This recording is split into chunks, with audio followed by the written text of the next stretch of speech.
Chapter 461 Horse Breeding. Firearms Trade. In Chu County of the East China Sea. 400 fuel warships, fighting ships, grain ships, and troop ships gathered together.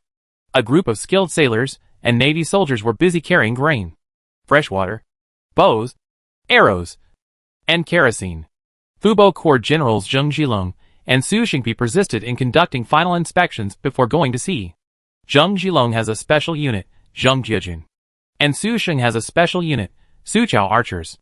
According to Chu Tian's establishment, the Fubo Legion had 50,000 soldiers and sailors, and nearly 1,000 warships, mainly 400 warships. There is no time to train our troops this time, so the Lord ordered us to attack Jeju Island. I don't know how many soldiers Koryo left to defend Jeju Island, but it is inevitable that we will win, so we can only train our troops through battle. We have many warships still in production, and the average level of our Navy soldiers is less than 30. The Liaodong Army is attacking the Kingdom of Korea and has contained almost all the forces of the Kingdom of Korea. There is no better time than this to launch a surprise attack on Jeju Island. Zheng Zhilong looked at the undulating Yellow Sea. This is the second time the Fubo Legion has gone on an expedition. The first time the Fubo Legion went out to attack Qinzhou, they basically fought on land. This time, the surprise attack on Jeju Island in Korea could only rely on the Fubo Corps itself. Raise an army for 1,000 days. Use it for a while. General Zheng. General Su. All ships are ready and ready to go to sea at any time. Officials who made statistics on each ship came to report to Zheng Zhilong and Su Sheng. Zheng Zhilong and Su Sheng looked at each other, and they were probably ready to go to sea. General Su. The situation has changed. Just as Su Sheng was about to order the sailors to weigh anchor, a subordinate of the Fubo Corps rushed over to prevent Su Sheng from going to sea. What happened? My lord has an order to transfer General Su Sheng to East County of Yanzhou to assemble Yellow River ferries to transport military supplies to Jizhou. What about the crusade against Jeju Island? My lord has made it clear that General Zheng Zhilong can do the job alone. The crusade against Jeju Island will still proceed step by step. Chu Tian's intention was obvious. He wanted to leave Su Sheng alone. As for Zheng Zhilong attacking alone, Chu Tian would not worry about Zheng Zhilong being independent, because the money and food of the Fubo Legion were controlled by Chu Tian. Jeju Island is just an island and has no climate. Zheng Zhilong shrugged. He wanted to fight alone. It can only be said that Chu Tian believed in his ability too much. I can only rely on you this time. Su Sheng said goodbye to Zheng Zhilong and headed to Dongjun in a hurry. He already understood the significance of his trip to Dongjun. Chu Tian's attack on Hebei required a naval general to take charge and transport grain and grass from the south of the Yellow River to Baigo north of the Yellow River. The supply of food and grass for hundreds of thousands of troops is very cumbersome, and transporting food by water is undoubtedly the fastest way. Zheng Zhilong watched Su Sheng leave and waved his arms. Go to sea! Following Zheng Zhilong's order, 500 ships left Chu County and sailed toward the Yellow Sea. This is the first national war launched by Chu Tian in the main world. Although the real protagonist of the attack on Koryo was the Liaodong army, Mingguan was eating meat, and Chu Tian just sent the Fubo army to drink soup. But at any rate, they were also going to beat Koryo's stick and carve up the largest island of Koryo. Jeju Island is an excellent horse-producing area, and many of Koryo's war horses come from Jeju Island. At the same time, Jeju Island is located between the Han Empire and the Japanese Kingdom, and can be used as a springboard to attack the Japanese Kingdom. 500 ships entered Chu County's teleportation array. The scene in front of them changed. They had entered the depths of the Yellow Sea. Because the area of Lord is so large, the teleportation array at the port can shorten the voyage by about 3/4. According to Zheng Zhilong's estimation, it only takes more than 10 days of sailing to reach Jeju Island. Japan. Hirado City. Mi Zhu, the captain of Dongdu School, has been active in this city for a long time. Hirado Castle is still directly controlled by the player daimyo Tera Yoshimori. But Tera Yoshimori has surrendered to the Shimazu clan. The Shimazu family had an arrogant attitude towards merchants from the Han Empire. However, in the Third National War, the Shimazu family suffered heavy losses. From then on, the Shimazu family never dared to underestimate the Han Empire, and their attitude towards merchants from the Han Empire was tolerant. Japan's reputation is that they are mean-spirited. If you are too humble to them, they will become arrogant. Be strong with them, and they will be weak. During the Third National War, they finally learned to behave well. Just like the major feudal lords of the Han Empire, Oda Nobunaga and other daimyo immediately began to engage in distant and close attacks after returning to the main world. Oda Nobunaga, who had already gone to Luo, joined forces with Tokugawa Ieyasu and Hojo Ieyasu to attack Takeda Shinjin. Oda Nobunaga recruited many ancient military generals to further compress Takeda Shinjin's living space. Although Takeda Shinjin has the characteristics of wind, forest, and volcano, his sphere of influence has shrunk under the suppression of ancient military generals such as Oda Nobunaga, Tokugawa Ieyasu, Hojo Ieyasu, and Minamoto Yoshitsune. The Eastern Kingdom and Gyeonggi Province are at war with each other, and the Maori family, Shimazu family, and Chasage family of the Western Kingdom are fighting against each other in order to compete for the hegemony of the Western Kingdom. Meiju was a pawn used by Chu Tian to monitor Japan, and he knew the situation in Japan very well. Recently, Chu Tian asked him to get two things from Japan: a matchlock gun and gunpowder, and form a Shinji battalion. Meiju didn't know what a matchlock gun and gunpowder were, but it didn't hinder his activities. In the final analysis, firearms are just a commodity, and all tangible things can be traded as commodities. The place where Japanese specialty matchlocks are produced is Tanegashima, the territory of the Tanegashima clan, a retainer of Shimazu. In the early 16th century, the Portuguese matchlocks were introduced to Tanegashima. Therefore, the Shimazu family in Lord has a special unit, the Iron Artillery Team. The matchlocks equipped by the Iron Artillery Team are produced on Tanegashima. Meiju specifically found the Lord of Hirado City, Ping Yisheng, and conspired to buy matchlock guns and black powder from Ping Yisheng. The production of firearms and black powder in Lord requires blueprints, which are rare in quantity. If you really can't buy the blueprints, buying a matchlock gun and black powder at a high price is another way. Just like buying a war horse from Longyu, trade is never a zero-sum game, but a complementation of advantages. Ping Yisheng heard that the lords of the Han Empire tried to buy matchlocks and black powder, and couldn't help frowning. Ordinary troops cannot use matchlocks, and the price of matchlocks is as high as that of war horses. Do you, the Han Empire, also have your own firearms arm? Tera Yoshimori was able to conquer Japan and become a big name on Kyushu Island. Not a mediocre person. Through Meiju's behavior of wanting to purchase matchlock guns and black powder, he inferred that Chu Tian was trying to form an elite army equipped with matchlock guns. Firearms troops are indeed rare, but not impossible. Every civilization has at least one or two firearms troops. For example, the Guaning Iron Cavalry and Shinji Battalion in the Eastern Han District, the Iron Artillery Team and the Horse-Mounted Iron Artillery Team, Date Masamune, in the Eastern Han District, and the Turkish Musketeers of the Ottoman Empire. These arms are most likely all 8th level arms, and only they can use firearms. The firearms arm, like heavy cavalry, is expensive to build and is the trump card unit of various princes or daimyo. Meiju replied, "I'm just a businessman, talking about business. As long as Hirado City manages to get the firearms we want, the price can be negotiated." Tera Yoshimori pondered. According to the Treaty of Trade, there is no exchange of weapons between the two sides. I have a way to get the iron cannons produced on Tanegashima. But why should I sell them to the Han Empire? If one day we are at war with each other, I will be ashamed. For the people here, that's wrong. The Han dynasty will not grow much stronger just because of a batch of matchlock guns. A batch of matchlock guns is just a drop in the bucket for our Han dynasty. My lord buys firearms from you because I respect you. Please don't miss this opportunity. My lord, I have said that as long as you engage in firearms trade with us, you and your descendants will always be the lords of Hirado Castle, and we will never break your promise. In order to encourage Ping Yisheng to sell firearms to the Han Empire, Meiju made a bad promise. Please let me think about it. Ping Yisheng fell into thought. Selling firearms to other civilized areas? This means huge profits. And it also means betrayal of Japanese players. We will keep the firearms trade strictly confidential, and will never let other Japanese strangers know about it. If you are not willing to trade firearms with us, we will have to settle for the next best thing and go to Tanegashima to negotiate with the Tanegashima clan and the island.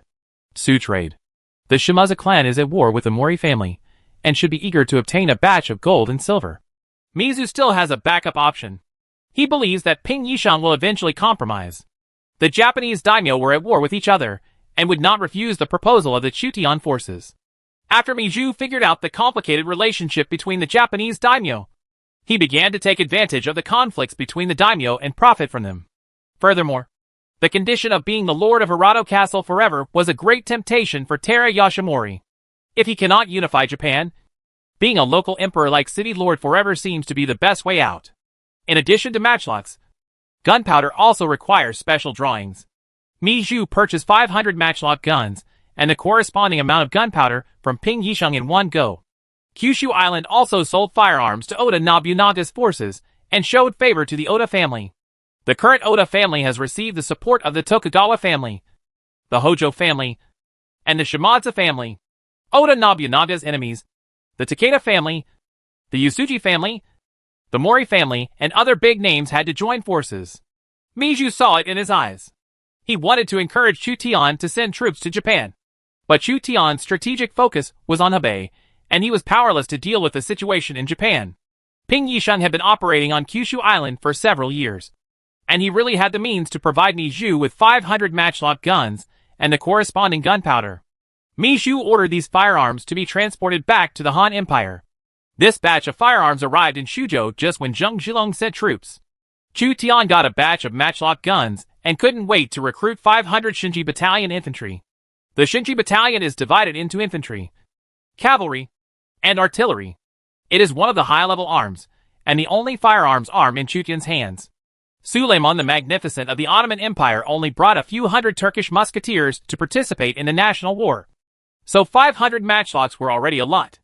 The infantry of the Shinji Battalion equipped with matchlock guns belong to the 8th level special arms, and the recruitment period is 3 months. The battle to pacify Hebei may last more than 3 months. So the Shinji Battalion can intervene on the battlefield in the middle or later stages. The matchlock gun Mi Zhu obtained is not enough. We can exchange gold with the opponent for firearms, and then use force to take the gold back later. Chapter 462 Zhuge Brothers. While Chu Tian was resting in Xia City, the two men came to visit Zhuge Jin and Zhuge Liang at the Lord's mansion.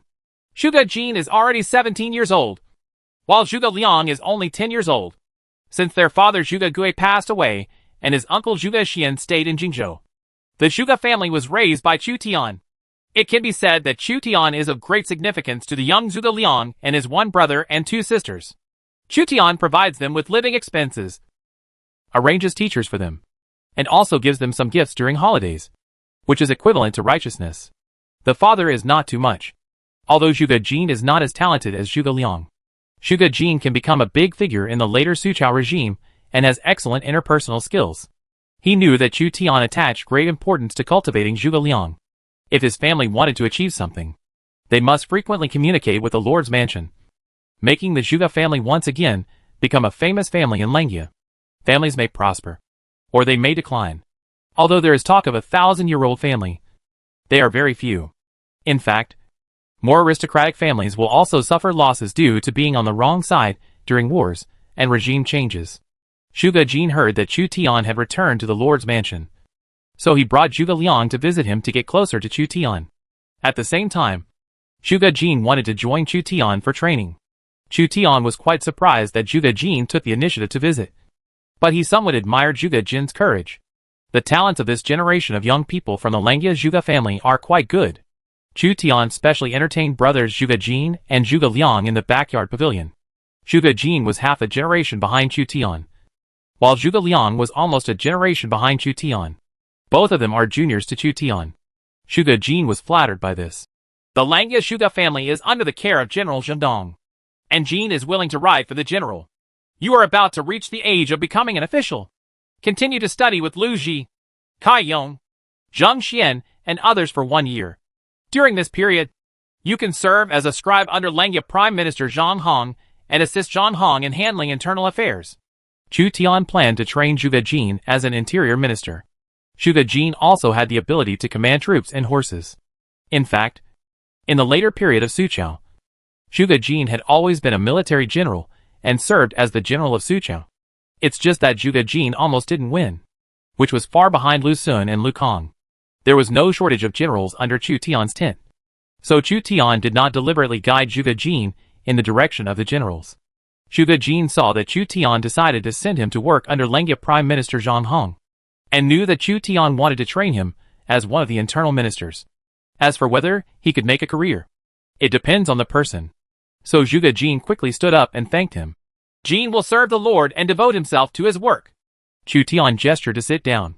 Zhuge Jin was only being used as a supporter. The one who really wanted to win over Zhuge Liang was. Zhuge Liang, have you gained anything from following Mr. Lu recently? My husband taught Liang how to behave. There are also a few other gentlemen. Because they are often away from home. Liang doesn't learn much from them. Zhuge Liang was still afraid of Chu Tian at the beginning. But time has passed. And now he is calm and composed in front of Chu Tian, answering all questions. Chu Tian wondered whether he would go to Xinye to kidnap Mr. Shui Jing to Xuzhou and teach Zhuge Liang specifically. Mr. Shui Jing should be an unknown person. You can usually learn from Zhu Chengji, Huatu, Jia Sixi and other people of the 3 religions and 9 schools. And you may be able to draw parallels. Every month, people from various schools go to Jixia Academy to give lectures. And you can also go and listen. By the way, in addition to military art, internal affairs, medical skills, agricultural skills, and arithmetic, you also need to practice martial arts and strengthen your body. Chu Tian spared no effort in Zhuge Liang's cultivation and wanted to train Zhuge Liang into a decathlon prime minister, attend lectures at Jixia Academy, a level 10 building, and have the opportunity to understand the characteristics. With Zhuge Liang's talent, he might be able to develop 6 characteristics. Currently, the representatives of military strategists who are qualified to give lectures in Jixia Academy include Chao Chao and Wei Wuji, Farmer Jia Sixi, Physician Huatu, Legalist Li Kue and Chen Kun, and Confucian Zheng Xian. The young Zhuge Liang might be able to cultivate a monster by absorbing the experience of the middle-aged Chao Chao. Practicing martial arts is also very important. Zhuge Liang did everything by himself. But his body couldn't bear it at all. At least increase force when young. As the elder brother, Zhuge Jin couldn't help but feel worried for his younger brother when he heard that Chu Tian wanted Zhuge Liang to learn all the skills of the 3 religions. Zhuge Liang's childhood was too dark. Zhuge Liang nodded. During this period, Chu Tian also asked about Zhuge Jun and the 2 daughters of the Zhuge family to enhance his influence among the Zhuge family. As the eldest son, Zhuge Jin thanked him again and again. Chu Tian's kindness to the Zhuge family was difficult for him to repay. Zhuge Liang's admiration for Chu Tian also increased day by day. Liu Bei only paid 3 visits to the thatched cottage in the later period. But Chu Tian directly raised Zhuge Liang as a half-adopted son. And Zhuge Liang was even more grateful. Looking at the sky at night, Mr. Lu may not be around long. Zhuge Liang suddenly made a shocking statement. Lu Ji! Chu Tian was first surprised that Zhuge Liang had something extraordinary. And secondly, he was worried about Lu Ji. In fact, Zhuge Liang didn't need to remind him. When Chu Tian visited Lu Ji not long ago, he found that Lu Ji's aura was even weaker. Lu Ji was of great help to Chu Tian during the first epic battle, the Yellow Turban Rebellion. If it weren't for Lu Ji's trust, Chu Tian might not have been able to stand out. Later, in the Battle of Xuzhou, Lu Ji led 8,000 reserve troops to turn the tide. After the war, he also entrusted himself with the Tiger Talisman from the 5 schools of the Northern Army, giving Chu Tian more powerful special units. Chu Tian wanted to repay Lu Ji, but Lu Ji did not need Chu Tian to provide any reward.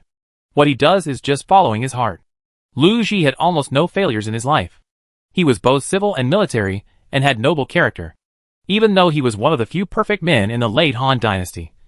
He also had 2 students, Liu Bei and Gongsun Zan, who influenced the entire pattern of the late Eastern Han dynasty. It was precisely because he could not repay Lu Ji that Chu Tian felt very sorry when Lu Ji's end was approaching. Zhuge Liang said, "But sir, the dead are the end of life. Where there is a beginning, there must be an end. Mr. Liu is really an open-minded person."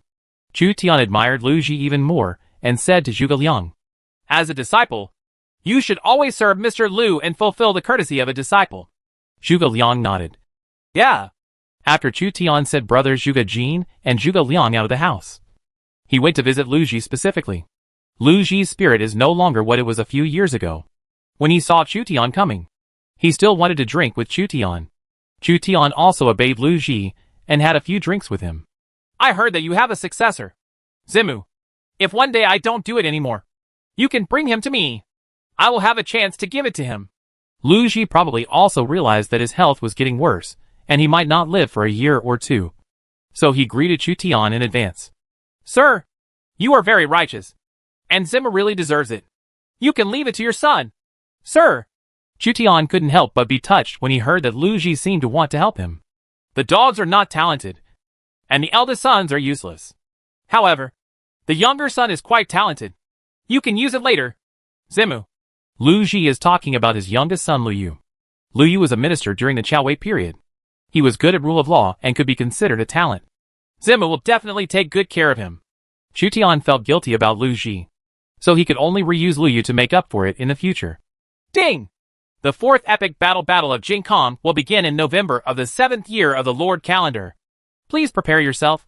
Chapter 463 Liu Bei Goes South. The Battle of Jing Kong was probably the most humiliating battle in Chinese history. The outer city of Kaifeng was breached, and 2 emperors and a large number of royal family members were kidnapped by the Jin soldiers. The Song Emperor paid countless compensation to the Jin soldiers. The battle in November will turn out to be a disgrace to Jing Kong. Chu Tian walked out of Lu Ji's house and learned about the notice of the 4th epic battle. His originally calm heart was a little disturbed. The Song dynasty was a dynasty with mixed feelings. In the Battle of Jing Kong, the performance of the 2 Song emperors and their clan brother Zhao Go was extremely poor. At that time, the Jin soldiers went south in 2 groups, and the battle was extremely fierce. Among the 4 great generals of the northern Song dynasty, the Yang family has basically disappeared, leaving only the Zhong family, the Zhe family, and the Yao family. When the Jin soldiers went south, Zhong Shizhong and Yao Yozhong were killed in battle, and Yao Gu and Yao Pingzhong were defeated. Zhikachio and Zhikatsuan were captured. In addition, Wang Zhen, Chun Yu, Li Yanxian, Zhao Li and other northern Song generals from Taiyuan, Zhongshan, Hejian, Shanzhu and Chuzhou were all killed in battle. Behind each general represents a city or an army. The veteran Zongzi still shouted 3 times to cross the river before he died, which made him cry and sing. The Jin soldiers fought all the way to Kaifeng. The generals at the front desperately resisted the Jin soldiers. When the Jin soldiers attacked Kaifeng, the people of Kaifeng received weapons and wanted to fight to the death. However, the Song Emperor took the initiative to negotiate peace in the Jin barracks and suppressed the people of Kaifeng. As a result, he was kidnapped by the Jin soldiers. However, Zhao Go, a royal clan member outside Kaifeng, gathered all the soldiers and horses from all over the world, but did not dare to rescue Kaifeng until the 2 emperors were kidnapped by the Jin soldiers. Zhao Go proclaimed himself emperor and fled to the south, leaving the central plains to the Jin soldiers. Shame. Capital shame. This is the Battle of Jing Kong in Chu Tian's impression. The royal family was incompetent and killed the 3 armies. That's why Yu Fei later said, "The shame of Jing Kong has not yet been resolved. The hatred of the ministers. When will it be destroyed?" During the Battle of Jing Kong, the veteran General Zongzi, who crossed the river with 3 culls, and the younger generation generals Yu Fei, Han Shizhong, Wu Jie, and Lu Qi emerged in large numbers. What makes Chu Tian even more angry is that a group of outstanding generals such as Yu Fei, Han Shizhong, Wu Jie, and Lu Qi appeared in the Battle of Jing Kong, advocating the northern expedition. After Zhao Go became emperor, he failed to take advantage of the popular support and general trend in time to take advantage of the opportunity to regain the Central Plains, but handed over the Central Plains. There are still a few months left before the Battle of Jing Kong. We will prepare to participate then. The most important thing now is to capture Hebei, or half of Hebei. Chu Tian still focuses his main energy on the main world. He could not change the shame of the Battle of Jing Kong, but he could only satisfy his regrets and gain some rewards in the epic battle. By the way, Chu Tian has a dream. If he has a chance, he must beat the 2 Song emperors in Zhao Go. A big mouth they love to eat. The entire Eastern Han dynasty was alarmed by the announcement of this battle. There are even many free players who live and work in peace and contentment who want to participate in the Battle of Jing Kong. And they are all gearing up, because the Battle of Jing Kong is really too shameful. Battle of Jing Kong? Han Shizhong and Wu Jie are now serving under Yang Shilang and Jingzhou. Liang Hongyu is under Chu Zimu. And Zongzi, Yu Fei, Lu Qi, and Zhang Jun have not yet appeared. Zhao Long has already arrived at Taiyuan City and attacked Taiyuan City. Huma was defeated and retreated to Taiyuan City, relying on the strong city to defend it.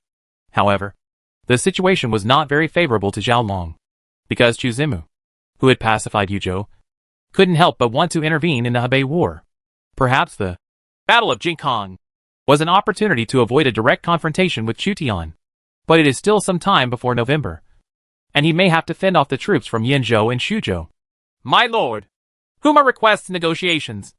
Zhao Long rushed to attack Taiyuan City with troops from Jizhou, Yuzhou, and Bingzhou. After Huma was defeated in the Chanshan Kingdom, he retreated steadily. His morale was low, and he was on the verge of falling for a while. So he had to ask Zhao Long for reconciliation.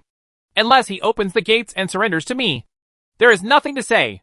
Zhao Long didn't care much about Huma's reconciliation. Huma has many famous generals, and poses a great threat to Zhao Long. In the Battle of Chanshan Kingdom, Huma's generals Lianpe and Zhou Dui were captured. In Zhao Long's view, Huma, with only Li Mu left to support the overall situation, could not defend Taiyuan City. He needed time to capture Taiyuan City and wipe Huma forces off the map. Xuande, I have declared you to the Imperial Court as General Zhuo, leading Qinzhou Mu. Chu Zimu is gathering troops to go north. I must completely defeat Huma and relieve his worries. Now only Xuande can stop Chu Zimu's troops. Phone. Although we were once enemies, our lips are dead and our teeth are cold. So please do your best.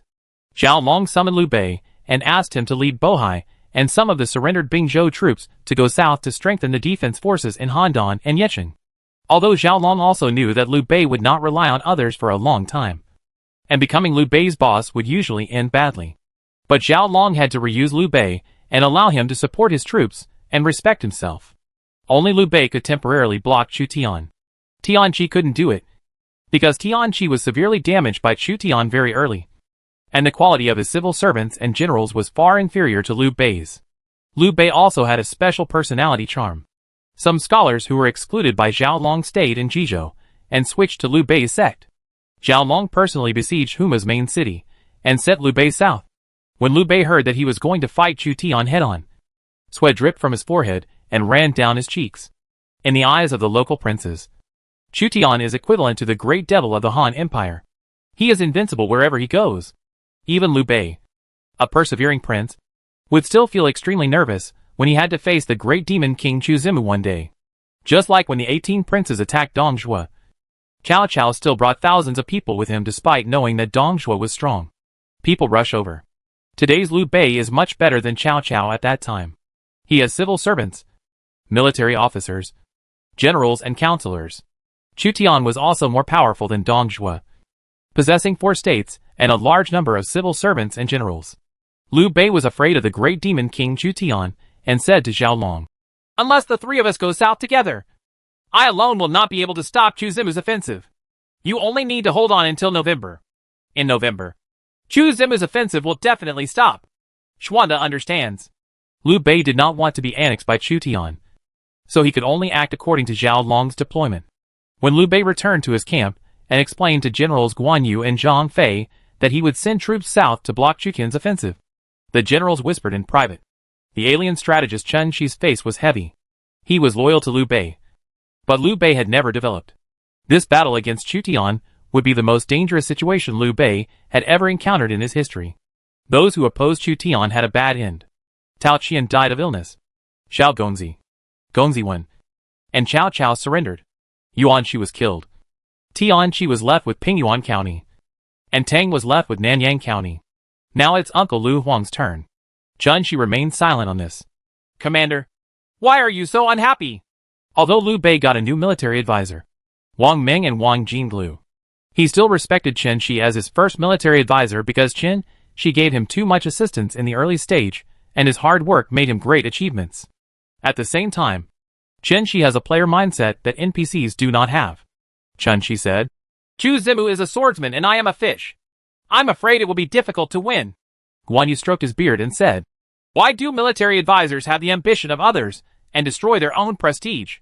Guan's sword can easily take the heads of enemy generals among thousands of troops. If I have the opportunity to meet Chu Zimu, I will definitely take his head." Class. Chen Shi shook his head. "As far as I know, Chu Zimu uses Dian Wei as his guard. Dian Wei is not comparable to ordinary people. General Guan's Qin Long Yin Yu sword is difficult to kill Dian Wei." Guan Yu couldn't help but frown. "Who is Dian Wei?" "The military advisor actually said that I am not as good as him. Guan must meet with him, this time to see if the military advisor praises him too much. Chen Shi continued. It's not that the general is inferior to him. It's just that he can't compete. Liu Bei's second-ranking military advisor, Wang Ming, who is at the same level as Zhuge Liang, is already familiar with the personalities of the generals in Liu Bei's camp. Guan Yu's command and force were excellent, but his character was too arrogant. Zhang Fei's martial arts is also very high, but he also has his own shortcomings. Therefore, there is a saying among players that Zhang Yida loves soldiers like a son and Guan Yuchang is modest and prudent. Wang Ming had heard a little about it.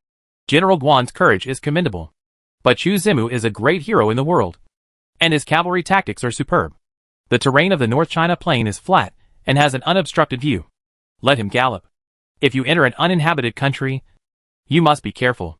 Why don't the two military advisors support my eldest brother? Zhang Fei complained that since there was an extra Wang Ming, Liu Bei treated Chen Shi and Wang Ming as honored guests, but instead somewhat neglected Guan Yu and Zhang Fei, which made Guan Yu and Zhang Fei quite dissatisfied. This is equivalent to having two people who can restrict the actions of Guan Yu and Zhang Fei. Liu Bei said to Wang Ming, Chu Zimu is about to go north. If I can defeat him, he will be famous in Hebei, and more talented people will come to join him. At the same time, he will go south to recover Qinzhou and call on the people of the world to help the Han dynasty. Wang Ming patiently listened to Liu Bei's thoughts. All my lord's plans are based on defeating Chu Zimu. Otherwise Hebei will definitely be annexed by Chu Zimu, and there will be no way to help the Han dynasty. Please teach me. Sir, you can go south to fight Chu Zimu, but the lord needs to leave a way out for yourself. Even if you lose, you can still profit from it. Oh! Liu Bei was deeply surprised. If Zhao Long's power is used to defeat Chu Tian, Liu Bei's prestige will naturally rise. But according to what Wang Ming said, even if he was defeated by Chu Tian, he could still benefit from Chu Tian's battle to pacify Hebei. Is there any truth in the world that one can gain from victory or defeat? Wang Ming said. Chen Shi has found a good retreat for my lord. My lord can rest assured to fight Chu Zimu. Liu Bei was overjoyed when he heard this, and paid homage to Chen Shi again. Sir, you have saved me in danger many times, and Xuanda has nothing to offer in return. Chen Shi's mood did not brighten because of Liu Bei's thanks. With Liu Bei's resolute character, Guan Zhang as his minion, Wang Ming and him as counselors, and a group of newly recruited generals such as Wu Han, Tian Yu, Ashina Shir, etc. Such a lineup should never be limited to one. The county can definitely achieve great things. However, as a foreigner, Chen Shi knew how terrifying Chu Tian's background was. The enemy Liu Bei faced was far more terrifying than he imagined. Chen Shi lost confidence in himself, and Liu Bei could only rely on Wang Ming more. Chen Shi took a deep breath. Lord, you might as well give it a try. With Wang Ming and Chen Shi leading a way out for him, Liu Bei regrouped and was confident of heading south to confront Chu Tian. Liu Bei's army left Taiyuan County. Guan Yu dragged the Qinlong Yanyu sword and led thousands of troops quickly south to support Yicheng. General Zhua, please stay. A fierce general carrying a big bow led his troops to catch up with Liu Bei. There was also a handsome general beside him. Generals Hu Lu Mingyu and Gao Chongdong. Do you have any honors for me? My lord sent us two to help Xuanda and jointly resist Chu Zimu. The two brave generals took the initiative to clasp their fists at Liu Bei. Zhao Long thought for a while, and then dispatched Hu Luguang and Lanling King Gao Su to join forces with Liu Bei to guard Yu City. Liu Bei also clasped his fists. With the help of two generals, and Pingyuan Tianqi's coordination, it is more likely to defeat Chu Zimu. Guan Yu and Zhang Fei didn't really approve of Hu Luguang and Gao Su, and there was a bit of provocation in their eyes. If we simply compare martial arts, Hu Luguang and Gao Su are not their opponents. But Hu Luguang's ability to command troops and horses was extremely amazing. King Lanling was also good at breaking formations. The two are two of the three famous generals of the Northern Qi dynasty. No! Why are they both here too? Among Liu Bei's legions, the scouts deployed by Chu Tian tried to pass on the information. The soldiers and horses have not moved, but the food and grass go first. What is faster than food and grass is information. In the Lord's mansion of Xia City, Chu Tian was about to leave for Dongjun when he learned the information about Liu Bei's move south. The developed Liu Bei is much more difficult to deal with than Cao Cao. His will is extremely strong. Chu Tian felt a little headache when he heard that Zhao Long not only supported Liu Bei in going south, but also handed tens of thousands of his troops to Hu Luguang and King Lanling to go south with Liu Bei. Chu Tian spread out the map on the desk in the study room in the backyard.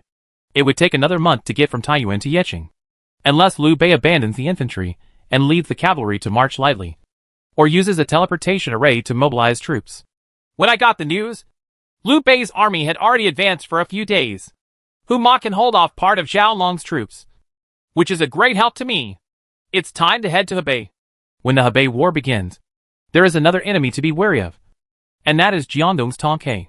When Chu Tian swept through Yuzhou like an iron plow, Tong Ke basically defeated the main enemy in Kuaiji County, was pacifying the Shan Yu and bandits in various counties, and might dedicate some of its troops to attack Hefei. Considering the sneak attack from Jiandong, Chu Tian also had countermeasures. Organize Zhang Liao to be independent from the Invincible Army, transfer him to the Huainan Defense Army, and garrison Hefei with Zhang Ba and Sun Guan. In addition, transfer Lu Su to Hefei to serve as military advisor. I don't know why. Chu Tian put Zhang Liao in Hefei, and he felt inexplicably safe.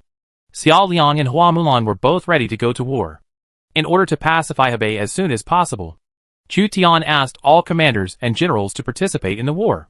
In the Battle of Jingkong, the most valuable generals were Yu Fei and Zonza. It should also be possible to obtain other generals from the Song dynasty. Xiliang. The Guanzhong army's expedition to Longyu encountered far more serious obstacles than Jiuzhou Laoqin imagined. The lords of Longyu are very popular here, and the popular support in each county is above 90. After the Guanzhong army captures a city, a rebellion may break out at any time, and Jiuzhou Laoqin is very worried about this. The emperor is in his hands, and the people in Longyu counties are mainly Han people. In order to maintain a good reputation, he cannot massacre the city, and the implementation speed is slower than he expected. Jiuzhou Laoqin was delayed by Chu Tian's ally Su Fengyan, and he was afraid that he would not be able to intervene in Chu Tian's efforts to pacify Hebei. At this time, Su Fengyan personally commanded the Xiliang army to resist the Guanzhong army, and evacuated many people to the mountains and forests or rear cities, clearing the fields and strong walls, and the Guanzhong army had difficulty in food turnover. Chu Zimu, I can only help you so far. If you cannot defeat the main force of the Hebei army within a year or two, then I will probably flee to Dunhuang. Behind Su Fengyan, Ma Teng, Ma Chao, Han Sui, and a group of Longqi lords all looked in the direction of Guanzhong. Meng Tian, the vanguard of the Guanzhong army, has arrived, and the Golden Fire cavalry stirs up billowing dust. Chapter 464. The Battle of Hebei begins. Zhongde pays homage to the Lord and his colleagues. Zheng Yu led the officials from Yanzhou to greet Chu Tian and his party. In order to attack Jizhou this time, Chu Tian led a group of civil servants and generals directly to Puyang. Preparing to cross the Yellow River north, Wei Qing, Cao Cao, Lu Yi, Qin Qingji, and other corps commanders all wore razor-sharp hats and hunted in capes. Shuaren Gui, Zhao Yun, Yang Yi, Yang Yanzhao, Taisher Ci, and other fierce generals were brave and good at fighting. Joan of Arc, Liang Hongyu, the 4 tigers of the Northern Army, and others of the Guards Corps were even more eager to try. After giving birth to her child, Hua Mulan followed Chu Tian on the battlefield again. She did not want to stay in the backyard to look after the house. She preferred to stay on the battlefield. Hua Mulan wore leather armor and hung 2 tang knives on her waist. She was as sharp as ever. She once again commanded the reconnaissance regiment and followed Chu Tian as she did a few years ago. Zheng Yu governed Yanzhou for Chu Tian and appeased the aristocratic families and common people.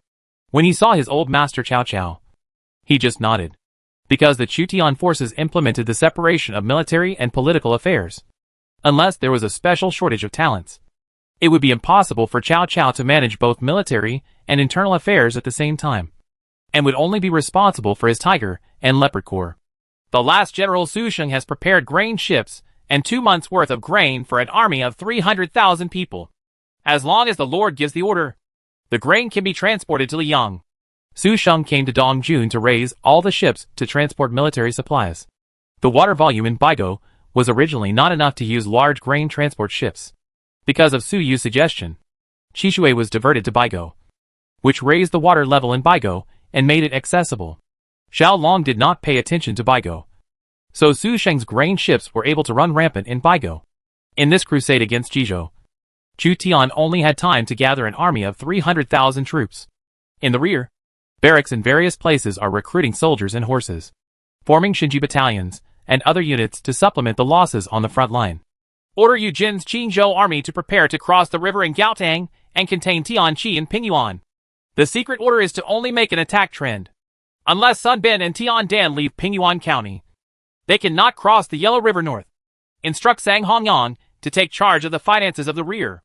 While recruiting troops, I will maintain the normal operation of the finances. When Chu Tian came to Dongjun, he immediately asked someone to notify Eugene and Zhang Hongyang. Eugene needed 40,000 Qingzhou army troops to contain Sun Bin and Tiandan, which was not easy. Fortunately, the Yellow River served as a barrier. Chu Tian personally commanded the army and attacked Yiqing head-on. His personal visit to Jizhou will cause an uproar throughout the Eastern Han Dynasty. The Jingzhou army, Jiandong army, and Guanzhong army will all be ready to move. When Cao Cao attacked Guandu, everyone wanted to overthrow Cao Cao from the rear. It was not that Liu Biao had never thought of attacking Cao Cao, but he was thwarted by the rebellion in Jing'an. Sun Ce even thought about attacking Xucheng by surprise, but was assassinated by Su Gong's retainers. Most counties in Yuzhou responded to Yuan Shao. The generals in Guanzhong expressed neutrality, and neither helped Yuan nor Chao. Zhang Xiu originally wanted to help Yuan, but Jia Su persuaded him to help Chao. The situation faced by Chu Tian was the same as that of Cao Cao in the Battle of Guandu, when he was preparing to confront Zhao Long, a great prince in Hebei. Some princes were ready to make a move. So you followed Chu Tian, full of confidence. If Chu Tian wanted to capture Jizhou, he must reuse him. If you want to capture Yiqing, you must encircle Yiqing and break Handan. Otherwise, Jizhou, Yuo, and Bingzhou reinforcements will gather in Handan and continue to fight. Support Yiqing and the war will be far away. Excellent. How long will it take to capture Yi City? You will be assigned to guard the city for as little as 3 months, and as long as 1 year. Su Yu's judgment made Chu Tian frown slightly. Yiqing is a giant city, the first city north of the Yellow River, and its strength is second only to the cities of Chang'an and Xiangyang. Shenpei can also be regarded as a guard general, and Gao Jiong and Han Qin who are also guarding Yiqing. Yiqing's recruitment speed is not slow, and it has certain counterattack capabilities. Xiao Liang has taken over the intelligence agency. According to the information obtained by Yiqing's internal agents, Zhao Long has stockpiled enough food and grass for 1 year in Yiqing. Part of the food and grass has been consumed in the past few months, and there should be about 8 to 9 months of food and grass left. If we just besiege the city, we can capture Yiqing in less than a year. After 8 to 9 months of siege, I'm afraid Zhao Long has captured Taiyuan. Facing the iron hedgehog like Yiqing, Chu Tian felt deeply troubled. The level of Yi City is higher than that of ordinary cities, and it is easy to defend but difficult to attack. In particular, Yiqing was backed by Jizhou, Yulou, and Bingzhou, and combined the power of the 3 states to resist Chu Tian's army. 3 states, each with an army of 150,000, will have an army of 450,000. Part of Chu Tian's troops stayed behind in the 4 states to guard against enemies in Jiandong and Jingzhou, so some of their forces were at a disadvantage. However, even so, Chu Tian still dared to take the initiative to challenge Hebei. The Mongol Empire's troops have arrived at the edge of Monan and are testing the Monan lords. If Chu Tian does not pacify Hebei as soon as possible, he will be extremely passive when facing the Mongolian Empire in the future. If Chu Tian had half the states of the Eastern Han Dynasty, then even one person would have the strength to resist the Mongol Empire. This battle must be won. Are there enough people in the city to seize the city gate and welcome the army into the city? The success rate of using internal troops to attack the city gate is extremely low. Gao Jiang has already ordered his soldiers to patrol the city. The White Robe Legion is the vanguard and has arrived at the gates of Yiqing. Anyone who leaves Yiqing will be captured. Chu Tian once again used the White Robe Legion as the vanguard, except for a few major rivers and the Taihang Mountains. The North China Plain is almost flat. The White Robes can gallop freely without any scruples. Most of the strategies pale in front of the white-robed army galloping with thousands of horses. As a prince in the Central Plains, Chu Tian had enough cavalry to compete with the princes in Hebei. Take orders! Chun Qingji, Shuerigui and Zhao Yun rolled up their white robes and strode like stars, leading the white robe army to cross the river first. If it is winter, you can cross the Yellow River on solid ice even without a ferry. In the Battle of Jingkong, the Jin soldiers chose to move south quickly in the cold winter, and quickly withdrew from the Central Plains after the ice and snow melted. It was summer, and there were still a few months left before the winter of the Battle of Jingkong. In the past few months, Chu Tian's goal was to capture Yeqing, and then divide his forces to pacify Hebei. After the Battle of Guandu, it took Cao Cao several years to completely eliminate the Yuan family's influence north of the Yellow River. Chu Tian thinks that he should be faster than Boss Cao.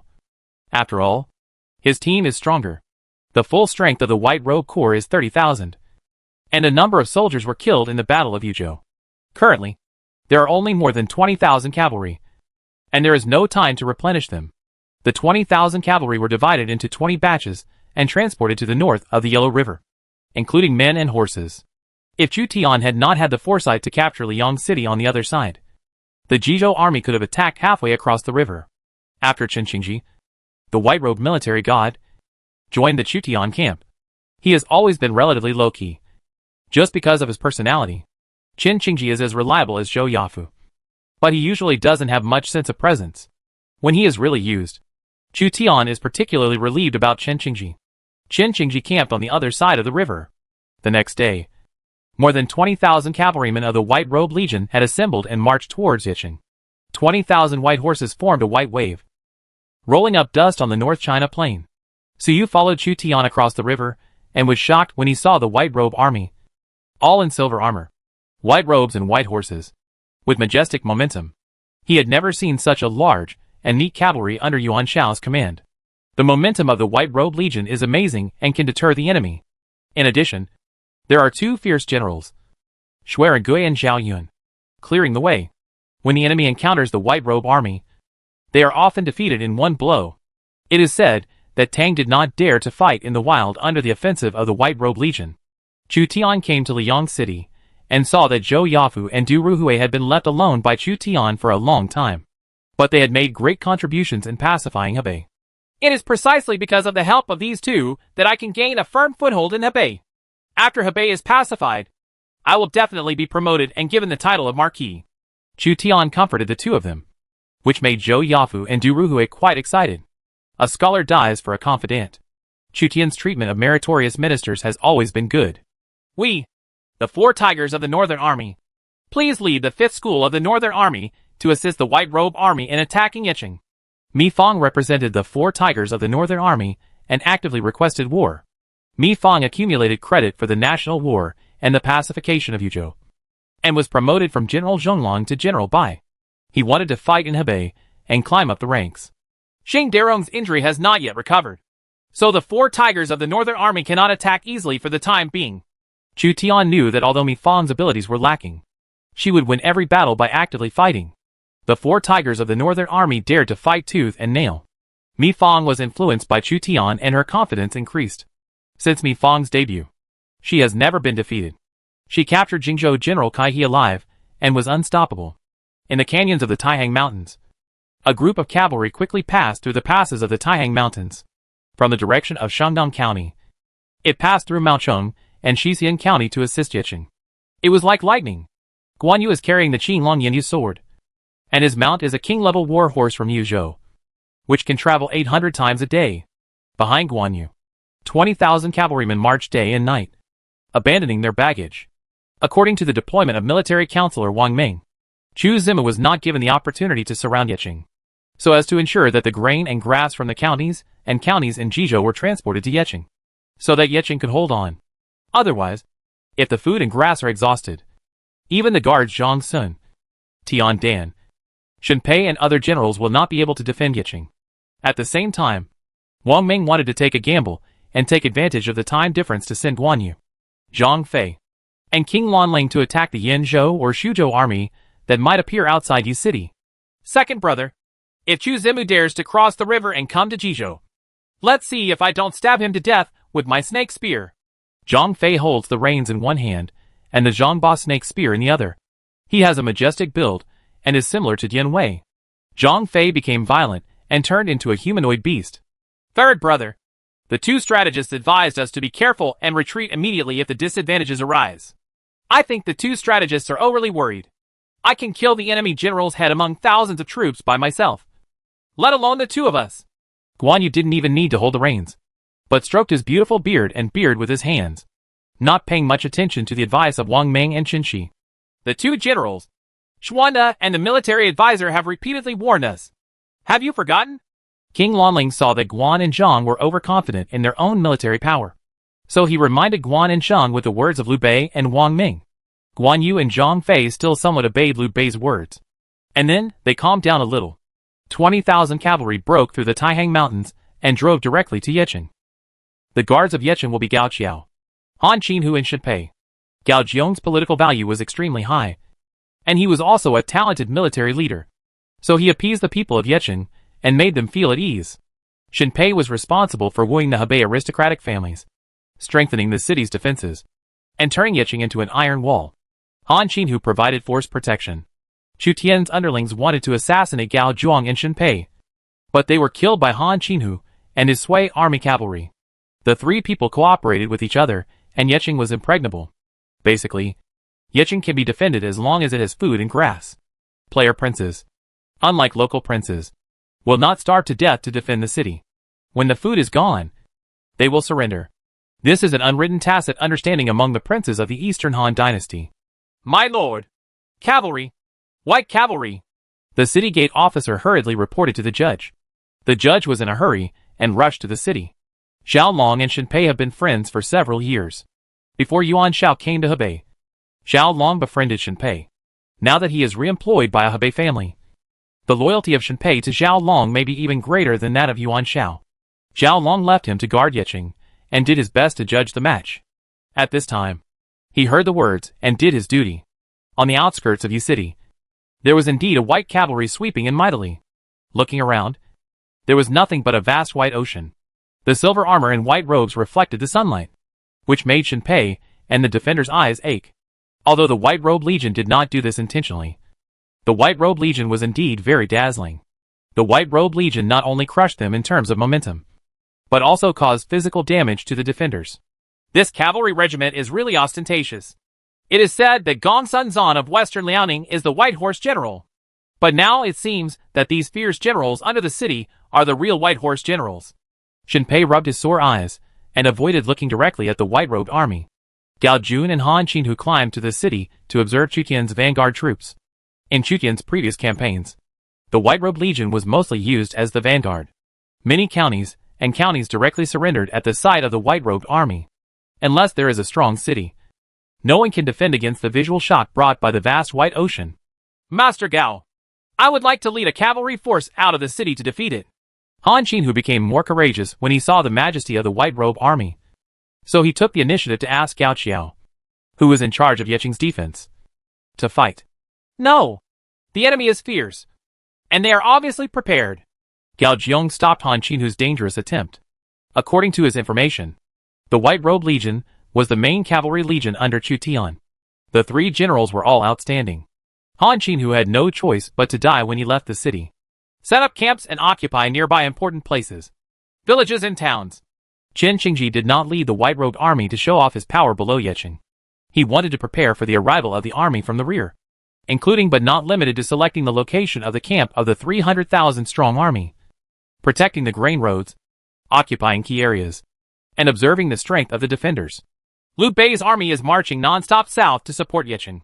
Although it is impossible to obtain the accurate progress of its advance, we must be prepared for the worst. According to my estimation, if he sends a light cavalry and is lightly equipped, he will resist Yecheng in the near future. We must defend the city. Chen Qingji was thoughtful and repeatedly asked Shuai Gui and Zhao Yun to strengthen patrols and spread out scouts. Just as Chen Qingji expected, the cavalry of Guan Yu, Zhang Fei, and King Lanling passed through the Taihang Mountains and were less than 200 miles away from the White Robe's army. Chapter 465 Zhao Yun fights against Guan Zhang. On the third day after arriving in Yecheng, the white-robed army set up a camp outside Yecheng and showed off their power. No one of the 30,000 defenders of Yecheng dared to move. My lord has secretly ordered that Guan Yu, Zhang Fei, and King Lanling will be the vanguard. According to the marching speed, they will soon arrive at Yecheng. Yecheng Guards General Gao Jiong relaxed his frown slightly after receiving the information from the stranger. Guan Yu, Zhang Fei, and Gao Su are all fierce generals in the world. When they join forces, the impact of the cavalry will be unprecedented. General Han, you can lead 5,000 cavalry and go out of the city to respond at any time. If everything goes well, you may be able to defeat the White Robes. General Shen, You recruit 20,000 local warriors and continue to strengthen Yicheng to prepare for a retreat. Gao Jiong ordered one after another to wait for the arrival of Liu Bei's vanguard army. This is a contest between Chu Tian and Liu Bei's vanguard armies. As for the main armies of both sides, they are still struggling in the rear. The greater the number of soldiers and horses, and the lower the proportion of cavalry, the slower the marching speed will be. General, enemy cavalry has been spotted in the north, suspected to be reinforcements from Yicheng. When Qin Qingji was leading Xuerengui, Zhao Yun, and a group of captains to observe Yicheng's city defense and terrain trend, Qin Qingji sent out an urgent report. Sure enough, Liu Bei sent a vanguard cavalry. He didn't want us to gain a foothold below Yi City. Qin Qingji saw through Liu Bei's tactical intentions. So he said to Xuerengui and Zhao Yun, the battle situation is urgent. Please, two generals immediately assemble their cavalry to fight. I will lead the white-robed troops to monitor the defenders. If the battle is unfavorable, burn the camp and retreat. Xuerengui and Zhao Yun both clasped their fists. Here! The two men got on their horses, and each summoned about 8,000 cavalry, with the white horse Yi Song and Tang dynasty archers as the main force, and low-level light cavalry as the auxiliary. Qin Qingji was very calm and personally led the white-robed cavalry, and some light cavalry. At present, there are less than 3,000 real white-robed troops under Qin Qingji's tent. The other cavalry can only be said to be white horse cavalry, which is far from the 7,000 white-robed troops. 7th level light cavalry is extremely rare. Qin Qingji was monitoring the defenders, who might leave the city at any time to fight back. The white-robed soldiers reined in their horses, held horned bows, and hung a ring-headed sword on their waists, ready for battle. Wang Ming knew that the speed of soldiers would not give the white robes a chance to gain a foothold, so he sent 3 fierce generals as the vanguard, intending to defeat the enemy forces besieging the city. Generals Guan and Zhang, as well as General Gao. Enemy scouts have discovered my traces. Guan Yu, Zhang Fei, and King Lanling originally planned to attack the White Robe Legion, but the White Robe Legion sent scout cavalry wandering in the wild to find out that the surprise attack turned into an encounter. Zhang Fei rolled his eyes. I didn't expect the bandit army to be so cautious. Second brother, why don't I lead a small group of cavalry, tie branches to their horse tails, stir up sand and dust, and make them think that this is our main force? Then you and Gao Sugu led a group of cavalry, one on the left and one on the right, to attack the bandits together. Although Guan Yu was arrogant towards others, Zhang Fei proposed this plan, and he nodded directly. Then just follow what the third brother said. Because King Lanling was a guest general, he didn't say much and acted according to Zhang Fei's plan. Of the 20,000 cavalry, Guan Yu and King Lanling each took away 8,000, leaving only 4,000 for Zhang Fei. Zhang Fei ordered each of the cavalrymen to tie branches to their horses' tails to disguise themselves as the main force. Zhang Fei still has some tricks up his sleeve. Although his strategy is not good, he has subtleties and subtleties, and he often has some cleverness in local tactics. 3 lines of cavalry quickly approached the White Robes Legion. Now that the surprise attack has been exposed, we can only fight head-on. The 2 troops of Xuerengui and Zhao Yun faced the main force, led by Zhang Fei. Something seems wrong. Xuerengui carried Fang Tian's painted halberd and saw the dust coming from the sky. Years of fighting on the battlefield had sharpened his intuition. There are some subtle differences between Zhang Fei's disguised main force and the real 20,000 cavalry. Zhao Yun has been cooperating with Xuerengui for a long time, and he also realized that something was slightly wrong. The two looked at each other in tacit understanding, and finally Zhao Yun said, "Let me test it out. You stay as a reserve team." Xuerengui nodded. "Okay. White Horse Yi Song, come with me." Zhao Zilong is full of courage. Although he only has 8,000 cavalry, he is not afraid even if the enemy's main force is on the opposite side. Among them, the number of Bema Yikon is less than 3,000. Xuerengui still carried Fang Tian's painted halberd and led 4,000 Tang dynasty archers and 4,000 low-level cavalry, preparing to respond to Zhao Yun. Both he and Zhao Yun realized that Zhang Fei's main force was a little weird. In order to have a backup plan, they could only choose to send one person to take the risk. Zhang Fei's 8-foot-long snake spear was horizontal, and 4,000 Yuzhou cavalry were galloping behind him with majestic momentum. "Ha! Zhang Ida from Yan is here! Who dares to fight to the death?" Zhang Fei roared angrily, and the morale of the 4,000 Yuzhou cavalry surged, like black spears attacking. On the opposite side, Zhao Yun's cavalry suffered a small-scale chaos, and their morale was reduced. This is Zhang Fei's ability. Chanshan Zhao Zilong is here. Zhao Yun was not willing to be outdone and immediately launched his attack. Where righteousness comes, life and death follow it. The sky can tell you. And the white horse is the proof. Beima Yitsong shouted a sad slogan and his morale was boosted. Only Zhao Yun's low-level cavalry was affected by Zhang Fei. As for the white horse Yitsong, holding a horn bow, he followed the General Zhao Yun to attack Zhang Fei. The two people who were originally part of the 5 tiger generals are now in different camps, competing against each other. The two cavalry did not attack each other head-on like the heavy cavalry. Instead, they turned their horses' heads when the battle came and threw a hail of arrows. And then it was like two pythons entangled. You will be lucky to die under your grandfather Ida's spear. Zhang Fei's thick arm swung the Zhangba snake's spear and stabbed Zhao Yun on his galloping horse. Stop being rampant! Zhao Yun's gentian silver spear was like a dragon coming out of its cave.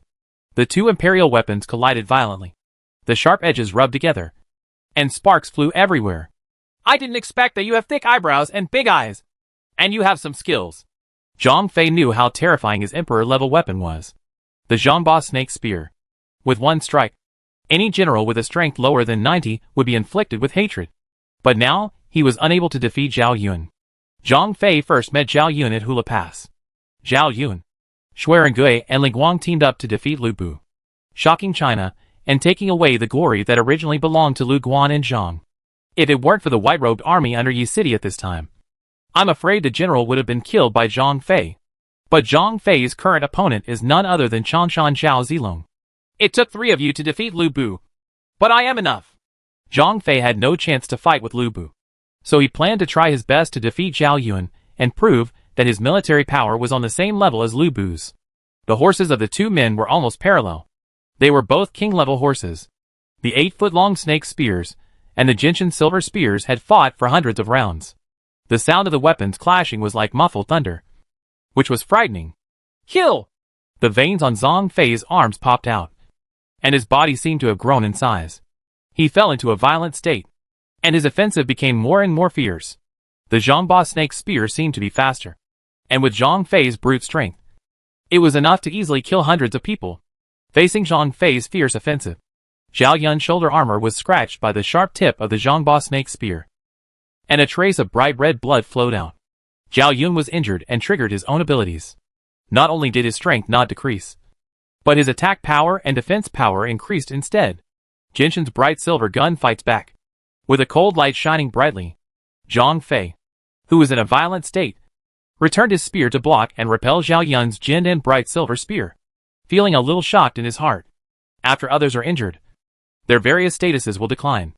On the contrary, Zhao Yun becomes more courageous as he fights. Two fierce generals are fighting, and their cavalry are riding and shooting at each other. The cavalry who are close to them directly draw their sabers, or use their spears to fight in close combat, trying to kill the opponent's troops as much as possible. The two cavalrymen chased each other like pythons on the plain, and some cavalrymen were killed and fell off their horses. Xuerengui was not worried that Zhao Yun would die in battle. Zhao Yun's ability is actually very scary. When injured, his strength will not decrease for a short period of time. Each time he is injured, his attack power plus 10%, upper limit 40%. Defense power plus 10%, upper limit 30%. In other words, Zhao Yun basically will not be captured by the opponent due to injuries. So Zhao Yun can enter and exit the enemy's formation 7 times. Even Guan Yu would be in a state of decline due to being hit by an arrow. But Zhao Yun was almost unkillable in a short period of time and broke through before his force declined. It's just a suspected soldier after all, because Zhao Yun led 8,000 cavalry to intercept Zhang Fei. Zhang Fei and Zhao Yun's cavalry fought on the plain. Xuerengui also confirmed that Zhang Fei's main force was a bluff, and the method he adopted was very clever, tying branches to the horse's tail. Then the enemy is likely to attack from both sides. After Xuerengui saw through the opponent's tactics, he felt confident. Sure enough, when Zhao Yun went up to fight Zhang Fei for hundreds of rounds, Guan Yu dragged the Qing Longyan Yu sword from the left wing, and King Lanling held up his horse and attacked Zhao Yun from the right wing. Zhao Yun's 8,000 cavalry were surrounded by 20,000 cavalry. Guan Yu wielded the Qing Longyan Yu sword with both hands. The sword glowed with green light and killed the oncoming white horse Yi Song. The high-level light cavalry are no match for Guan Yu. The horse spear in King Lanling's hand pierced the throat of a white horse follower and swept forward, killing and injuring many of the enemy's riders. Ha ha! Although you have some abilities, my second brother is here and will definitely capture you. Zhang Fei's muscles were trembling. After Zhao Yun was injured 3 times, the attack power was superimposed. It was difficult for Zhang Fei to resist Zhao Yun's faster and faster attacks. The injured Zhao Yun was more ferocious than usual Zhao Yun. Zhao Yun remained calm when fighting Zhang Fei. Even if he was injured, he would not go crazy and always remain calm. Shuarague will not remain indifferent. Third brother, why don't you capture him as soon as possible? Guan Yu killed the surrounding white horse Yi Song cavalry, and was shocked to see that Zhang Fei was unable to capture Zhao Yun, and was being suppressed by Zhao Yun. Guan Yu knew very well how powerful Zhang Fei was. Second brother, we can work together to capture him alive, and offer him to the eldest brother. Zhang Fei wanted to join forces with Guan Yu to capture Zhao Yun alive. After Zhang Fei could not defeat Zhao Yun, Guan Yu personally came to fight with his sword and said to Zhang Fei, Third brother, please retreat. I will capture him alive. Guan Yu wielded the Qilong Yanyu sword and wanted to fight Zhao Yun to the death. In Guan Yu's opinion, defeating Zhao Yun one-on-one is in line with his status. But Guan Yu also overlooked one point. Zhao Yun had already consumed part of his physical strength in the battle with Zhang Fei. Second brother, be careful. Zhang Fei surrendered Zhao Yun to Guan Yu, knowing that with Guan Yu's force, his life would not be in danger. Zhao Yun fought bloody battles, almost at his peak state, and the Jinshan bright silver spear blocked the Qinglong Yanyu sword. Guan Yu pressed his hands on the Qinglong Yanyu sword and tried hard to suppress it, but was unable to suppress Zhao Yun. The white-robed young man in front of him seemed to be brave enough that no one else could. My lord is so powerful in the Central Plains that he leads his troops to pacify the world, uses force to stop wars, and saves all people from fire and water. Please surrender quickly, and do not engage in unnecessary struggles. Zhao Yun was traumatized and his combat effectiveness was even higher. He used his hands to push away the Qinglong Yanyu sword, and the Jinshan bright silver spear swept across all directions. Guan Yu wielded his sword, fought with Zhao Yun, and fell into Zhang Fei's situation. The two fought for hundreds of rounds, and a small strand of beard was cut off by the blade of the Jinshan silver gun and scattered in the wind. Guan Yu's red face moved slightly, and a small strand of his beautiful beard was cut off by Zhao Yun. Although it was only a small wisp, it was a great shame and humiliation for Guan Yu. He took good care of his beautiful beard every day. I swear to avenge this one shot. Guan Yu seemed to be angered, and his offensive became more fierce. And the Qinglong Yanyu sword opened and closed. The blade of the knife collided with the blade of the gun, and the sharp metal collision sound made the scalp numb. Zhang Fei and Guan Yu were engaged in a wheel battle, and Zhao Yun had fought 200 rounds with the two men. Zhao Yun's physical strength is limited, and there is a time limit for improving his abilities after being injured. He must find a way to get rid of Guan Yu and Zhang Fei, who is watching eagerly from the side. As one of the 5 tiger generals, it is impossible to defeat 2 5 tiger generals unless you get a chance. Zhang Fei stabbed a white horse Yi Song to death. Seeing that Guan Yu still couldn't take down Zhao Yun for a long time, he couldn't help but scratch his head and head. So he rushed forward. Second brother, let me help you. Guan Yu wants to maintain his arrogance, but Zhang Fei doesn't care about fighting alone. As long as he wins, Zhang Fei and Guan Yu join forces to attack. Even Lu Bu has to stay away. Zhao Yun's Jinshan silver gun lasted less than 10 rounds before he found that Guan Yu and Zhang Fei had joined forces, and his pressure suddenly increased several times. Ha ha! After my second brother and I capture you alive, why don't you join our eldest brother and serve as a general with your skills? Seeing that Zhao Yun was still supporting him, Zhang Fei suddenly felt sympathy for each other. If Chu Tian hadn't kidnapped Zhao Yun in advance, then Zhao Yun would be their Yun's sister now. Zhao Yun counterattacked. I am ashamed to associate with the ring-eyed thief. What? Ring-eyed thief? Looking for death. Zhang Fei saw that Zhao Yun was provoking him, so he no longer tried to recruit Zhao Yun. Instead, he and Guan Yu attacked almost at the same time. The Qilong Yanyu sword struck Zhao Yun from the front, and the Zhongba snake spear stabbed Zhao Yun from the side. The two 5 tiger generals have a clear understanding of each other and attack at the same time. Even Zhao Yun is not immune. Zhao Yun ignored the Zhongba snake spear and blocked the Qinglong Yanyu sword with all his strength. Boy with thick eyebrows, you will die by my spear this time. Zhang Fei thought that Zhao Yun's clone was powerless and couldn't help but be overjoyed. As long as Zhao Yun was stabbed by the 8-foot-long snake spear, Zhao Yun would definitely die on the spot. Suddenly, a square-shaped painted halberd came holding Feng Lei and blocked the Zhangba snake spear. With a clang, 2 Imperial-level weapons collided.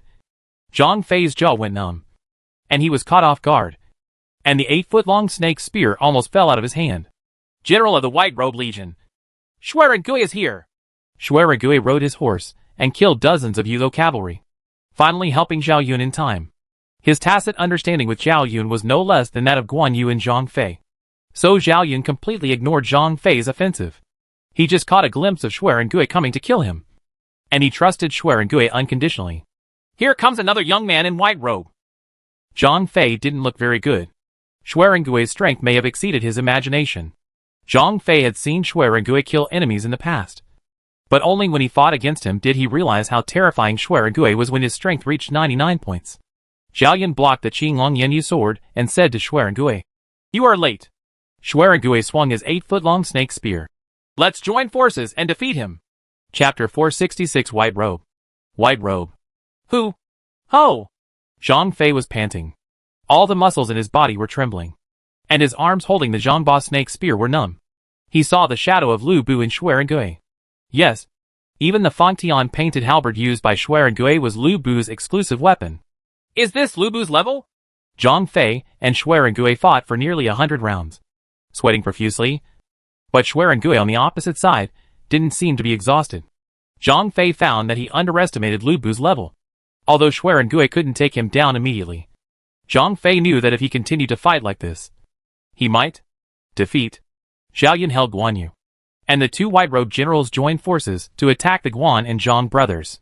Shui Rengui suppressed Zhang Fei, while Zhao Yun was still fighting against Guan Yu. The Jin Dan Liang silver spear and the Qinglong Yanyu sword were fighting.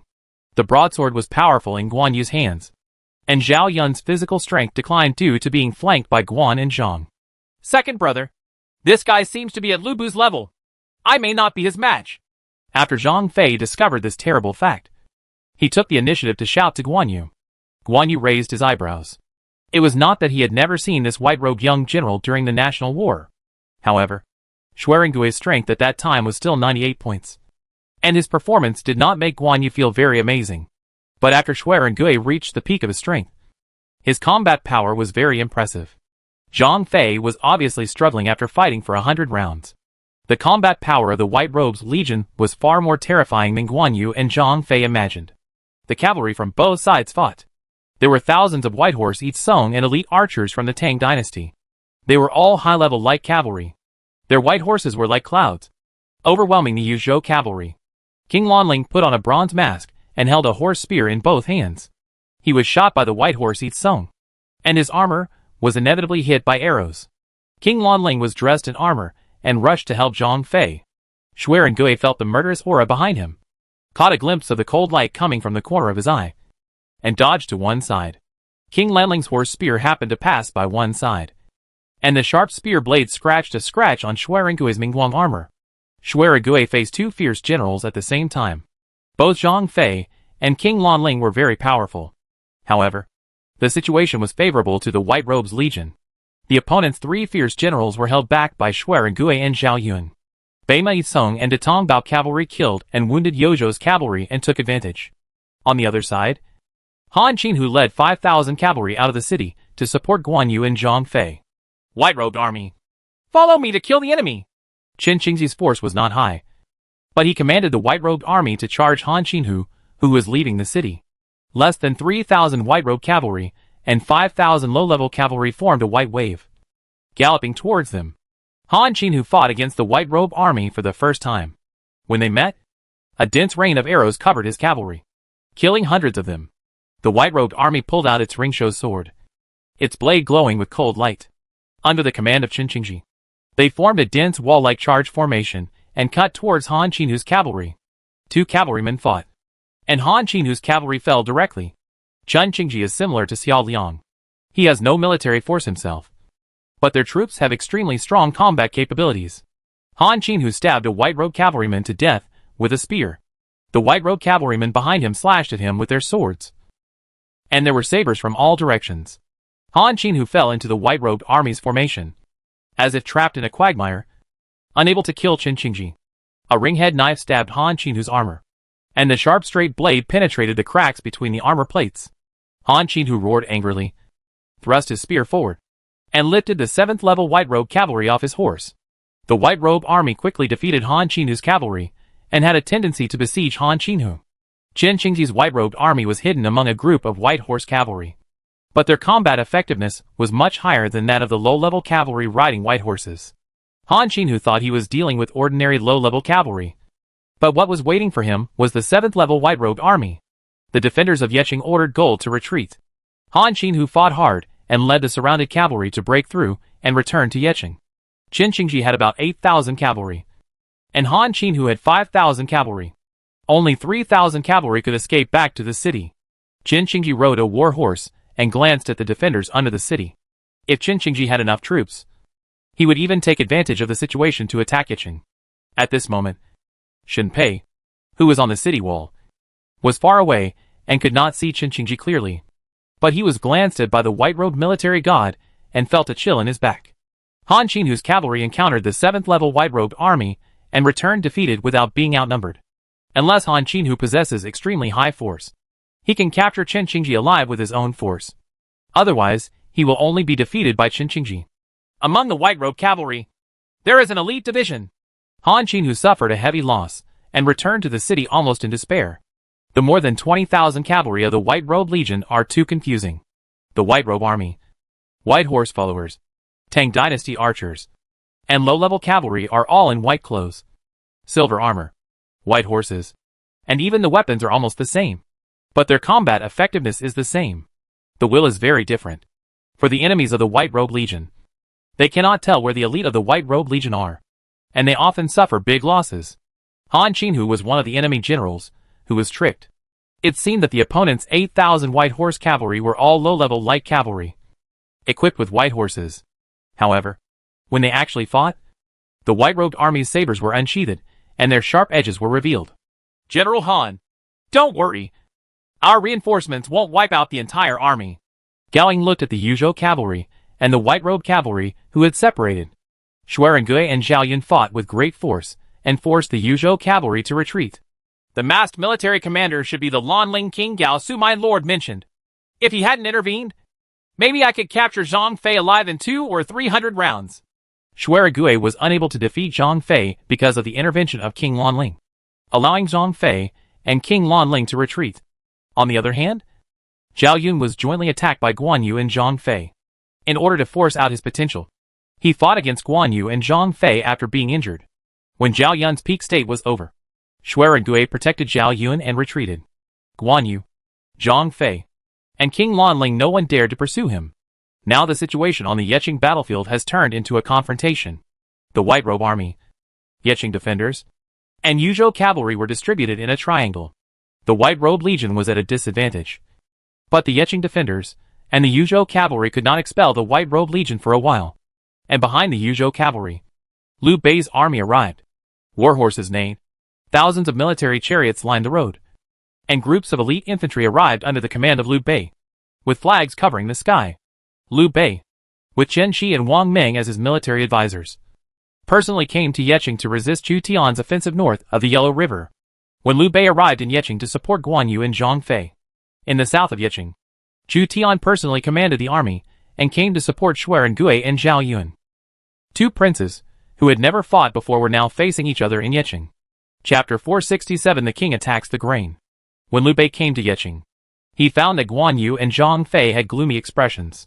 The presence of Xuerengui and Zhao Yun made them seem less confident in their own force. Yun Chang is incompetent and unable to expel the enemy troops. Please punish me, brother. Guan Yu took the initiative to apologize to Liu Bei. Guan Yu was the main general in this attack, but he was unable to win. If you can't cross the two mountains of Xuerengui and Zhao Yun, how can you take the leader of Chu Zi among 1,000,000 troops? Not to mention, Xuerengui and Zhao Yun are two generals of the White Robe Legion, not Chu Tian's bodyguards. And Chu Tian's guard Dian Wei has a force that is not inferior to Guan Zhang. After Liu Bei heard about the battle between Guan Zhang and Shui Zhao, he couldn't help but sigh. I didn't expect that even with the bravery of the second and third brothers, I couldn't defeat the generals under Chu Zimu. A small school came in and reported, Zhu Zimu's army has arrived. Everyone, including Liu Bei, Chun Shi, Wang Ming, Hu Luguang, King Lanling and others, were all moved. They are finally going to confront Zhu Zimu, who is invincible south of the Yellow River. Liu Bei led everyone up to the heights to look, and as far as the eye could see was Li Yi's offensive legion.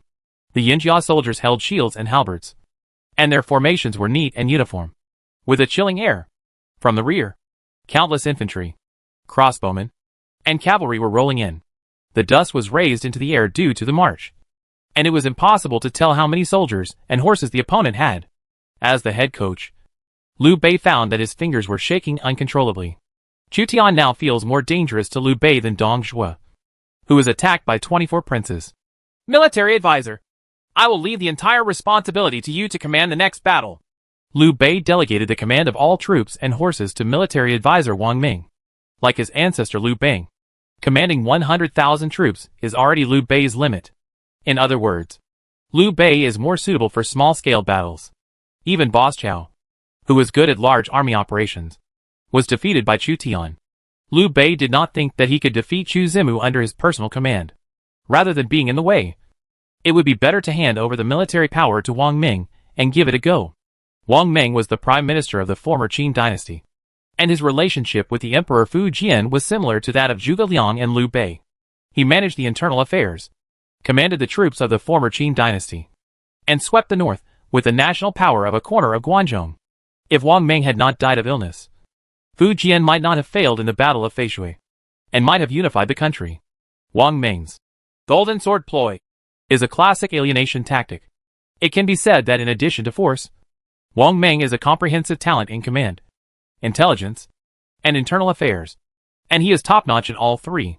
Guan Yu and Zhang Fei looked unhappy when they saw that Liu Bei actually handed over the crucial battle to Wang Ming, who had only been in their camp for a few months.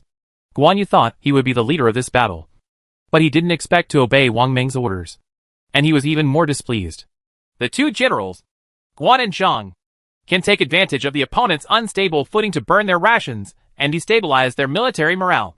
If the opponent is on guard, two generals, Hu Luguang and Gao Su, will go to the rescue and severely injure their pursuers. After Wang Ming took over Liu Bei's army, he immediately began to deploy it. Hu Luguang and Gao Gao clasped their fists. Take orders! On the contrary, Guan Yu and Zhang Fei from Liu Bei's own camp remained unmoved, seemingly not satisfied with being commanded by Wang Ming. Second brother, third brother, the military advisor has a plan, and you must follow the military advisor's orders. Liu Bei took the initiative to support Wang Ming. No matter how powerful Wang Ming was, he was not qualified enough to suppress his sworn brothers, who had followed Liu Bei for several years and were sympathizers with each other. Only when Liu Bei spoke did Guan Yu and Zhang Fei become convinced. Guan Yu and Zhang Fei said reluctantly, Take the order. The four generals went down to prepare. Liu Bei said to Wang Ming, My two sworn brothers are usually rude, but they are unequivocal when charging into battle. Please don't take offense. Sir! Liu Bei knew that his power was weak and could not compete with the various princes who had grown stronger through national wars. If he wanted to retain a great talent like Wang Ming, he could only use his personal charm to gain Wang Ming's trust. If ordinary player princes were reduced to Liu Bei's situation, their military generals would choose to leave, such as Prince Zhao's General Dorgan, the civil servants Qin Ji and Qin Kun's father and son, who talked about the Tang dynasty. There are still a large number of civil servants and generals who are willing to follow Liu Bei, from Jizhou to Yuzhou, as well as civil servants and generals from other dynasties that Liu Bei has recruited. Wang Ming didn't care much. The two generals are unparalleled in terms of military power. Maybe there are only 2 or 3 princes in the world who have strong enough generals to compete with them.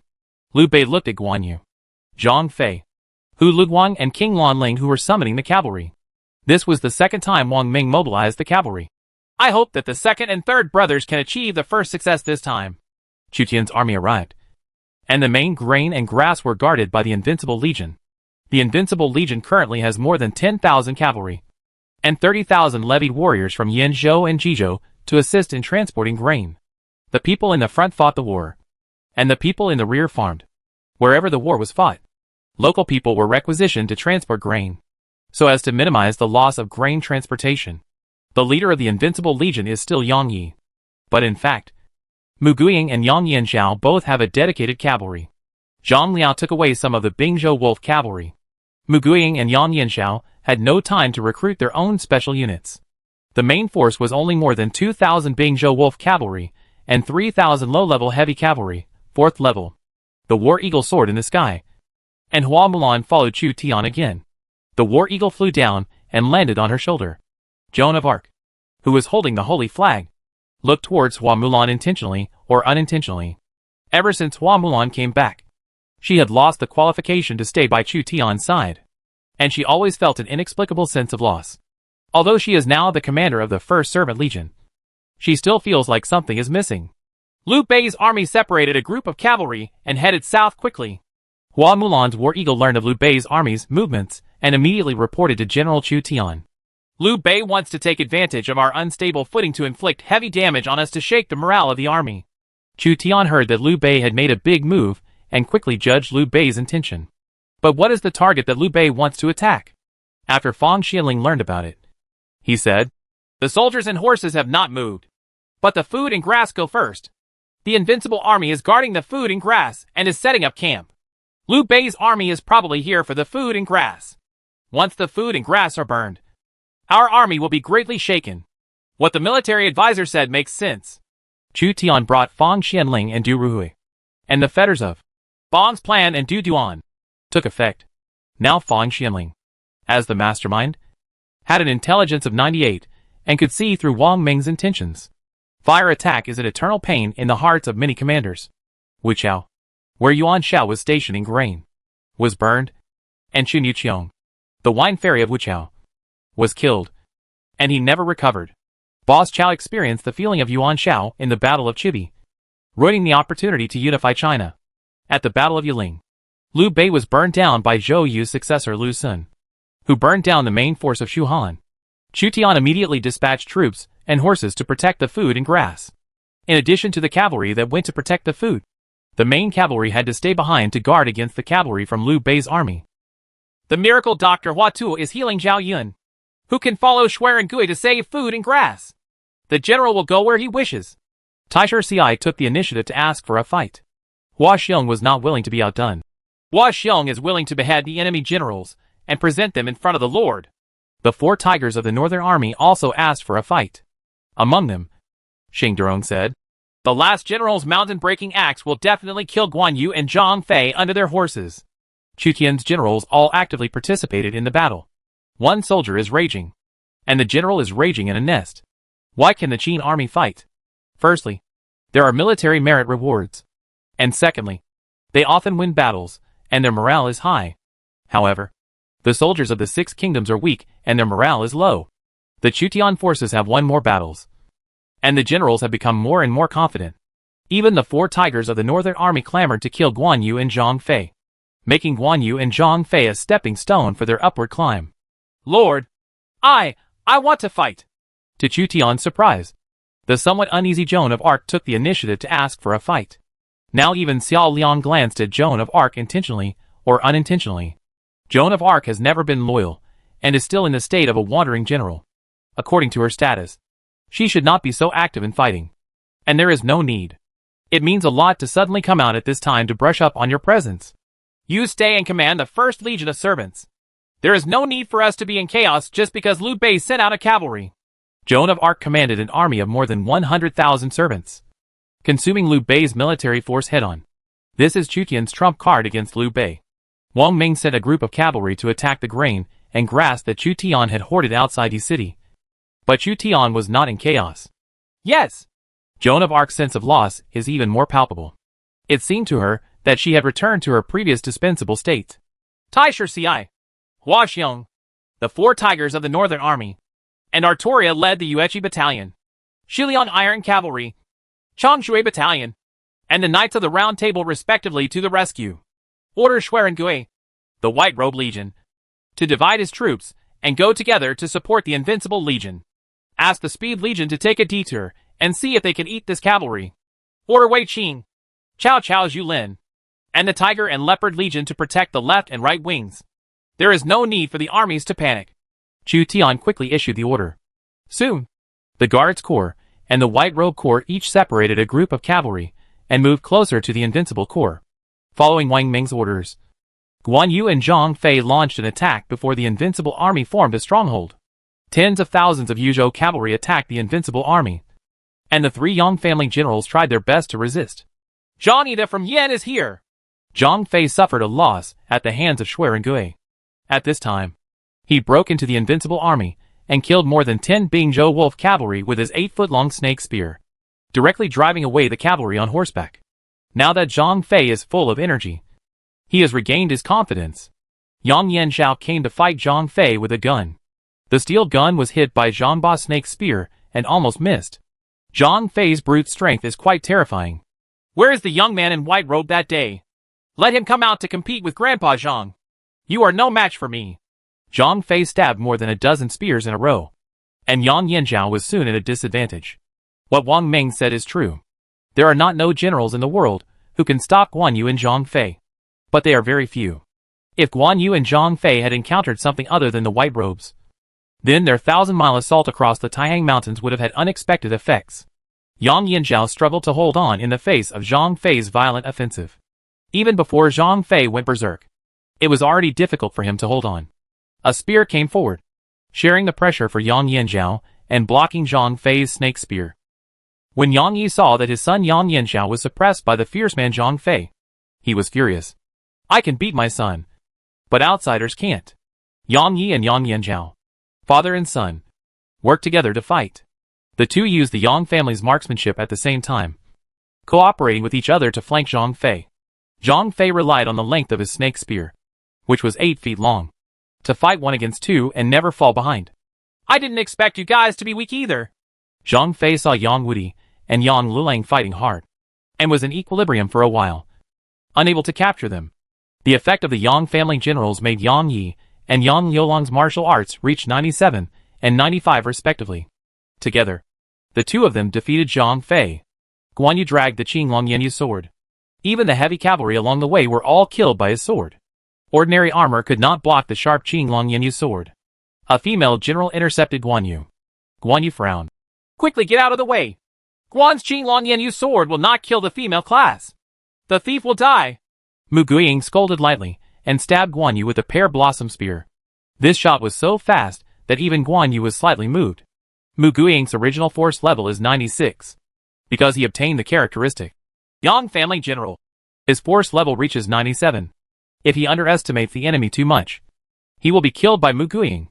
Guan Yu wielded the knife with both hands and split the pear blossom spear that was stabbing him. The blade of the Qinglong Yanyu sword emitted cold light, leaving marks on the blade of the pear blossom spear. The quality of Mu Guiying's weapon was not as good as the Qinglong Yanyu sword, and her hands hurting when holding the gun. Guan Yu had reached his peak condition. What a powerful knife! Seeing Guan Yu's fierceness, Mu Guiying focused on defense. She knew that as long as she held Guan Yu back until reinforcements arrived, Guan Yu and Zhang Fei would have to retreat. Since you are an enemy, don't blame Guan for his sharp sword. Guan Yu no longer cared about whether Mu Guiying was a female figure. The Qinglong Yanyu sword opened and closed in his hands. His momentum increased, and he suppressed Mu Guiying. Mu Guiying drew the ground as a prison and defended Guan Yu's offensive with a pear blossom spear. The military advisor has an order. Set fire to it quickly. Hu Luguang and King Lanling, the general sent by Wang Ming to support Guan Yu and Zhang Fei, held torches and took advantage of the wind direction to set fire to the camp of the Invincible Legion. There was a large amount of military rations stored in the camp. Before they could deploy their horses, dig trenches and traps, Hu Luguang led the cavalry to break into the camp from the other side. Damn it! Hold on to the camp and block the fire! Mu Guiying was still prepared to clean up debris around the camp and between the grain trucks, so that the fire would not burn from the surroundings to the grain trucks in the middle. The cavalry of the Invincible Legion rushed forward to prevent Hu Luguang and King Lanling from breaking the formation. And outside the Invincible Legion's camp, reinforcements sent by Chu Tian have arrived. It's you again. This time, you may not be able to escape. Shui Rengui saw Guan Yu and Zhang Fei wreaking havoc in the Invincible Legion camp. They couldn't defeat the White Robe Legion, but they came to bully the Invincible Legion, and he was furious. Guan Yu and Zhang Fei were fighting against the generals of the Yang family. Guan Yu was about to defeat Mu Guiying. Zhang Fei suddenly saw a young general in white coming and immediately shouted to Guan Yu. Second brother. That man is here again. Let's retreat quickly. Zhang Fei wanted to fight Xuerengui again, but after thinking about it, besides Xuerengui, there were 3 Yang family generals here. Chapter 468 Melee. Reinforcements arrived, and a cavalry force of just over 100 people attacked Guan Yu. The Knights of the Round Table ignored the arrows fired by the Yuzhou cavalry, and pierced the armor of the Yuzhou cavalry with a lance more than 4 meters long, knocking the Yuzhou cavalry off their horses. With one attack, dozens of cavalry fell around Guan Yu. In order to make a surprise attack, Guan Yu only brought light cavalry. Facing the assault of the Knights of the Round Table, his men were unable to resist. Guan Yu had not recruited 500 swordsmen at this time. Seeing that the cavalry around him was defeated, he gave up his attempt to kill Mu Guiying and led the Yuzhou cavalry to leave. The long-bearded thief! Please stop leaving! Mu Guiying's reinforcements arrived, and she mustered up the courage to fight Guan Yu again. Guan Yu was offended by Mu Guiying's shouting, and he frowned, as he always cherished his beard. However, he still rode away, with his back to Mu Guiying, and the Qinglong Yanyu knife dragged the ground, leaving a mark on the ground. With the sharpness of the Qinglong Yanyu knife, it can cut even sand and stone. Turning your back to the enemy general is a taboo for military strategists. Mu Guiying rode in pursuit, trying to hold off Guan Yu, and give the reinforcements a chance to capture or kill Guan Yu alive. Or, she can use the pear blossom gun to kill Guan Yu who has his back turned to her. Guan Yu felt the murderous intent approaching from behind, and Dan Feng's eyes burst with murderous intent. His right arm was trembling slightly, and the Qinglong Yanyu sword made a soft sound. Just when Mu Guiying was about to catch up, Guan Yu's murderous intent suddenly appeared, and in an instant, the fierceness exploded and surged. This is Guan Yu's ability to drag the knife. Guan Yu, who was escaping, suddenly turned around and slashed with his sword with both hands. This knife has enough power and bonus to cut through rocks. Mu Guiying discovered that he had been tricked and blocked it with the weapon in his hand. The Qinglong Yanyu sword combined with Guan Yu's ability was so powerful that it cut off Mu Guiying's pear blossom spear with one strike. Mu Guiying's face was as white as snow. Life and death only happened in a moment. Sonorous sparks flew everywhere, and the Qinglong Yanyu sword almost hit Mu Guiying, but was blocked by a broadsword and a knight's sword. King Arthur and Hua Xiong came to the rescue in time and broke off a pear blossom gun. With the combined strength of the two of them, they were able to block Guan Yu's full blow with the Qinglong Yanyu sword as a weapon. Hua Xiong couldn't help but feel lucky that he didn't meet Guan Yu at Hula Pass.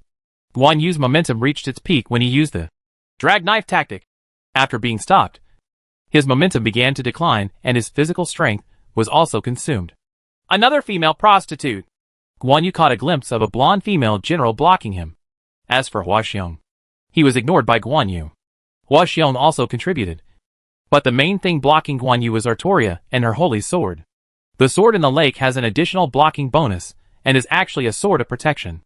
Mu Guiying abandoned the pear gun that was broken into 2 parts, took a spare red tassel gun from the soldiers, and joined forces with Artoria to attack Guan Yu.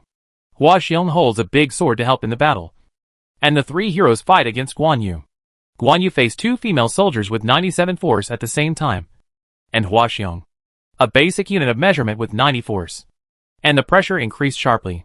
The sword in the lake is also an imperial weapon, and the Qinglong Yanyu sword cannot damage it at all. Mu Guiying's hanging spear attacks fiercely, and Hua Xiong wanders around, so that Guan Yu cannot gain any advantage. Although there are many female generals under Chu Tian, none of them are good at fighting. Second brother. Retreat quickly. I can't do it anymore. Zhang Fei was chased by Xuerengui and Yang Ye's father and son in the melee, and he complained endlessly. One was 99 force, the other was 97 force, and the other was 95 force. The 4 tigers of the Northern Army, whose force ranged from 60 to 85, were also waving flags and shouting in the rear. Zhang Fei felt extremely uncomfortable. Even Lu Bu would have to flee in the face of such a lineup. We have achieved certain results. Retreat! Guan Yu saw that the generals Hu Luguang and Lan Lingwang sent by Wang Ming had successfully set the fire, so he withdrew back. Guan Yu! Zhang Fei, please leave. The 4 tigers of the Northern Army are here to take your heads. The 4 tigers of the Northern Army led 3,000 Changshui camp cavalry and attacked Guan Yu and Zhang Fei. They were unstoppable. Xing Darong's mountain opening axe was swung with great force, cutting a Yuzhou cavalryman in half. If Guan Yu and Zhang Fei can be killed, The four tigers of the Northern Army will become famous in the Eastern Han Dynasty. Guan Yu and Zhang Fei turned around and fled, but were chased by four tigers of the Northern Army. Of course, Guan Yu and Zhang Fei were not afraid of the four tigers of the Northern Army, but they were afraid of the few fierce generals who rushed in front of the four tigers of the Northern Army, including Xuerengui, Hua Xiong, King Arthur, and the generals of the Yang family. No matter how powerful Guan Yu and Zhang Fei are, they are just two people. They have to retreat when faced with a group of generals with 90+ strength. In front of Guan Yu and Zhang Fei, Su Rong and Xiao Hoyuan's rapid army divided into 5,000 troops to cut off their retreat, and the two sides fought in a melee. Xiao Hoyuan shot 3 arrows in a row, but Zhang Fei knocked them away with a snake spear 8 feet tall. Zhang Fei rode his horse and wanted to chase Xiao Hoyuan, but Xiao Hoyuan avoided fighting and kept releasing cold arrows in the rebellious army. The same goes for Su Rong. Suddenly, an arrow shot at Xiao Hoyuan. Like a shooting star, Xiao Hoyuan is a master of archery.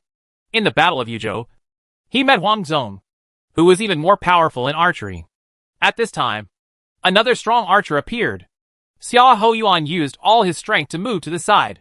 The red tassel on his helmet was scratched by the arrow, and a wisp fell. Danger after danger! Generals Guan and Zhang, retreat immediately. The marksman Hu Luguang sent troops to join Guan Yu and Zhang Fei, and almost all his arrows were missed, except for Xiao Hoyuan, who barely dodged one arrow. All the other captains and soldiers were shot dead by Hu Luguang. I didn't expect you to have good archery skills. Zhang Fei was supported by Hu Luguang, and he couldn't help but admire Hu Luguang's superb bow skills. When it comes to force, Hu Luguang is no match for him. But when it comes to archery, he can't compare to Hu Luguang either.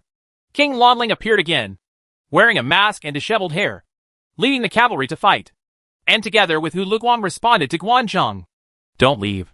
Taisher Ci took back his halberd, bit his bow and drew an arrow, intending to kill anyone among Guan and Zhang. He made a split-second decision to target Guan Yu, because he thought Guan Yu was easier to hit with an arrow. The bow was trembling violently, and Taisher Ci shot an arrow with all his strength. This arrow is an armor-piercing arrow made by Chu Tianling craftsman and Mo Xie for Xuerengui, Li Guang, Taisher Ci, Li Ling and other bout generals. It is expensive to make, but its power is unquestionable even at close range. Even if it is full of plate armor, the knight will also be shot through. The armor-piercing arrow rubbed violently with the air. After Taisher Ci fired an arrow with all his strength, the bowstring broke. If this arrow hits Guan Yu, no one knows what the consequences will be. Another arrow came, hitting Tai Shizi's armor-piercing arrow and changing the trajectory of the armor-piercing arrow. Hu Luguang put down the horn bow in his hand and looked at each other from a long distance away from Tai Shizi. Both of them were masters of arrows. Hu Luguang's move also explained to Tai Shizi that Liu Bei's army also had strong generals who were good at archery. 2 people from Guan and Zhang rescued the siege, broke through the blockade of the Speed Legion, and retreated to the north. Xuerengui killed several Yuzhou cavalry who besieged him, but he was not injured at all. If he hadn't been delayed by these few soldiers, he would have been sure to defeat Hu Luguang in the archery duel instead of drawing with him like Tai Shizi. After a melee, the cavalry who came to attack the grain and grass were defeated. Yang Yi, Mu Guiying, and Yang Yanshao immediately led their troops to put out the fire and count the losses. Artoria took back the sword in the lake with a cautious look. There were many generals in the Han Empire who were at the peak of their martial arts. The defense of the Knights of the Round Table was extremely strong.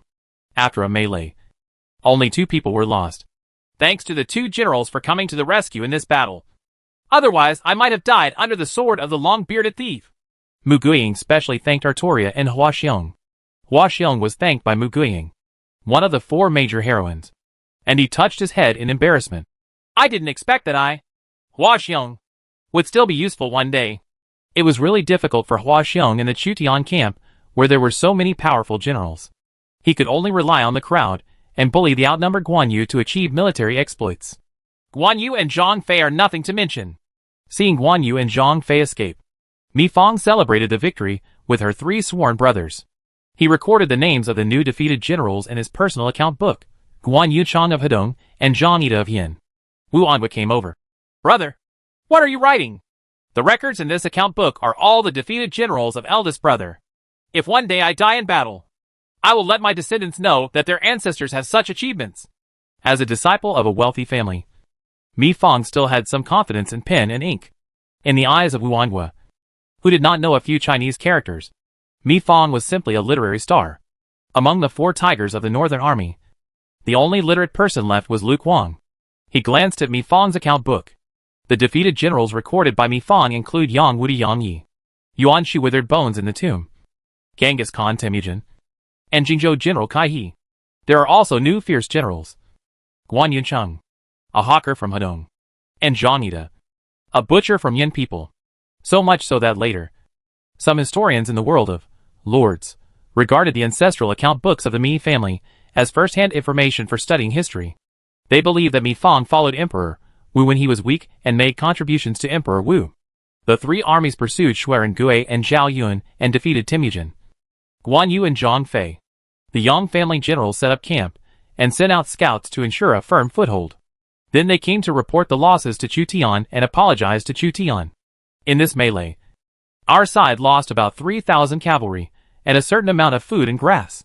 However, because the Invincible Legion had taken certain precautions in advance, the fire did not spread to the entire camp, and the loss of food and grass did not reach the point of damaging the bones. Furthermore, more grain and grass are still on Su Sheng's large grain transport ship. Liu Bei is assisted by military advisor Wang Jinglu. He is full of strategists and is good at military affairs. He launched 2 surprise attacks in succession. He wants to defeat us while our foothold is not stable and break the siege of Yi City. This is not a mistaken war. You must be careful in the future. Chu Tian did not punish the Yang family general too much.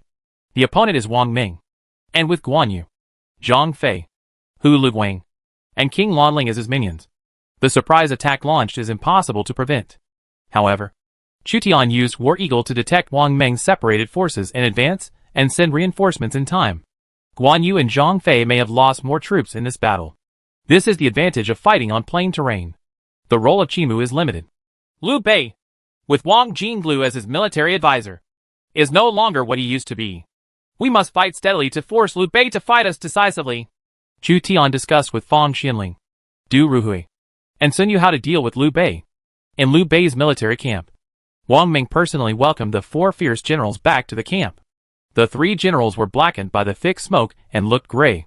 Only King Lanling, who was wearing a mask, took off his mask and was still handsome. It seems that wearing a mask still has some benefits.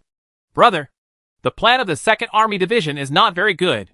We were chased and beaten by the other side. After Zhang Fei returned to the camp, he scooped water to wash his black face and couldn't help but complain. He was a bit useless in this battle, and was hunted down by Shuiren Gui and Yang Ye's father and son among thousands of troops. Third brother's words are reasonable.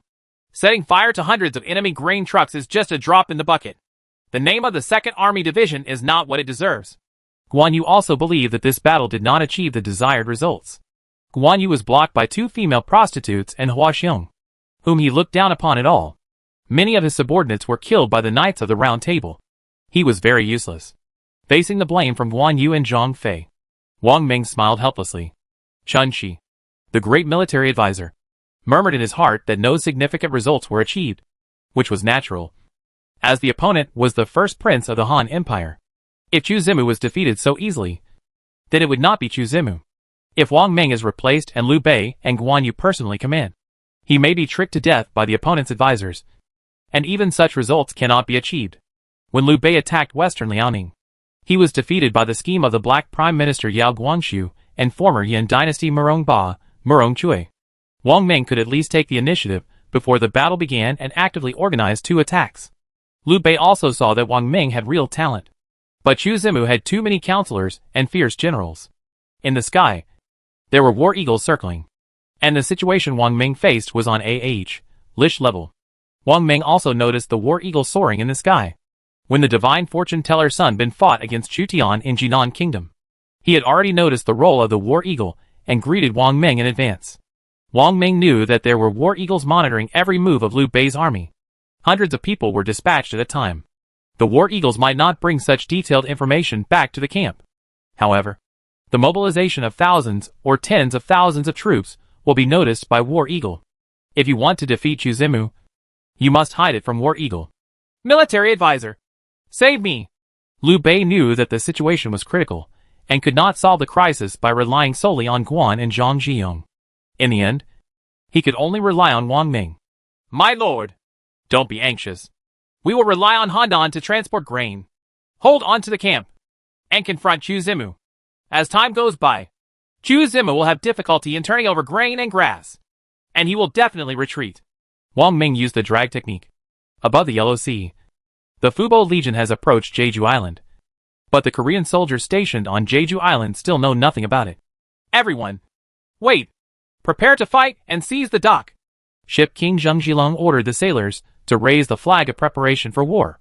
Zheng Zhilong looked at the outline of the island, his heart surging. This is the Fubo Legion's first sea-crossing expedition, and it is bound to win. In the port of Jeju Island, a Goryeo naval general was urging Seong Yong to drive his war horses to the deck of the cargo ship. A giant turtle ship is moored at the dock on Jeju Island. Jeju Island is one of the horse-producing areas of Goryeo, providing tens of thousands of war horses to Goryeo every year. The Korean civil servant guarding Jeju Island said to the naval general, Masterly, I heard that the Han army has reached Shijing, and I don't know if Shijing can be defended. Yi Sunshin replied with certainty. I will definitely defend it. Chapter 469 Zheng Zhilong and Yi Sunshin. Lay down the boat. Zheng Zhilong commanded the Navy soldiers to put down the rowing boats used for shoal operations. The Navy soldiers and sailors turned the winch, and the rowing boats slowly landed on the sea. Soon, there were hundreds of rowing boats floating on the sea, each with only a few or more than a dozen people. Attack! Zheng Zhilong personally took charge of a fortune ship with 400 materials, and the mighty Fubo army sailed to the port of Jeju Island. This expedition to Jeju Island consisted of 400 warships from the Ming Dynasty and battleships, ships from the Han Dynasty. But sir, I heard that the Liaodong army killed 80,000 of our soldiers in the battle at Iju, and dozens of adults were executed by the Liaodong army. The power of the Liaodong army is not something that our country of Korea can withstand. The Goryeo official on Jeju Island wiped the sweat from his forehead. He had already heard that Mingwan, the governor of Liaodong, personally led 200,000 Liaodong troops to invade Korea. The northern boundary of Korea had been captured by the Liaodong army, and only some rebels were resisting Mingwan's rule. During the Ming Dynasty's Battle of Ouija Castle, 80,000 Goryeo soldiers were killed, which aroused the fear of countless Goryeo generals and civil servants. Even the southernmost island of Jeju couldn't help but feel shuddered when they heard about the terror of the Liaodong army. Mingwan's terrifying level is second only to that of Bai Qi and Xiongyu. The current naval commander of Goryeo, Yi Sunshin, was transferred to Jeju Island by Lord Choi Jae-sun to transport war horses and support Choi Jae-sun. Choi Zaishan gathered all the resources of the Goryeo kingdom and took advantage of the terrain to fight the Liaodong army. Although Choi Zaishan lost more than he won, he still resisted tenaciously. The rebels of Goryeo came one after another and continued to support Choi Zaishan. The scary thing about Mingwan is its elite cavalry. Even if Choi Zaishan recruits the naval hero Yi Sunshin, he cannot change the strength comparison between the Liaodong army and the Goryeo army. The populations of Liaodong and Goryeo were almost the same, but they faced Mingwan, the prefect of Liaodong, who even Chu Tian was not willing to provoke. Mingwan regards the Goryeo kingdom as its vassal. In the future, a group of Goryeo kingdom servants will be needed to enter the pass. Otherwise, Mingwan will face the problem of insufficient population.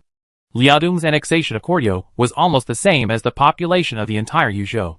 Yi Sunshin, a naval general, faced the corrupt and unclear situation in Goryeo. But he just shook his head and expressed his inability to do anything.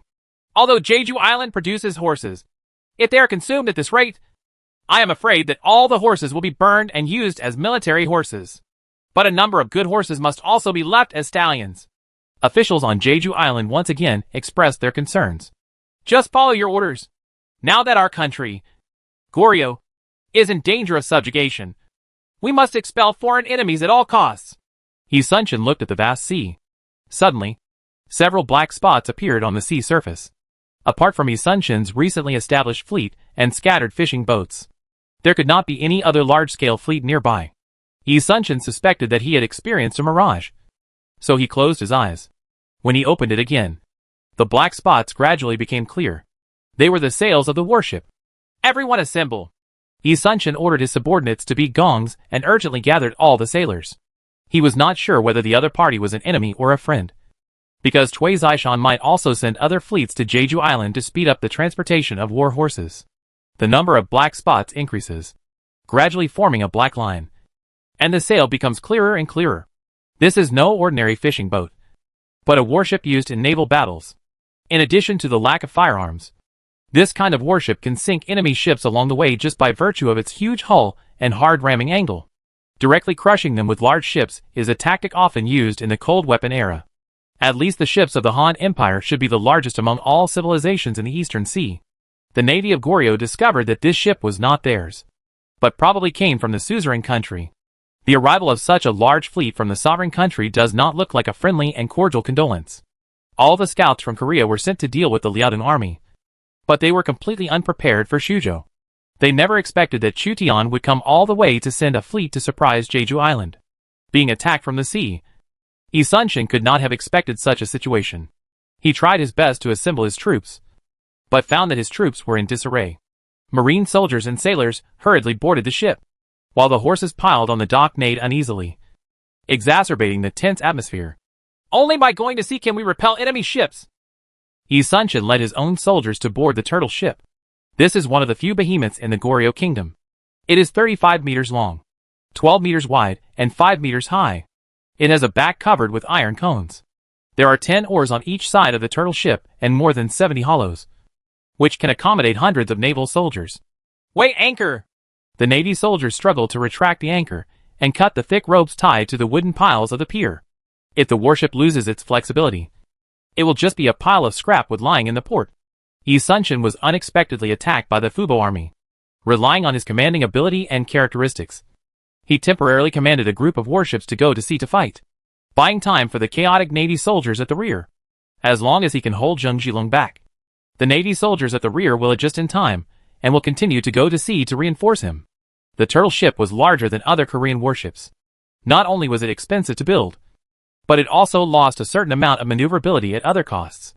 When Zheng Zhilong ordered the shallow draft warships such as oars, sterns, and fighting ships to attack at full speed, the turtle ship had no time to leave the harbor. Tiger! Tiger! Tiger! The soldiers of the Fubo Legion moved in unison, roared slogans, and shuttled between the waves like sharp arrows. The sea water laps at the warship and the waves splash. This was Chu Tian's slogan for the surprise attack on Jeju Island. Although the officers and soldiers of the Fubo army did not understand what this meant, they shouted slogans in unison, as if full of blood bursting out of their throats. Fubo Army's first expedition. Fubo Army, which usually has nothing to do, finally has a chance to gain military exploits. General, it seems that there is a Goryeo Navy station on Jeju Island, which is inconsistent with the intelligence. Do we want to continue the attack? Destroy them. Zheng Zhilong also did not expect that Admiral Yi Sun-shin, the naval commander of the Goryeo kingdom, would go to Jeju Island to transport horses on Cui Zishan's order at this time. But Zheng Zhilong, as a shipping king in the late Ming dynasty, traveled all over the world, and would not give up his expedition just because he encountered the Goryeo navy, led hundreds of ships to make a surprise attack on Jeju Island. How could they retreat so easily? The king of ships has the arrogance of a king of ships. General, what kind of monster is that? A navy captain discovered Yi Sun-shin's turtle ship. It was also the first time for Zheng Zhilong to see such a monster, and his pupils shrank. The turtle boat looks like a huge black turtle on the sea, which is scary. Goryeo's characteristic ship, the turtle ship, has strong defensive power. The Goryeo naval general on Jeju Island is likely to be the hero of Goryeo. Yi Sun-shin. Among Zheng Zhilong's generals, there were also strangers. Chu Tian treats foreigners and local talents equally, and those with ability and qualifications can occupy high positions. A group of sailing talents will be born among the players, and those with extraordinary talent and luck may become navigation masters. Players are very familiar with the distinctive warships of Goryeo. No matter what kind of ship it is, as long as it is made of wood, it will sink in the sea in the face of my fire attack. Zheng Zhilong's eyes reflected most of the naval battlefield, and black smoke began to rise from the ships and boats at the front. Zheng Zhilong's best tactic is fire attack. In order to take precautions, he used fire ships to clear the way. In one breath, he paid 100 small ships as the price for defeating Yi Sun-shin. The ship took advantage of the waves and rushed towards Yi Sun-shin's fleet. After the sailors lit the fire boats, They jumped into the sea. Man proposes. God disposes. Yi Sunshin's fleet was blocked in a narrow port and had no way to escape. The fireship carried raging flames and hit the ships in the port. And the fire spread quickly. The fire was reflected on the entire sea surface. And the billowing black smoke soared hundreds of meters. The harbor of Jeju Island turned into a sea of fire. The defenders of Jeju Island watched in horror as the fire engulfed most of Yi Sunshin's ships. And their livers and gallbladders were split. The Han army has reached Jeju Island. Is this the Han army of the Liaodong army? Or the Han army from somewhere? The minds of the Jeju Island defenders went blank. They were shocked by the horror of the opponent's fire attack and completely stopped thinking. Stop the fire ship from approaching! Yi Sunshin commanded several small boats to protect the turtle ship. He would rather have a strong man cut off his arm. But he must guard this turtle ship and not let it fall into the hands of the Han Empire. Currently, this is the only turtle ship in Korea. In order to protect the turtle ship, several Koryo boats sacrificed themselves to intercept the fire ship that was pushed to the turtle ship by wind and waves. Yi Sunshin stood on the deck of the turtle ship. Looking around, there was a sea of fire all around, and thick smoke was billowing in the sea breeze. The naval commander on the opposite side was too ruthless and directly used the fire ship as the vanguard to burn the ships coming out of Jeju Island. If the fire continues, there will be at least thousands of casualties. The fire ship only cleared the way. Behind it, Zheng Zhilong's lucky ships, fighting ships, and sterns came forward to harvest the Koryo navy. Hundreds of ships blocked Jeju Island, and no ship could leave. Boom! The turtle ship collided with the stern boat. The stern boat was much smaller than the turtle boat. The hull broke instantly, and seawater poured in. The soldiers of the Zheng family navy gave up their boats and jumped into the water to escape. Intercept the turtle ship! Zheng Zhilong fought against such a monster for the first time, and he felt a desire to fight against others. He did not believe that he could not destroy the turtle ships with the number of his warships.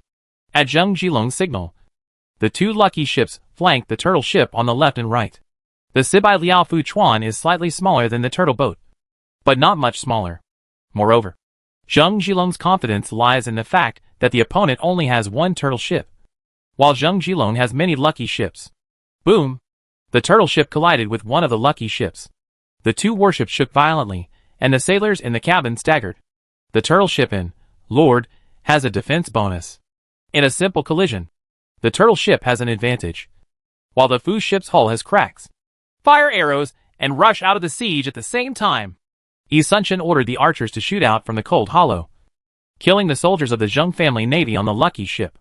The turtle ship was like a black turtle charging rampantly, trying to escape from the siege of the Fubo Legion.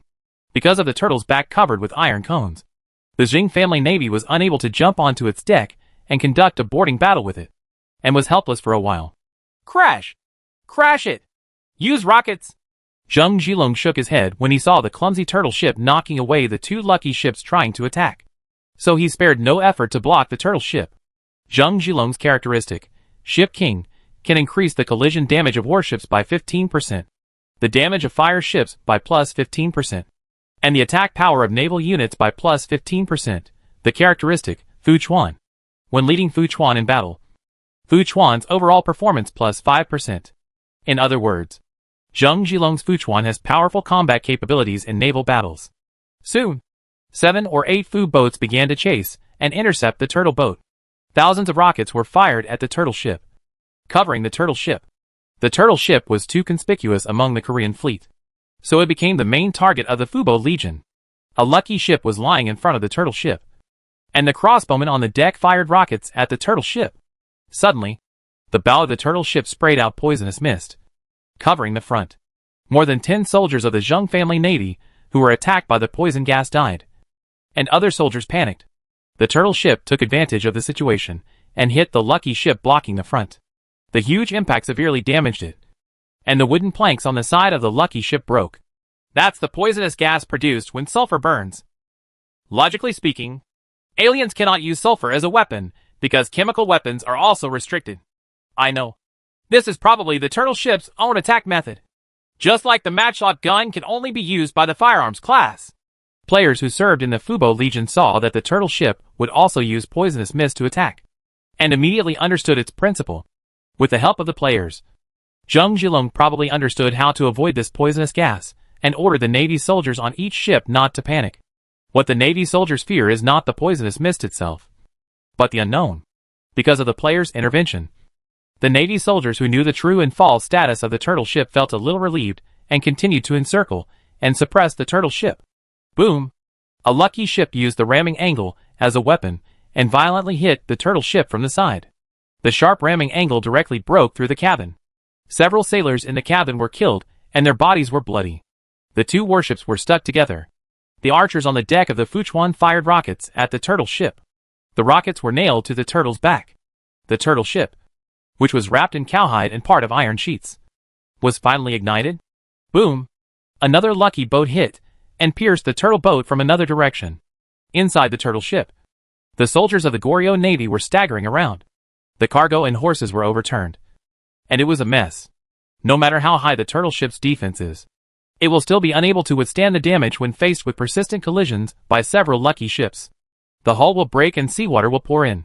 The soldiers and sailors of the Goryeo Navy look pale.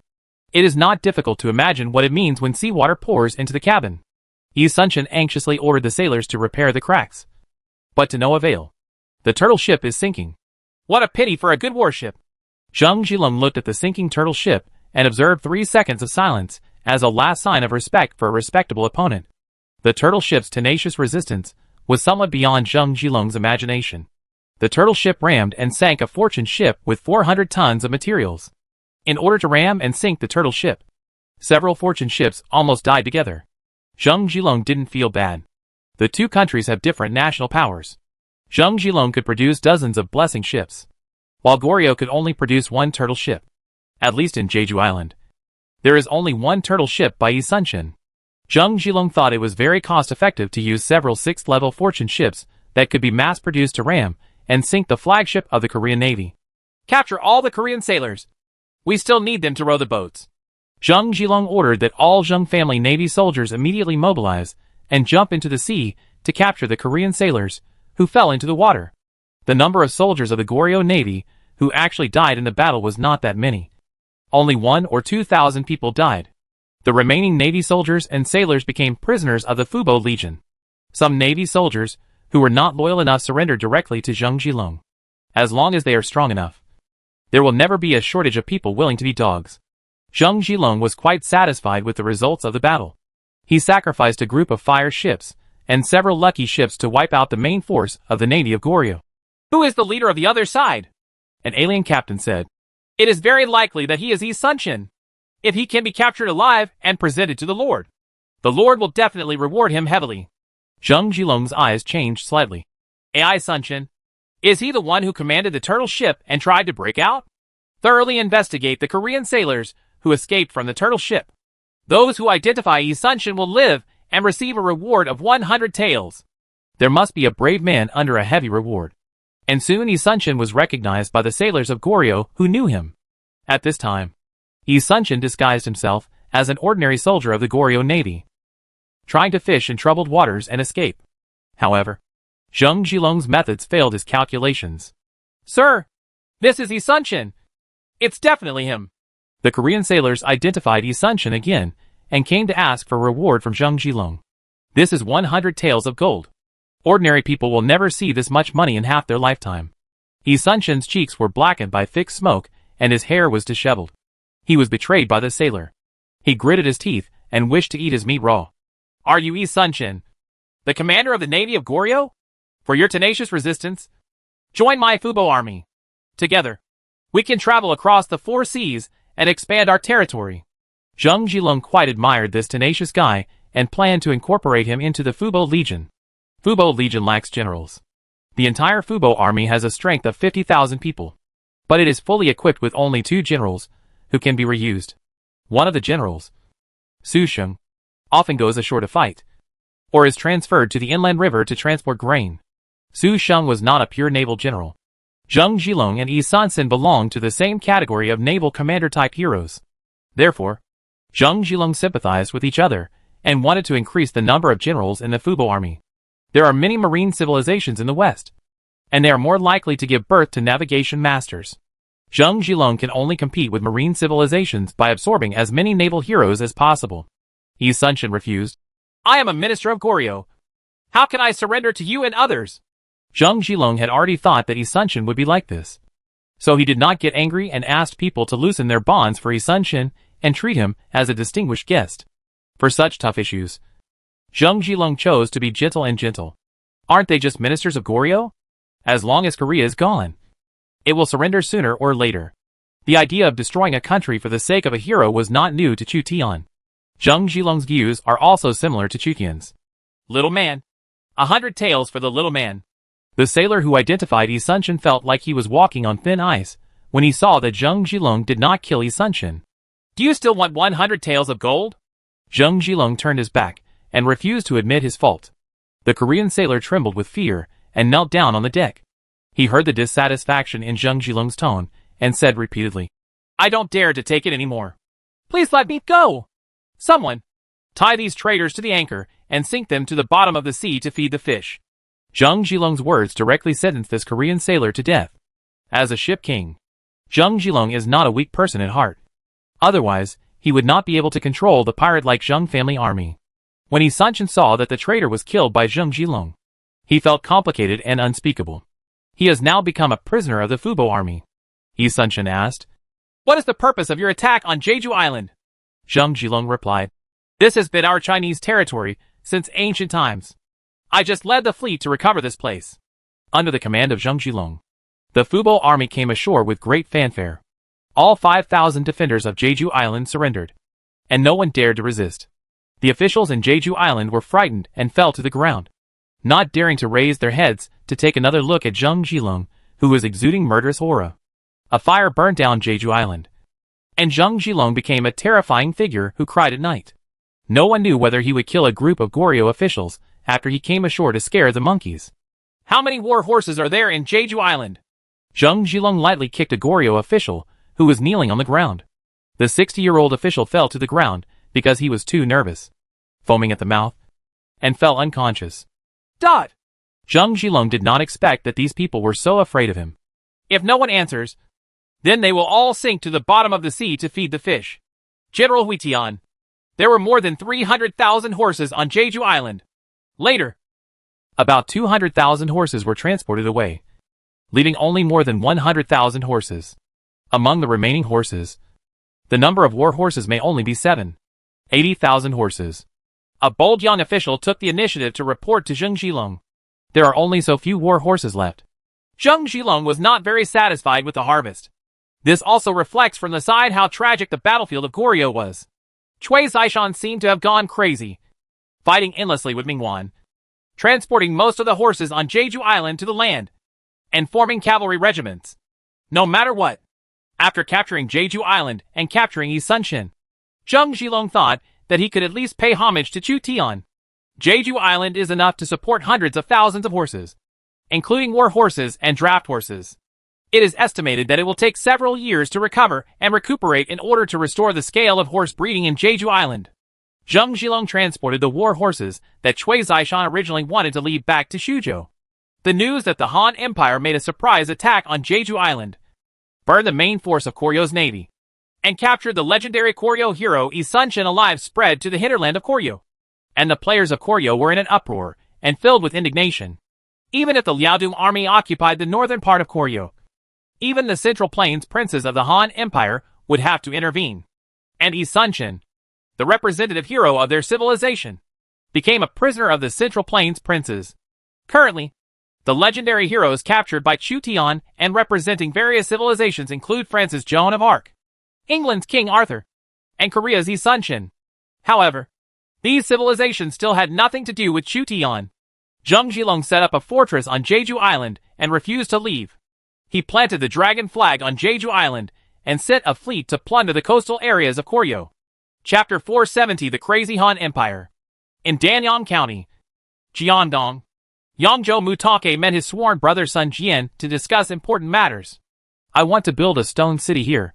Change Moling County to Jianya County. Use Stone City as the main city. And capture Zhongyuan and Qingxiu. Take pointed at an expanding city by the Yangtze River. Stone City is already a small city at this time. As long as Take is willing to spend money, Stone City can be upgraded to a large city in a short period of time. Sun Jian was puzzled. There are millions of fertile fields in Wu County. Why not use Wu County as the main city but build a new city? The Yangtze River is naturally dangerous. I must personally guard it. It can be attacked when advancing and defended when retreating. Moreover, building a stone city has another meaning. The historical stone city was originally built by Sun Quan. Since Sun Quan could no longer rule Jiandong, Tong Ke wanted to build a stone city by himself. Wu County was later Suzhou. Although Suzhou and Hangzhou are good, they are gentle towns. The forces with Wu County as their main city often lack enterprising spirit. Sun Quan was already much better off than Zhao Go, who fled to Hangzhou. At least Sun Quan sat in Stone City and personally went on the northern expedition, while Zhao Go also prevented his own generals from going north. I heard that a daughter was born not long ago. Tong Ke mentioned something to Sun Jian. Exactly. In my opinion, his name may be Sun Shangxiang. Sun Shangxiang. Thank you for the name, my sworn brother. Sun Jian was a little surprised, but finally accepted the proposal. Tong Ke is trying its best to maintain the direction of Jiandong. If his descendants can marry with Sun Jian's descendants in the future, the relationship between the two families will be even closer, and the Sun family will be completely integrated into his own family. My lord, Zhizhou Zhaolong sent an envoy and is waiting at the lord's mansion. That's it. Tong Ke was taking Sun Jian to inspect Stone City. Military advisor Chen Ping came to Tong Ke and whispered in his ear. After hearing this, Tong Chua's eyes changed, and he mentioned the matter to Sun Jian. Brother, what do you think Xiaolong from Jizhou did for sending people here? Sun Jian saw that Tong Ke was sincere and did not regard him as an outsider at all. He thought about it carefully and then replied, Zhao Long must be seeking help from his sworn brother, so he sent someone here. I think this matter is related to the Hebei War. Exactly. Since we have decided to be proactive, we cannot sit still and wait for death. However, some small and medium-sized lords and Shanyu converts are still entrenched in various counties, and it will take time to completely pacify them. There is still a large number of princes in Fujian, so I want to share send troops and horses to your sworn brother to capture Huainan. To defend the river, you must defend the Huaihe River. Huainan will be a hidden danger in the hands of Chu Zimu sooner or later. If the sworn brother can capture Hefei and Shouchuan, then the sworn brother can change his position from Chaisang to Shouchuan. All the land in Huainan will be owned by the sworn brother. How about that? If Tong Ke wants to use Sun Jian's power, he must pay a corresponding price. And Huainan is his promise to Sun Jian. When my brother was in trouble, my sworn brother not only had no fear, but sincerely took him in. Now that my sworn brother is in trouble, how can I just stand by and watch? The task of conquering Huainan can be left to my brother. All the land in Huainan will be owned by my sworn brother. Sun Jian took the initiative to take on the task of attacking Huainan. With the Jiandong tigers on the move, I can be worry-free. Tong Ke successfully encouraged Sun Jian to attack Huainan for him, and he couldn't help but be overjoyed. Sun Jian was sent to attack Huainan, and Tong Ke also had plans to weaken Sun Jian's power. Sun Jian fled from Jingnan to Chaisang and Lujiang areas, bringing many of his old troops with him. In the Three Kingdoms period, Sun Tzu originally planned to attack Xuchang in the Battle of Guandu, but failed because he was assassinated. Now, Tong Ke wants Sun Tzu's father, Sun Jian, to carry out this plan. Sun Tzu, who was 16 years old, was more powerful and followed his father Sun Jian. Behind Tong Ke is Zhou Yu, who is about the same age as Sun Tzu. In ancient times, there were military commanders who could go on the battlefield at the age of 12 or 13. Sun Tzu and Zhou Yu already had some abilities. These two people are also talents that Tong Ke cultivated for himself, just like Chu Tian cultivated Zhuge Liang, Liao Hua and others. In Jingzhou and Xiangyang, Yang Sherlang established schools and academic officials, and searched for celebrities all over the world. When the Battle of Yuzhou broke out, Yang Sherlang secretly sent cavalry and players to snatch the talents of the Tang dynasty in advance, including Mr. Shui Jing Sima Wei. It is said that the power of Tang dynasty was weak, and even though he knew that Mr. Shui Jing was snatched away by Yang Zhuolong, he did not fall out with Yang Zhuolong after learning the news. Sima Wei was not willing to serve as an official in the Tang dynasty, nor was he willing to be forced to teach his disciples. Sima Wei just acted casually. Even if Tang still controlled Sima Wei, it would not have much effect on him. Mr. Shui Jing was taken to Xiangyang, but he also did not become an official. However, Yang Sherlang recommended two talents to Sima Wei, Su Shu and Pang Tong. Pang Tong was only 12 years old at this time. With Mr. Shui Jing as his teacher, he could accomplish a lot. Although Sima Wei was dissatisfied with Yang Sherlang for forcibly abducting him to Jingzhou. Jingzhou was indeed relatively peaceful now, and he had a good relationship with Su Shu and Pang Tong. So he was willing to stay in Xianyang to live in seclusion and teach a few talented people who liked him. Su Shu and Pang Tong were looking for suitable teachers, and Sima Wei was looking for suitable students. Bull and a 1,000-mile horse are both indispensable. Unlike the young Pang Tong who could devote himself wholeheartedly to his studies, Su Shu did not completely live in seclusion because he was also one of Yang Zhulong's masterminds, and was summoned by Yang Zhulong from time to time to discuss countermeasures. Sure enough, Chu Zimu went to attack Hebei. Yuzhou only has more than 100,000 troops, and the main force is to surrender. If we raise troops to invade the Central Plains again, what will Yuanji think? Yang Zhulong had the idea of expeditioning northward to the Central Plains again. Chu Tian's main army has crossed the Yellow River, giving Jingzhou army another chance to peek into the Central Plains. During this time, Su Shu's strategic vision changed. My lord, please don't be anxious. Hebei is so vast. How can it be so easy to attack? My lord is going north to the Central Plains. Chu Zimu will definitely return to the Central Plains, and my lord will return without success. Yang Zhulong was a little surprised by the change in Su Shu's strategy. Then according to Yuanji's opinion, what should we do? My lord, why don't you capture Bashu as soon as possible? Then gather the power of Jingzhou and Yizhou to pacify Jiangdong. Take half of the country, and then join forces with Guanzhong to eliminate Chu Zimu. You mean we take the lead in unifying the south of the Yangtze River? That's right. Lu Yin, the herdsman of Yizhou, built more than 1,000 chariots and chariots. He wanted to become emperor, but he was also ill. I tried to ask Mr. Shuijing. Mr. Shuijing said that Lu Yin was not going to die soon. Zhang Dao of Hanzhong has been at war with Zhang Dao all year round, and he relies heavily on Luan, a stranger, to defend Zhang Dao. War has continued all year round, and the people of Bashu have been suffering for a long time. As long as the Lord is hoarding troops and horses in Jiangling, and buying off those who are dissatisfied with Lu Yin in Yizhou, then he will surprise him and attack Yizhou. He will send troops day and night. There will be foreign troubles outside and internal troubles inside. Yizhou will soon be owned by the Lord. 1 year to conquer Western Shu. 3 years to conquer Jiangdong. Perhaps Chu Zimu has not conquered Hebei yet. The north is all tigers.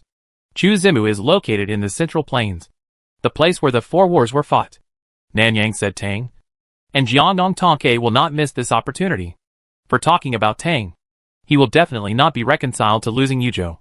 For Tongke, why not? It's a battleground. And my lord's Jingzhou has no foreign invasion.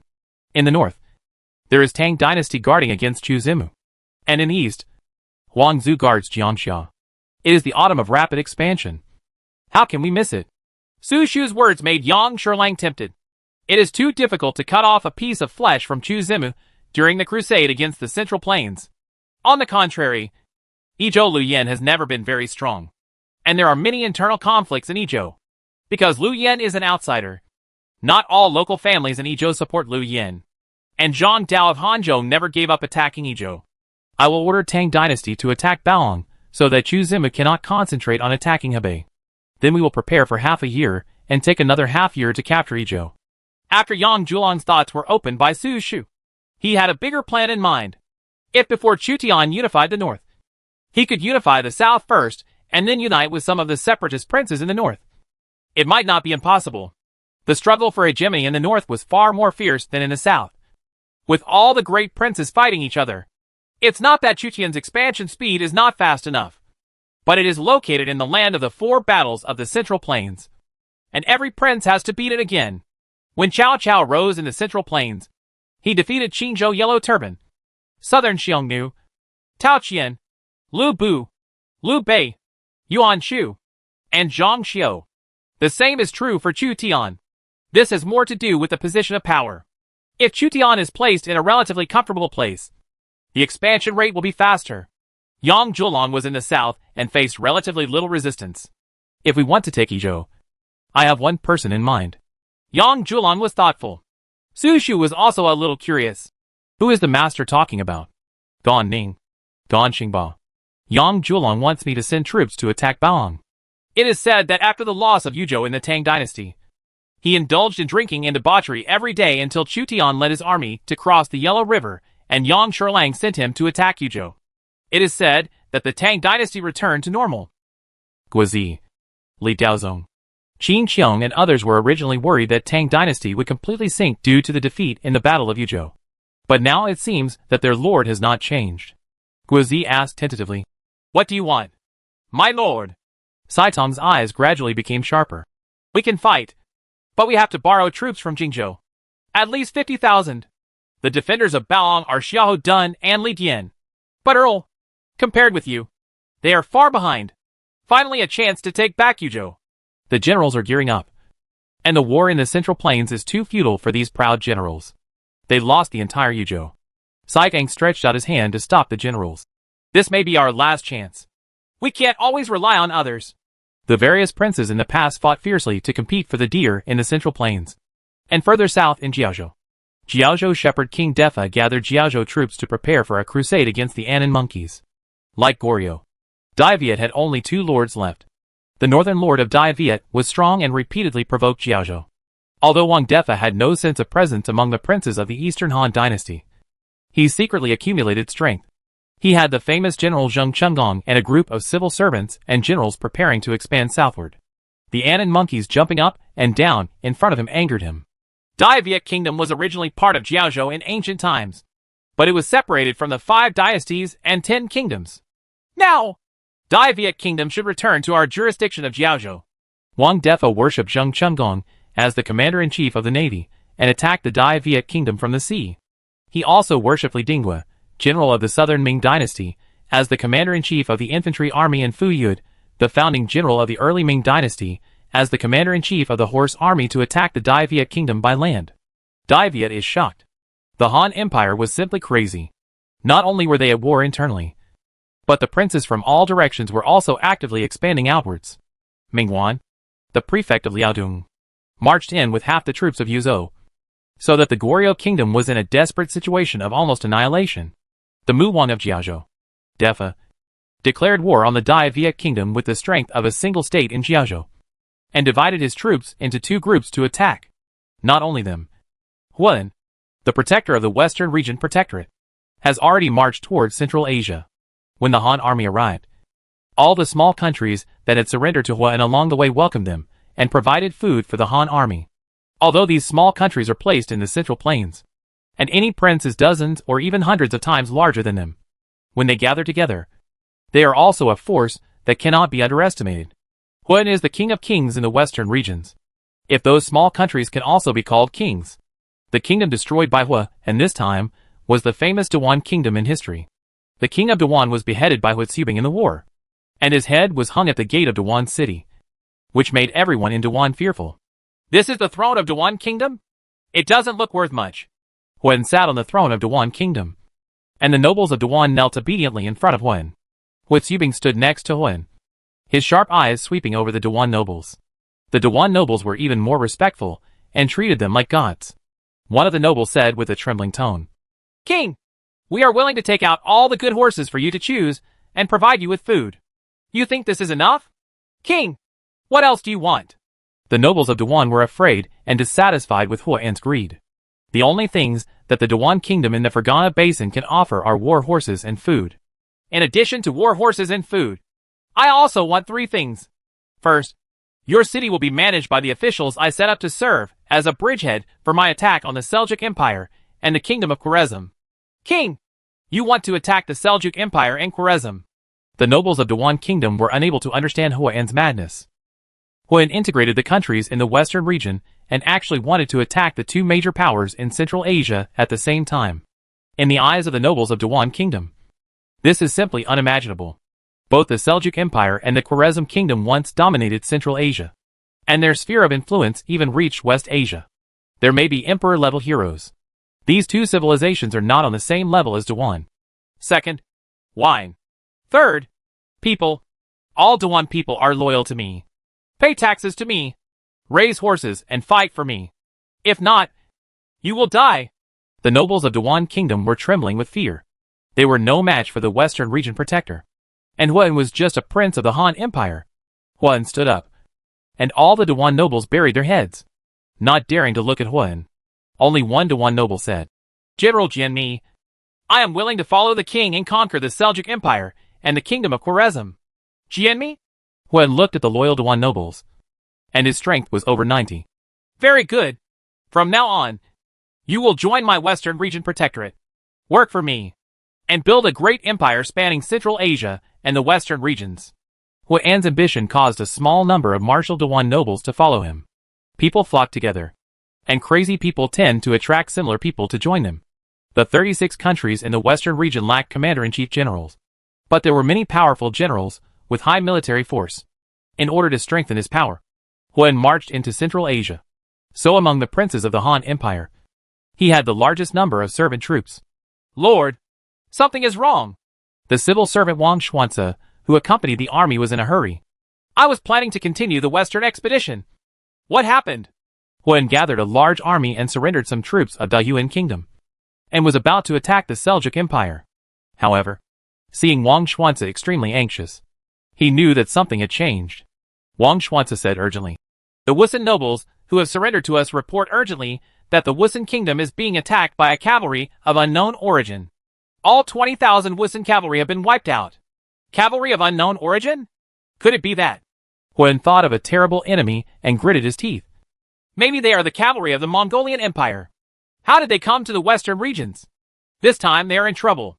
Order the Wusun defenders to hold on. I will personally save Wusun. What about the crusade against the Seljuk Empire? We'll put it on hold for now and try to move westward later. Chapter 471 Night Battle. Zheng Zhilong of the Fubo army occupied Jeju Island, acquired 70,000 to 80,000 war horses, and captured Sun Sin, the naval general of Goryeo. When Chu Tian was besieging Yicheng, he received a battle report from the Fubo army. In this surprise attack on Jeju Island, the Fubo army was completely on the initiative, while the Goryeo kingdom was busy dealing with the Liaodong army and was unprepared. It is not surprising that Zheng Zhilong made such a gain. The biggest gain may not be the 70,000 to 80,000 war horses, but the capture of Sun.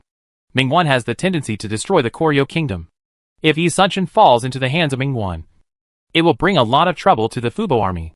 The Fubo Legion really needs to recruit more talents. Even in Korea, there are still a few talents that can be seen. Instruct Zheng Zhilong to raise horses locally and engage in trade between Qingxiu, Korea and Japan. Try to be gentle with Sun.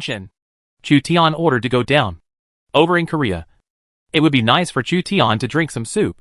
His focus is on running Hebei. The North China Plain is more fertile than the Goryeo kingdom. Order Chengyu to forcefully recruit 100,000 local warriors in Yinzhou and surround Yicheng.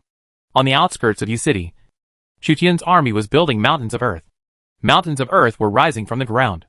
At the same time, they were digging tunnels and driving directly under Yi City to prepare for a strong attack.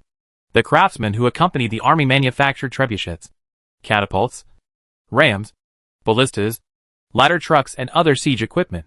Yicheng's food and grass can still last for 8 or 9 months.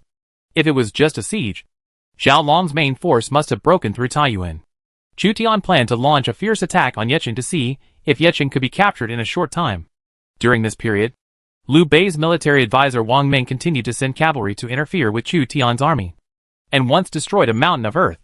Liu Bei's army is stationed between Yicheng and Handan.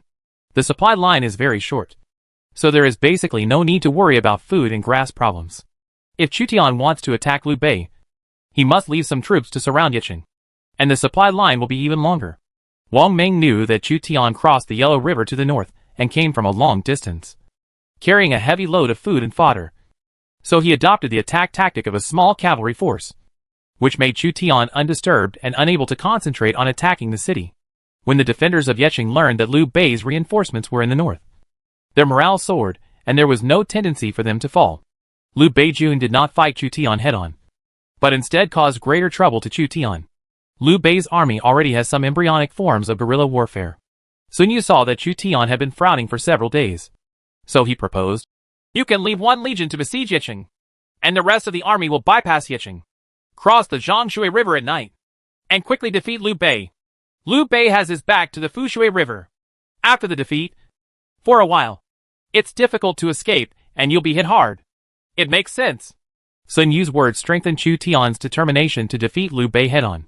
Miss Xiao and the First Legion of Servants laid siege to Yecheng. The rest gathered their strength, crossed the Jiang River overnight, and defeated Liu Bei's army in the early morning. After the victory, they rewarded the three armies. Chu Tian knew that if Liu Bei was not destroyed as soon as possible, the capture of Yi City would be far away. Out of trust in Xiao Liang, Chu Tian handed over the task of siege to her and Joan of Arc, and left the 4 tigers of the Northern Army behind, ordering them to protect Miss Xiao no matter what. As for the others, followed Chu Tian. At night, more than 100,000 troops secretly gathered and marched north. Among them were the White Robes Legion and the Speed Legion, all of which were light cavalry, clearing the way ahead and building pontoon bridges. In the north, in Liu Bei's army, military counselor Wang Meng is also making arrangements. According to the scouts, Chu Zimu used ships to transport a large amount of grain and grass to Yecheng via Baigo. If this batch of grain and grass can be burned, Chu Zimu will definitely retreat. Chu Zimu's War Eagle can only be effective during the day, but at night, it will no longer have any advantage. As China Shear, you lead a light cavalry to attack its food and grass. If there is any disadvantage, immediately retreat. Don't be greedy for war. The rest of the troops went south across the Jiang River and attacked Chu Zimu's camp in the early morning, giving Ashina Shear an opportunity to burn the grain and grass in the chaos. Wang Ming deployed one by one. Ashina Shear was good at running and attacking, and his cavalry speed was second only to Xiahou Yuan's. So Wang Ming sent him to attack grain and grass instead. The main force of Liu Bei's army was just a feint attack. After Liu Bei's army recuperated, he began to break camp and march to the south. Both Chu Tian and Liu Bei's armies wanted to kill each other. The two armies coincided with each other and marched towards each other on the same day. Ashina Shear went south through the bend of Zhongshui River, while Liu Bei's main force attacked from the front.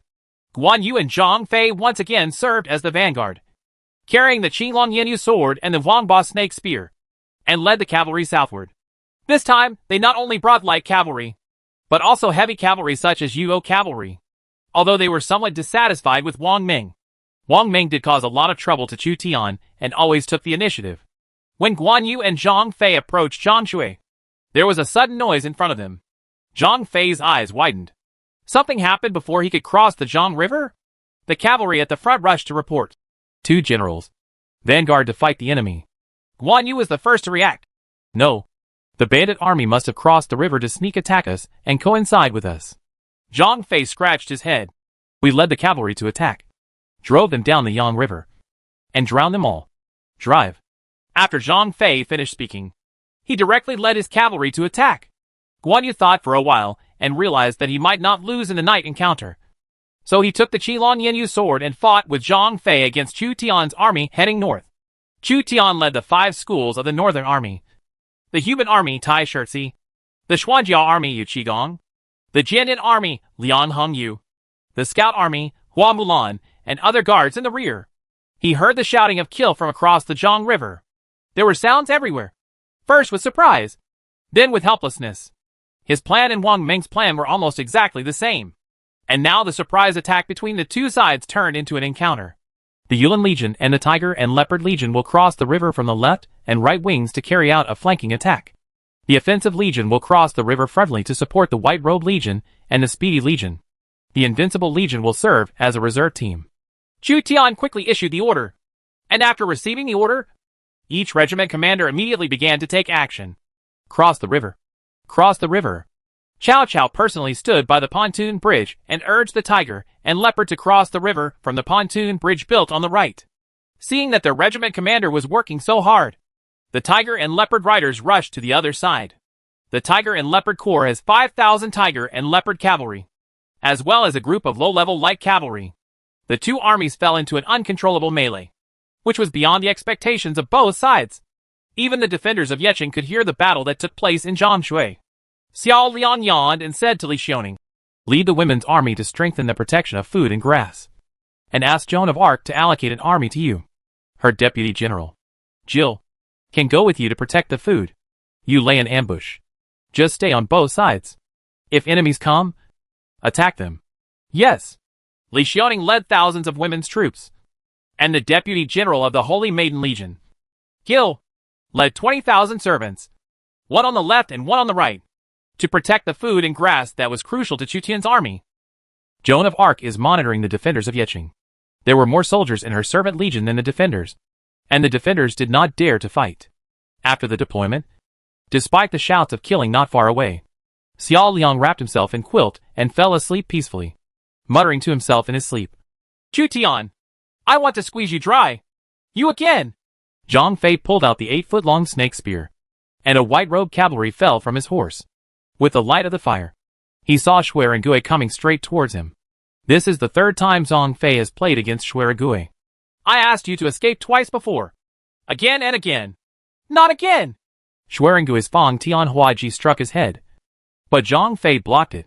Shuai and Gui pressed his hands on Fang Tian's painted halberd, and the 8-foot-long snake spear sank. Zhang Fei was shocked, but he said unforgivingly, I'll catch you, Grandpa Zhang, if I can. However, when Zhang Fei saw Zhao Yun coming at him in full force again, he was immediately frightened. He could not stop the two fierce generals. The Speed Legion followed the White Robe Legion, and Chen Qingji, Xia Hoyuan, and Su Rong were responsible for cleaning up the cavalry brought by Guan Yu and Zhang Fei. The White Robe cavalry appeared and disappeared at night, killing the Yuzhou cavalry. Among the Yuzhou cavalry, the Yuzhou assault cavalry led by Guan Yu, as heavy cavalry, caused huge casualties to the light cavalry of the Speedy Legion. Guan Yu temporarily commanded Yuzhou 2 cavalry, Zhu 2 light cavalry, and the heavy cavalry covered with large armor were as good as iron plows. Wherever they went, there were corpses everywhere. Any light cavalry blocking the front of Yuzhou's cavalry will be defeated. Xia Hoyuan shot an arrow and hit a Yuzhou Tuki in the face, killing him dead. Avoid this heavy cavalry and shoot it with a crossbow. Facing Guan Yu's heavy cavalry, the large number of light cavalry could only get out of the way, and then use mounted shooting to take away a group of Yuzhou's sudden cavalry. Guan Yu held a sword and came straight to Xia Hoyuan. Seeing Guan Yu's menacing attack, Xia Hoyuan shot 3 arrows at him and then retreated into the army. Showing no courage, like an ordinary man, Guan Yu flew 3 arrows. When the Qinglong Yanyu sword collided with the arrows, the sound was clear and crisp, making a soft cry. I don't dare to fight. Why? Guan Yu raised his sword and killed a light cavalryman. He was very contemptuous of Xia Hoyuan for avoiding the battle. Xia Hoyuan felt bitter. He was really no match for Guan Yu in a single fight, and Guan Yu's explosive power was so strong that he might kill him if he underestimated the enemy. However, Guan Yu's endurance may not be as good as Zhang Fei or Zhao Yun, and he is easily injured. Chu Tian's order to Xia Hoyuan was to release cold arrows to consume Guan Yu. Xilong, when you go to defeat Guan Yu, leave the ring-eyed thief to me. Shuai and Gui saw that Guan Yu was unstoppable, so he asked Zhao Yun to deal with Guan Yu and fight Zhang Fei himself. Good. Zhao Yun held the Jinshan's bright silver spear and galloped away, coming and going freely among the thousands of troops. The bright silver spear went out to sea like a dragon and picked off a Yuzhou cavalry. Several spears were thrust at Zhao Yun at the same time. Zhao Yun held these spears with one hand, and with all his strength, he actually tore off all the high-level heavy cavalry. Chanshan Zhao Zilong is here. Where is Guan Yu? In order to rescue Xia Hoyuan, Zhao Yun took the initiative to provoke Guan Yu. As expected, Guan Yu was successfully provoked by Zhao Yun, and he dragged his sword towards Zhao Yun to kill him. A battle broke out between the 5 tiger generals of the Shu Han dynasty. The Qinglong Yanyu sword slashed the Jinshan and the silver spear. The 2 fierce generals, who had reached the peak of their strength, often fought for hundreds of rounds. Xia Hoyuan, who had fled into the army, appeared again. He saw Guan Yu fighting with Zhao Yun, and thought of Chu Tian's instructions to him. Archers should look like archers, and if they can shoot cold arrows, they should not fight in close combat, unless there is someone like Shuai and Gui or Lu Bu, combat strength. Xia Hoyuan took out a king-level armor-piercing arrow from his quiver. This was a consumable item made by craftsman Mo Xie himself. I heard from my lord that Guan Yu is easily hit by an arrow. Xia Hoyuan placed this armor-piercing arrow, which probably cost dozens of taels of silver, on a compound bow, and secretly aimed at Guan Yu. The bow of the compound bow was trembling violently. Liu Bei was in the rear army, when he heard the killing cries of Guan Yu and Zhang Fei's vanguard troops fighting with the enemy in front. He was frightened and asked military advisor Wang Ming for help. At this time of the battle, only the one who fights to the death can win. Generals Wu Han and Tian, you are facing the 2 generals Guan Yu and Zhang Fei. and the two generals Hu Luduang and Gao Su are covering the left and right wings to prevent them from being attacked. The enemy is surrounded. My lord and I personally lead the rear army to provide support. Wang Ming quickly deployed, and soldiers and horses from all walks of life immediately went to support. The Wuhan Corps supported Guan Yu and Zhang Fei. The Lui Corps supported Xueran Gui and Zhao Yun. And the two infantry regiments joined the melee. On the left, Hu Luduang met Wei Qing's Yulin army, while on the right, King Lanling met Cao Cao's Tiger and Leopard army. The scale of the melee became larger and larger, and Chu Tian's guards corps also crossed the river to join the battle. Following Wang Ming's order, the Turkic prince Ashinashir bypassed the main battlefield and took advantage of the darkness to raid the grain storage area of Chu Tian's army. This was Wang Ming's second attempt to steal Chu Tian's supplies. Ashinashir's cavalry marched at an extremely fast speed. After learning that Liu Bei's main force was fighting with Chu Tian's main force, they immediately attacked. Suddenly, in the darkness, torches lit up like fire dragons, and the women's army armed with infantry crossbows fired thousands of arrows, killing Ashinashir's cavalry. Ashinashir looked around. There were torches and arrows everywhere, and his cavalry were on their backs. Retreat! According to Wang Ming's instructions to him, if the attack is unfavorable, he will retreat immediately. At least 1,000 cavalrymen died under the crossbows of the detachment of women. Li Xiaoning led 500 cavalrymen and stood high on the hillside. She pulled out the Tang sword from her waist. Kill! 500 cavalry took advantage of the terrain to charge, their horses galloping down the mountain like tigers. Ashinashir's cavalry unit was intercepted. Li Xiaoning personally killed the Turkic cavalry in front of him, and a trace of blood spattered on his handsome cheek. On the other side, Jean d'Arc's deputy General Gil led an army of 20,000 servants to fight out, including 10 war elephants, blocking the enemy's retreat. This is the 9th level armored war elephant that Chu Tian captured from the National War battlefield. Driven by elephant slaves, the war elephants advanced, trampling the cavalry along the way. The cavalry lost their mobility in front of the armored war elephants, and it was just a one-sided massacre.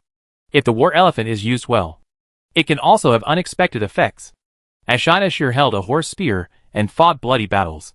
He led his cavalry to attack war elephants and stabbed an elephant in the eye with a horse spear in his hand. The war elephant went into a frenzy, trampling everywhere and overturning Ashinashir's war horse. The half-ton war horse looked extremely fragile in front of the 4-ton war elephant. The sharp ivory directly stabbed the war horse to death. When Ashinashir landed, he was a little dizzy, so he simply abandoned his horse and fought on foot, escaping through the gaps between the war elephants. He was afraid of such a behemoth, but he did not expect that Chu Zimu would also bring war elephants to attack Hebei. Chapter 472 Battle of Hebei. The melee between the two sides continued until the next day. Cao Cao was being chased by King Lanling, and a group of tiger and leopard cavalry protected Cao Cao. Without Dianwei-level guards, Cao Cao himself would be attacked by fierce generals in a small-scale melee, and would easily fail. King Lanling was wearing a mask and a cape, and he was chasing after him. Behind him was Baibao Xianbei, the most elite cavalryman in the Northern Qi dynasty. This is the Su Wei army composed of Xianbei warriors, who are worth 100. Only Lanling King Gao Su, who was born in the Northern Qi clan, is qualified to lead it. Baibao Xianbei has always been one of Zhao Long's trump cards. He suddenly attacked Cao Cao during the night battle, causing Cao Cao, who lacked strong generals, to be defeated. If you kill the one in red robe, you will be rewarded with 3,000 silver coins. King Lanling swung his horse spear, stabbed a tiger and leopard rider to death, and pursued Cao Cao with all his strength. Cao Cao, wearing a red robe, became King Lanling's first target to kill. Rather than being a commander-in-chief, King Lanling was more like a fierce general, adopting the tactics of beheading Cao Cao. Although the number of Baibao Xianbei in armor is small, their elite level is higher than that of tiger and leopard cavalry. The densely packed horses are like iron hedgehogs, invincible. This cavalry is extremely good at fighting. Cao Cao had to abandon his shirt and organize a cavalry counterattack. The Baibao Xianbei were cavalry recruited by Zhao Longtai for King Lanling after the National War, because they were few in number compared to the tens of thousands of cavalry troops. They did not attract attention. When King Lanling led Baibao Xianbei to the battle, it was like a thunder blow.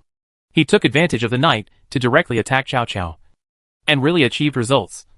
Just like under Tongguan, Ma Chao's Xiliang cavalry took advantage of Cao Cao's army before it could stand firm. When he reached his heels, he defeated Cao Cao's army. Cao Cao is now in danger, and may be captured alive or killed by King Wanling. Don't hurt my brother!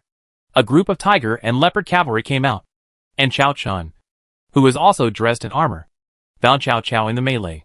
Seeing that his cousin was being chased, he was furious and rushed from the front to fight with King Wanling. Cao Chun is a close blood relative to Cao Cao, and has always been with Cao Cao. Die! King Wanling saw Cao Chun coming to fight and fought with him.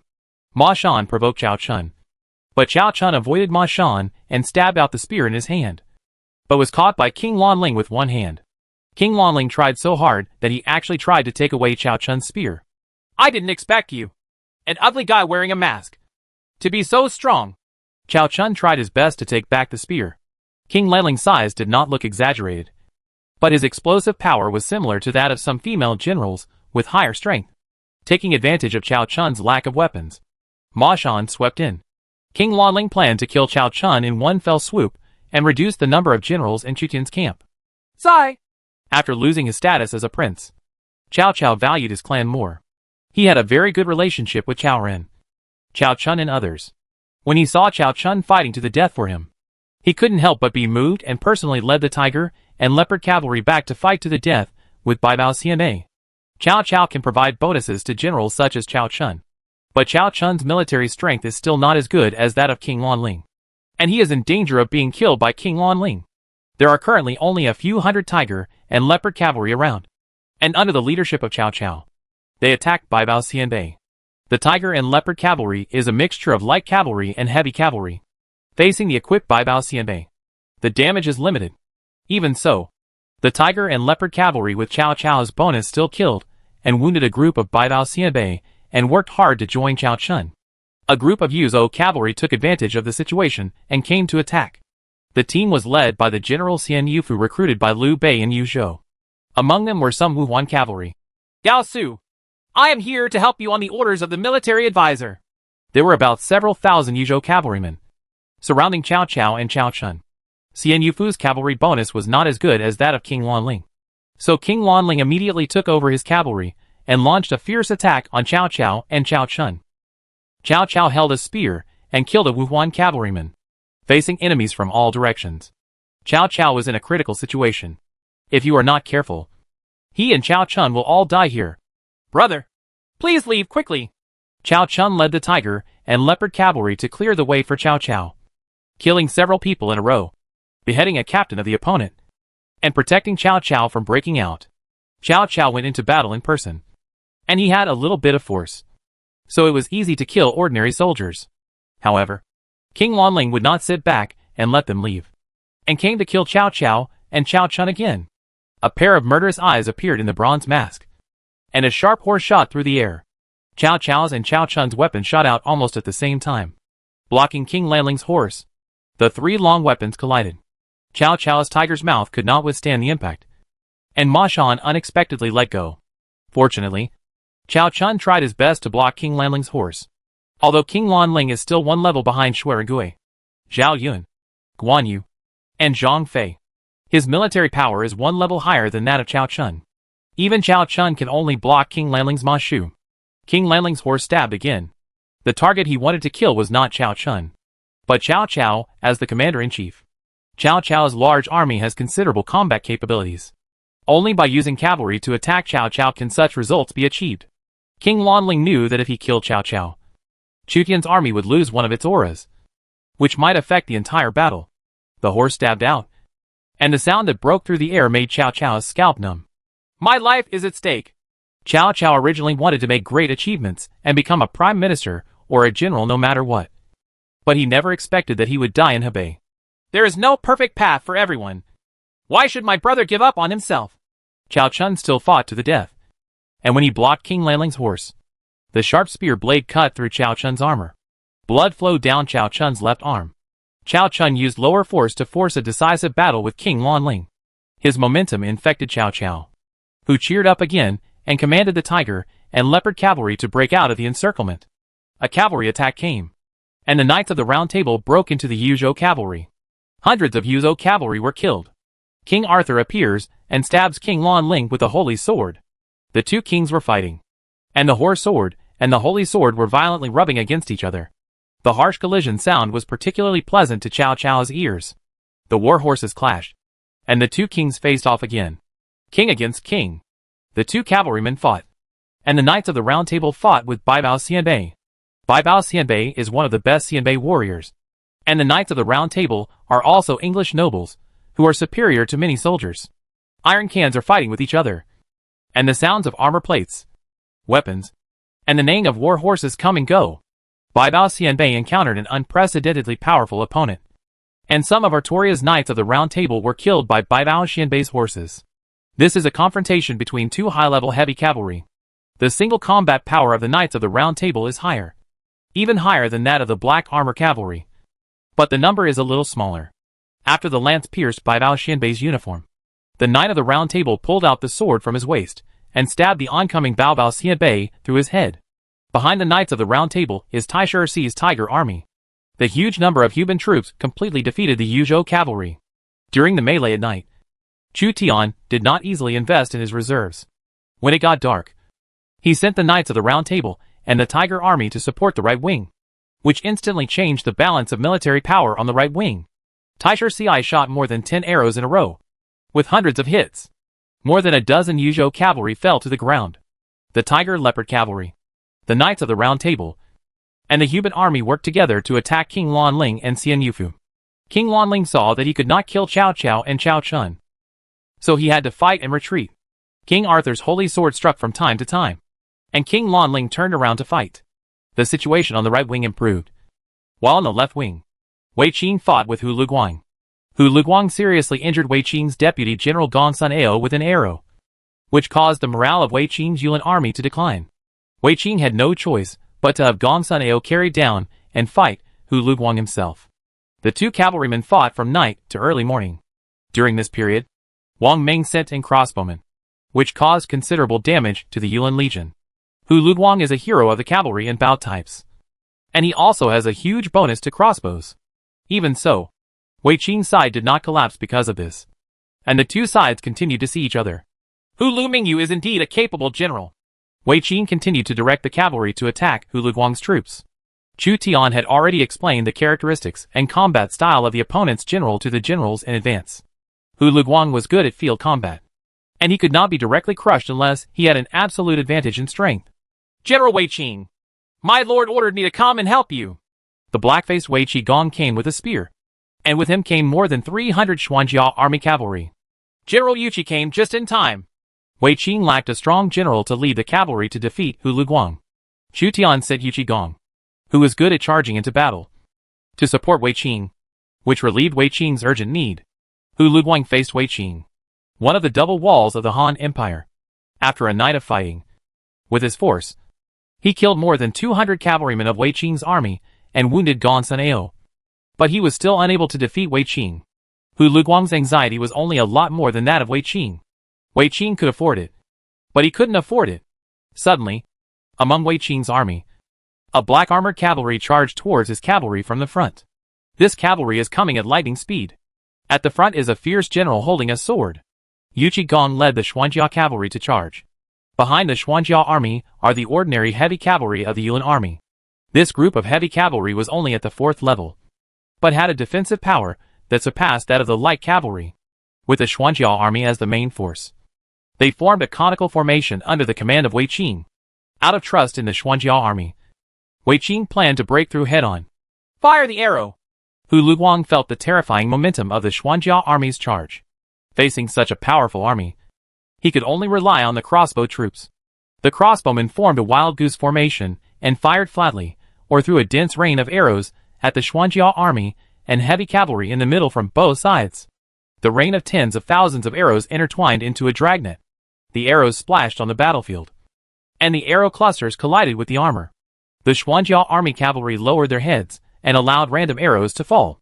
Ordinary crossbows are difficult to damage them from long distances. Boom! Under the baptism of the first round of arrows, dozens of low-level heavy cavalry or their horses were shot and killed. The cavalry in the rear bypassed the fallen comrades in front and continued to organize the charge. The commander of the Xuanjia army drove straight in. Only a few horses were killed by random arrows, and dozens of people were injured. He braved the rain of arrows to approach Hu Luguang's cavalry. Hu Luguang's long bow was already aimed at Yu Qigong. At a distance of about 50 meters, the arrow shot out like a meteor, heading straight for Yu Qigong. Yu Qigong waved the horse in his hand to deflect the flying arrows. The trajectory of the horse even deviated due to the collision with the flying arrows. Ha! Your strength is quite good, but in front of your grandpa Yuchi, it's still far behind. Yu Qigong shot away Hu Luguang's arrow, laughed a few times, and led the Xuanjia army, like a sharp blade, pierced into Hu Luguang's army, and then tore it apart. The heavy cavalry, Yulin army, and light cavalry in the rear violently attacked Hu Luguang's army and broke the formation. Yu Qigong swept a 4-meter-long horse pole in his hand, knocking down several cavalrymen on the opposite side at once. The horses of the Xuanjia army trampled over the enemy's corpses and continued to charge forward. Hu Luguang's strength alone is already limited. The battle last night exhausted all his strength, when the left and right wings made a breakthrough. In the middle, the Lui army and the Wuhan army fought, mixed with the battle between the White Robe army and the Yuzhou army. Both sides suffered losses. Wuhan was good at commanding cavalry, and he also had a large number of infantry in his legions. Wuhan personally led the Yuzhou cavalry to attack Li's formation, but was blocked by Yin Jia. Yin Jia fired thousands of crossbows, and Wuhan's Yuzhou's sudden cavalry was killed in hundreds, colliding with Yin Jia. The Yuzhou Tuki was condescending and stabbed Yin Jia to death with his spear, while Yin Jia used his halberd to peck the Yuzhou Tuki down or stab him to death. The two heavily armored troops were being consumed fiercely. Liu Bei and Wang Meng led a large number of infantry and archers to join in, with Wang Meng as the general and providing bonuses. The combat power of this group of infantry and archers increased rapidly. Liu Bei provides everyone with a monarch aura and strengthens Wang Meng's abilities. Their cooperation increases the legion's combat power and puts them on the battlefield. Li faced a pincer attack by Wang Meng's and Wuhan's legions. The combat space was reduced and the pressure increased sharply. Li Jin took the lead and launched a fierce counterattack, slightly blocking the advancement of Wang Meng and Wuhan's two legions. In the rear, Chu Tian's 5th School of the Northern Army had already crossed the river. At the same time, there were also the Reconnaissance Corps, the Jianyan Corps, and a small number of Shiliang cavalry. Into the battlefield! After Chu Tian crossed the river and assembled, he immediately rushed to the aid of Li Yi's army. Li Yi's legion faced an unprecedented opponent. Wang Meng's military ability was not inferior. He used Wuhan to contain Li Yi, and he personally commanded the main infantry and crossbowmen to attack Li Yi's flanks with all his strength. Zhou Cong fought to the death, and a big knife curled up due to long-term chopping. A spear was stabbed, and Zhou Cong's shoulder was severely injured, staining the shoulder armor red. The tall and powerful Zhou Cong went berserk, abandoned the curled sword, reached out to grab the spear, tore the Yuzhou Tuki from his horse, and trampled the Yuzhou Tuki to death. When Li Yi's army was crouching again, a dense rain of arrows covered the sky and shot at Wang Meng's army. Liang Hongyu commanded the Jianyan crossbowmen and Shisheng battalion to launch 3 consecutive volleys against Wang Meng's army. Hua Xiong led the Shiliang Iron Cavalry and Tun Cavalry Camp. Hua Mulan led the Iron Eagle Scouts, Chanshui Camp, and Yu Cavalry Camp, with 20,000 cavalry, and began to counterattack. Chu Tian appeared on the battlefield in person, providing a terrifying bonus to the 20,000 cavalry. The bonuses that Chu Tian can now provide include Han Wu, Feng Lang Jiu Song Lang White Deer, and the military book, Wei Gongzi's Art of War. Moreover, Chu Tian waited until daylight in order to wait for the left and right wings to defeat the enemy army and then conduct a large outflank of Liu Bei and Wang Meng's army. Chapter 473 KU Formation. Brother. The second brother was shot in the right arm by a thief. Zhang Fei protected Guan Yu from the siege. Both of them became bloody men, and their armors were dyed red with blood. Guan Yu was hit by an arrow in his right arm. The shaft of the arrow was cut off by Zhang Fei with a dagger, but the arrow cluster remained in his body. After being hit by an arrow, you cannot pull it out roughly, otherwise you will lose too much blood. Zhang Fei still knows this truth. 2 generals of the 5 Tiger Generals level, who were ranked at the top of the Eastern Han Dynasty's martial arts rankings, were seriously injured. Guan Yu's life was hanging by a thread. This shows how tragic this battle was. Or perhaps the strength of the opponent's generals was unbelievable. Call the miracle doctor quickly. When Liu Bei saw that Guan Yu was seriously injured, he had no time to ask more questions. A miracle doctor of the same level as Hua Tu arrived, checked Guan Yu's injuries, and said, "Although he is seriously injured, his life is not in danger. Please rest assured, my lord." Liu Bei breathed a sigh of relief. "That's good." As a military advisor, Wang Ming said. "It's not good at all." Zhang Fei suddenly became angry and mentioned Wang Ming. "Our brothers are fighting to the death at the front. What did the military advisor say?" Wang Ming smiled bitterly. "Ida, please let go. I'm not referring to Yun Chang. But the situation is not good for our army, and we should retreat in time." After Zhang Fei heard this, he put Wang Ming down and said, "If the second brother has your faults, I won't let you go so easily." The troops Wang Ming took over were limited, so he could not break the situation, and it was difficult to establish his authority in front of Guan Yu and Zhang Fei. "Ask the miraculous doctor to heal my second brother's injuries. Military advisor, as you said, we will withdraw our troops." Unless Guan Yu is killed by Chu Tian's army, Liu Bei will not lose control. He is self-aware and listens to Wang Ming's deployment throughout the whole process. Wang Ming said, "If my prediction is correct, Chu Zimu is waiting for the opportunity, waiting for the cavalry on the left and right wings to deter and wipe out more than 100,000 of our troops. Only by retreating in time can we avoid the annihilation of the entire army.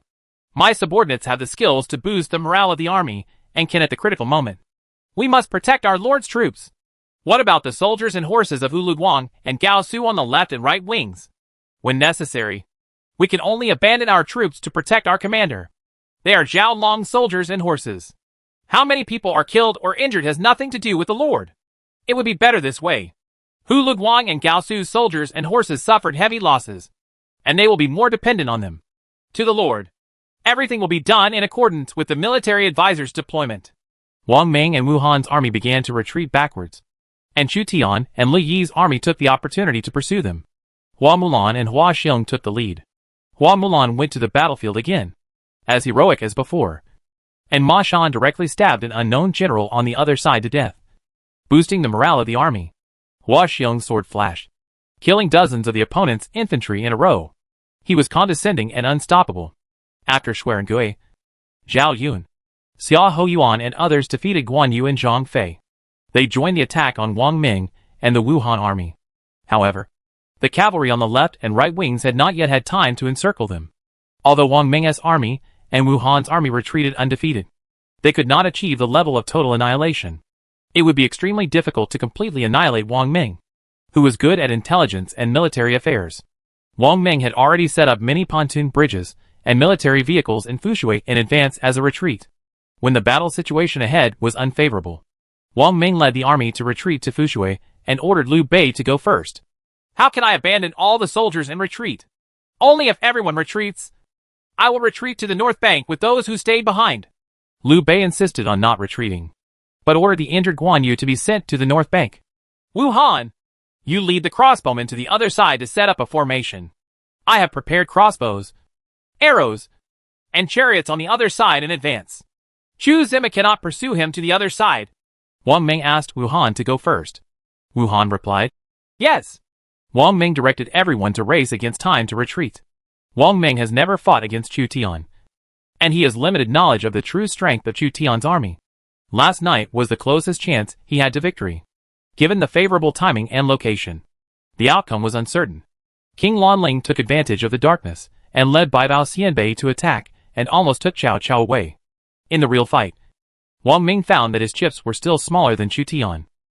The cavalry on the left and right flanks were routed, leaving only the center army unable to defend. The current plan is to preserve as many troops as possible for Liu Bei. As long as Liu Bei still has troops, he can still interfere with Chu Tian's attack on Yicheng. It can be said that Wang Ming has now become Chu Tian's biggest obstacle in sweeping Hebei. Hu Luguang and King Lanling retreated in defeat.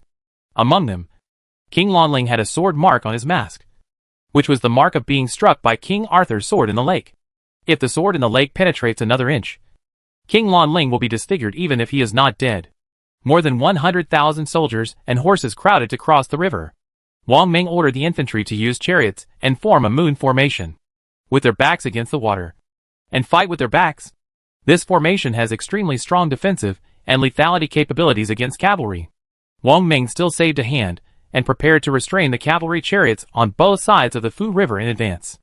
Liu Bei's army was crossing the river quickly. and some soldiers even fell into the river because of the crowd.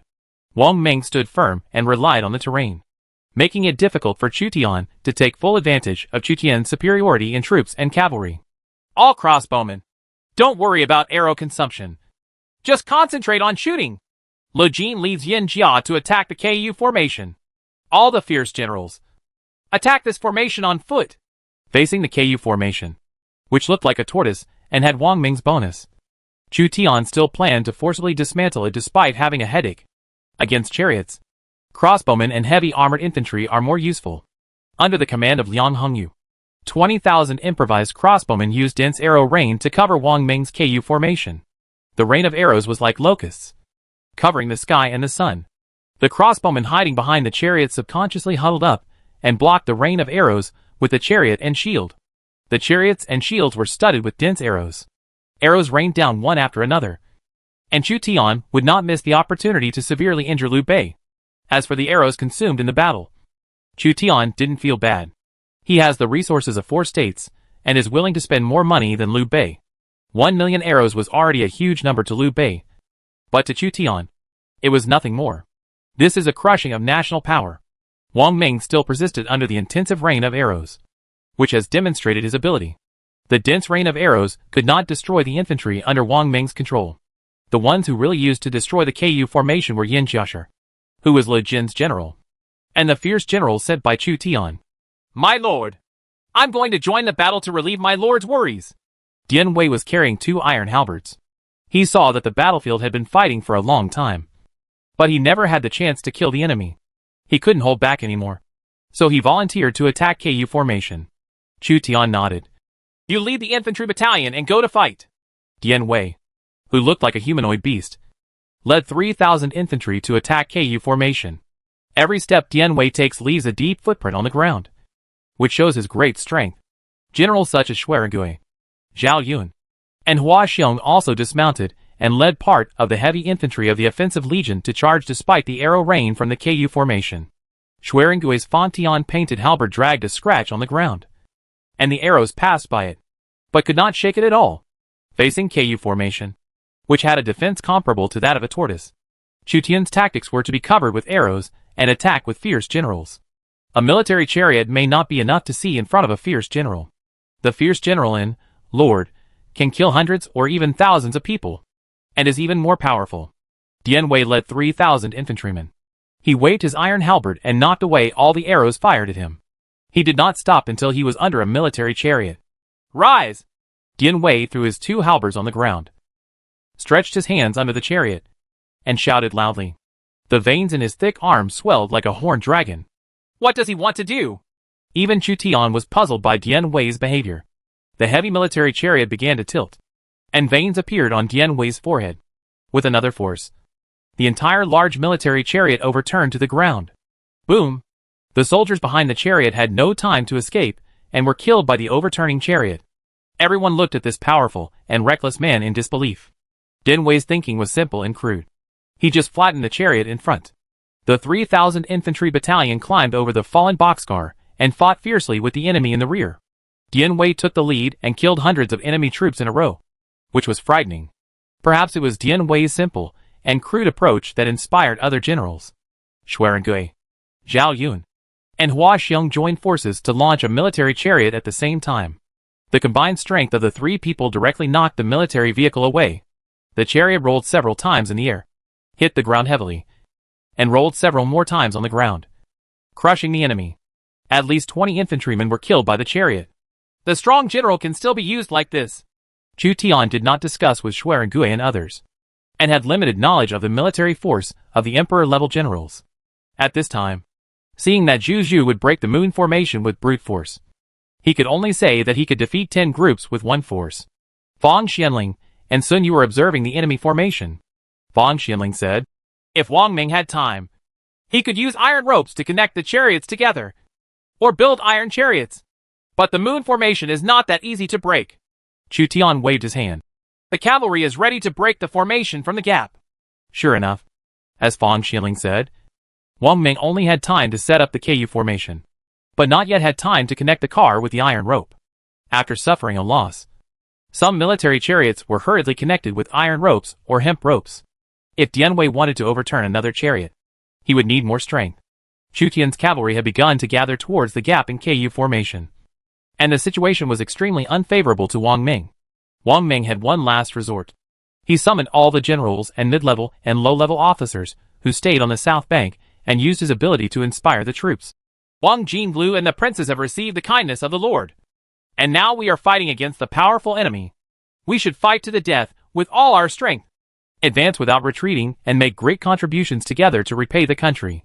All the generals fell into fanaticism. Their fighting spirit was high, and they were determined to fight to the death. The morale of not only the generals, but also the entire legion is rising rapidly. Liu Bei felt the changes in the army and couldn't help but be surprised by Wang Ming's ability. At the same time, he relied more on Wang Ming. It was an honor for him to have a talent like Wang Ming work for him. You know, Liu Bei now only has 1 or 2 counties, and even some of the generals and soldiers were borrowed by Liu Bei from Xiao Long. Liu Bei's greatest abilities are: first, personal charm; second, perseverance; and third, borrowing things. Military capabilities come second. Chu Tian also felt a change in the momentum of Wang Ming's army. The shouts of killing became louder, and the infantry who invaded KU formation also tended to be expelled. What's going on? Is it Wang Ming's ability? Chu Tian could not see Wang Ming's faceplate, and even if he used scouts, he could not detect Wang Ming's abilities. With Wang Ming's intelligence, he would not easily reveal his specific abilities. At this time, Wang Ming suddenly used the ability to boost the morale of the army, and its increased rate was extremely powerful, catching Chu Tian somewhat off guard. The Black Armor Army, the Tiger Army, and the Knights of the Round Table. Go and demolish the KU formation. Chu Tian used his trump card, first to seriously injure Liu Bei, and second to test the effect and duration of Wang Ming's ability. No matter how powerful Wang Ming is, the bonuses he provides are limited. Furthermore, the duration is limited. Yu Qigong led the Xuanjiao army. King Arthur led the Knights of the Round Table, and Taisher Ci led the Huban army to attack through the gap in KU formation. Liang Heng used crossbow troops, continued to throw a rain of arrows to suppress the defenders of KU formation. Seeing that his army was so powerful, Liu Bei took a chance and said to Wang Ming, "Commander, now that the morale of the army is available, can we take advantage of the situation to counterattack and severely damage Chu Zimu?" Wang Ming shook his head. "This effect can only last for a while. Lord, please retreat to the north bank quickly. Leave the green hills behind and don't worry about running out of firewood. Don't forget, we still have a way out." Liu Bei couldn't help but feel a little disappointed when he heard what Wang Ming said. He thought he had a chance to severely injure Chu Zimu and even turn defeat into victory. But it was obvious that this was just Liu Bei's wishful thinking. Wang Ming had only one word of advice to him: retreat quickly. Liu Bei said, "I cannot abandon our soldiers. Ida, if you take my lord across to the north, your life will be in danger if you stay here." Wang Ming ordered Zhang Fei to force Liu Bei away and give Liu Bei a chance to escape. All good deeds belong to the Lord, but the counselor takes the blame. Then, Wang Ming looked to the south. Chu Tian's high-level heavy cavalry had joined the battlefield. The Knights of the Round Table cut through the gap and killed the infantry along the way. The Huban troops were blocked outside the gap and became impatient. So they simply dismounted and fought on foot, climbed over the chariots, and entered the formation. The soldiers of Wang Ming's army were full of passion and tried their best to fight to the death. Tens of thousands of them were determined to fight to the death. The people who invaded KU formation also suffered heavy losses. Even Dian Wei had several wounds on his body. The soldiers of Wang Ming's army also had to slash Dian Wei before dying in battle. However, the overall trend is still in favor of Chu Tian. But there are more and more gaps in the moon formation. Wang Ming shook his head. "The difference in strength is too big. Even I can't save it. I can only wait for the opportunity. Prepare firewood and kerosene to burn the pontoon bridge." After half of his troops crossed the river, Wang Ming found that KU formation had been completely destroyed. So he had to lead his troops to cross north, burning the pontoon bridge and cutting off the wrists of the strong men. The other half of the troops were stranded on the other side and were driven into the water by Chu Tian's army, where many were drowned. The rest of the troops, seeing that their general was not around and the effect of the deadly battle had disappeared, all surrendered to Chu Tian. When Liu Bei saw that the Fu River had almost stopped flowing, his heart felt like a knife. although the Jizhou army of Hulu Guang and King Lanling suffered the most heavy losses. The losses of Liu Bei's Yuzhou army were not small either. Liu Bei faced Chu Tian across the river. Only half of Liu Bei's troops were killed and captured. Chu Tian seemed not very satisfied with the result. According to his idea, he wanted to make dumplings for Liu Bei. But unfortunately Wang Ming saw through it. Chapter 474 Jiandong Tigers and Timely Rain. The last general Cao Mingde is guilty. Cao Cao came to plead guilty to Chu Tian, and was quite embarrassed. In this battle, two people performed outstandingly. One was Boss Cao, who was almost captured alive by King Lanling's Baibao Xianbei, and the other was Xia Huyuan, who shot Guan Yu with a cold arrow. Cao Cao's performance reminded Chu Tian of the Battle of Tongguan, where Cao Cao was defeated by Ma Chao. It seems that Cao Cao's tiger and leopard army will be equipped with a strong general in the future. However, it is not bad for Cao Cao to lose the battle once, which can weaken Cao Cao's influence. 1 year's salary will be deducted. As a punishment, Chu Tian deducted 1 year's salary from Cao Cao. Now he is the boss. After losing the battle, he was not demoted, but only had 1 year's salary deducted, which was enough to show Chu Tian's preference for him. Cao Cao murmured in his heart that if Chu Tian hadn't wanted to leave Dianwei, he wouldn't have been in such a mess. Cao Cao was chased by King Lanling, but it was too chaotic at the time. In fact, the losses of the tiger and leopard army were not significant. Please, my lord, ask the miracle Dr. Hua Tuo to help save Zai. Zai was seriously injured while serving me, so he should be rescued. When Chu Tian saw the seriously injured Cao Chun, he couldn't help but admire his courage. The Cao family has numerous talents, including Cao Cao, Cao Ren, Cao Chun, Cao Hong, Cao Xiu, Cao Zhen, and Cao Ong, all of whom are famous generals. Just the Cao clan can form 2 to 3 legions. Chu Tian asked Hua Tuo to heal Cao Chun, win over Cao Chun, and indirectly win over Cao Cao, because Chu Tian only punished Cao Cao symbolically and healed Cao Chun's injuries. Cao Cao's loyalty actually increased a little. After dealing with Cao Cao, Chu Tian rewarded Xia Huyuan. Xia Huyuan was able to shoot and wound Guan Yu, which was unexpected. Guan Yu was seriously injured, which was a heavy blow to Liu Bei Jun. Every time Liu Bei's army sends troops, Guan Yu and Zhang Fei are the vanguards. This time, it is estimated that Guan Yu will not dare to fight in a short period of time, or Liu Bei is not sure to let Guan Yu, who has reduced strength, go to fight for fear of losing one of his generals. From now on, you will serve as General Bai. I hope you will continue to work hard. Chu Tian promoted Xia Huyuan to the rank of general as the price for severely injuring Guan Yu.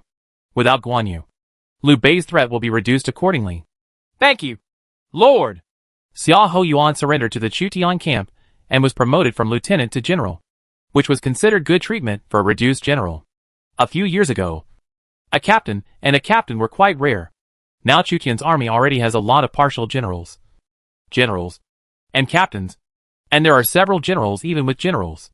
After Chu Tian defeated Liu Bei, Fang Xianling counted the captives and found that Liu Bei's army captured a total of about 30,000 people, with countless armors and banners, and many of them were good horses from Yuzhou. Chu Tian announced the class teacher, because Wang Ming left a way out. Liu Bei was able to safely retreat to Handan and regain his strength. Half of his troops were lost at once, and Guan Yu was seriously injured.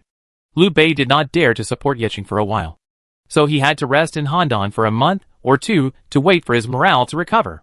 Chu Zimu's main army is fighting with us at Zhangshui and Fushui. I hope that Chu Zimu's grain and grass can be successfully burned along the way to Ashina Shir. Liu Bei sighed with emotion from time to time. He entrusted his army to Wang Jinlu, who he considered to be a man of great talent. But he was defeated by Chu Zimu, and was almost annihilated by Chu Zimu at Fu River. If Liu Bei had personally directed this battle, would the result have been even more tragic? Liu Bei could probably guess in his mind that the entire army would probably be annihilated in the end. And neither he, Guan Yu, nor Zhang Fei would be able to escape. The foreign military advisor Chen Shi became taciturn after the battle with Chu Tian, and he probably didn't think highly of Liu Bei's army. Now Liu Bei Jun could only see whether Ashina Shir, who went to attack the grain and grass, could obtain military exploits. Logically speaking, in this battle, Chu Zimu would go out in full force, and he would have to guard against the defenders of Yeqing. There should not be too many soldiers and horses guarding the food and grass. General Ashina Shir has arrived. when the Turkic prince Ashina went to Handan to join Liu Bei. Liu Bei was full of expectations. However, Liu Bei, Wang Ming, Chun Shi, and Zhang Fei came out of the camp and saw a bloody man. Ashina's armor was damaged. He suffered dozens of wounds, and there were knife marks on his face. It's a miracle that he came back alive. Behind Ashina were the cavalrymen who had led a surprise attack on the granary. Only about 200 cavalrymen survived, all of them wounded and scarred. Liu Bei's scalp was numb, and he could not imagine what a brutal battle Ashina had gone through. Ashina brought 8,000 cavalry, but out of the 200 cavalry, only 200 came back alive. Liu Bei had never even seen such a tragic loss ratio. A full 40-1. The general was ambushed. The opponent should have used more than 30,000 soldiers and horses to block the general's retreat with war elephants. The general fought to the death before escaping. Ashina's whole body trembled as he described the scene at that time. This time the night attack became his shadow. Almost. The entire army was wiped out. Wang Jinglu made a mistake in judgment and almost killed the general. Wang Ming felt guilty about Ashina and couldn't help but blame himself. He secretly ordered Ashina to attack the granary of Chutian military camp. He originally wanted to give it a try when he was at a disadvantage. However, this time Wang Ming's gamble failed. Xiao Liang mobilized rare war elephant troops to block the exit. As a result, after Ashina discovered the ambush, he was unable to escape even if he wanted to. Instead, many war horses were trampled to death by the war elephants. Mr. BNK, please help me. Liu Bei once again sought help from the miracle doctor who had taken refuge in him. BNK also had some admiration for Ashina, who risked his life to break through the siege. This general is loyal and courageous, so I am naturally willing to heal his wounds. With BNK healing Ashina's wounds, Liu Bei could feel at ease. But when he thought that both armies had been defeated, he couldn't help but worry about it and couldn't cut it off. Chu Zimu is too strong. Not only is he strong, but his generals are also good at fighting. What's more, his wives and concubines can also fight. Well, Liu Bei sighed heavily. At this moment, he felt a little like Cao Cao's mood when he was attacked by Chu Tian. Chu Tian's squadron returned to the camp in Yeqing and continued to prepare for the attack on Yeqing. It will take some time for Liu Bei to restore his morale and replenish his troops. At least during this period, Chu Tian does not have to worry about Liu Bei coming to harass him. Didn't Gao Jiang and Shenpei go out of the city to cooperate with the cavalry who attacked the granary? Of course the defenders of Yeqing went out of the city to respond. But they were defeated by Joan of Arc and were driven back. Can the general who attacked the granary be captured alive? He escaped and only captured 5,000 prisoners alive. You won't blame me, right? Of course not. But please calm down first. This is a military camp. When Chu Tian returned to the Yeqing camp, Xiao Liang rubbed himself hard. Since the Third National War, especially the appearance of Ekaterina, who was called dirty by Xiao Liang has tried every means to drain Chu Tian. If she was really no match for Chu Tian, she would call Hua Mulan. Weren't the enemies driven away? Or are you thinking about that obscene Ekaterina again? Chu Tian was unable to refute, so he had to subdue Xiao Liang before he could attack Yeqing with all his strength. The commander of the siege was Lu Yi, facing a huge city that has been in operation for several years and has complete defense facilities. Lu Yi may not be completely sure that the city will fall quickly. This tough battle is a huge challenge for Lu Yi. In Yuzhong County, Sun Jian took his Sun Su back to his home in Chaisang. My sworn brother sent me to attack and plunder the land of Huainan, and I have no choice but to follow. If you die in the battle, Quaner, Langer, and several other daughters will be taken care of by you. Sun Jian was very loyal and promised Tong Ke to attack Huainan. He did not break his promise. So he returned to his mansion and said goodbye to his 2 wives and concubines. 9-year-old Sun Quan followed his mother and said to Sun Jian, Dad, I also want to go to Hefei. Quaner will have to be at least as tall as your brother in a few years before he can go on an expedition with his father. Sun Jian rubbed Sun Quan's head dotingly. Sun Quan was still a little kid now.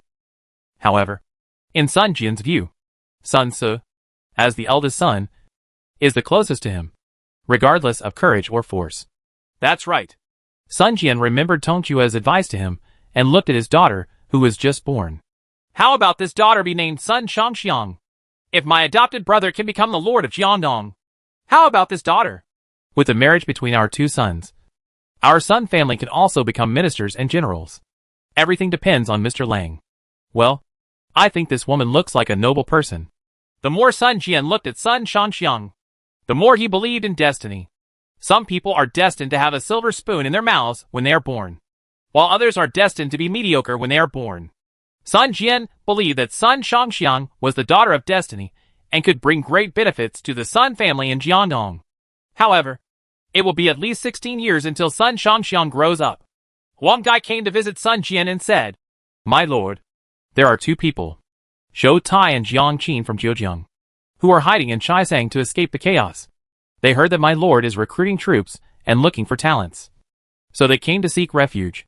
Sun Jian was slightly moved. You can invite them to the palace to discuss matters, and I will see if they have real talent and learning. Sun Jian wanted to attack Huainan. He knew that he and the 4 Jiangdong generals alone might not be able to capture the well-defended Hefei. He had to recruit more talents to increase his chances of winning. Not to mention that Zhou Tai and Jiang Qin were from Zhejiang and were familiar with the terrain of Huainan. Soon, 2 military generals, Zhou Tai and Jiang Qin, were invited to Sun Jian's residence to meet with Sun Jian. Both of them are fierce generals, and Zhou Tai is even more fierce, which makes Sun Jian's eyes bright. Sun Jian even believed that Zhou Tai's military strength was still higher than that of Jiangdong's 4 generals, second only to himself. Zhou Tai and Jiang Qin were both generals of the universe. When Hou Jing caused chaos in Huainan, they fled to Chaisang to avoid the chaos. They heard that Sun Jian was recruiting troops here and lacked a team, so they came to seek refuge with him. Sun Jian's power has not yet grown, so he chose to join Sun Jian at this time.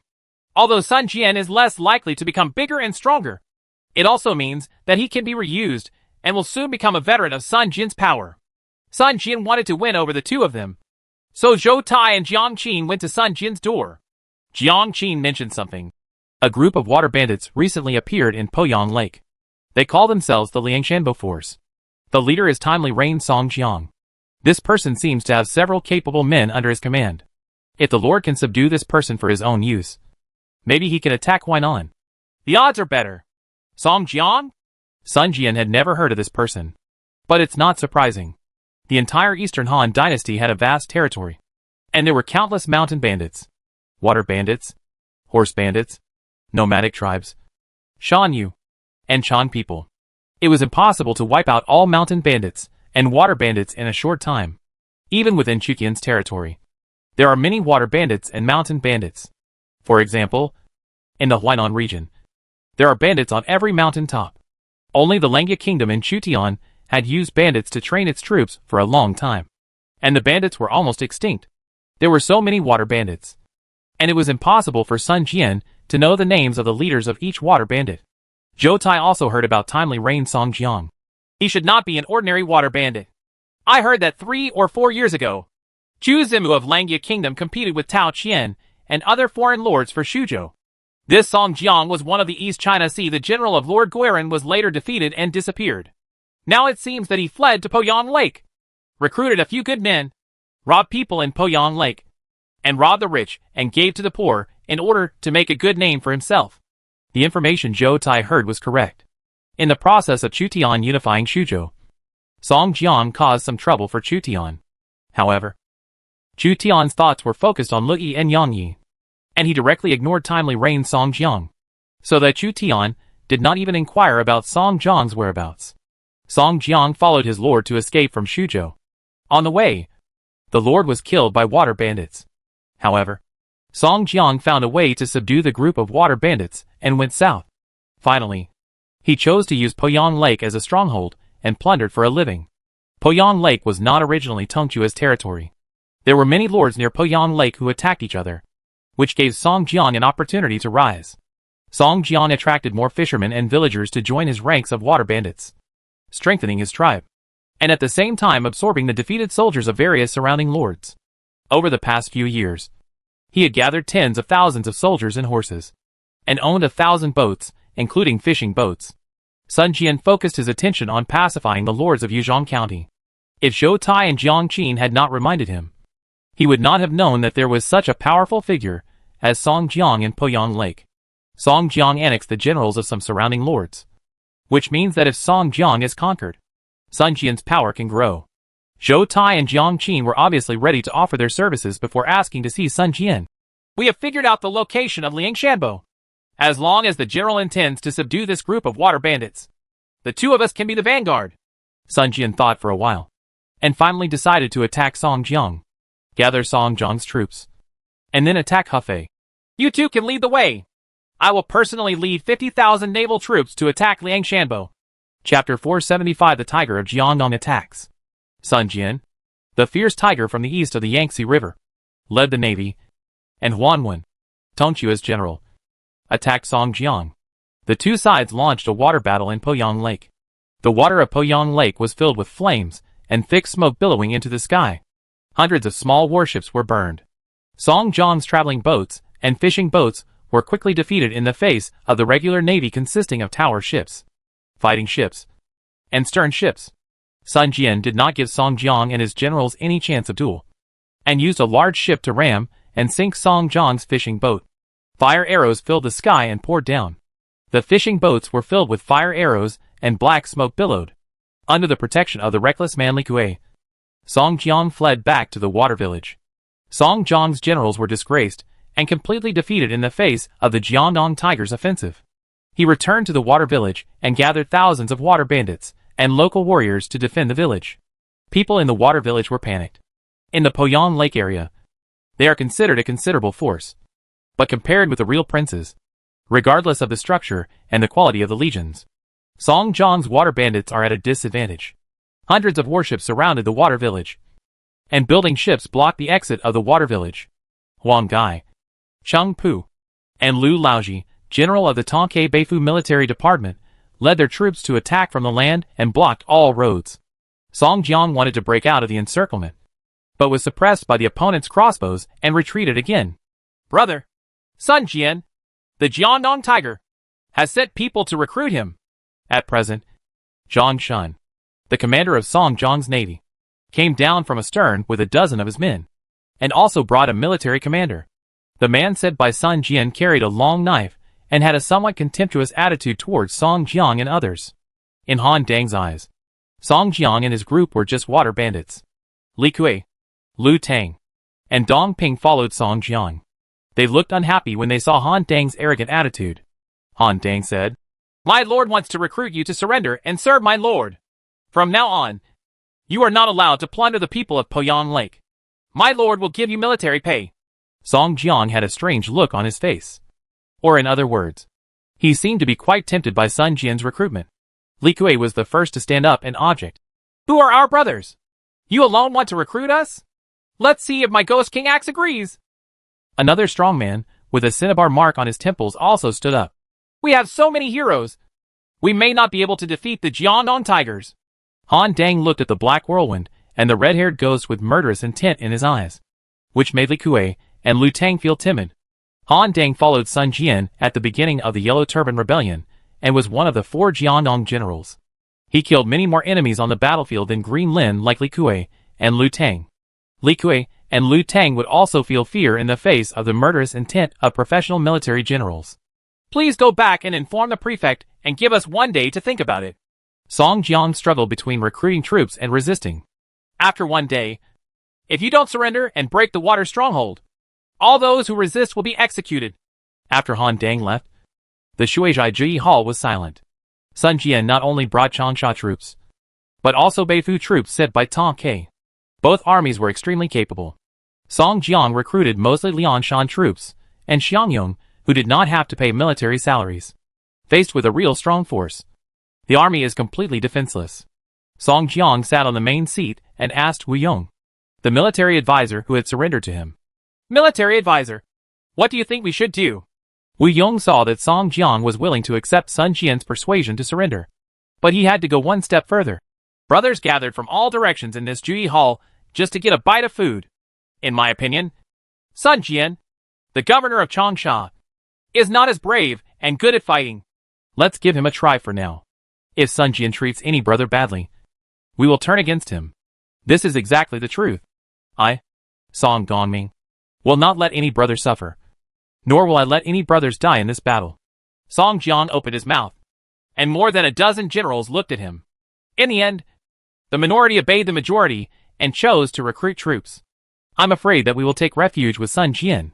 We can't drink and eat meat and kill people wantonly. Being an officer and a soldier is not as enjoyable as being a bandit. Li Kui was still dissatisfied. However, Song Jiang did not have the idea of serving as the leader of the water bandits for a long time or becoming independent. Facing the Jiangdong Tigers, accepting the recruitment was undoubtedly a way out for Song Jiang. The next day, Song Jiang led military advisor Wu Yong and a dozen Green Forest heroes to surrender to Sun Jian. On Sun Jian's boat, Shang Pu, Huang Gai, Han Dang, Su Mao, Zhou Tai, Jiang Qin, as well as Sun Jian, Sun Ce and his son, and Tongque's generals Wan Wen and Lu Laoji, all had invisible killing intent. As for Song Jiang, he was a little nervous. If Sun Jian launched an attack at this time, Song Jiang and his party would all be killed. If this was the rule of the world, and Sun Jian was the governor of one side, he would really kill Song Jiang and his party directly and ask for credit from the court. However, these are troubled times, and even a group of bandits and reckless men have a specific purpose, like the Yellow Turban generals and the Taishan bandit generals. Sun Jian believed that Song Jiang and his party were valuable. Sun Jian's eyes swept over Song Jiang and his party. Song Jiang currently has only a dozen generals, including a female general with double swords hanging on her waist, a general with double spears, and a general with a bow on his back. Sun Jian was not interested in female generals. He valued generals holding guns and bows more. He asked Song Jiang, "Who are these two generals?" "Double Gun General Dong Ping, Shaoli Guanghua Rong." Two people reported their names. Sun Jian admired the two men's martial arts, so he assigned them as his generals. As for other people, they are still controlled by Song Jiang. This was also one of the methods used by Sun Jian to divide Song Jiang's power. If Song Jiang is to be the most powerful general, they will be divided into two groups and suspicious of each other. Sure enough, Song Jiang's other generals were dissatisfied with Dong Ping and Hua Rong. Wu Yong and Song Jiang seemed to be aware of Sun Jian's intentions, but since they had accepted the recruitment, they could not resist in the face of their lord's transfer. "Command your troops and horses and follow me to attack Hefei. Song Jiang has the order." After Song Jiang surrendered, Zhang Shun was appointed as the commander of the navy, commanding thousands of soldiers and horses, and followed Sun Jian. Sun Jian did not expect the Liangshan army's combat capabilities, but he valued the military strength of its generals and thought they were useful. In order to perform meritorious service in front of Sun Jian and gain Sun Jian's trust, Song Jiang volunteered and sent Scout Qian to Hefei to gather information. Hefei City. The city's garrison was changed from Zhongba to Zhongliao. The military advisor was Lu Su, and it belonged to the Huainan Defense Corps. The Huainan Defensive Army was actually divided into three troops: Hefei, Sichuan, and Guanling. The total strength may be as many as 100,000. The guarding generals were Zhang Liao, Lu Fu, and Shen Ding, all natives in the late Eastern Han Dynasty. A woman came to Hefei City. Shui Yu is currently responsible for collecting intelligence through strangers. She has learned the intelligence from Jiangdong, so she made a special trip to Hefei to inform General Zhang Liao to guard against the enemy from Jiangdong. Sun Jian, the prefect of Changsha, is the sworn brother of Yangzhou's Tongke herder. He is preparing troops and horses at Chaisang to go down the river and take Hefei. The general has to defend it. If Hefei is lost, Sichuan will be in danger and Huainan will be in danger. Thank you for sending the information. As long as Zhang Wenyuan is in Hefei for a day, they will not be able to cross Hefei. Zhang Liao was on his own for the first time. This was a test given by Chu Tian, and it was also out of his trust in Zhang Liao that he allowed Zhang Liao to lead the army alone. As the front line, Hefei faces threats from Jiangdong. In fact, the pressure is very high. Chu Tian would not be at ease with an ordinary guard. But if it was Zhang Liao, then Chu Tian would still be quite at ease. In Hefei, Zhang Liao is the master. Shui Yu also knew Zhang Liao's reputation and reminded Zhang Liao, "General Zhang, don't worry. The Lord will mobilize 2 to 3 generals from among the people in Hebei to Sichuan. If the battle situation on the front line is unfavorable, they will come to support immediately. If there are other reinforcements, we will be 10% more confident in defending Hefei." Lu Su, who served as a military advisor in Hefei, heard that Chu Tian would send 2 or 3 generals back from the generals who attacked Hebei, and he was confident. Lu Su had been training with Chu Tian for 2 or 3 years, and had witnessed national wars involving hundreds of thousands of people. At this time, being ordered to defend Hefei was nothing. Lu Su, as the historical governor of Suqiao, now had to deal with Sun Jian and Sun Ce and his son. After learning about the news in Jiangdong in advance, Zhang Liao, Lu Su, Zhang Ba, and Sun Quan urgently strengthened the city defense of Hefei and trained their troops. Hefei stationed 40,000 troops, including 2,000 Bingzhou Wolf cavalry, who were Zhang Liao's headquarters troops. After the Battle of Yuzhou, they followed Zhang Liao to Shouchuan using the teleportation array, and then moved to Hefei. The remaining more than 30,000 soldiers are county soldiers, ranging from 1st to 3rd levels. They can be used to defend the city, but they lack some combat power when going out of the city. Therefore, Lu Su believes that defense should be the main focus, in addition to strengthening the city defense and training soldiers and horses. Lu Su moved people outside the city into Hefei city to prevent the population from being plundered by Jiangdong's army. Population is also an important resource. Sun Quan limped on the city wall, and all the soldiers respected him. Although the Taishan thieves Zhang Ba and Sun Quan were bandits, their status in Chutian's power was not low because they made great contributions to the expansion of Chutian's power and were seriously injured as a result, leaving hidden dangers. They can also be regarded as the veterans of Chutian's forces, and currently they are already generals. Zhang Ba, who had only one eye left, looked in the direction of Ruxushui, still loyally guarding the door for Chu Tian.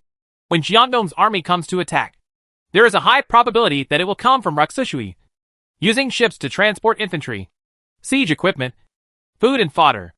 Brother, our main force is in Hebei, and we only have a few generals guarding Hefei. Apart from Lu Fu and Chen Ding, there are no generals in Huainan. This time, it may be a tough battle. Sun Quan came over, his words full of worry. It's not that Sun Quan is timid. He is just stating the basic facts. Hefei's military strength is indeed insufficient for defense. I don't know how many fierce battles our brothers have gone through to get to where we are now. This time, we have to risk our lives again. Zhang Ba's eyes gradually became serious. Before the Chu Tian forces marched to Hebei, they knew that the princes in Jiangdong would not remain indifferent. If Jiangdong wants to defeat Zhongyuan, there is no better time than this. Huainan is an eternal pain for Jiangdong forces. The population outside Hefei was moved into the city by Lu Su. Among them was a farmer, who looked around from time to time. His abilities were so effective that the officers guarding the city ignored him, and regarded him as an ordinary peasant. The city is heavily garrisoned, and tens of thousands of people have been moved to the city to defend it. I'm afraid they already knew that we were going to attack Hefei. They also conducted an intensive investigation.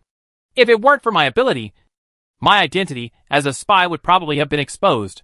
Shiqian, a scout sent by Song Jiang, has special abilities, and is responsible for detecting the reality of the defenders in the city.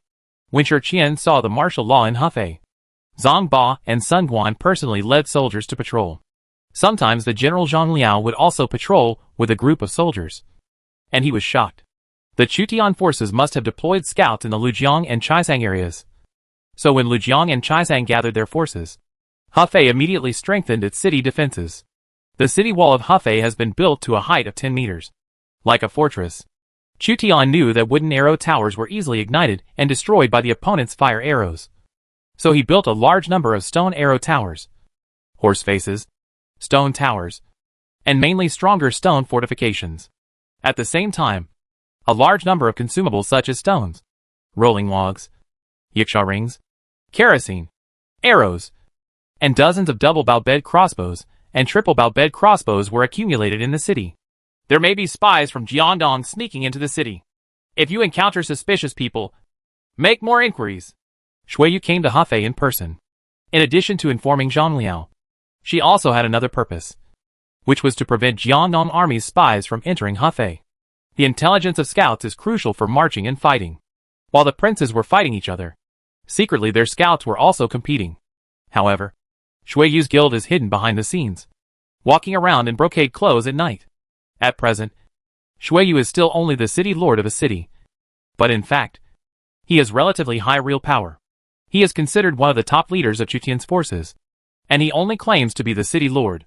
The guild's alien scouts began to investigate possible scouts sent by the Jiangdong army in Hefei city.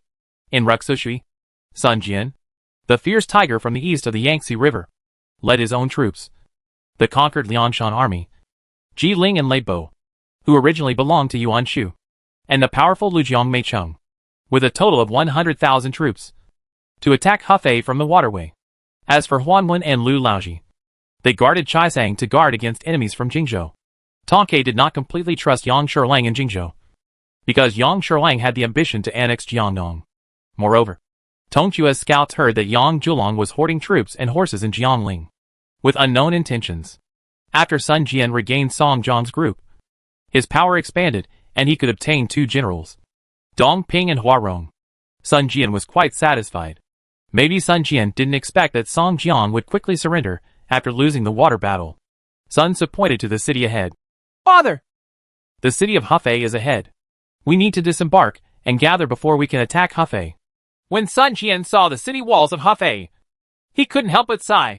If you go north from the Dajiang River and get Hefei, you can ask Shen and Kai in the west, and Su and Shou in the north, and compete for victory in the Central Plains. If you get Hefei in the Central Plains, you can choke the south of the Yangtze River and draw it away. It's on my back. No wonder my sworn brother wants to take advantage of Chu Zimu to go north and fight for Hefei. Order all the troops to go ashore and camp.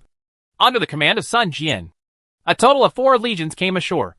The Jingnan Legion, the Liangshan Legion, the remnants of Yuan Shu, and the powerful Lujiang army.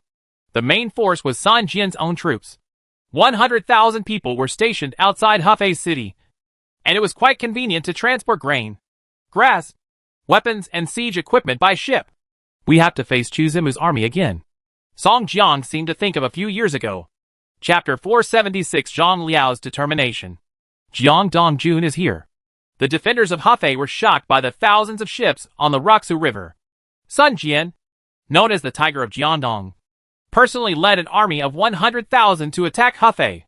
Many foreigners living in Hefei city wanted to leave this dangerous city before the war started. However, the entire city was under martial law. Zhang Liao set up garrison troops at each city gate to prevent entry or exit. Strange people are panic-stricken. It would be fine if it was Sun Quan who attacked Hefei, but it was Sun Jian who attacked Hefei this time.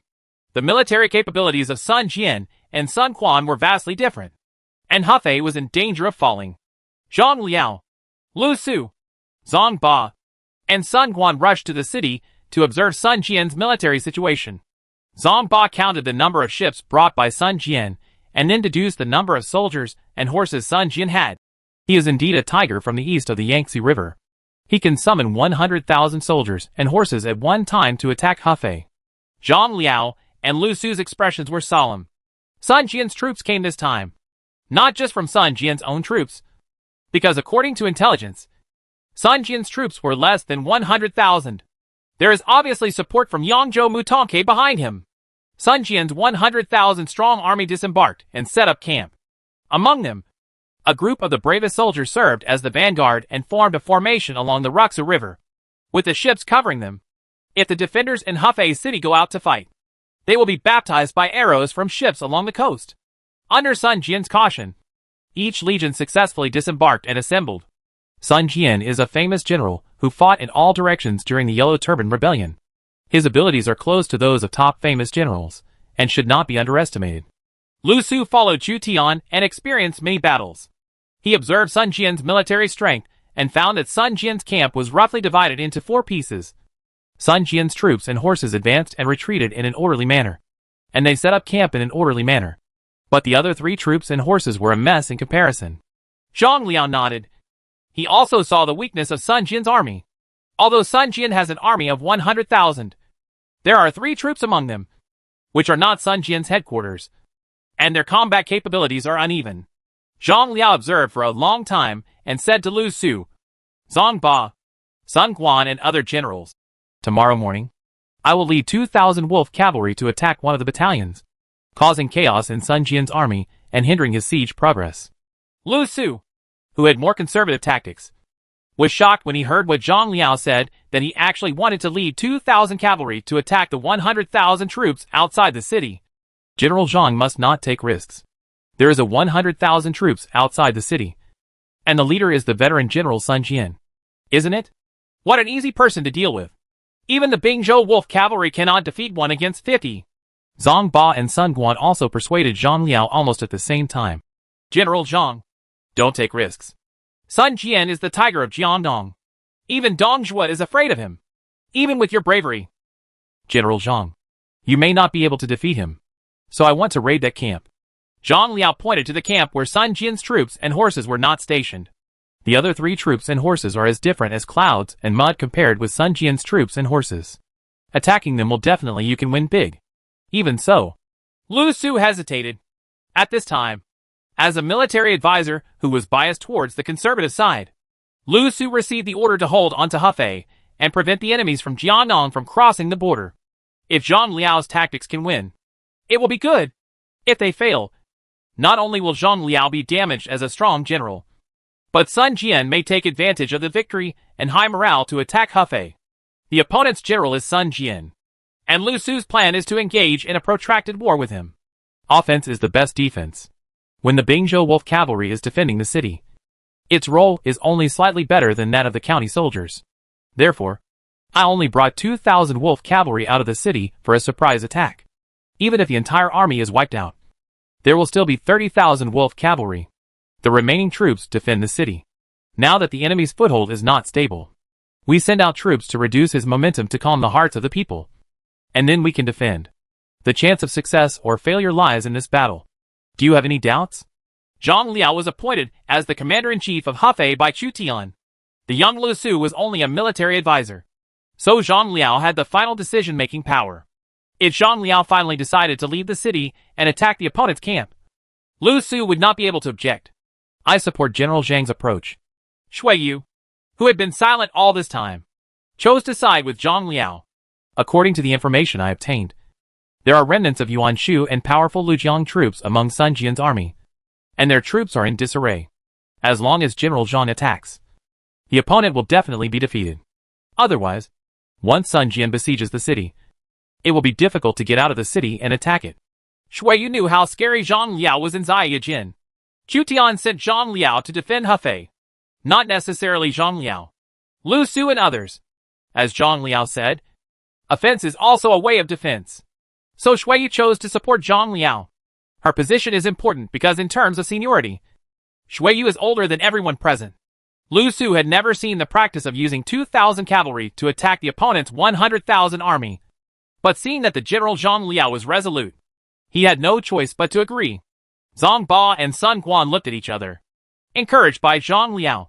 They also became excited and said to Zhang Liao, "The 2 of us are willing to follow General Zhang out of the city and raid the opponent's camp." Zhang Liao said, "Okay.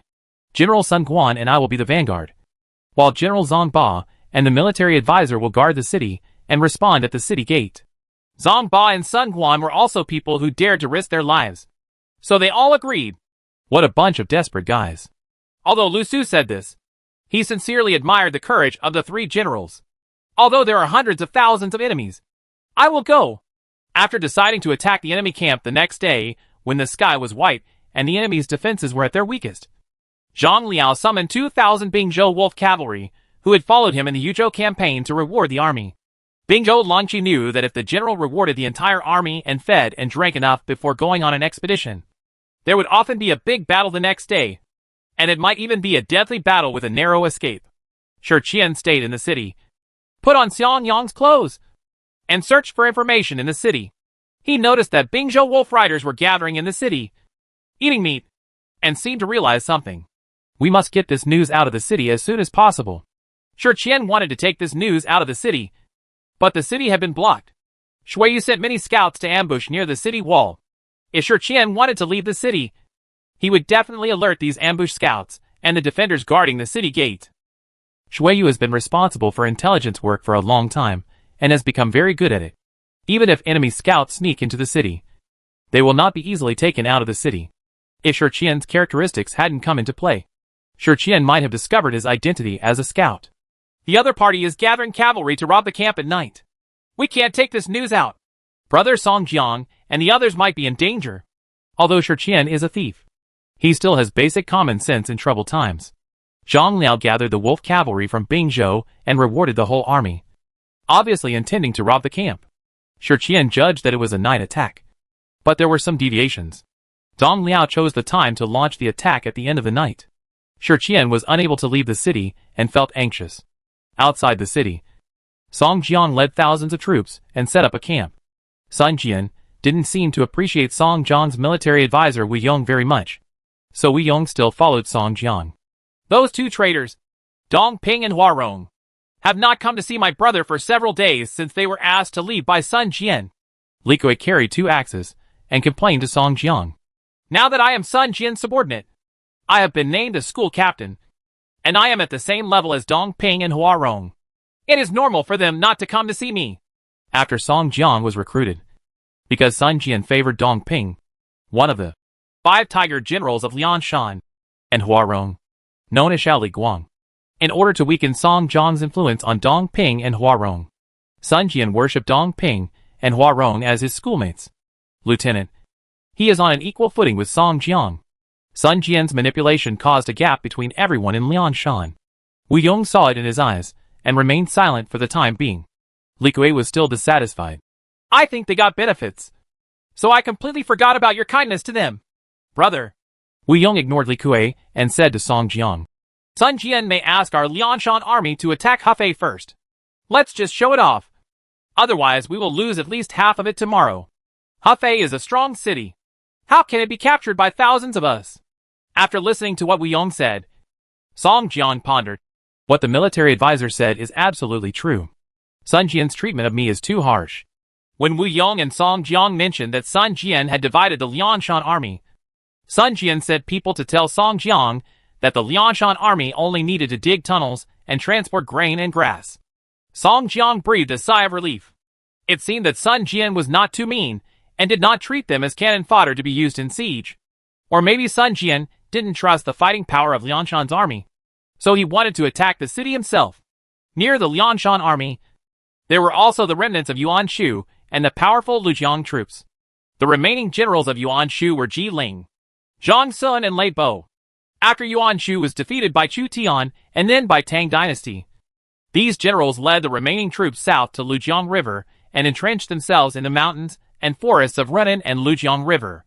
Later, Sun Jian came to Jiandong and came forward to subdue them. Like Song Jiang, Chu Tian's forces can be said to be Ji Ling, Zhang Sun, and Lei Bo's old rivals. Lei Bo couldn't help but tremble when he thought about the Battle of Pengcheng, when Chu Tian led the cavalry to launch a blitzkrieg, quickly destroying Yuan Shu's camp and killing Yuan Shu's general Qianlan. Now, he has to face the Chu Tian forces again. Although the great demon king Chu Tian was attacking Hebei at this time, and only a few generals were left to guard Hefei, Lei Bo still felt fear.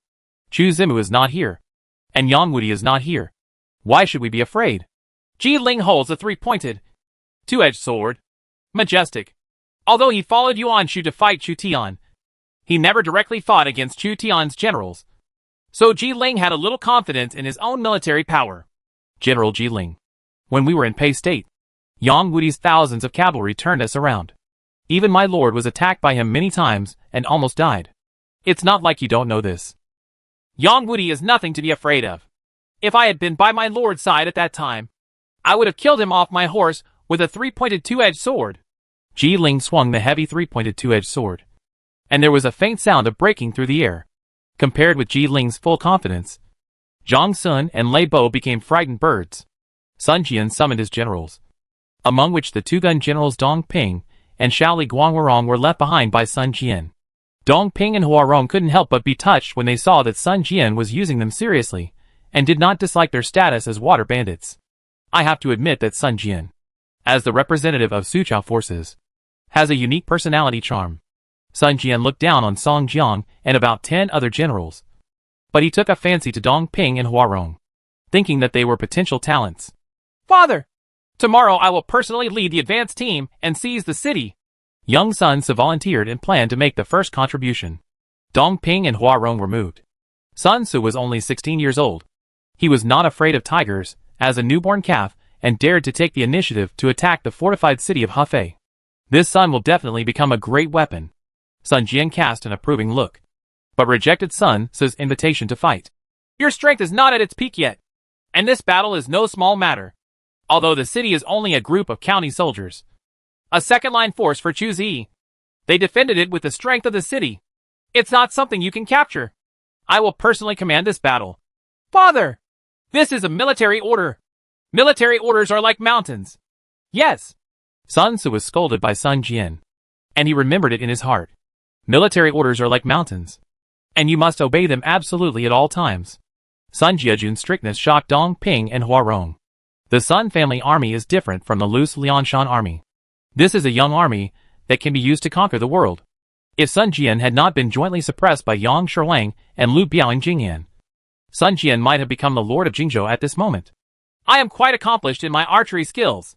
I am willing to lead a team of archers to help the general when we attack the city tomorrow. Hua Rong was infected by Sun Jian's military management style and volunteered for military service. Liu Bei gathered talents with benevolence and righteousness.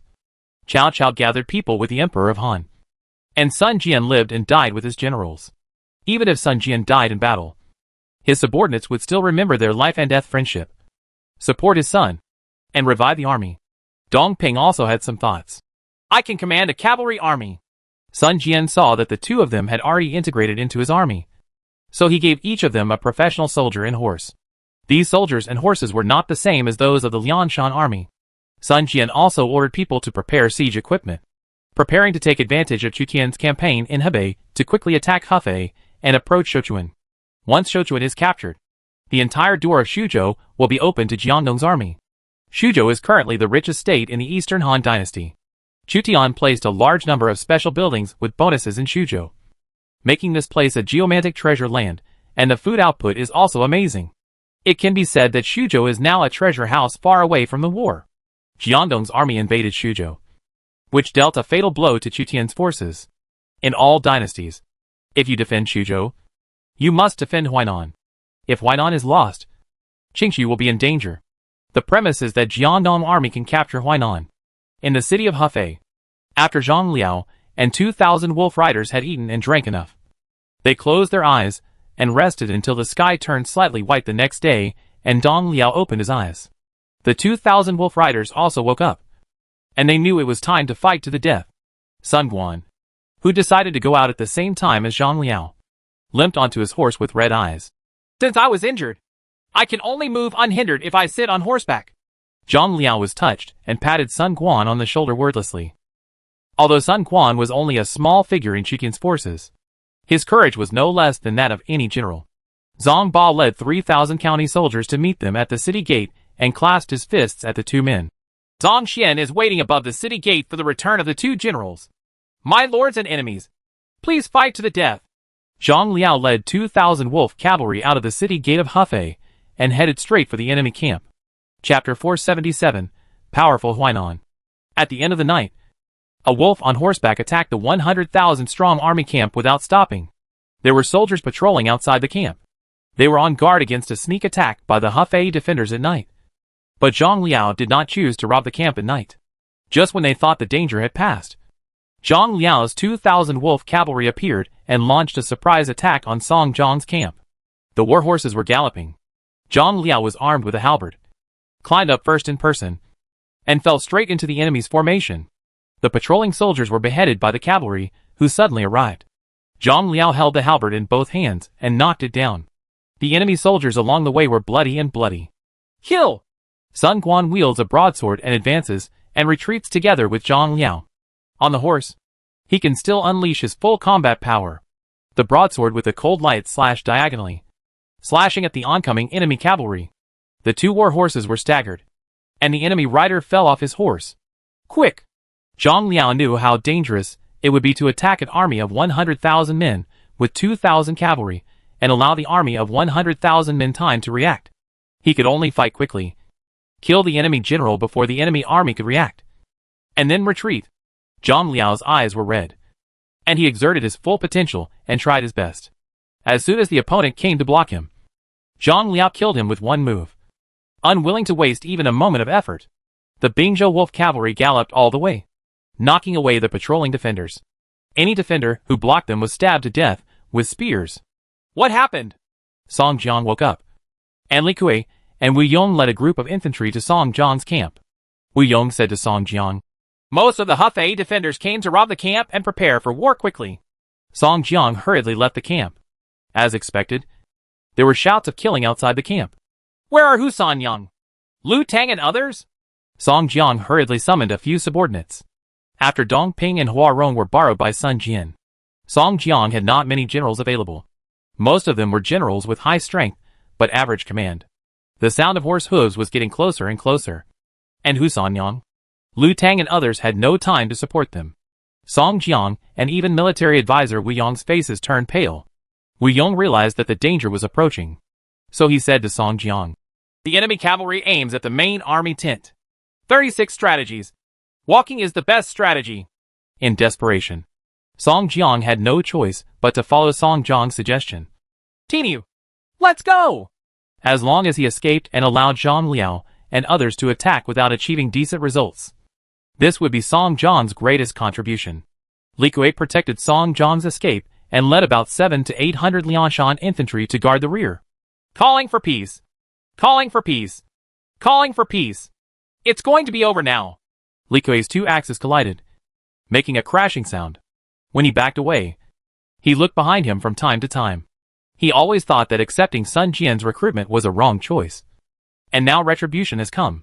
A group of cavalry rushed into Song Jiang's camp. Zhang Liao held a halberd in his right hand, his clothes stained with blood, and his eyes were red. He has personally killed dozens of Liangshan soldiers and 2 unknown Liangshan generals. Zhang Liao's belief at this time was to kill the enemy's general among thousands of troops and demoralize him. The cavalry galloped in the Liangshan camp. The Liangshan army was unable to resist the Bingzhou Wolf cavalry, who had been fighting for many years, and fell under the iron hoofs. The iron hoof trampled over the corpse of Liang Shanjun, leaving no innocent soul. These are troubled times. And this group of Liangshan troops, who followed Song Jiang, did many bad things in Poyang Lake. Zhang Liao noticed Li Kuei, who was behind him, and led the Bingzhou Wolf cavalry to crush him. Sun Quan followed Zhang Liao and slashed with his sword, killing all the Liangshan troops along the way. Li Kuei turned around and saw the Bingzhou Wolf cavalry arriving, and hurriedly led his troops to fight back. He held a giant axe in each hand to resist the Bingzhou Wolf cavalry. As the general, Zhang Liao took the lead in order to boost morale, swinging his halberd and smashing it at Li Kuei. Boom! Li Kuei felt a huge force coming from him. The arm holding the axe almost broke when the weapons collided. He could even hear the sound of bones breaking. Zhang Liao's force, coupled with the speed of his warhorse, and a condescending blow severely injured Li Kuei, who sat on the ground. A warhorse galloped from behind Zhang Liao. Li Kuei hadn't felt the heartbreaking pain after the fracture. He looked up and saw a big knife cutting it off. Sun Quan raised his sword, killed Li Kuei, and continued to kill forward. For Zhang Liao and Sun Quan, they didn't care about the names of the people they killed. They just wanted to break the formation quickly. Song Jiang fled in embarrassment. Wu Yong followed Song Jiang. Looking behind him, he found that the Bingzhou Wolf cavalry quickly overwhelmed Li Kuei's army, and he was stunned. At this moment, Lu Tang, Hu Sanyang and other generals arrived and tried to intercept the Bingzhou Wolf cavalry. Song Jiang and Wu Yong took this opportunity to come to the nearby hillside and hurriedly set up their formation. Zhang Liao was attacked by several Liangshan generals at the same time, but he did not lose. General, the enemy has reacted. Sun Quan blocked Lu Tang's sword and hurriedly reminded Zhang Liao that it was time to retreat. Song Jiang and Wu Yong fled to the mountain tomb. It was difficult for the wolf cavalry to attack the hillside from its back. In other words, the opportunity to kill the enemy general was lost. Zhang Liao didn't know who the general was on the hillside at this time. He was fighting with the Liangshan generals while looking around. After all, Sun Jian was not a mediocre general. After the Liangshan army was attacked, he immediately mobilized his own troops to come to support, and also dispatched the remaining troops of Yuan Shu and the powerful Lujiang force Mei Cheng to jointly attack Zhang Liao. The reaction speed of Yuan Shu's remaining troops and Mei Cheng's army was slow, but Sun Jian's headquarters mobilized troops in an orderly manner. This is the headquarters of the Jiangnan Tigers, which has experienced the baptism of countless battles. Sun Jian's reaction speed exceeded Zhang Liao's imagination, and Zhang Liao had no time to continue chasing Song Jiang. Although Song Jiang is now like a lost dog, Zhang Liao needs to consider whether it is worth exchanging himself for a mediocre person. The answer is not worth it. Lu Su was on the city wall, watching anxiously. 2 generals, retreat quickly. Sun Jian's troops have already begun to move. Let General Zhang Ba bring more troops and horses to support the two generals. There are only 3,000 county soldiers. It's not enough. At least 5,000 county soldiers are needed. As a player, Shui Yu knew Zhang Liao's ability, but she was not sure at this time. After all, the opposite general was not Sun Quan, but Sun Jian. Sun Jian is a veteran on the battlefield and has experienced countless battles. Even in the face of this situation, he still made deployments as quickly as possible. Retreat! After Zhang Liao broke through Song Zhang's camp, he killed thousands of enemies and beheaded several generals. He joined forces with Sun Quan and fought and retreated. Die to me! The simple knife in Lu Tang's hand cut Sun Guan's shoulder armor, trying to keep Sun Guan behind. The Bingzhou Wolf cavalry almost destroyed the entire Lianshan army, and Lu Tang was also forced into panic. A halberd was thrust at him, and with a peck, Lu Tang's arm was severed. Avenging Sun Guan, Lu Tang hugged his arms and screamed. Zhang Liao, who was fighting bloody battles, stood in front of Sun Guan, panting like an ox, and said to Sun Guan, "Quickly retreat." Zhang Liao was like a god of war at this time. Anyone who dared to approach Lianshan generals would be severely wounded by him. Without Dong Ping and Huarong, who could barely compete with Zhang Liao at this time, no one in Song Zhang's army could stop him. Hu Sanyang slashed at Zhang Liao with her two swords. Within 10 rounds, the two swords were knocked away by Zhang Liao's halberd. Hu Sanyang was stunned. She had no weapons at this time. Seeing that her martial arts skills were acceptable, Zhang Liao captured her with one move and knocked Hu Sanyang unconscious with another palm. He threw her to the Bingzhou Longqi who was with him and said, "Take good care of her and take her back to enrich the women's army." Zhang Liao's ferocity made Lu Tang and several other Lianshan generals, who were not strong in martial arts, feel like they were seeing ghosts, and were afraid to move forward. Zhang Liao held his halberd and ignored the generals of Lianshan army, but charged back with Sun Guan. Near the Lianshan army were Yuan Shu's remnants. Ji Ling, Zhang Sun, and Lei Bo came to attack them, and surrounded Bingzhou Longqi. Lu Su's worries finally came true, and Bingzhou Longqi was trapped in a tight siege, and was extremely dangerous. Capture the enemy general alive! Ji Ling, carrying a 3-pointed two-edged sword, approached Zhang Liao among thousands of troops.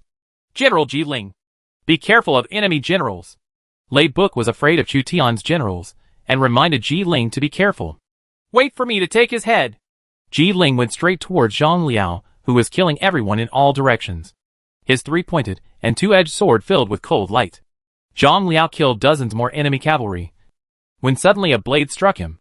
Zhang Liao blocked it with his halberd. The two weapons collided violently, with the blade pressing on the halberd's blade. But unable to advance an inch further, Ji Ling pressed his hands on the handle of the knife, gritted his teeth, and exhausted all his strength. But he still couldn't make any progress. Zhang Liao opened the 3-pointed two-edged sword and stabbed Ji Ling with his halberd. But Ji Ling scrambled to resist. Ji Ling was sweating profusely. He couldn't believe that Zhang Liao still had the physical strength to defeat him despite seemingly having fought for a long time. Seek death! Zhang Liao's fighting spirit became more and more high, as if a breath was held in his chest, and finally exploded. The halberd opened and closed, and he swung like a dragon. Ji Ling was in a state of embarrassment. His armor was damaged, and his halberd swept past him, hitting his breastplate. The heart mirror was dented. Ji Ling's internal organs were tumbling, and he spat out a mouthful of blood. Ji Ling! Zhang Sun and Lei Book worked together to block Zhang Liao's next move for Ji Ling. Puff! Zhang Sun was injured by Zhang Liao's move and immediately vomited blood. Lei Book's weapon was knocked away, and he quickly drew his Huansho sword to attack. Generals, colonels, and cavalry were constantly coming from all around. Zhang Liao knew it was not the time to fight with them too much, so he rushed to the rear and broke through the volleys of Yuan Shu's remaining troops. There are enemy cavalry and infantry on all sides. Zhang Liao can kill enemy soldiers with just one strike of his halberd. A group of Bingzhou Wolf cavalry followed Zhang Liao. Almost everyone was wounded and killed among the rebels. People in this branch of Bingzhou Wolf cavalry were constantly being killed, but the number of enemies killed by their swords was even greater. The enemy troops all over the mountains and plains were like a swamp. What Lu Su worried about became a reality. Zhang Liao could only rely on his own ability to bring out the cavalry used for the surprise attack. Zhang Liao seemed to be numb, and he mechanically waved his halberd, taking away the lives of enemy soldiers along the way. Being trapped in a swamp-like enemy army is an extremely depressing feeling. Suddenly, It suddenly dawned on Zhang Liao that he actually led the Bingzhou Wolf cavalry to break through the encirclement. General Sun Quan is still trapped in the enemy's camp. Before Zhang Liao had time to return to the city, he heard the shouts of the Bingzhou Wolf cavalry behind him. Zhang Liao turned around and saw that Sun Quan was still trapped in a swamp-like enemy. Sun Quan's force was not as good as Zhang Liao's. In the melee, he was slashed by the red-haired ghost Lu Tang. His force was reduced, and he was unable to follow Zhang Liao closely. In addition to Sun Quan, there were hundreds of Bingzhou Wolf riders who were trapped in the enemy camp with Sun Quan. If Zhang Liao just left like this, Sun Quan and hundreds of Bingzhou Wolf riders would either die in battle or be captured. I am the commander-in-chief of Hefei, and this raid on the enemy camp was my idea. General Sun Quan, a chivalrous man, is trapped in a tight siege. How can we not save him? Come with me, everyone. Zhang Liao simply mobilized and led the Bingzhou Wolf cavalry, who had broken through the encirclement, to attack the enemy again.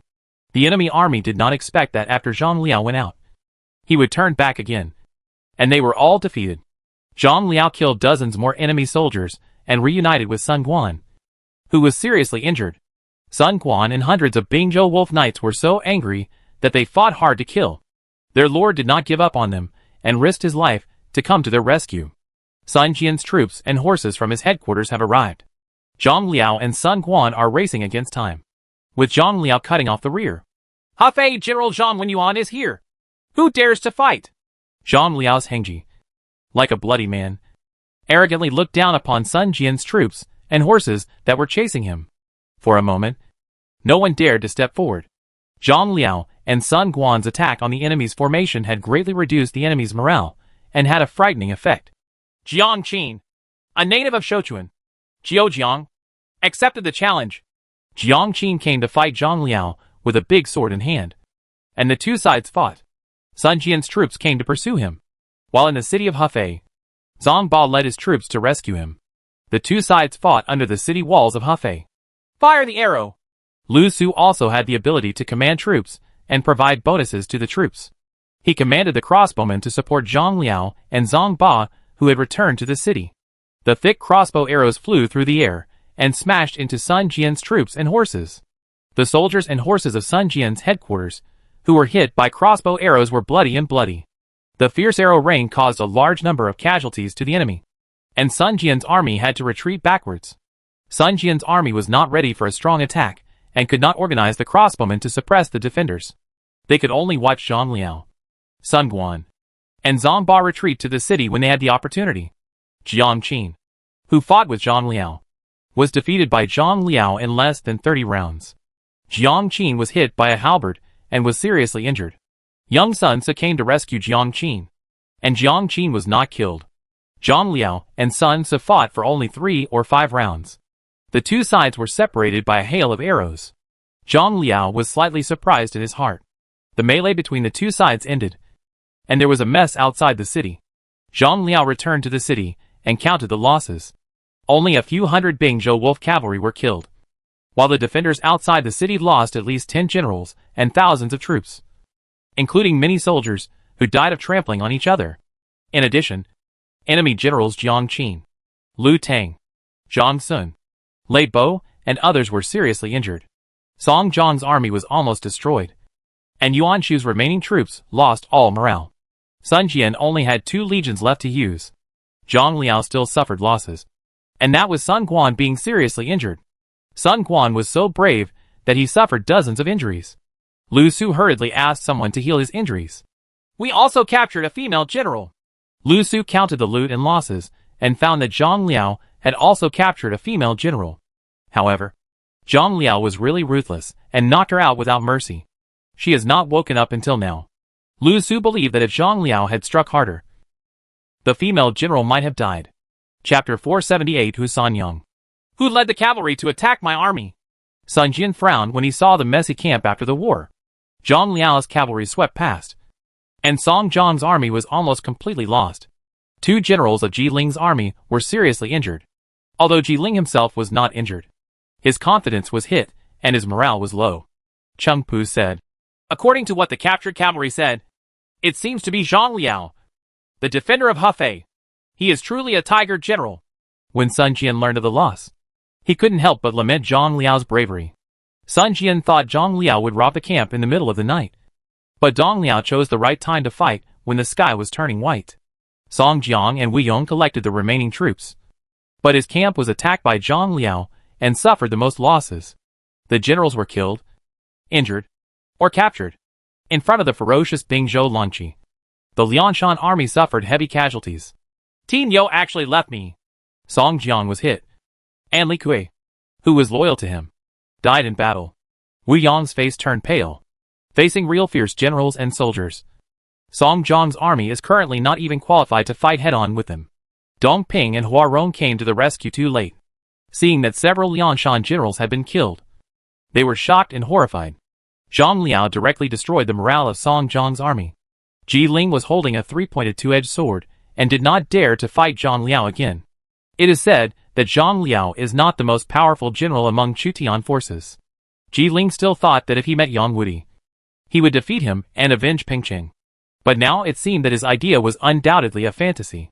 As the commander-in-chief, Sun Jian immediately summoned Song Jiang, Ji Ling and other generals to stabilize the morale of the army and count the losses. In Hefei City, Sun Quan's life was basically unharmed. But Zhang Liao was also injured in this battle and was wrapped in gauze. Zhang Liao and Sun Quan paid a price for the surprise attack on Song Jiang's army. Zhang Liao rested for a long time and then climbed back into the city. The enemy army was unable to regain its strength in a short time. The general Hu Sanyang, who was captured by Zhang Liao, had woken up and stared at Zhang Liao. Zhang Liao punched him unconscious without mercy. Shuiyu managed to win Hu Sanyang over.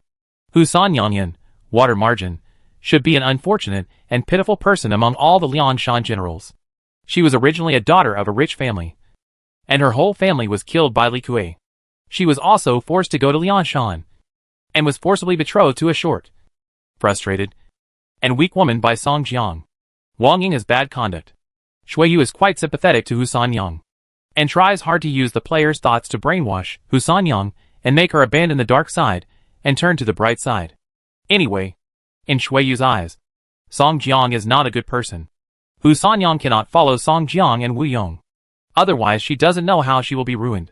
At present, Hu Sanyang's behavior is relatively stable. But she was punched by Zhang Liao and almost died, which is a bit difficult to let go. The situation was critical, and we had no choice.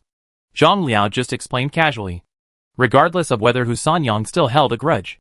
Taking advantage of the low morale of the enemy army, Zhang Liao led people to strengthen the city defense. He is really a straight man.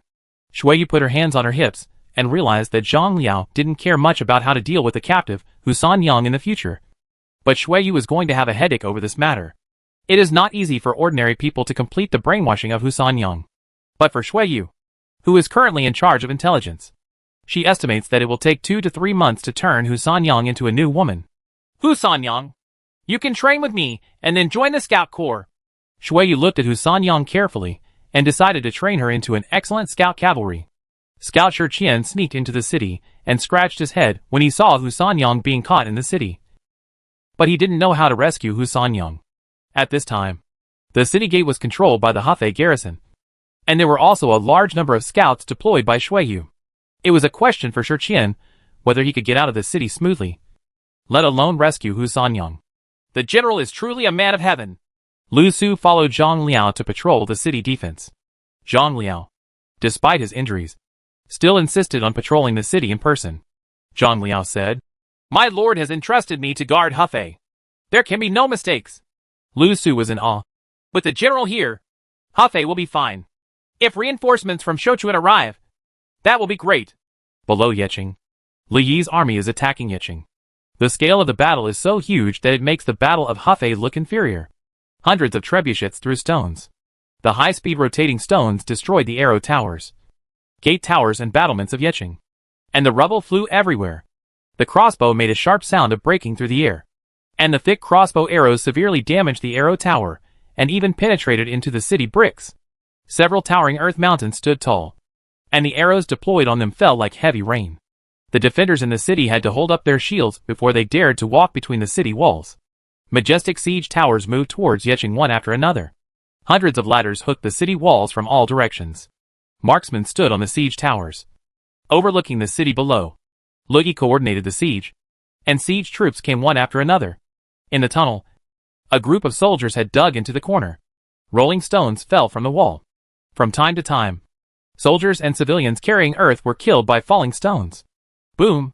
The heavy battering ram hit the city gate, causing the hearts of both attackers and defenders to tremble. Chu Tian stood with his sword on a hill, overlooking the entire battlefield. After repelling Liu Bei only dared to invade with a small number of cavalry, and was repulsed by the white-robed troops patrolling the periphery. With Shuai Gui and Zhao Yun here, even Zhang Fei would be doomed. After Guan Yu was injured, Zhang Fei's actions became even more dangerous. Gao Jiang and Shen Pei's defense is really tough, and the barracks building level in Yicheng is not low. As long as there are sufficient armaments and population, the defenders can be continuously replenished.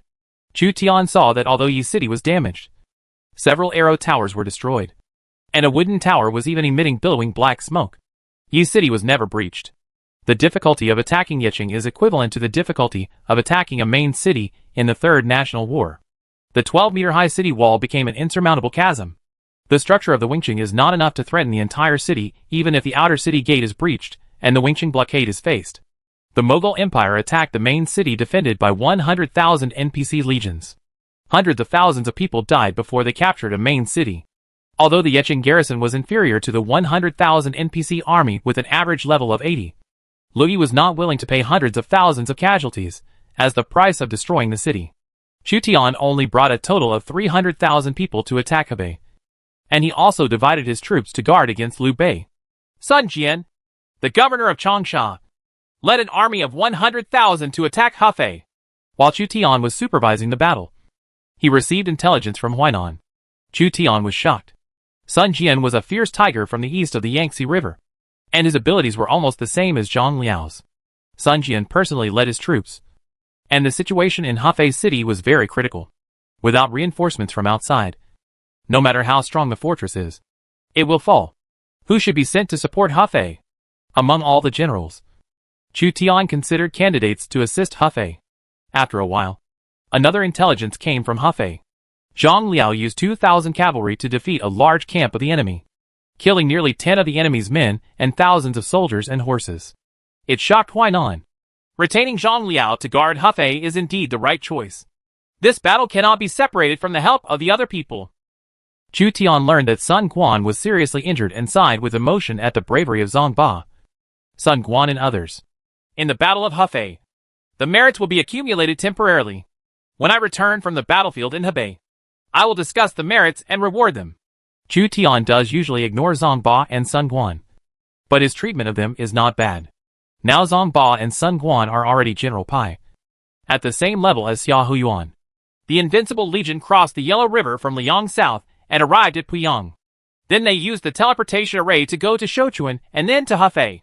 Lu Qian and others are still stationed in Shouchuan City. They will act with you. After thinking for a moment, Chu Tian transferred the Invincible Army to the battlefield in Hefei. The Invincible Legion only had 5,000 light cavalry going south, and they could still get troop supplies in Shouchuan City. Li Yongqing's flying general Li Guan will follow you south. Since Sun Jian brought many generals, Chu Tian sent another fierce general to help the Invincible Army. The three generals Mu Guiying, Yang Yi, and Yang Yanzhao received Chu Tian's order, so they immediately gathered their troops and quickly headed south to Liang. Li Guang, who has arms as long as an ape, is enjoying archery with the soldiers in Liang City. Liang City's hoarding of armaments and grain was extremely important to Chu Tian, so Li Guang did not participate in the battle in Yicheng. Li Guang complained about this. When the 5,000 cavalrymen of the Invincible Legion arrived in Liang, Li Guang was overjoyed when he learned that he had another chance to fight. He immediately prepared bows and arrows and horses, and followed the Invincible Legion across the Yellow River. Li Guang had 2,000 cavalry, which were combined into 7,000 cavalry. Hu Sanyang, how do you plan to deal with it? Leave it to Shui Yu and brainwash her thoroughly. Persuade her. Wouldn't it be great to abandon the darkness and turn to the light and serve us? After Chu Tian sent out the reinforcements, he was not surprised when Zhang Liao captured Hu Sanyang. Hu Sanyang is not a special famous general, and her attraction to Chu Tian is equivalent to that of Liao Hua and Sun Guan. As for beauty, Chu Tian really has no shortage of women around him. Tell me that Tang led his troops out of Wancheng to attack Baoang. General Wei Wuji has gone to support us with Pang Wan, Li Ling, and Guijia. During the battle in Hefei, Li Dian and Xiahou Dun, who were stationed in Baoang, called for help from all parties. Li Dian and Xiahou Dun guarded Bowangpo. Their opponents were Guizi, Qin Qiong, Su Chu and others. Li Dian and Xiahou Dun alone could not stop the Tang army. Almost at the same time as the letters asking for help from Li Dian and Xiahou Dun, there was also a secret letter from Guijia, asking for permission to set fire to Bowangpo if necessary. I didn't expect Feng Shao to be a ruthless person. Let him act as he sees fit. Chu Tian quickly agreed. Chapter 479 The Awakening Husanyang. It has been more than a month since Sun Jian's army surrounded Hefei city. Huainan has entered the rainy season. Heavy rain washed away the city walls, and the surrounding soil fell into the rolling and turbid river water. The city wall was about to collapse due to continuous heavy rain and Sun Jian's attack. Zhang Liao, Lu Su and others used stones, grass and palm leaves to repair the city wall to drain away the water. Sun Jian's offensive is fierce. Thousands of people have been killed or injured in the city. The most serious thing is that the city wall may collapse. Lu Su wore a raincoat and carried the stones to the gap with his soldiers. We still can't capture Hefei. Sun Jian stood outside Hefei city, looking up at the city wall covered by rain, unable to cross the thunder pool. Attack again! Sun Jian saw that the rain was a little light, so he took advantage of the limited effectiveness of the bows and arrows of the defenders in the city to organize an attack on the city. Tens of thousands of soldiers, under the command of Sun Jian, approached the city wall from all directions. Huang Gai, Cheng Pu, Han Dang, and Zhu Mao each led a group of soldiers and approached the city wall. Ji Ling, Mei Cheng, and Song Jiang each led a unit as a reserve team. Zhou Tai, Jiang Qin, Dong Ping, and Hua Rong will attack the northwest corner with me. Sun Jian looked at Sun Tzu again. Sir, follow me to attack the city later. Sun Tzu replied. Take the order. Jiangdong's army attacked the city despite the rain and climbed onto the city wall, and the two sides fought again. This time Jiangdong's army is coming with great force. It's no small matter. Zhang Ba pushed down a stone, and a scream came from below. He realized that the pressure that followed would be unprecedented, and Sun Jian would send all his main forces. Lu Su pulled out the sword from his waist and personally beheaded a soldier who was climbing the city. After all, Lu Su was one of the powerful men in Huainan. He gathered people to protect himself and had a certain amount of force. In order to protect the city wall, almost everyone went into battle personally. Even Shui Yu slashed with a giant sword, forcing a soldier back and falling from the city wall. Free players also have a certain amount of force. Huang Gai held the iron whip and climbed up the ladder, avoiding the Yiksha hammer swinging from above his head. He rushed to the city wall like a dragon and a tiger, and smashed a village hero to death with the iron whip. Han Dang held the sword in one hand, slashing an enemy soldier with his hand, and rainwater flowed down the blade. Cheng Pu wielded a snake spear, and Zhu Mao wielded two swords. One was easily worth 10. The strength of Jiangdong's 4 generals is above 80. For the veterans who followed Sun Jian and fought bravely on the battlefield. Jiangdong veterans. Everyone has reached their peak state. Jiangdong's 4 generals attacked the city from 4 directions, and the rain soaked their armor. Kill! Han Dang holds a big sword and kills a defender facing him. A one-eyed military general came over with a long gun and found that Han Dang was killing the defenders. He couldn't help being angry and stabbed Han Dang with his long gun in the rain. The broadsword and the spear collided violently, and rain splashed everywhere. Zhang Ba's jaw trembled slightly because he found that the opponent's strength was even greater than his. Several of Sun Jian's subordinates were not ordinary generals. Among them, Han Dang was not only good at archery and riding, but also had extraordinary arm strength, and his military force was even higher than Zhang Ba's. My lord is about to capture Hefei. Surrender as soon as possible to avoid death. Han Dang changed from using the knife with one hand to dragging the knife with both hands, stepped forward, and slashed at Zhang Ba with the big knife. I have been guarding the border for my lord for many years. How could I surrender? What a wishful thinking. Zhang Ba is a chivalrous man and will not surrender easily, but will challenge Han Dang with his gun. His force is not as strong as Han Dang, but he can still block Han Dang for a short while.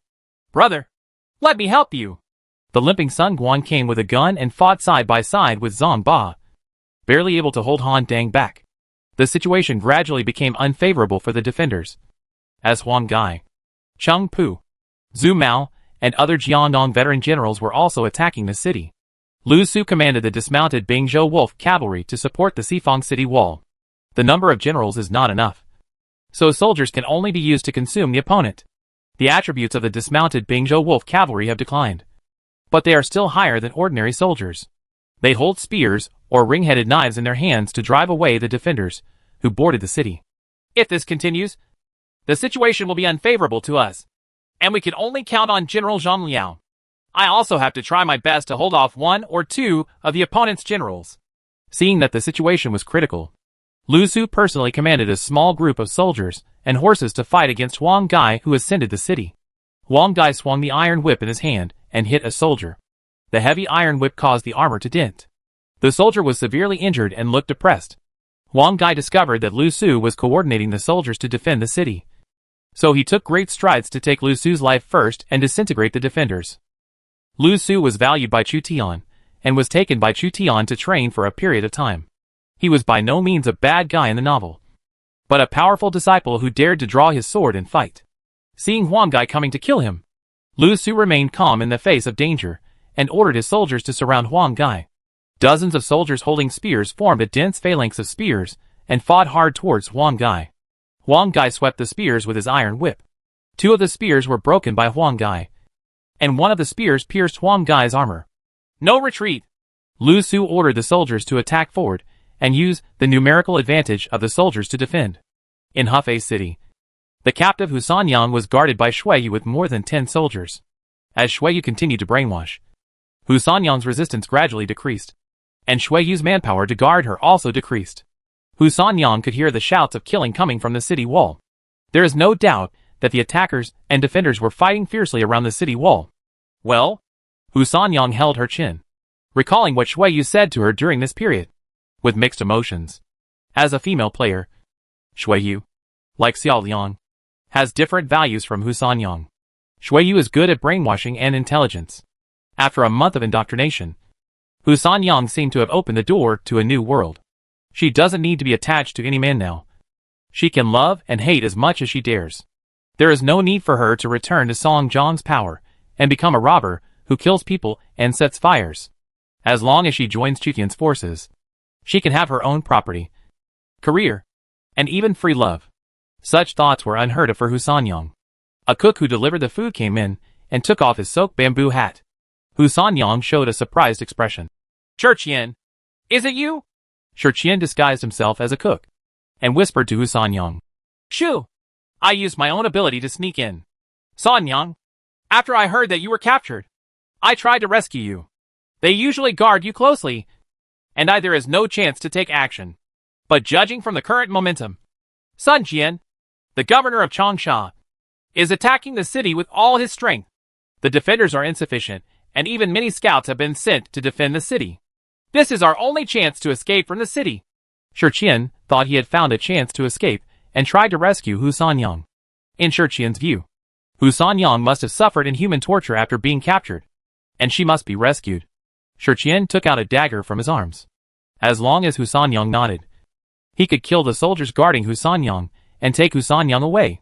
But to Qian's surprise, Hu Sanyang said, No, I choose to stay here. You go. Hu Sanyang's words stunned Qian on the spot. He couldn't believe it. Sanyang, aren't you talking nonsense? Have you forgotten the kindness that eldest brother has shown to us? Hu Sanyang shook her head. He took me in. When I was in Poyang Lake, I fought for him and defeated powerful enemies. I have repaid his kindness. I want to have my own new life. A relatively peaceful life. And I don't want to rob civilians. Qian was shocked when he heard Hu Sanyang's completely different speech than usual. 1 month. It's only been 1 month. Hu Sanyang has been brainwashed by the other party. And according to Shuiyu, Hu Sanyang has awakened. She was no longer at the mercy of others, and was used as a tool by Song Jiang to win over his subordinates. She began to want to have her own pursuits. Hu Sanyang's awakening greatly surprised Qian, who knew her. You have changed. This is disloyal. Qian wanted to say something else. No. We robbed civilians in Poyang Lake out of kindness. It was not a grudge at all. There were no just wars in the spring and autumn period. Soldiers could fight each other. But that is not the reason for plundering civilians in ordinary times. Yin Zhou and his generals use force to stop the war. They want to pacify the world, wipe out all the bandits and water bandits in the world, and return the people to a peaceful and prosperous age. This is the true way to do justice for heaven. To do justice for heaven. It's definitely not robbing the rich to give to the poor. Drinking wine and eating meat. After Hu Sanyang was instilled with new ideas by Shuiyu, she made a profound review of her past behavior of following Song Jiang and others in Poyang Lake, and found out what she thought was wrong. It was very difficult for a while. He wanted to rescue Hu Sanyang, but the awakened Hu Sanyang didn't want to leave at all. She had become a loyal follower of Shuiyu, who was her ideological mentor. I won't alert the defenders outside. Just leave. Thinking of her old feelings, Hu Sanyang did not call the soldiers to arrest Shi Qian, but let Shi Qian leave. Shi Qian reached out to his arms, intending to use poison to kill Hu Sanyang, who had betrayed Song Jiang. But in the end, he couldn't bear it. After thinking for a long time, he sighed heavily. Maybe you're right. We will see you again in the world. After Shi Qian put down the food, he put the bamboo hat back on and left the place calmly. As a rare thief profession, Shi Qian is not even considered to be one of the 3 sects or 9 sects, but he has special camouflage and detection abilities. After Shi Qian came out, the rain still didn't stop. According to Shi Qian's plan, he will try to burn down a wooden tower and create chaos in the city. But Hu Sanyang's words suddenly made Shi Qian lose his mood. The power of thoughts is sometimes very scary. And Shi Qian also began to think about whether what Hu Sanyang said was reasonable. Hu Sanyang was sitting on the thatch pile, holding her knees with her hands. Outside there was the sound of soldiers fighting and the sound of raindrops. According to Shuiyu's words to Hu Sanyang, if the world wants peace, one person needs to achieve unification. If she joins Chu Tian's forces and assists Chu Tian in bringing peace to the world, then it will benefit the people. In troubled times, only force can conquer the world. Shuiyu gave Hu Sanyang a sense of mission and a clear goal for the first time. Does that person think so too? Hu Sanyang thought of Zhang Liao, who punched her unconscious. In Hu Sanyang's view, Zhang Liao must also be working hard for this lofty goal. His name is Zhang Liao? Hu Sanyang is unforgettable. But this is normal. No matter who gets punched hard, they will never forget it. Give me back my swords. I want to go into battle to kill the enemy and end the troubled times. The awakened Hu Sanyang took the initiative to ask for weapons from the soldiers guarding her. The soldiers guarding the gate were a little surprised. They had no right to decide whether to return the weapons to Hu Sanyang. Hu Sanyang's martial arts was not very high, but equipped with double swords, Hu Sanyang was more than enough to kill a dozen guarding soldiers. We will report to the adults later. One of the soldiers urgently reported the matter to Shuiyu. Shuiyu was on the city wall at this time, dragging a giant sword with both hands, fighting with the powerful Mei Cheng from Lujiang. The heavy sword slashed, and for a while, she was on par with Mei Cheng. Shuiyu is a free player in the military general direction. She is in a high position in Chutian and has many channels to improve her own force. At this time, her force is 70, which is enough to block Mei Cheng for a moment. Sir, Hu Sanyang wants weapons. Give the swords back to her. But if she gets the 2 swords, she will betray us immediately. Believe me. Yes. The corners of Shuiyu's mouth raised slightly. Only players know how great the power of thought is. A woman like Hu Sanyang, who was born into a daughter of a wealthy family and fell into the hands of a bandit, is the easiest to brainwash. Lujiang tycoon Mei Cheng held a machete in both hands and led a group of Lujiang soldiers to kill Shuiyu. The machete was like a tiger. Shuiyu held the sword in one hand and held it against the blade with the other, blocking Mei Cheng's full blow. The machete hit the sword body, causing violent friction, and the sword body sank, unable to withstand Mei Cheng's strength. Shuiyu knelt on one knee, which was extremely laborious. After all, Mei Cheng's martial arts was higher than hers. Grown-ups. Shuiyu's scouts stabbed Mei Cheng with spears, and Mei Cheng was forced to retreat. Join his own soldiers and attack Shuiyu again. Shuiyu's troops are not as strong as Mei Cheng's, and the situation is precarious. The 2 sides fought on the city wall, and hundreds of people were killed. A knife mark appeared on Shuiyu's shoulder, and she reluctantly covered her shoulder in pain. On the battlefield, few people will cherish the beauty and pity the jade. Only you and me will live together. Mei Cheng raised the machete with both hands and slashed it hard. Shuiyu would die violently. At this moment, 2 sharp blades filled with cold light came. Mei Cheng had to turn around to resist. The two swords were fast and slow. Even raindrops were cut into two pieces. Mei Cheng was caught off guard and quickly used his machete to block. The two sides fought for more than 10 rounds in a short period of time. Hu Sanyang. As expected, Shui Yu saw that Hu Sanyang was wearing a chain of armor lined with red gauze and looked like a woman, and she was secretly proud of her. The biggest advantage of Yuan is their thoughts. So Xiao Liang can easily win over Hua Mulan, Li Xiaoning, and Joan of Arc to support him and consolidate his position in Chu Tian's heart. Shui Yu is good at brainwashing, and is more than enough to transform a Hu Sanyang. In Shui Yu's view, it would be a pity for Hu Sanyang to follow Song Jiang. During Hu Sanyang's urgent attack, Mei Cheng was already injured, and Shui Yu took the opportunity to command the soldiers to attack. Now Hu Sanyang takes it as her own duty to pacify the world.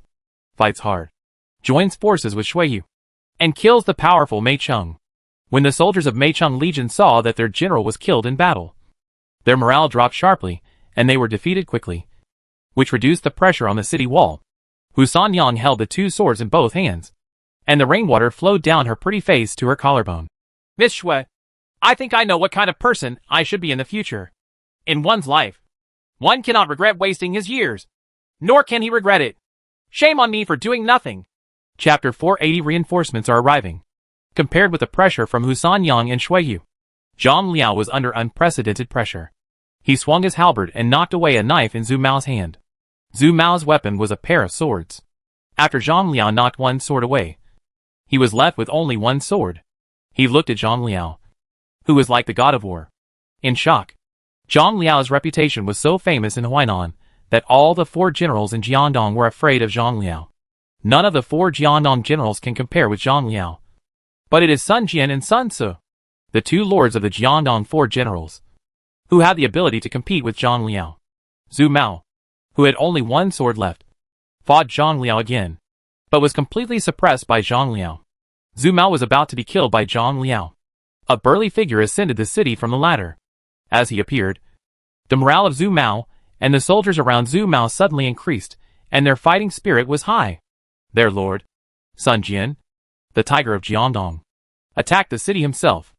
Among the 3 major camps of Wei, Shu and Wu, Liu Bei, Cao Cao, and Sun Jian all dared to fight in person. But when it comes to the most fearless ones, they are Sun Jian and Sun Ce from the Sun family in Jiandong. Both of them also died in battle because they took risks. Now Sun Jian has avoided the enemies in Jingzhou. He is alive and well, and his life is not in danger.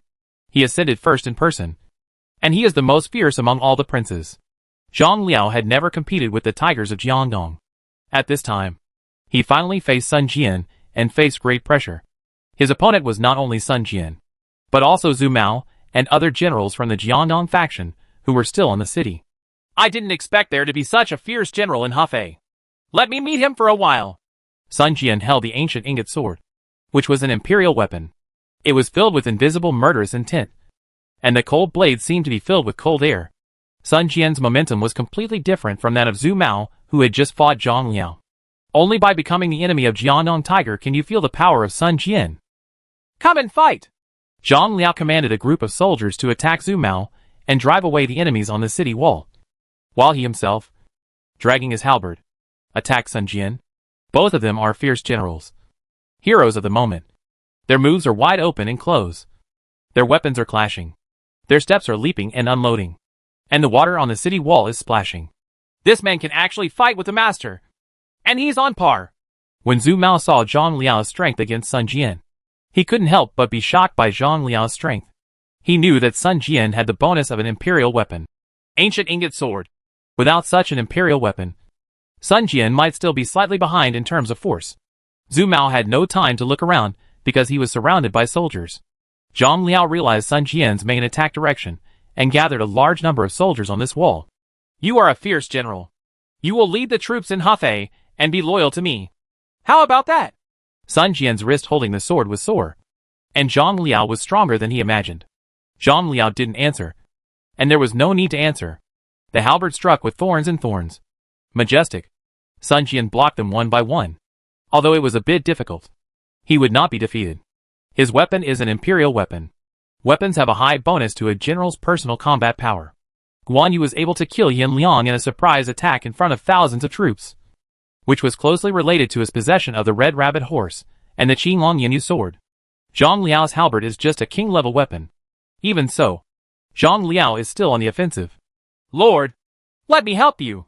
Ji Ling ascended the city and found that the new Lord Sun Jian was fighting Zhang Liao.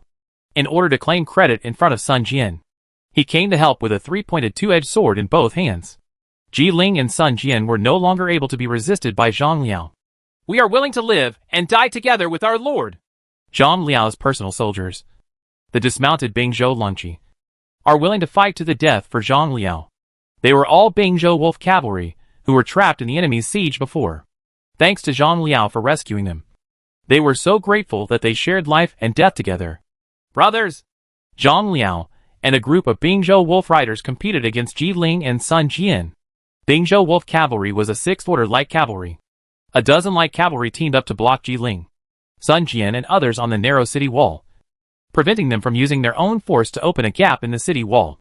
Although Ji Ling's force was not as good as the two of them, the three-pointed two-edged sword could kill Bingzhou Longqi, resulting in many Bingzhou Longqi deaths. Zhang Liao was angry, but was stopped by Jiandong Tiger Sun Jian.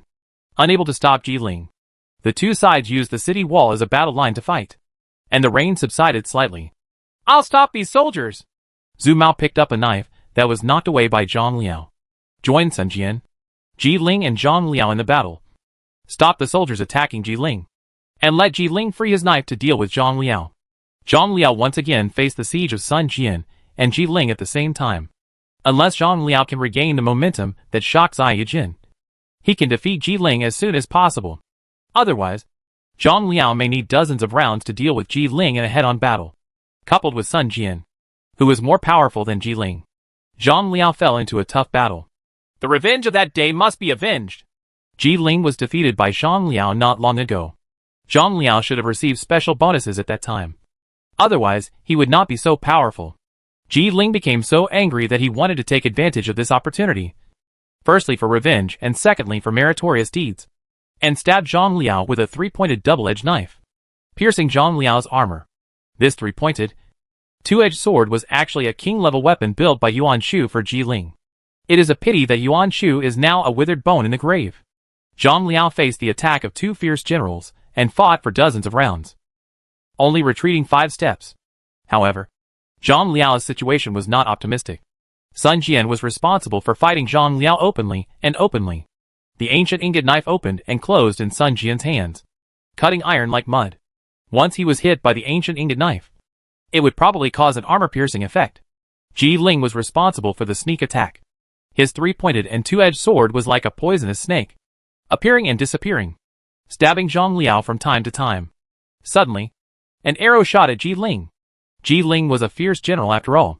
He had a premonition of danger approaching, so he blocked the incoming hidden arrow with his three-pointed two-edged sword. The sharp blade struck the arrow cluster, and the hidden arrow was knocked away.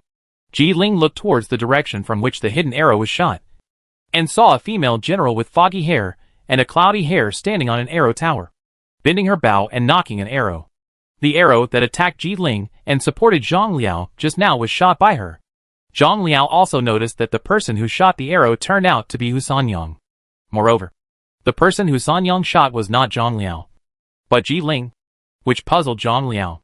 Zhang Liao didn't have time to think, because Sun Jian's ancient ingot sword struck again, like a stormy sea crashing against the rocks. Hu Sanyang shot another arrow towards Ji Ling, because Ji Ling was distracted by Hu Sanyang's cold arrows.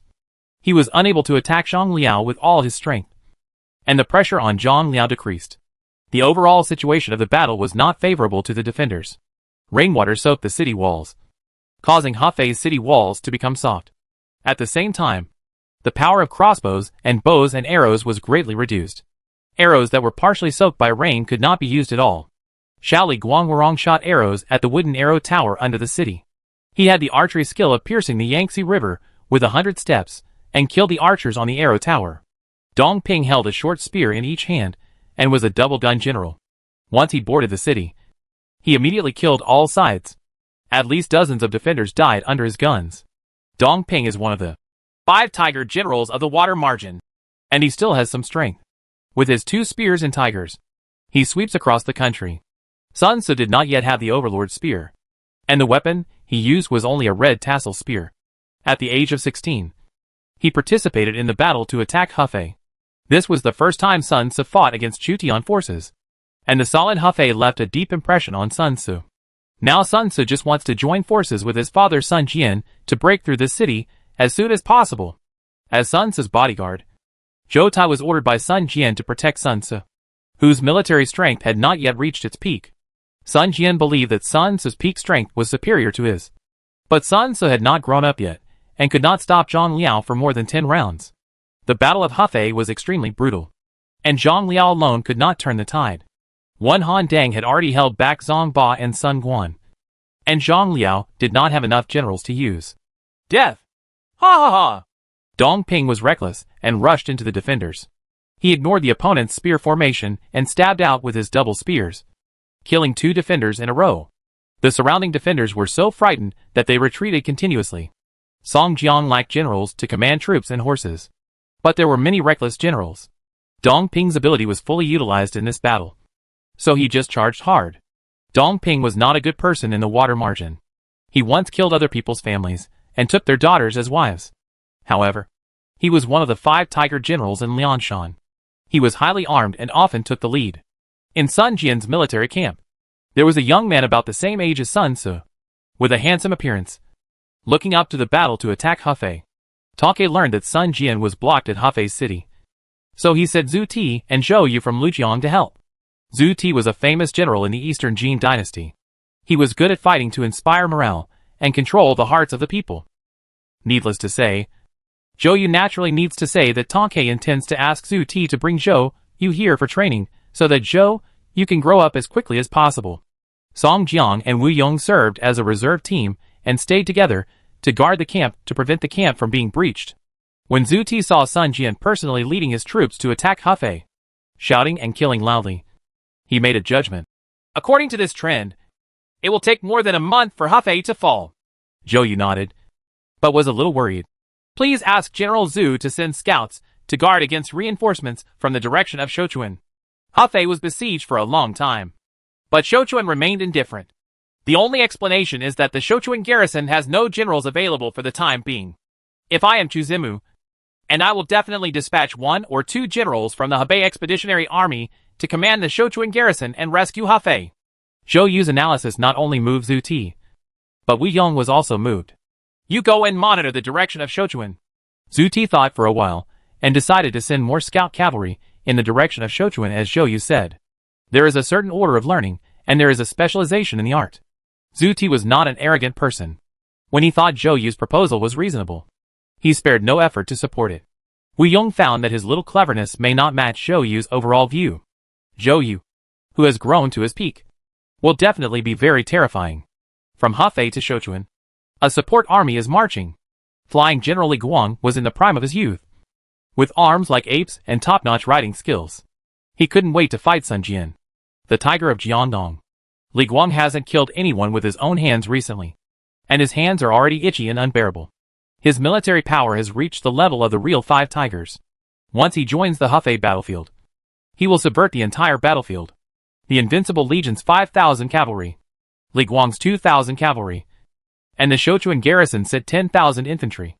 A total of 17,000 infantry and cavalry came to support despite heavy rain, and the roads were muddy, making it difficult for the cavalry to display their combat effectiveness. I still like the north, Li Guang complained. Li Guang's hidden background was a military general in Longxi, and he had been active north of the Huaihe River for a long time. At this time, he was campaigning in Huainan, and he soon became unaccustomed to the climate. Huainan is full of swamps on rainy days, and the power of the cavalry is greatly suppressed due to the terrain. Not only that, because of the humid weather, the maintenance of bows and arrows is a serious problem, and their power will also decrease. At this time, the most useful thing is the infantry. As a general of both the bow and riding systems, Li Guang felt miserable. Originally, his plan was to take the lead and shoot Sun Jian, the tiger of Jiangdong, to overwhelm Zhang Liao. This was a good time. Once we arrived in Huainan, it rained continuously for more than a month, and there were swamps and lakes everywhere, making it difficult for the cavalry to launch a charge. The light cavalry is okay. But the heavy cavalry will probably be wiped out by the infantry if they encounter this disgusting weather again when they arrive in Huainan. Mu Guiying, Yang Yi, and Yang Yanzhao were not adapted to the soil and water of Huainan.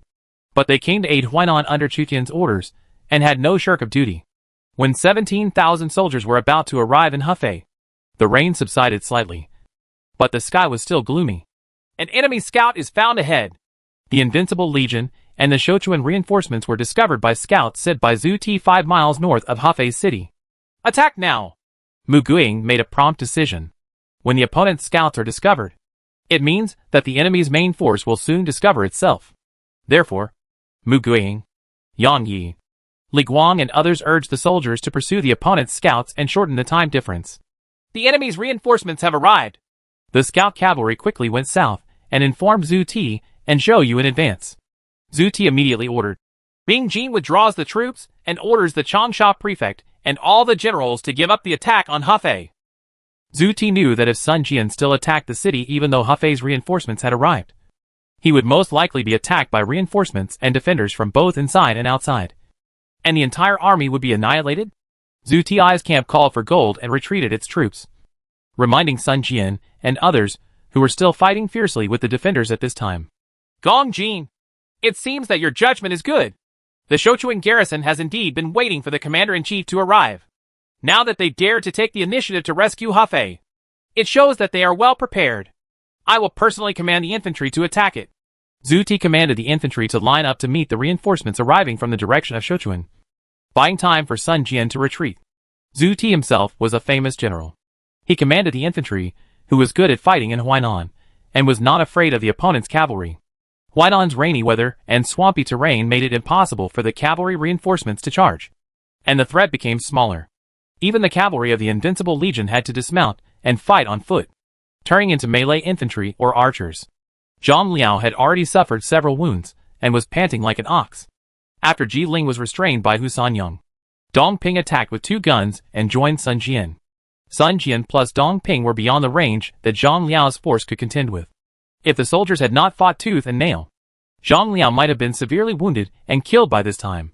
Suddenly, Sun Jian's face changed slightly when he heard the sound of the camp shouting to withdraw troops. This time he went out in full force, and it was only a matter of time before he could seize Hefei. Then he could submit a mission to Tong Kai. But he fell short. Retreat! Sun Jian once again heard Ming Jin's voice to withdraw his troops, and Zhu Ti urged him urgently, indicating that the situation was indeed unfavorable. Chapter 481 Flying General Li Guang. Flying General Li Guang is here! Who dares to fight me? Li Guang saw the troops of the famous Eastern Jin General Zhu Ti gathering, and planned to lead 2,000 Western Han border cavalry to attack Zhu Ti's formation and destroy it in one fell swoop. General Li Guang. No! Mu Guiying saw that the surrounding terrain was soaked in water and extremely soft, making it unsuitable for cavalry assault. So she hurriedly spoke out. When Zhang Liao raided the Songyan camp, Huainan had not yet entered the rainy season, so Zhang Liao's cavalry could gallop. However, when Li Guang launched the cavalry charge, the river surged and there were depressions everywhere, which could no longer withstand the charge of the cavalry. It's just a swamp, so why be afraid? Li Guang was as powerful as a rainbow and took the lead, clearing the way for the cavalry. Suddenly, the hoofs of the war horse sank into the swamp, and Li Guang flew upside down and fell into the swamp. Pooh! Li Guang climbed up from the swamp, his armor covered with mud. Li Guang's cavalry also fell to the ground, and at least 100 of them fell on their backs. However, this group of cavalry was an elite group after all. They quickly gave up the charge and pulled the horses out of the quagmire. When the unlucky Li Guang failed to win, Mu Guiying organized Sichuan's 10,000 infantry to put pressure on Zhu Ti's army, and at the same time sent cavalry to explore the nearby thick flat ground. Not everything was swampy, and cavalry tactics could still be effective as long as there was terrain large enough for cavalry to charge and gallop. Mu Guiying, Yang Yi, and Yang Yanzhao advanced behind the 10,000 infantrymen, avoiding Li Guang's tragic situation. Li Guang also followed suit and sent a small group of cavalry to explore in the front while he followed up from behind. Zhu Ti had about 10,000 infantrymen, while Song Jiang had only 3,000 or 4,000 men left. They tried to block the reinforcements coming from the direction of Sichuan. The crossbowmen on both sides found that most of their arrows had been soaked by the rain, and could no longer be used. They simply pulled out their swords and prepared for close combat. Kill! When the cavalry and crossbowmen were restricted, the contest between the two sides turned into an infantry battle. They fought outside Hefei's city, and the shouts of killing shook the heaven and earth. The infantry formed a dense forest of spears. The two armies collided and stabbed each other with their spears, hoping to kill each other. Mu Guiying teamed up with Yang Yi and Yang Yanxiao to trigger the Yang family general effect and break the formation together. 3 spears were thrust into the enemy formation. Wherever they went, all the cavalrymen were stabbed to death. When Mu Guiying shoots down, even if the opponent is a military general, he is not her 10-he enemy, or even her 1-he enemy. Father and son Yang Yi and Yang Yanxiao are equally ferocious. The 2 Yang guns stir up the storm, can assassinate hundreds of people, and intimidate the enemy. If they only had the same strength, Zhu Ti believed that he could use his own infantry to block General Yang's dismounted cavalry. However, the Yang family generals had the effect of weakening the enemy's morale. When Yang Yi and Yang Yanxiao attacked Zhu Ti's army, Zhu Ti's army had the negative effect of fear, and morale was rapidly declining. All soldiers, fight to the death with me! Zhu Ti drew his sword, exerting a morale-boosting effect, and morale rose rapidly. As the protagonist of Dancing After Hearing the Chicken and Striking in the Middle of the Stream, Zhu Ti has strong motivational ability, and his effect is comparable to that of Li Xiaoning. His ability is to stabilize the morale of the military and eliminate the negative effects brought by the Yang family in this situation. The morale of Zhu Ti's army began to recover, and the soldiers fought hard. But the morale of Song Jiang's army was relatively low. Song Jiang didn't have Zhu Ti's motivational ability, and neither did Wu Yong.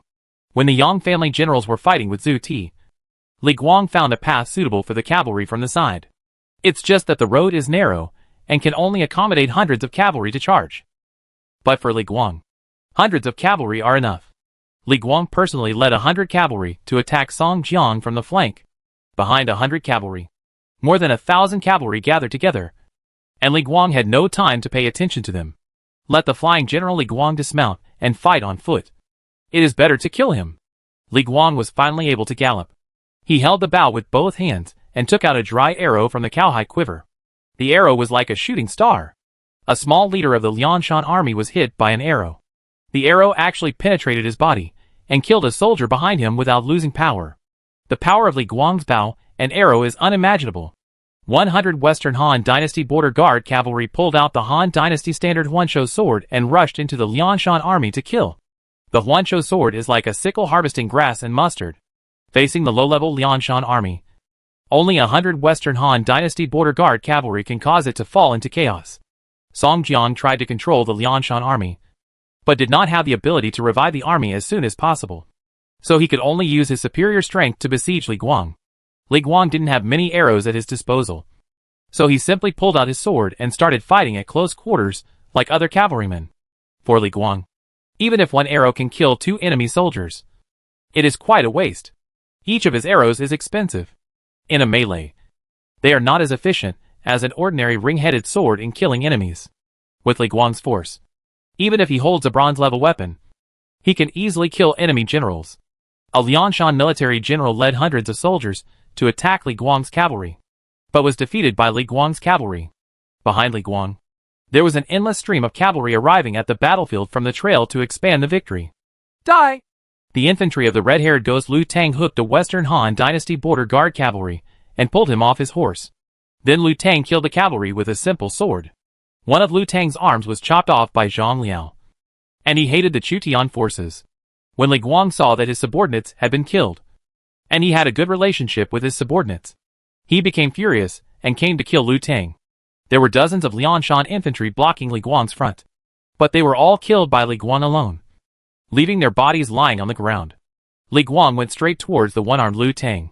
The hoofs of his war horse were raised high, and he struck down with all his might with his sword from a high position. Lu Tang rolled on the ground, avoiding Li Guang's full blow. Although Li Guang usually likes to use bows and arrows with his martial arts, Lu Tang does not dare to be stabbed by him. The war horse's hoofs fell heavily, almost trampling Lu Tang to death. Lu Tang was disgraced, and Li Guang's martial arts was not at the same level as his. In a head-on confrontation, Li Guang could even kill Lu Tang with one arrow. After Lu Tang only had one arm left, His strength was even lower. Lu Tang, who realized that he was no match for Li Guang, fled in panic with his infantry. The thief will leave! Li Guang regarded Lu Tang as a military exploit and could not let him go. So he pushed the Huansho sword back into its sheath and replaced it with his best horn bow. When Li Guang used his bow and arrow, Lu Tang was already a dead man. An arrow shot out with great excitement. The arrow cluster rubbed against the air, penetrated Lu Tang's body, and nailed Lu Tang to the ground. The gap between the two people is as big as clouds and mud. When Lu Tang's infantry saw that their general had been shot dead, they dispersed in panic. Song Jiang saw Lu Tang, who was leading the infantry, being shot dead from the rear, and hurriedly asked Wu Yong, the wise star, for help. Military advisor, what should we do at this time? Wu Yong said. 36 strategies. Walking is the best strategy. What the military advisor said is absolutely true. Song Jiang led the already small Lianshan army to retreat backwards, exposing the flanks of the Zui army to Li Guang's cavalry. After Li Guang shot Lu Tang, he was still not satisfied. So he and the Yang family generals attacked Zhu Tiai's army. Li Guang went on a rampage, beheading hundreds of people and killing numerous generals, and could no longer remember his military exploits. When Li Guang broke into Zhu Tiai's army, he quickly defeated the flanks of Zhu Tiai's army. The hoofs of the war horses left hoof prints on the muddy ground, and no less than dozens of infantrymen were trampled to death by the war horses. In small-scale cavalry battles, Li Guang's force can have greater effect. Where is Song Jiang? Zhu Ti discovered that Song Jiang on the flank had led his troops to escape, and realized that he had been betrayed by his teammates Song Jiang and Wu Yong. Chapter 482 Li Guang and Hua Rong. General Sun, save me! Zhu Ti was betrayed by Song Jiang and could only seek help from the retreating Sun Jian. Lord, let's block the city gate. Sun Jian still had 70,000 to 80,000 men. The four Jiangdong generals, Zhou Tai and Jiang Qin, led their troops to block the defenders leaving the city. Sun Jian was able to divide his troops to rescue Zhu Ti. Dong Ping and Hua Rong each led an infantry force to attack from the left and right, trying to outflank General Yang and Li Guang. Sun Jian and Ji Ling personally led the Chinese army and rescued Zhu Ti. Flying General Li Guang is here! Don't leave! Li Guang bit his bow and knocked an arrow, and in one movement, he shot an arrow at Sun Jian, who was protected by hundreds of soldiers in front. Sun Jian blocked Li Guang's arrow with his ancient ingot sword.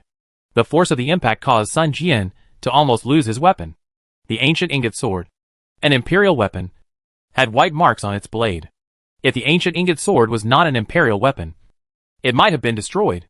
Li Guang took another arrow and prepared to shoot Sun Jian. Suddenly, a feeling of danger came over me. Li Guang turned around, and the arrow originally intended to kill Sun Jian was shot out immediately. The two arrows collided in the air and were destroyed almost simultaneously. Li Guang looked at the archer. He was obviously a master of archery. Hua Rong's expression was even more stunned than Li Guang's. He took advantage of Li Guang's full attention on Sun Jian and launched a sneak attack. Unexpectedly, Li Guang didn't aim at all and directly blocked Hua Rong's hidden arrow with his arrow. Hua Rong is known as Xiao Li Guang. He is skilled in bow skills and can penetrate Yang with 100 steps. But in front of the real Li Guang, he is a dwarf. Li Guang set up a third arrow, shot out of the air, and shot towards Hua Rong. Hua Rong also shot an arrow at the same time, trying to intercept Li Guang's arrow and ducking sideways. However, Li Guang's arrow was too fast, and Hua Rong's arrow could not intercept it. The sharp arrow clusters passed through Hua Rong's shoulder and hit the iron plate of the armor, directly causing the iron plate to dent and penetrate into the armor. The power contained in Li Guang's arrow caused Hua Rong's shoulder to hurt. He is no match for Li Guang. Hua Rong realized this and immediately led the horse away. At the same time, Hua Rong turned around from time to time and shot arrows at Li Guang, interfering with Li Guang's actions. If you expose your back to Li Guang, it often means you will be shot. Li Guang's archery skills are superb. I didn't expect there to be a good player. But that's all. Li Guang held the fourth arrow in his hand, and the horn bow was tense, making a slight trembling sound. The moment the arrow string was released, the arrow roared out. Hua Rong gritted his teeth and rolled off his horse to avoid Li Guang's arrow. Hua Rong rolled on the ground a few times, and the horse that was shot instead let out a mournful cry, and then fell heavily to the ground. Hua Rong was extremely embarrassed, and could only take away another war horse and continue his escape. If he had been shot by Li Guang just now, he would have died on the spot. don't want to leave. Li Guang took the arrows from his quiver, but found that the quiver was empty. Dot. Li Guang had no choice but to give up using bows and arrows, and use a Huanshou sword to kill the enemy soldiers. Without the bow and arrow, Li Guang's threat is relatively reduced. The Yang family generals broke through the obstruction of Zhu Tiai's army and advanced bravely. Among them, some troops, led by Mu Guiying, ran into Dong Ping's obstruction. Dong Ping held 2 spears and stabbed an infantryman to death with 1 shot. He charged among Shouchuan's soldiers and killed dozens of soldiers. The soldiers were afraid and could not move forward. The general Dong Ping obtained by Sun Jian from Song Jiang had considerable military power, which aroused Mu Guiying's slight anger and willingness to fight. Die! Die for me! Dong Ping fought bloody battles, rushing into the enemy formation recklessly, dashing left and right, blocking with 1 short spear, and killing the enemy with the other, or 2 short spears killing the enemy at the same time, which was unstoppable. The infantry brought by the Yang family from Shouchuan were only low-level infantry, not high-level heavy armored infantry such as Wei Wuzu and Yinjiao. Therefore, they did not pose a great threat to Dong Ping. Only Dong Ping dared to rely on his superior martial arts to enter the enemy's formation and harvest soldiers. Life. Suddenly, a war horse galloped over, and Mu Guiying's pear blossom spear thrust out, like a flying pear blossom, covering Dong Ping. Mu Guiying posed a great threat to him and brought unprecedented pressure to Dong Ping. Dong Ping had a premonition of danger, so he tried his best to resist, using 2 short spears to attack and defend. While blocking the pear gun, a short spear stabbed Mu Guiying. The pear blossom spear seemed to come alive in Mu Guiying's hands. It was extremely agile. He pulled away the short spear that was stabbing him. At the same time, he broke through Dong Ping's other short spear and stabbed Dong Ping in the shoulder. Mu Guiying's movements were flexible and fast. In one confrontation, he broke 2 short spears and threatened Dong Ping's life. Dong Ping was sweating profusely and hurriedly dodged to one side, barely able to avoid Mu Guiying's attack. Then, Dong Ping turned his horse's head and prepared to meet Mu Guiying's next attack. He finally saw clearly the appearance of the female general who attacked him, and he immediately became interested. However, he believed that his own force was no match for Mu Guiying. Young ladies, why not surrender to me and follow me to serve the governor of Changsha? I can spare your life. Suffer death. Mu Guiying came at him again with a spear, but was blocked by Dong Ping's double spear. 3 spears fought, and Mu Guiying used a pear-shaped spear to completely suppress Dong Ping. In front of him, Dong Ping only had the strength to defend and was unable to fight back. When the defenders in Hefei City saw Sun Jian's army leaving, the injured Zhang Liao gritted his teeth and persisted. He led his troops out of the city to meet General Yang, but was intercepted by the 4 generals from Jiangdong who were blocking the city gate. In addition to the 4 Jiangdong generals, there are also 2 military generals, Zhou Tai and Jiang Qin. They are familiar with the terrain of Huainan, and they can do anything against them on this land. Zhou Tai may be one of the most ferocious among the local military commanders of the Jiangdong faction, and he dares to fight to the death. In the Hefei battle, hundreds of soldiers died under Zhou Tai's sword. Zhou Tai was injured by a stray arrow, but he became more and more courageous as he fought, and his strength did not decrease at all. Sun Tzu also entered the battle, killing more than 10 people in a row, and already had the demeanor of a little overlord. My lord has rescued General Zhu Ti. Gong Jin proposes to retreat alternately. When the 4 generals from Jiangdong were fighting fiercely with Zhang Liao and his party, who were leaving the city, Zhou Yu sent people to order Sun Tzu, the 4 generals from Jiangdong, and others to evacuate in time. The timing chosen by Zhou Yu was quite subtle. Zhang Liao and the Yang family generals have not yet reunited, so if they withdraw at this time, there will not be much loss. Zhang Liao almost single-handedly withstood the attacks of many generals. The Battle of Hefei took a long time, and he was exhausted, and his hands holding the halberd were shaking. Jiangdong's 4 generals formed a team, and Sun Tzu, Zhou Tai, and Jiang Qin formed a team. They alternately resisted Zhang Liao's pursuit. No one team could be defeated by Zhang Liao, who was exhausted, coupled with the unfavorable terrain for the cavalry.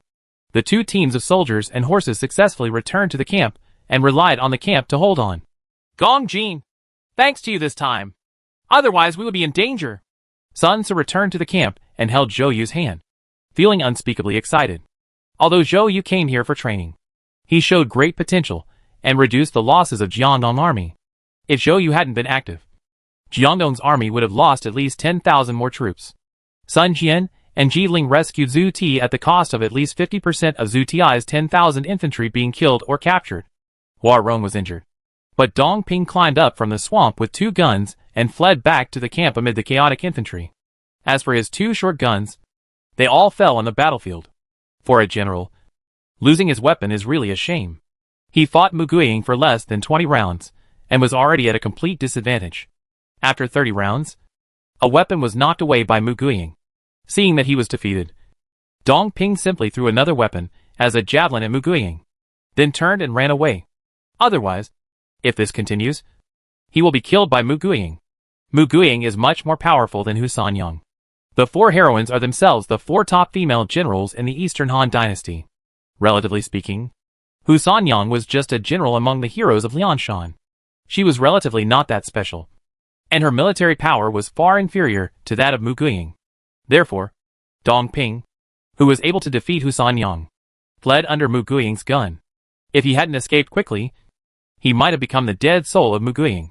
Sun Jian counted the losses and found that after more than a month of siege and the battle after the arrival of reinforcements, the army that originally attacked Hefei had only 60,000 people left.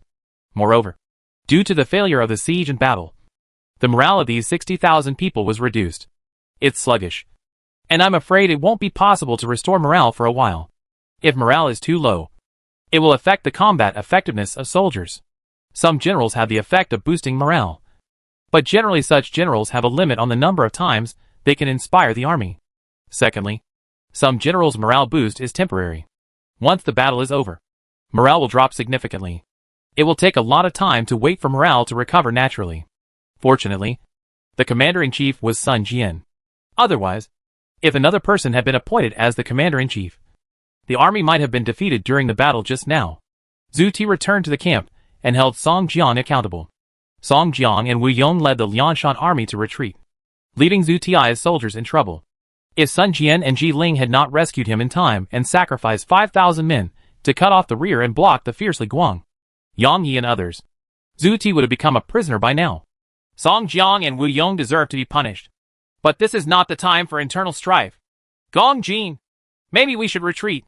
Sun Jian saw that Hefei city had always stood near Chaohu Lake and was difficult to capture. He also received reinforcements from Shochuan, and the defensive force was stronger. The attack had failed. Fortunately, Sun Jian had many warships that could come and go freely in Ruxa River.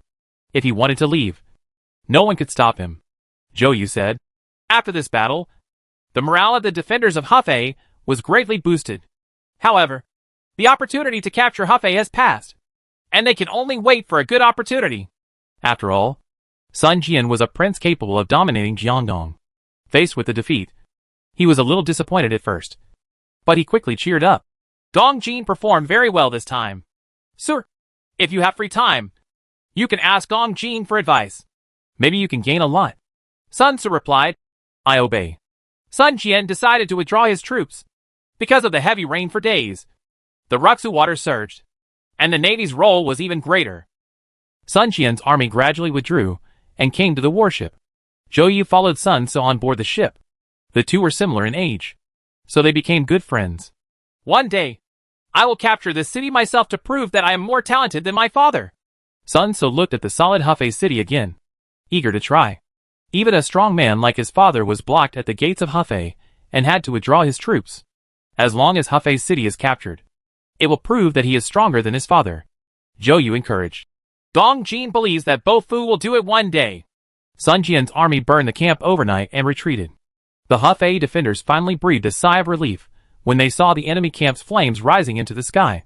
Sun Jian brought considerable pressure to the Hefei defenders. Even if reinforcements were sent from the direction of Shochuan, Sun Jian still had the upper hand in actual strength, and Sun Jian could use more than 10 generals. Sun Jian retreated overnight. Hefei lacked navy and could not pursue him. Even if there were naval forces in Hefei, they would not dare to pursue them. Zhang Liao, Li Guang, and Yang Yi, a group of military generals from the northern faction, fought on the water with the Jiangdong Tigers and the 4 Jiangdong generals. If they exploited their weaknesses and avoided their strengths, they might not be repaired by Sun Jian. In the future, we can build a naval force in Ruxushui. provided there are qualified naval generals. Lu Su could barely command the navy, but he felt that he was still missing something. Sun Jian, Sun Ce, and Zhou Yu, who are about to grow up, join forces, and Lu Su engages in a water battle with them. And there is only one outcome that will lead to defeat. Sun Jian's threat to Hefei City has not been completely eliminated, because he may come back at any time. Xucheng and Wancheng in Lujiang County are under the control of Tongke, and they have accumulated a lot of troops and horses, and may also suddenly attack Hefei. In particular, Xucheng, as the administrative center, has a teleportation array. Tongke can send a commander to suddenly come to Xucheng and then make a surprise attack. So Zhang Liao, the Invincible Legion, and Li Guang stayed to guard the city. If Hefei can be turned into a large city with a teleportation array, it will be faster to dispatch generals in the future. After the Battle of Hefei, Xue Yue collected intelligence and re-examined the flaws of Hefei's defense line. There is no doubt that Hefei has the potential to become a large city. In fact, as long as you are willing to invest a lot of resources, you can build a large city even in Monan and the western regions. By building Hefei into a large city and then turning on the teleportation array, Shouchuan can pay a sum of money each time and use the teleportation array to send troops and generals to Hefei in time to strengthen Hefei's defense. After the battle in Hefei, Zhang Liao went to heal his wounds, with gauze wrapped around his body, facing Sun Jian's attack. Zhang Liao's potential was almost completely drained by Sun Jian, and Zhang Liao's physical strength reached its limit. Hu Sanyang put away her swords, and was a little confused after the battle. Shui Yu patted her shoulder. Don't blame yourself. If you want to calm the world and use force to stop war, you must pay a certain price. From now on, you will serve me for the time being, and you can join the reconnaissance corps in the future. If you have any worries, you can tell me. I'll talk to you. Of course, if you like any general, you can tell me, and I'll help you make the decision. Sister. Hu Sanyang suppressed her blush and said, No, it's nothing. It's really dishonest. Shui Yu shook her head. It took her more than a month to successfully brainwash Hu Sanyang, and she would continue to educate her ideologically. General Li Guang and General Mu Guiying, my lord has ordered us to go to Bao'an to resist the Yuzhou army. Generals Yang Yi and Yang Yanzhao stayed in Hefei to help General Zhang Liao hold on here.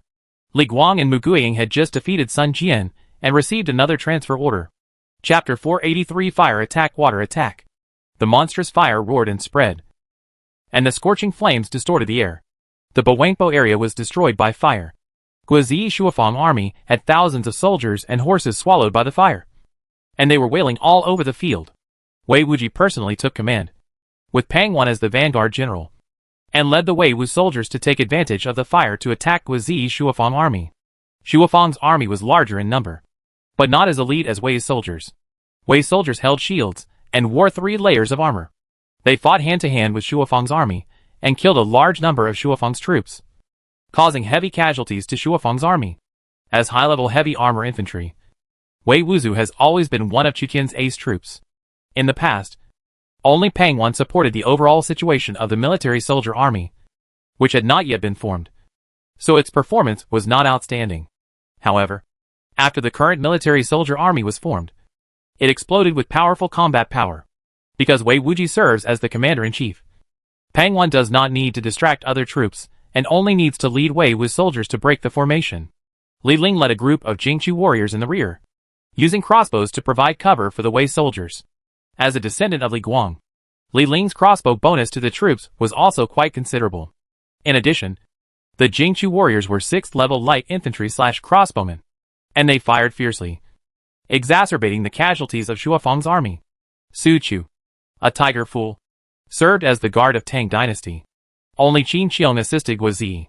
He charged at Wei Wu's soldiers and knocked away the crossbow arrows shot by Jingxiang warriors from time to time.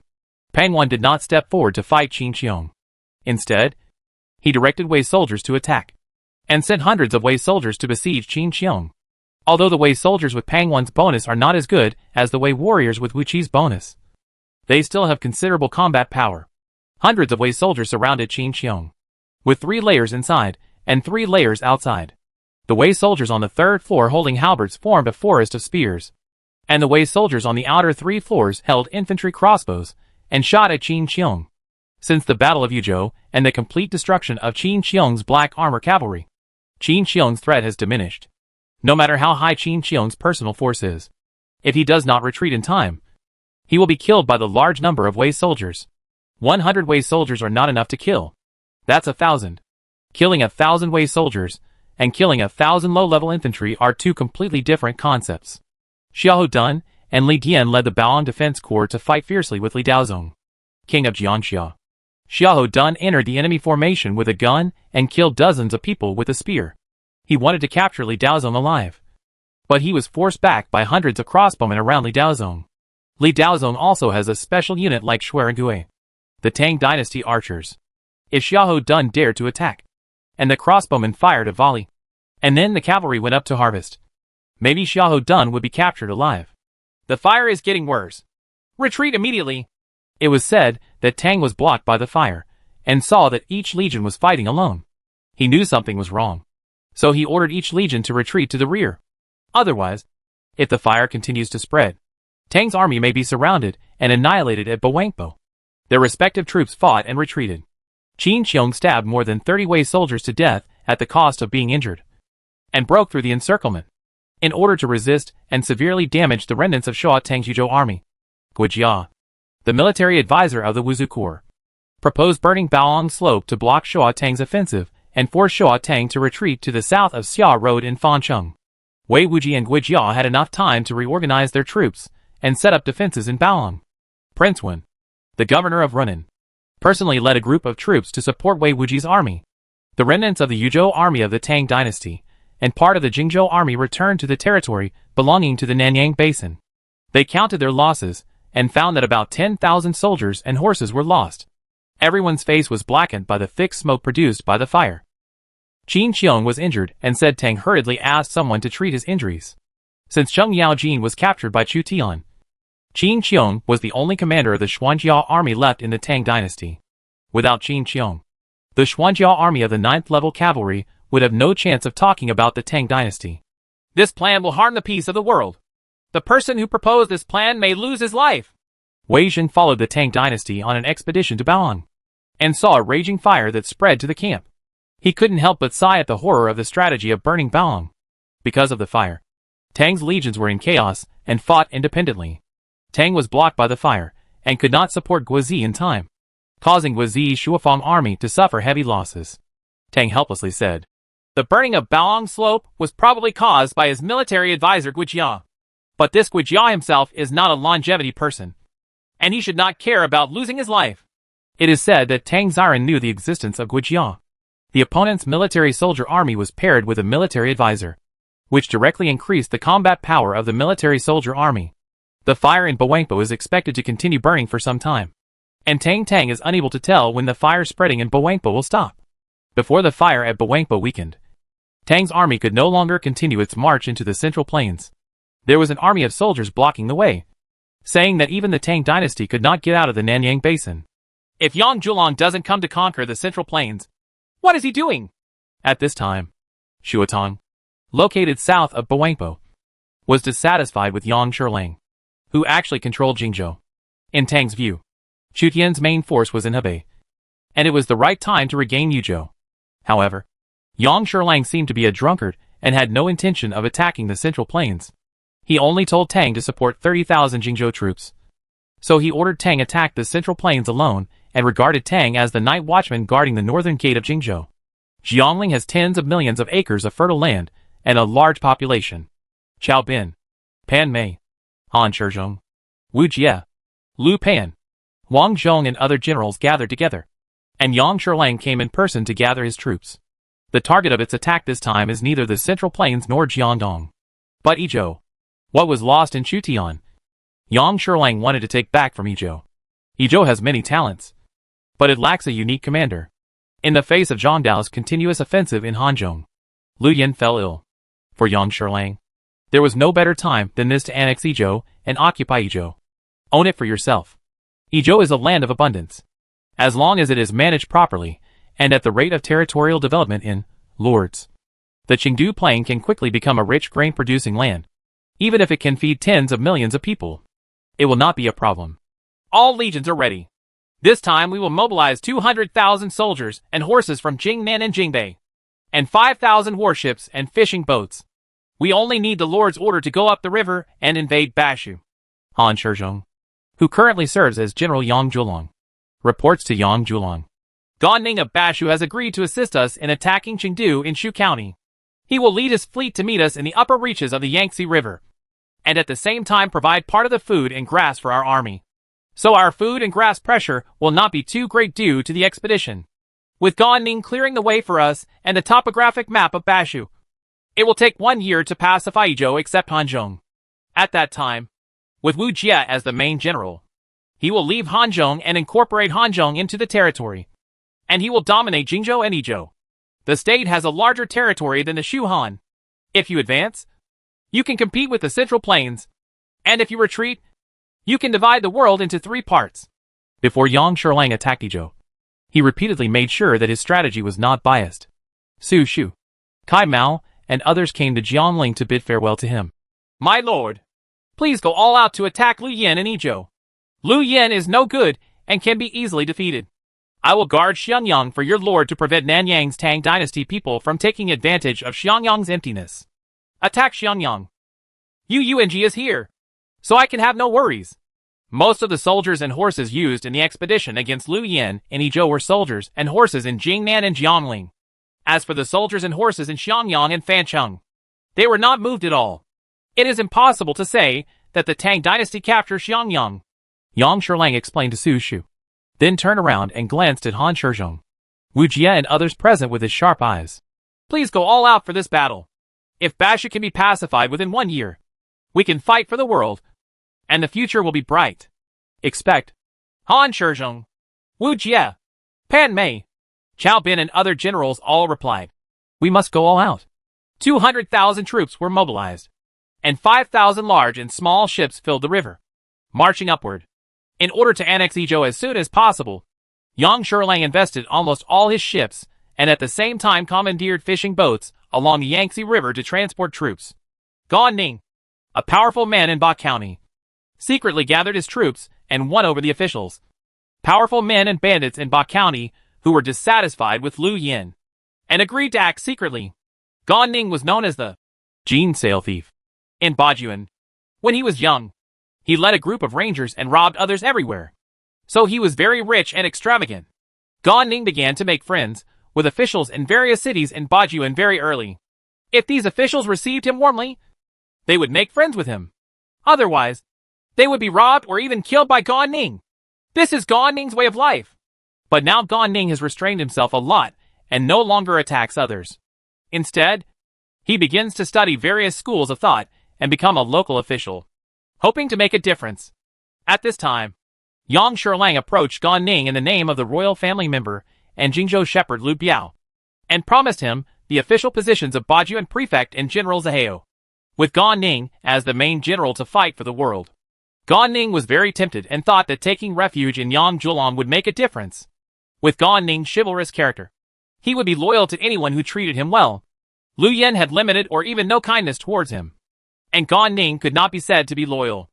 Yeqing, like Sun Jian's attack on Hefei, Lei's offensive on Yeqing was also blocked.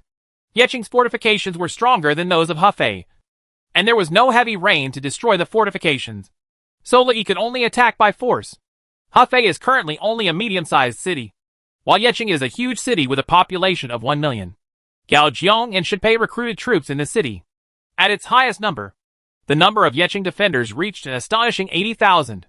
Since Yeqing recruited new soldiers, they suffered a lot of losses during the city defense battle and their numbers dropped again. Lu Yi's siege troops suffered heavy losses.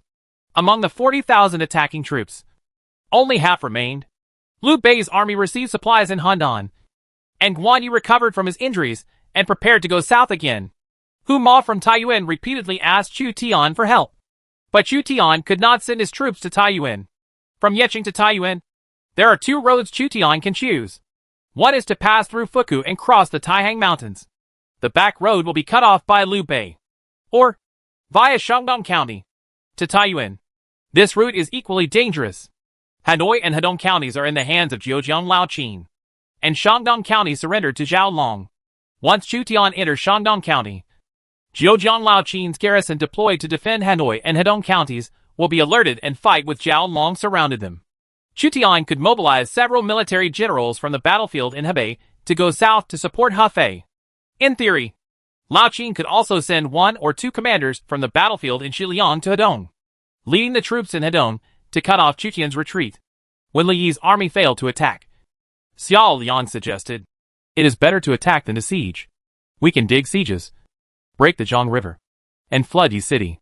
The water attacks Yiqing." Chu Tian pointed to the location of Zhang Shui on the map. Zhang Shui was right on the edge of Yiqing. He could send soldiers and warriors to dig trenches and lead them to Yiqing. The Ruxu water in Hefei has surged, and the water level in Zhang Shui has also begun to rise. It is already the flood season. Xiao Liang's idea should come from Cao Cao's attack on Yuanshang in history. Chu Tian had similar thoughts when he chose to attack Yiqing during the season. Destroy all the mountains and tunnels, forming ditches overnight. The 4 tigers of the Northern Army led the country warriors to dig trenches. The White Robe Legion guarded Liu Bei's cavalry from attacking southward. The Tiger and Leopard Legion and the Speedy Legion monitored each city gate to prevent the defenders went out of the city to attack the soldiers and village warriors digging trenches. After Chu Tian decided to use water attack, he gave up the strong attack. Water attack is a tactic that Chu Tian is not very willing to use. The flood attack would cause too much damage to the prosperous city of Yi, and a large number of refugees would appear at the same time. In addition, as long as the defenders are determined enough, they can still hold on for several months even after the city is flooded. But now it seems that if the city is flooded with Zhang Shui, its will is shaken, and it is besieged for several months. Yiqing will most likely be in civil strife and then surrender. If they can hold out until November, then we will have to withdraw. Chu Tian scheduled the time to withdraw his troops. There will be an epic battle, Battle of Jingkong, in November.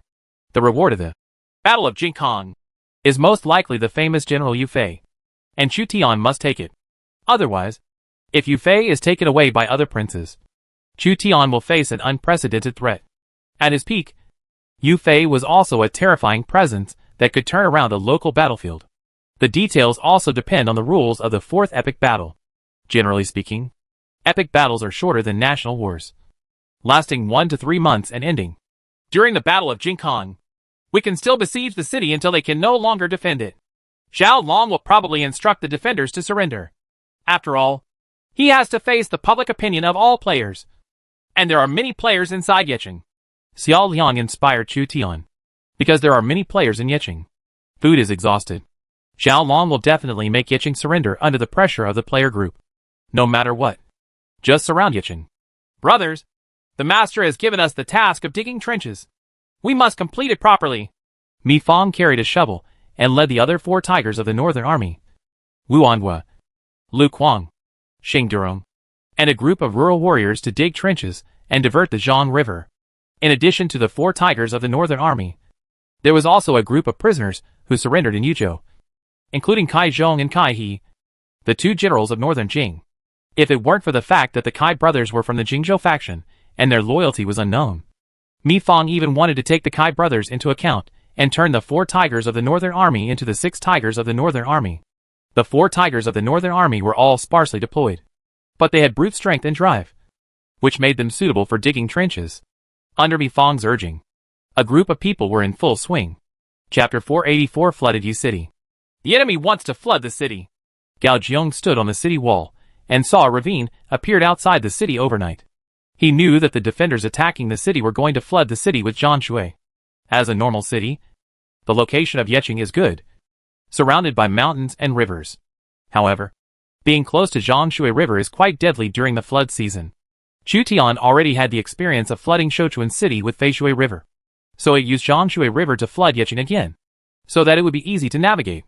There was no shortage of strangers in Chu Tian's army who were good at mathematics and engineering, and coupled with a large number of people, they dug trenches 10 feet deep overnight. And during the day, there were still soldiers digging. The water attack will cause a heavy blow to the morale of the Yiqing defenders. General Han, you have an elite cavalry in your hands. You can send 2 cavalry out of the city to feint attack, and then personally lead the cavalry and concentrate the main force to attack one of the trenches. After all, Gao Jiao was capable of both literary and military skills. Faced with Chu Tian's upcoming water attack, he did not sit back and wait for death, but actively attacked.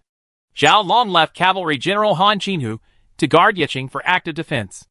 At this time, Han Qinhu came in handy.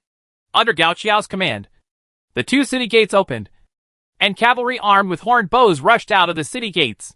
The local warriors and soldiers who were digging trenches couldn't help but be shocked. As Zhao Long's trusted interior minister, Gao Jiong is at a higher level than Shenpei after all. Zhu Tian was riding a war horse on the outskirts of Yi City, observing the cavalry coming out of the city to attack the trenches. Using night cover to quickly open a trench to surround Yiqing was a major project after all, and the siege had not yet been completely formed. According to Zhu Tian's idea, it must be at least 2 feet deep and 2 feet wide to completely surround the Yiqing defenders. Fang Xianling said, Liang Hongyu has led the crossbowmen to ambush. At the same time, there is also the Xisheng battalion led by Tai Shirzi. For the trenches that were attacked, Xiangyong immediately retreated. As for the trenches that were not attacked, they continued to dig trenches. Zhu Tian was indifferent to Gao Jiong's attack. While fighting, digging trenches, the cavalry soldiers in Yiqing divided into 2 groups and attacked the trenches. They used the mobility of the cavalry to fire arrows at the warriors digging the trenches. Many warriors and soldiers were shot and killed. Xiangyong, carrying shovels and carts, climbed out of the trench in a hurry and fled in panic. Excavated soil was piled beside the trench. The trench was 1 foot wide and difficult for the cavalry to cross. Gao Qiao and Shenpei watched nervously on the city wall as the cavalry drove away the Xiangyong who were digging trenches. A stubborn defense will eventually lead to disaster, so Gao Jiong must actively attack. People who are really good at defending a city will not seal the city gates. On the contrary, the city gates extending in all directions are weapons used to attack the siege. The defenders can gather their forces at any city gate and then suddenly leave the city to attack, making the siege defenseless.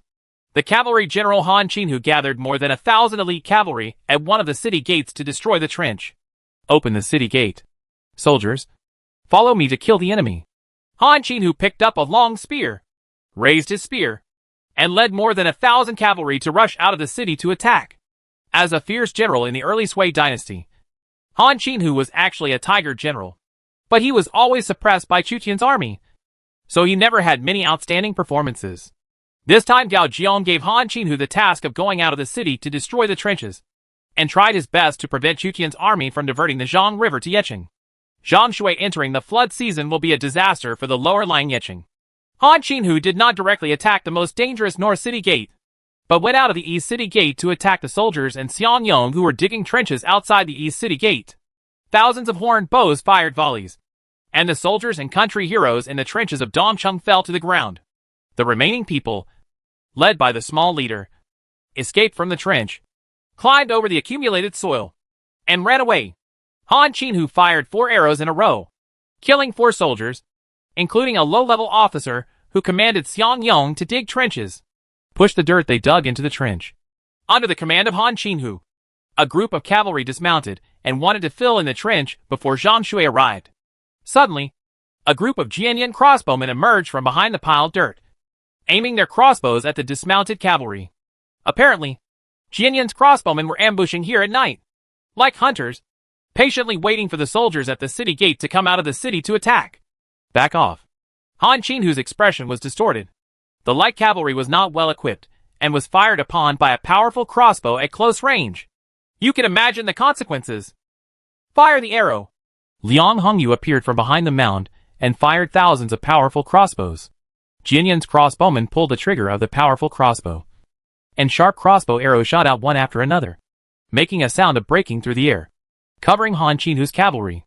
Han Qinhu waved the spear in his hand to resist the dense rain of arrows. From time to time, crossbow arrows were knocked away by Han Qinhu. Thousands of powerful crossbows were fired head-on, with great power, like hailstones. Han Qinhu's breast shield was even hit by a crossbow arrow. Although the breast shield was the most defensive part of Han Qinhu's armor, and could not break through it, the crossbow arrow made a dent in the breast shield, and the impact made Han Qinhu's body shake slightly. Han Qinhu was able to block the first round of arrows with his personal martial arts and sophisticated equipment. But his light cavalry became targets. At least hundreds of them were nailed to death by powerful crossbows. The Jianyan crossbowman added by Liang Hongyu, even without the divine arm bow, is already a high-level unit among the crossbowmen. Basically, as long as it hits the light cavalry. Even if the light cavalry survives, it will basically lose its combat effectiveness due to serious injuries. The remaining cavalry followed Han Qinhu in retreat. The second row of Jianyan crossbowmen took over from the first row, and once again fired thousands of crossbow arrows, killing hundreds of light cavalry. The armor behind Han Qinhu was hit by an arrow, and he almost fell to the ground. He fled back to the city with his cavalry in embarrassment. Liang Hongyu frowned slightly when she saw Han Qinhu's astonishing speed in escaping. She held an infantry crossbow in her hand, and she fired the second crossbow arrow that hit Han Qinhu. Han Qinhu's armor is of extremely high quality, and ordinary crossbow arrows cannot kill him. The damage done by the infantry crossbow has little to do with the general's force. Unlike the bow, the lethality of the infantry crossbow is mechanically provided. The enemy cavalry attacked from the east gate. Ziyuan guessed it right this time. Chu Tian heard that there was a battle in the east city, and Liang Hongyu, who had been lying in wait for a long time, defeated the enemy cavalry and beheaded 200 people. So he was rewarded. Not long ago, several of his counselors made bets on which direction the main enemy cavalry would lead the city to destroy the trenches. Fan Xianling, Sun Yu, Chao Jiui, and Su Yu each chose a direction, and Su Yu suggested it. In fact, this is just a simple pleasure among men, and the result has nothing to do with the intelligence of the counselor. However, after Su Yuming was selected, he was quite proud of himself. Fang Xianling and Sun Yu are both relatively low-key counselors. Fang Xianling only acts secretly to improve his status in Chu Qian's power, such as supporting Xiao Liang to become Chu Qian's first wife and obtain political rewards. Sun Yu, on the other hand, has a low-key personality, concentrates on being a counselor, and is not very pushy. Chao Jiui's character is somewhat straightforward, but not very high-profile. In contrast, Su Yu wanted to be in the spotlight, and Fang Xianling and Sun Yu also gave him face. Chu Tian not only ambushed the crossbowmen in the east city, but also ambushed the shooting camp in the north city. However, Liang Hongyu had better luck and achieved results. After repelling Han Qinhu, Gao Jiong still did not give up, but continued to send cavalry attacks. Chu Tian used cavalry and crossbowmen to patrol and protect. The two sides fought from time to time, and each suffered losses. The trench is still growing. The 4 tigers of the Northern Army and the second general of Jingbei led Xiangyong to dig the riverbed on the edge of Jiangshui River and lead it all the way to Yeqing. This considerable project alarmed Liu Bei, who was stationed in Handan, and Liu Bei once again sent Guan Yu, Zhang Fei, and others south to attack the garrison in Jiangshui.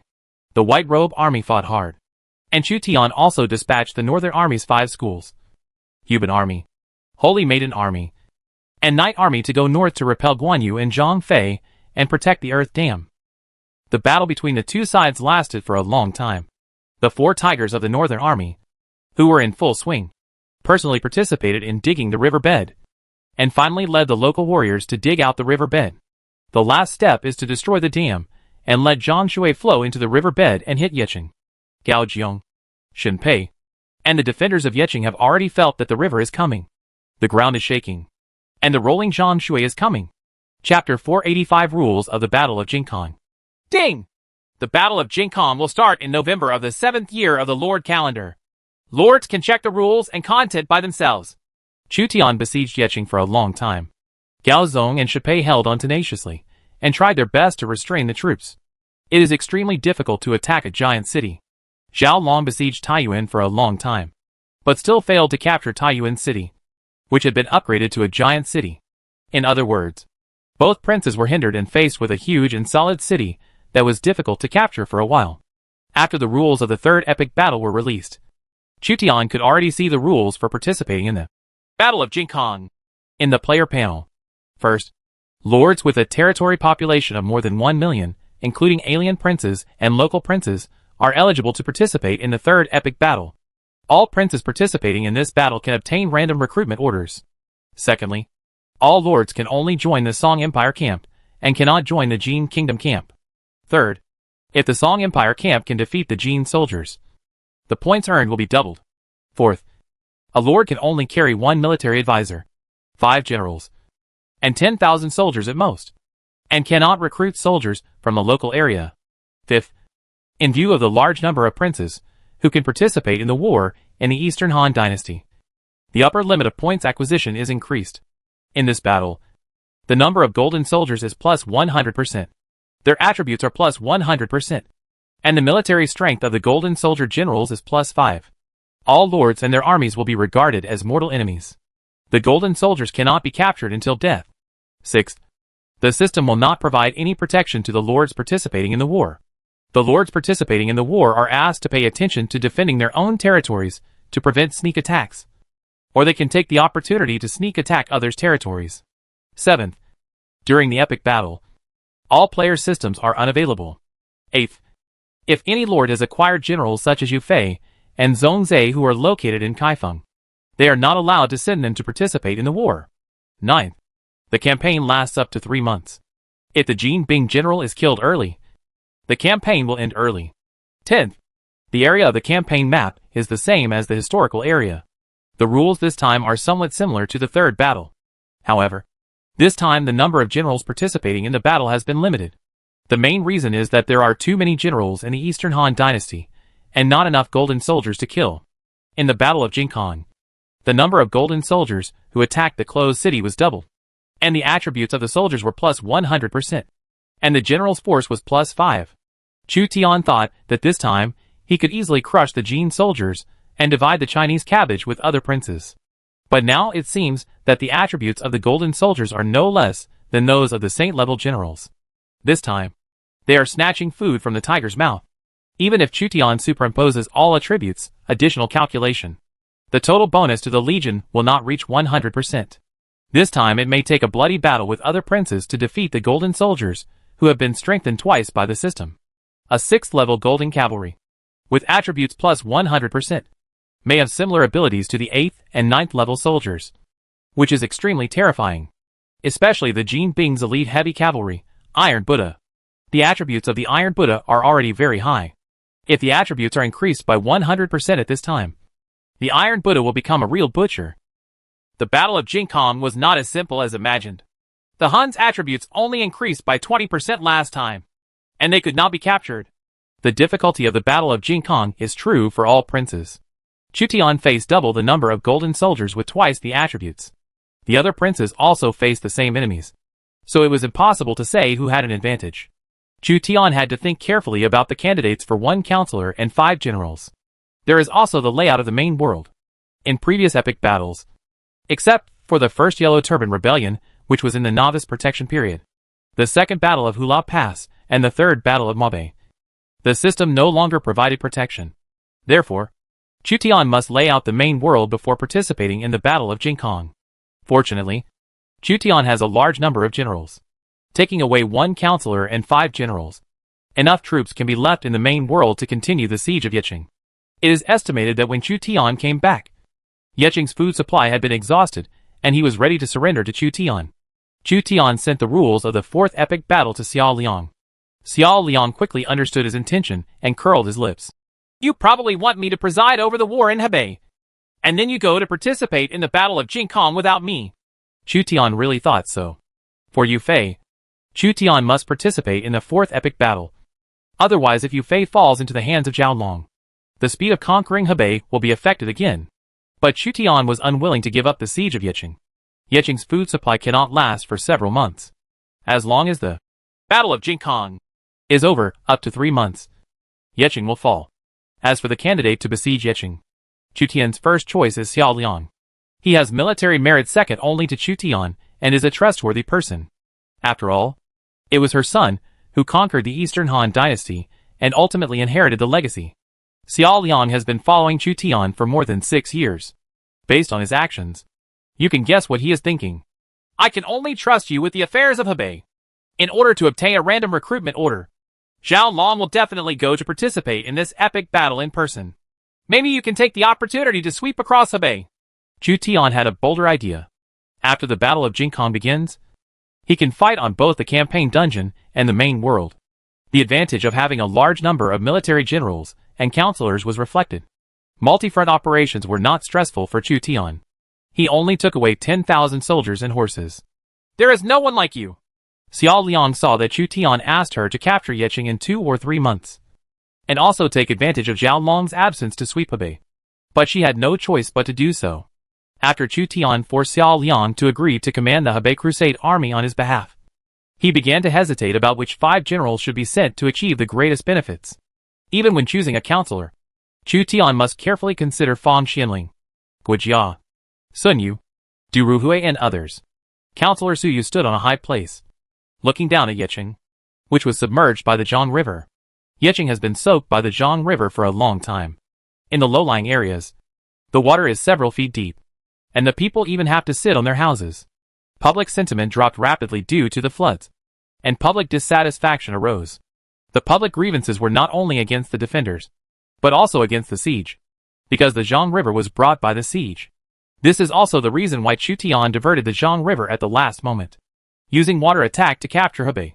Chu Tian still had to clean up the mess and quell the public anger. Gao Jiong and Shen Pei were busy dredging wells and drainage ditches, but nothing could be done, and the river water continued to accumulate for a long time. They could only choose to continue to hold on. Shen Pei was extremely stubborn. Xiao Long had been friends with him for several years, and after wooing him, Shen Pei decided to stick to it until the last moment. All the princes of the Eastern Han dynasty received notification of the rules of the Battle of Jingkong. Xiao Long, who was still besieging Taiyuan City, frowned when he learned that his territory was not protected. In his vision, it would be most beneficial to him if this epic battle could be protected, because Chu Tian would have to withdraw his troops. Now that the territories of various princes in the main world are not protected, it means that Chu Tian can continue to besiege Yeqing without withdrawing its troops, and may even divide its troops to attack other counties in Hebei. Xiao Long was very uncomfortable. If powerful generals were brought to the Battle of Jingkong, there would be a lack of generals to defend Hebei. If he just brought 5 generals randomly, then Xiao Long could only get a random recruitment order. Taiyuan City, which Huma defended, was the same as Yi City, which Gao Jiong and Shen Pei defended. It was easy to defend but difficult to attack. No matter how Xiao Long attacked, it was difficult to capture. Taiyuan City was the main city that Huma had run for several years, and the people's support was dependable. Even if other counties in Bingzhou surrendered to Xiao Long, Taiyuan City would not surrender, which was equivalent to Xia City to Chutian. Taiyuan City's food and grass can't last for a few months. This time we take 5 people to have a little fun. Maybe we can get an emperor-level general at random, and maybe we can turn the tide of the war. Huma is different from Xiao Long. He can only mess around with points, and then it depends on luck. Li Mu must stay and defend the city. In the western region, within the Wusun Kingdom, which surrendered to Huan, the western region governor, was attacked by the Mongolian cavalry. The purpose of the Mongolian cavalry's arrival is also very simple. There is not enough food and grass in Hebei. This is also the tragedy of nomadic civilization. When the population is overpopulated or encounters a cold winter, it is necessary to go south to plunder food and grass. Huan took Witzubing as his general, and summoned troops from the 36 countries in the western regions to fight against the Mongolian cavalry. Marching to the western regions were Mawali, one of the 4 Mongolian mastiffs, Subutai, one of the 4 mastiffs, and Tonmachi. They brought with them at least 2 million people, and settled north of the Tian Shan Mountains. They were unwilling to leave, so they grazing and solving food and grass problems. Witzubing led tens of thousands of cavalry to test and engage in a cavalry battle with Subutai, who had reached Europe in history. More than 20,000 cavalry are galloping at the northern foot of Tian Shan Mountain. The horses are galloping and the gravel is flying, like 2 black pythons entangled and fighting in the Gobi. Witzubing has the title of Sealing the Wolf to residence in Su, while Subutai has the title of Song Lang White Deer. The 2 men's cavalry tactics are superb, and they are the representative cavalry generals of the Han dynasty and the Mongolian Yuan dynasty. Huan rode his war horse on the slopes of the Gobi, and saw that Subutai's cavalry was not falling behind at all. He couldn't help but sigh. Subutai's campaign reached Goryeo in the east, Poland and Hungary in the west, Siberia in the north, and Siberia in the south. In Kaifeng, he should be one of the most capable warriors in the Mongol Empire, even if he ranks among the top 3 in the Mongol Empire. It is no surprise. When Huan received the news about the Battle of Jingkong, he couldn't help but have a headache. The Mongols were on his territory, and he did not dare to take Witzubing to the Battle of Jingkong. Without Witzubing, Chen Tang, Gao Xianji and others to contend with Subutai and Mawali, the Western Region Protectorate would have been captured by the Mongolian Empire. Maybe it's time to give up on this fight. Considering the importance of the Western Region Protectorate, Huan was really in no mood to participate in the Battle of Jingkong. Foreign Minister Wang Xuanzi was responsible for collecting intelligence from the western regions for Huan. My lord, the Seljuk Empire is attacking the kingdom of Khwarezm. Once they complete the conquest of Khwarezm, the next target may be the kingdom of Dewan. Dewan, the country's fine horses and food are very important to the Seljuk Empire. Huan pondered. I know. The Seljuk Empire was a powerful enemy he faced in Central Asia. In its heyday, it conquered the Central Asian steppes, conquered Persia, and defeated the Byzantine Empire army. Its emperor was called the King of the East and the West. Chapter 486, Candidates and Layout for Battle. The main ones to be dealt with in the Battle of Jingkong are the Jin soldiers. And the main force of the Jin soldiers is cavalry. So they need to have the ability to deal with the Jin army's cavalry. Chu Tian could only choose to take away 5 generals and 10,000 soldiers. These 10,000 soldiers must be elite. But they cannot affect the layout of the main world too much. 300 black armor troops. Artoria's more than 100 round table knights and 1,000 high-level knights can be used as heavy cavalry. The heavy cavalry currently owned by Chu Tian include the Xuanjiao army, the cavalry army, the Huban army, the Tunki camp, the Shiliang iron cavalry, the tiger and leopard cavalry, and ordinary heavy cavalry. Some cavalry must stay in the main world to deal with Liu Bei's Yuzo cavalry. Chu Tian, the crossbowman, also wants to take away a group. The current Bao heroes include Shui Gui, Li Guang, Liang Hongyu, Taishar Ci, and Li Ling. Chu Tian finally decided to take away Li Guang, who had extra damage bonus to foreign races. As for Liang Hongyu, because she was also a military commander during the Jingkong campaign, she could not participate in this battle. Li Guang's own unit was cavalry archers. But Chu Tian asked him to lead 3,000 Shisheng battalions. Just like this, Chu Tian has already determined 2 candidates for the battle. Chu Tian planned to personally command the Xuanjiao army, in order to save the number of generals to go into battle. Chu Tian did not take Yu Qigong with him.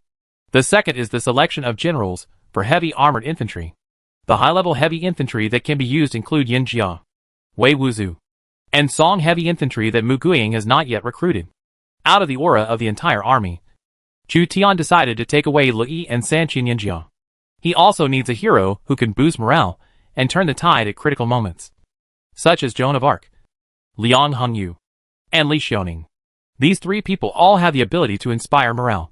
Liang Hongyu couldn't play, and Li Xiaoning followed Xiao Liang. So she had no choice but to take Joan of Arc away. There were about 7,500 people in total. The last spot left, Iron Eagle Scout as a reconnaissance cavalry. Chu Tian took 500 people with him and owned 5 War Eagles. As for Hua Mulan, Chu Tian did not take her with him, but left her in the relatively safe main world. After the attribute of Jin Bing's Iron Buddha is increased by 100% and the quantity is increased by 100%, it will be a butcher's knife in the hands of Jin Wushu. Chu Tian is not confident that he can defeat Jin Bing's Iron Buddha. Whether the Shisheng battalion can break through the iron armor of Iron Buddha 2 is a matter of 2 opinions. There were still 2,000 people left. So Chu Tian took away Shui Gui, the most powerful man, and his 2,000 horse archers. The White Robe Legion also has Zhao Yun as the military commander. Dian Wei stayed behind to protect Miss Ya, while Zhao Yun and Yu Qigong dealt with Guan Yu and Zhang Fei. Chu Tian was not sure whether Liu Bei would lead Guan Yu and Zhang Fei to fight in the Battle of Jingkong. If he took away Shui Gui, he would have to leave 3 generals at the 5 tiger level to deal with the worst situation and ensure that he would win the battle with Guan Yu and Zhang Fei, gain the upper hand. At the same time, he also wanted to keep Cao Cao behind to provide a halo for the entire army. Dispatch Zhou Yafu from Liang to Yeqing, take Li's place, and continue to besiege Yeqing. The 4 tigers of the northern army were transferred to Liang to protect food and grass, with Du Ruhui in charge of the overall situation. There should be no problems with the 4 tigers of the northern army. Mi Fang, who is currently going smoothly, is almost completely devoted to Chu Tian. Commander Xiao Liang has the means to win over people's hearts. There is no betrayal when he was defeated in Maicheng. Sun Yu, Su Yu, and Chao Jiui were left by Chu Tian to Xiao Liang as military advisor. He could only take away Fang Xianling as a counselor. Wei Qing also had other uses. And together with Gong Sunao, he was sent to other places by Chu Tian. Hefei was defended by Zhang Liao and the Yang family. Baoan was defended by Wu Zujuan and Mu Guiying. Hulao was defended by Chao Ren and Man Chong. and Gaoang was garrisoned by Li Kui due to the ban. After making a series of arrangements, Chu Tian set up a camp outside Yicheng to surround Yicheng, which was about to run out of food and grass.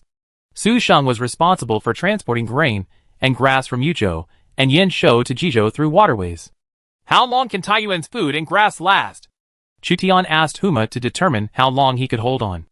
Huma quickly replied, At most, we will hold on until January next year. If you run out of food and grass, try to break out of the encirclement and escape to Monan.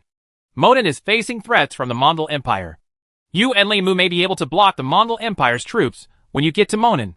Chu Tian gave Huma a little boost and basically completed the deployment of Bingzhou.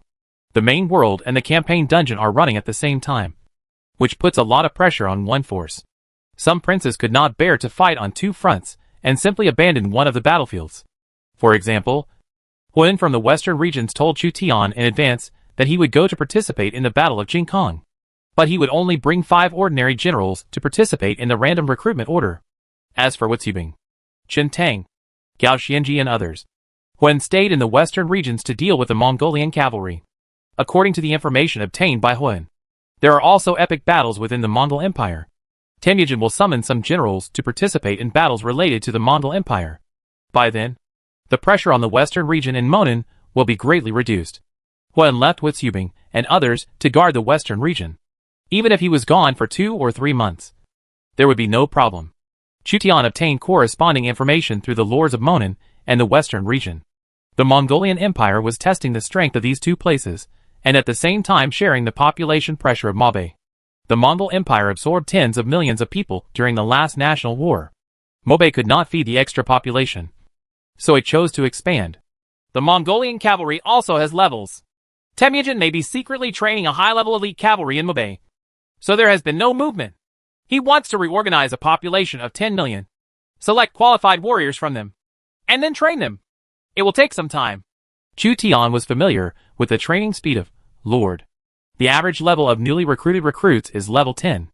After 1 year, it is generally between level 30 to 60, which is related to the command value of the generals who train the soldiers and the number of battles. After 2 years, it is usually around level 40 to 70. After Temujin gained the population, he trained his troops and horses. If he wanted to explode suddenly, he would have to train for at least 1 or 2 years, or even 2 or 3 years, to form combat effectiveness. After laying out the layout of Monan and Bingzhou, Chu Tian inquired about the situation in Liangzhou. The situation on my side is not very good. Several generals were killed by Lu Bu and Yang Dian. 3 counties in Liangzhou have been captured by Jiuzhou Laoqin. But the most important Longxi County is still in my hands. Su Fengnian led a cavalry to attack the grain road of the Guanzhong army. Wang Yanzhong killed hundreds of people in one battle and even overturned a grain cart. In order to deal with Jiuzhou Laoqin, Su Fengnian could only adopt guerrilla tactics. 15-year-old Ma Chao, wearing white robes and silver armor and holding a spear, followed Wang Yanzhong and killed more than 10 people. There was blood dripping from the spear. Su Fengnian ordered Ma Chao to worship Wang Taijian as his master, learn marksmanship, and learn Wang Yanzhong's loyalty at the same time. Ma Chao changed inadvertently, and his personality was no longer so arrogant, because Wang Yanzhong at his peak was enough for the young Ma Chao to look up to.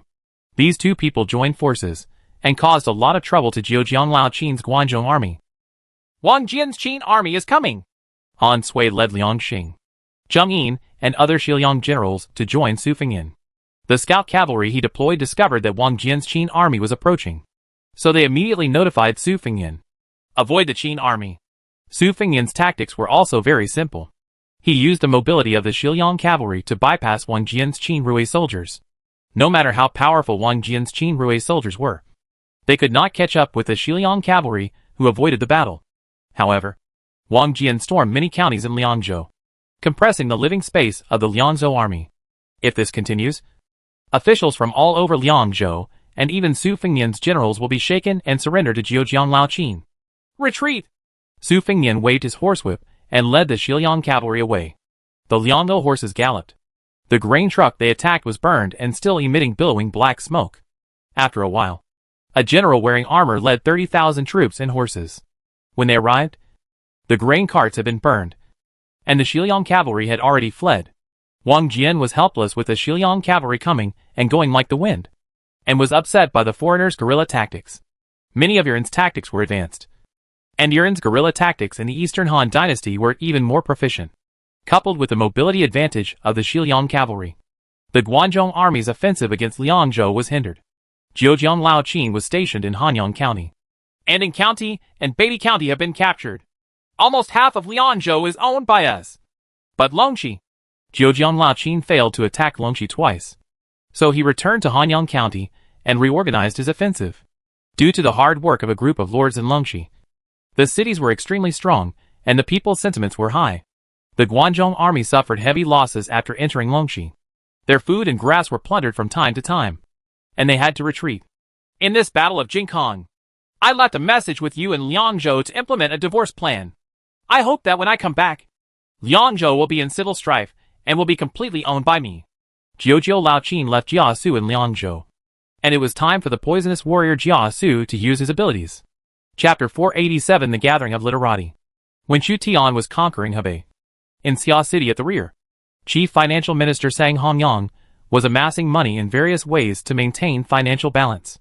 Fighting requires money, and the Chu Tian forces pay more than 1 million in military salary every month, in addition to the main land tax and city tax.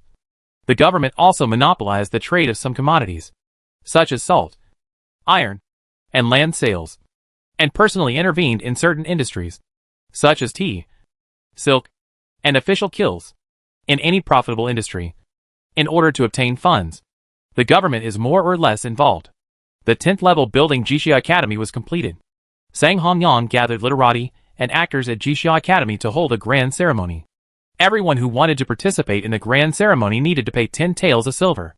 At the same time, Sang Hongyang took this opportunity to raise funds. Anyone who raised more than a certain amount could leave their name on the stone tablet and booklet of Jixia Academy. Sang Hongyang had a thorough understanding of the aristocratic families and the psychology of the players in the Eastern Han Dynasty. When he announced this decision, he quickly received donations from various wealthy families who valued their reputation.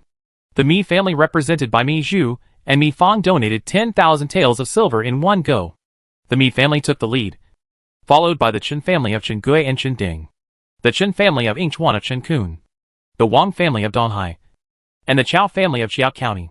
The government raised millions of dollars in donations. In order to appear legitimate, special talents from Han Yuefu and Du Fu Thatched Cottage gathered at Jixia Academy and invited major aristocratic families and wealthy households to attend the grand event. Kai Yong, Kai Wenji, and Yu Chan, who usually don't get much limelight in Han Yuefu, as well as Du Fu, Su Shi, Lu Ji, Zheng Xian, and others from Du Fu's Thatched Cottage, all participated in this event.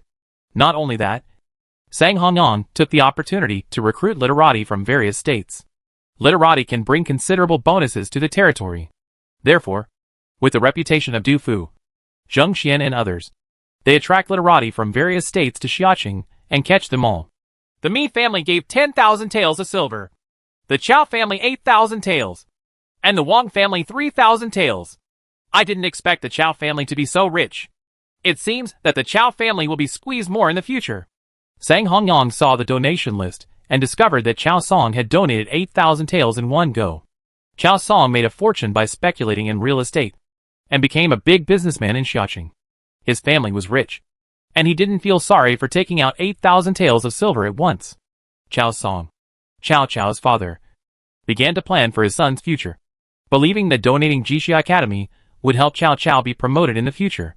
In addition, Chao Song also wanted to be remembered in history and carve his name on the stone tablet of Jixia Academy to honor his ancestors. To build an ancestral hall in the countryside, even the gentry would be willing to donate money, let alone a 10th level building like Jixia Academy. I heard that both Kai Wenji and Yu Chan will appear at Jixia Academy. If this is really the case, the cost of 10 taels of silver is not expensive at all. Many male players came in droves with the idea of catching a glimpse of her beauty. 10 taels of silver is already a huge expense for many players, but male players still flock to it. I've been digging trenches and dredging rivers during this period. It's been a long time since I've been this comfortable. Su Shi came back to participate in this grand gathering of literati. Now Su Shi's official position is the Prime Minister of Jinan. He is responsible for controlling floods in the local area, while also combating local feudal superstition and weakening the influence of local powerful people. In order to enhance the influence of Jixia Academy and make more money, Zhang Hongnong naturally invited Su Shi, one of the 8 great masters of the Tang and Song dynasties, to be invited. Du Fu and Su Shi became good friends because they often discussed poetry. At this time, they attended grand gatherings together and whispered to each other from time to time. Various aristocratic families also attended. The Han Yuefu's orchestra specially organized performances. For a time, Xiaqing was bustling with activity, attracting many literati.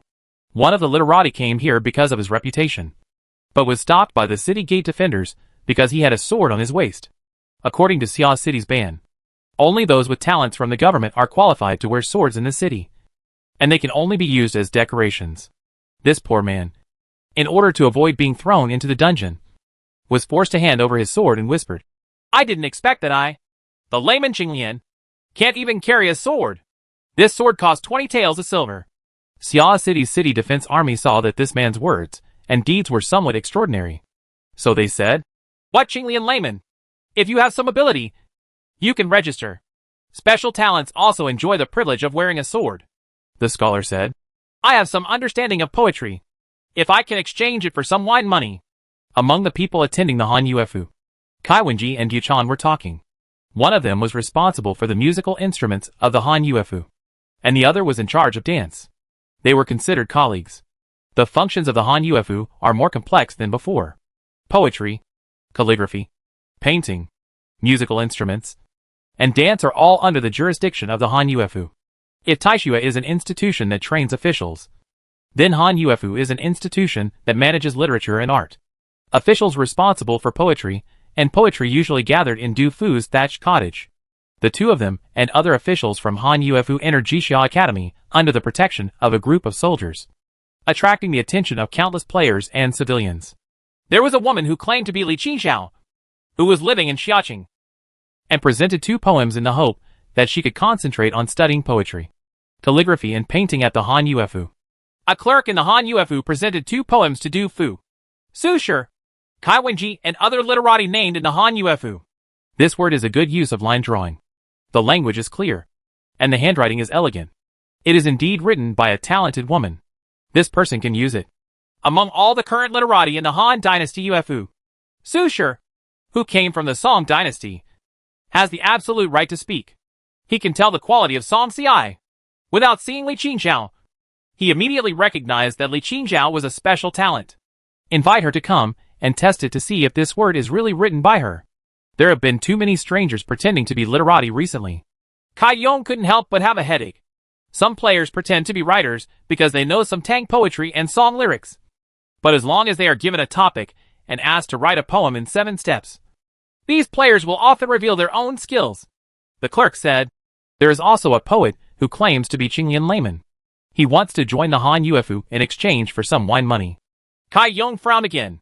These people all thought Han Yuefu was someplace.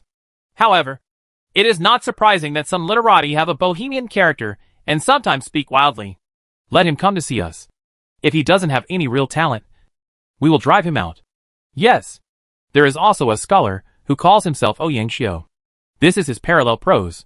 He hopes to enter an official career and pray for all people, not just his name in Han Yuefu. The clerk presented an article. If you want to enter the official career and pray for the people, just go to the Lord's mansion and recommend yourself. How did you come to our Hanyu mansion? Du Fujie took the article and his eyes gradually brightened. This article is indeed extraordinary. This person has the ambition and talent to educate the people. Perhaps he can be recommended to officials. The literati named in Han Yuefu could also educate the people and manage water conservancy. Su Shi, for example, was both a literati and a prefect. Han Yuefu, which is usually unknown, took this opportunity to attract talents like crazy. And more talents gathered in Han Yuefu. Teleportation formation in Xiaqing. Chutian took several generals back to Xiaqing to rest and prepare to participate in the Battle of Jingkong. He couldn't help frowning when he saw Xiaqing decorated with lights and colorful lights, singing and dancing. Why is there an atmosphere in his territory where businesswomen don't know how to hate their country but still sing songs in the backyard across the river? Yecheng, Hefei, and Bao'em are all at war, but Xiaqing seems to be in peace and prosperity. Who's running this? I'm going to do it. Chu Tian plans to severely punish those who organized this event. The people who presided over the affairs of the Langya Kingdom were the civil servant Zhang Hong and the agriculturist Jia Sixi. Zhang Hongyang organized this event to raise donations for the soldiers. So far, a total of 870,000 taels of silver have been raised. I will definitely praise him well. When Chu Tian heard that 870,000 taels of silver had been raised, he immediately changed his tune. If so much gold and silver can be raised at every grand event, so what if the flowers in the back garden are still singing across the river? The most practical thing is to get free money. With Emperor Wu of the Han Dynasty's finance minister presiding over the overall situation, and the gold mines in Jirdong, Chu Tian didn't have to worry about the financial crisis for the time being. At this time, Chu Tian did not know that a group of literati such as Li Bai, Li Qingjiao, and Ouyang Shou had appeared in Xiaoqing. Chapter 488, Coming to Kaifeng. The sky collapse begins. What do you want with so many matchlocks and black powder? Even for me, it's hard to get so many matchlocks. The Lord of Hirado Castle, Tara Yoshimori, thought Miju was a little greedy when he asked Miju to buy matchlocks and gunpowder again. Last time, he sold 500 matchlock guns to Miju at a high price and made a huge profit. Miju didn't think it was expensive, but continued the trade, as if he wanted to buy all the firearms in Kyushu Island. We have money. I can take all the matchlocks and black powder you can get. Miju seems to be very greedy. Miju was also helpless. Chu Tian wants to form a 5,000-man Shinji battalion and needs an astonishing number of matchlocks. Currently, he can only buy them from Tanegashima, which specializes in iron cannons matchlocks. Tara Yoshimori had trade with Tanegashima, so he could buy matchlocks. For the Shinji camp, Chu Tian repeatedly urged Miju to buy a matchlock gun. Ping Yisheng fell into hesitation and found that after he got on the pirate ship, it was difficult to get out. No other daimyo knew that he was secretly trading iron cannons with the lords of the Eastern Han Dynasty. If Chu Tian publicizes the iron cannon trade between the two sides, Ping Yisheng may not be able to gain a foothold among the Japanese player community. Although Ping Yisheng made huge profits from the iron cannon trade, he took a great risk in public opinion. He could only continue to trade with Miju, and then gain more profits from the iron cannon trade. Miju asked someone to bring a box of gold from Jiaodong. When he opened the box, even Ping Yisheng's pupils couldn't help but dilate. Miju pushed a box of gold over. This is just a deposit. The Chu Tian power has a large population, and its monthly tax revenue is astonishing. Its size is hundreds of times that of Hirado City. In short, Chu Tian is to Ping Yisheng what a big landowner is to a small landowner. I'll try to get you 500 more matchlocks. Ping Yisheng wanted to refuse Miju's request to buy another iron cannon, but Miju gave too much. After Mizu used gold to clear the way and settled the matter of purchasing the second batch of matchlock guns, he talked with Ping Yisheng about the epic battle in Japan. This battle is the Jinpei War. At the end of the Heian period, the two samurai family groups, the Genji and the Era, fought for power. If Oda Nobunaga wins the first place again, he may unify the four islands. By then, I will be the retainer of the Oda retainers. Ping Yisheng mentioned to Miju the changes in the four Japanese islands. Oda Nobunaga has already tended to unify the four islands. The biggest difference between the unification of Japan and the Eastern Han Dynasty is that the princes of the Eastern Han Dynasty fought fierce annexation wars, raising each other's power to the ground, while Japan often only needed to force the other party to surrender. The degree of difficulty is different. Places like Japan should have nothing to do with Shujo. Although Miju noticed the changes in Japan, he didn't pay much attention to it because the expansion focus of Chu Tian's power was not in Japan. In the Grand Duchy of Moscow, the First Lord Ekaterina has disappeared for several months, and her adjutant Sophia usually handles affairs. In the castle of St. Petersburg, dozens of doctors came in and out, and a team of boyar cavalry blocked the castle. Several lords in Siberia called for help, claiming they were attacked by Mongolian cavalry in Siberia. The Mongol Empire has begun to expand. If they cannot resist it, they can move the population to the west. Siberia is thousands of miles away from St. Petersburg, and the other side is the Mongol Empire. Even if we dispatch 200,000 cavalry to Siberia, we will be overwhelmed by the Mongol Empire's cavalry. Sophia held down her sword and refused to support Siberia. As a loud cry sounded, everyone breathed a sigh of relief. Sweating Yekaterina was lying on the bed. Her long blonde hair was messy. Her face was pale. Her child was finally born. Your Excellency, you are a brave boy. Sophia carried the child to Ekaterina's bedside. Ekaterina looked at her child dotingly. Sophia looked a little worried. European countries are already hostile to us. The Grand Duchy of Moscow. If they know that the young Duke is half Oriental, they may become even more hostile to us. They won't find out as long as I don't admit it. But Lord Duke, Little Duke, his pupils are black. Dot. Ekaterina just shook her head. The future would be troublesome. You really don't plan to tell the child's father about this? No one can spread the word. Then the next epic battle. The Battle of Chud Lake. Do you want to go out in person? Certainly. All civilizations start epic battles almost at the same time. Civilizations such as Japan and the Grand Duchy of Muscovy have their own battles. And various daimyo and lords are preparing to enter the battlefield. Chu Tian gathered 10,000 people in Xiaoqing. These 10,000 people are all high-level soldiers, equipped with 1 counselor and 5 generals. Chu Tian didn't know the situation in the Grand Duchy of Moscow. In fact, Ekaterina rarely contacted him. Schwerenkui, Joan of Arc, Artoria, Lui, and Li Guang were ready outside the city. The duration of this epic battle was relatively short, and the number of generals sent was not large. So Chu Tian only regarded it as a normal expedition. Just the siege of Yeqing took far longer than the Battle of Jingkong. Attacking a fortified city is more difficult than defending a city. Chu Tian would rather defend the city than conduct a long siege. You command Hua Mulan's Iron Eagle Scouts. Chu Tian handed over Hua Mulan's Iron Eagle Scouts to the command of Joan of Arc, who had no troops.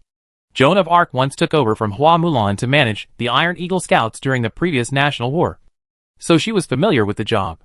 Joan of Arc herself seemed to like being Mulan's replacement and happily accepted the task.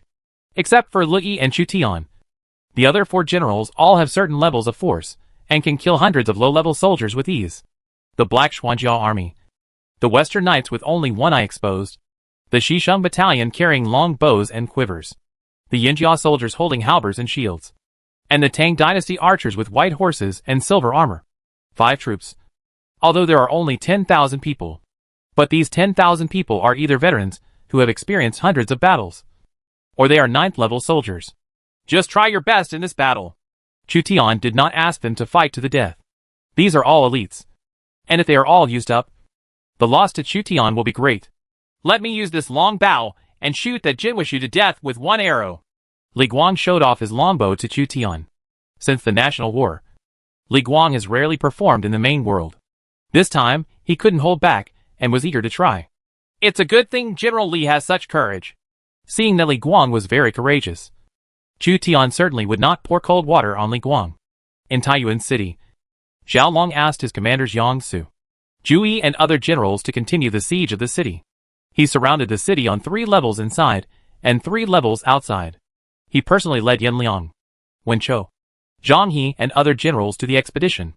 Liu Bei will at least bring one of his brothers as a bodyguard to protect his own safety.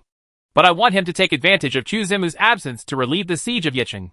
Zhao Long sent someone to send a message to Liu Bei, asking Liu Bei's army to relieve the siege of Yeqing when Chu Tian left the battlefield in Hebei. Yeqing's food supply could no longer last 3 months. In the plains, the Lord Tianqi returned here and selected the divine strategist Sun Bin, the military general Tianji, and 3 warriors, Gong Sunjie, Tian Kaijiang, and Gaizi. Tian Dan defends the city, and it should be easy to deal with Eugene. In the Battle of Hebei, whether Zhao Long wins or Chu Zimu wins, I will increase my chips and give it a go. Tianqi only left Tian Dan and a few generals to guard the city, and then personally led the team to participate in the Battle of Jingkong. The Battle of Jingkong was an opportunity for some less powerful lords. As long as the lords participated in the national war, they could obtain a random recruitment order. The possibility of random recruitment orders is too high, and some lords who are not powerful and dependent on others may make a comeback with this magical prop. If there are no such props, then some small and medium-sized lords may not be willing to participate in epic battles and serve as stepping stones for others. Third brother, you come with me this time, and the others will follow the military advisor's orders to relieve the siege of Yeqing. Liu Bei took Chen Shi and Zhang Fei away, leaving most of the generals behind to defend Handan and threaten Yeqing. Liu Bei was not sure about competing for first place, so he focused on the main world. However, during the Jingkong Rebellion, the Jin soldiers were strengthened. If Liu Bei was not careful, he would be killed by the Jin soldiers. So Liu Bei took Zhang Fei away as a bodyguard. The foreign military advisor Qin Shi had a better understanding of the situation in the Battle of Jingkong. So he acted as Liu Bei's right-hand man in this battle. The Jin soldiers attacked in two directions. The East Route army was led by Wanyan Zhongwang, and 80,000 people attacked Kaifeng. The West Route army was led by Wanyan Zhonghan. 50,000 guard Tongguan. 70,000 attacked Kaifeng. A total of 150,000. After doubling the number, the Jin soldiers will be 300,000. General Zhang Fei. Be careful of the Jin generals, as well as the Jin soldiers' elite cavalry. Taifu Yutu and Guizima. Qin Shi believes that if the Jin army had not been strengthened, most of the Jin generals would have been vulnerable to Zhang Fei's force. However, in the Battle of Jingkong, the force of all Jin generals was +5. In other words, if the real strength of a Jin general is 93, then his strength in the Jingkong battle copy is 98. If a golden general appears with a real strength of 95, his temporary strength in the dungeon will be 100. This is where the difficulty lies. The elite cavalry of the Jin soldiers are Taifu Yutu and Guizima. After the attributes are plus 100%, they are equivalent to enhanced high-level cavalry. Unless there are cavalry units, like Chu Tian, with superimposed attributes such as Sealing the Wolf to Jushu, On Wu, Song Lang White Deer, etc. Can the gap with the strengthened Iron Buddha 2 be narrowed? Zhang Fei carelessly waved the snake spear in his hand, making a faint sound of breaking through the air. It doesn't matter what kind of bird Wanyan is. I will stab them to death with one spear. Qin Shi shook his head, and this time he would pray that there would be no generals with a strength of 95 or more than 95 among the golden soldiers. Otherwise the strength of the strengthened golden generals would reach 100, or even exceed 100, still showing 100. This time, Wang Jian, and when he are stationed in Hanyang County to put pressure on Longxi County. Zhou Bo, Sun Yu and others are stationed in Guangzhou. Lu Bu, Yang Dian, Ming Tian and others followed me to participate in the Battle of Jingkong. The strategies of Zhejiang Lao Qin and Chu Tian are similar. They fight on two fronts, participating in epic battles while making layouts in the main world. Zhejiang Lao Qin's offensive against Liang Zhou turned to the defensive. Jia Su said to him, My lord, please feel free to go and join the battle. There are subordinates and Wang Jian here. Liang Zhou will be owned by my lord in the near future. It depends on whether Chu Zimu is the first to capture Hebei or I am the first to capture Liang Zhou. If who can be one step faster, then he can take advantage. Zhejiang Lao Qin worked hard to conquer Liang Zhou. He was already 1 or 2 steps behind Chu Tian. If he was 1 step behind in expansion, the situation would be extremely unfavorable for Zhejiang Lao Qin. Guangzhou and Liang Zhou together can barely compete with Hunan and Hebei. But Chu Tian not only has 2 places, but also Huainan and Qilu. Zhejiang Lao Qin stopped attacking Longxi. What was he thinking? Do you want to prepare for the Battle of Jingkong with all your strength? Only he and Mingwan can compete with Chu Zi for Yufei's place. As the opponent of Zhejiang Lao Qin, Su Fengyan judged based on Zhejiang Lao Qin's actions that Zhejiang Lao Qin wanted to temporarily give up the offensive in the main world in exchange for fully committing to the Battle of Jingkong and competing for points. I, Wang Yanzhang, and Ma Chao went to participate in this battle. As for the others, they still adopted guerrilla tactics, raided the Guangzhou army's retreat, cut off their grain and grass, and burned their grain trucks. Su Fengyan also wants to give it a try. He took Wang Yanzhang as a guard to prevent him from being killed by the Jin soldiers. In addition, he planned to take Ma Chao to practice to increase Ma Chao's experience and help Ma Chao grow up as soon as possible. The current Ma Chao's departure from Xiliang will not greatly weaken Xiliang's strength, because Ma Chao has not yet reached its peak. In order to get a random recruitment order, Su Fengyan had no choice but to go there in person, leaving Liang Zhou under the guard of other lords and Han Sui, and continue to confront Wang Jian. It was extremely difficult for Wang Jian to capture Longxi, which the lords of Longxi had worked hard for many years. The Longxi lords had no shortage of cavalry at all, and coupled with the use of guerrilla tactics, they were able to hold off Wang Jian's army's offensive for many months. Jiandong, Chaisang, Sun Jian returned to this place to rest temporarily. He can participate in the war as a prince. At present, Sun Jian has not been completely annexed by Tong Kai and is still an active prince. He and Tong Kai can go to participate in the Battle of Jingkong respectively with a quota of 2 princes. Sir, Zhou Tai, Su Mao, Dong Ping, and Hua Rong are going with me. Sun Jian ordered several generals to go together to participate in the Battle of Jingkong. On the other side, Tong Kai also selected several generals to join the battle. He ordered Lu Renjian to guard Kuaiji County, and then ordered several generals to sweep Shanyu. This time, the Beifu army is sent for training. The Beifu army is also a good fighter when it comes to fighting on land, as well as the counselor Chen Ping. Tong Kai took away Chen Ping, the counselor second only to Zhang Liang in the early Han dynasty, in order to participate in the Battle of Jingkong. The princes Mingguan also relaxed their attacks on the Koryo kingdom, and the Koryo kingdom was able to breathe. Xiao Liang stood on the hillside outside Yicheng, accompanied by Hua Mulan, Li Xiaoning, Dian Wei, Yu Qigong and other military generals. Her eyes first looked at Yicheng, which was submerged by the flood, and then in the direction of Fukuxing. Fukuxing is one of the 8th routes of Taihang. Liu Bei's army came from Taiyuan County to support Yicheng, and went to Fukuxing. All the princes are waiting for the Battle of Jingkong to start. Some princes sent the main force, while some princes still focused their main energy on the main world, and only sent a team of ordinary soldiers and horses to collect points. Ding! The 4th epic battle, the Battle of Jingkong, has a 10-minute countdown. 1-minute countdown. Chu Tian put his hand on the Ganjiang sword, getting ready for battle. The Battle of Jingkong was the most humiliating battle in the Song dynasty. Although the Song dynasty lost many important battles, none was as humiliating as the Battle of Jingkong. 2 emperors, Song Huizong and Qinzong, were even kidnapped. In fact, Chu Tian didn't care at all whether Song Huizong and Qinzong were captured by the Jin soldiers, because the humiliation of the Jingkong battle had a lot to do with them. But Chu Tian absolutely cannot lose.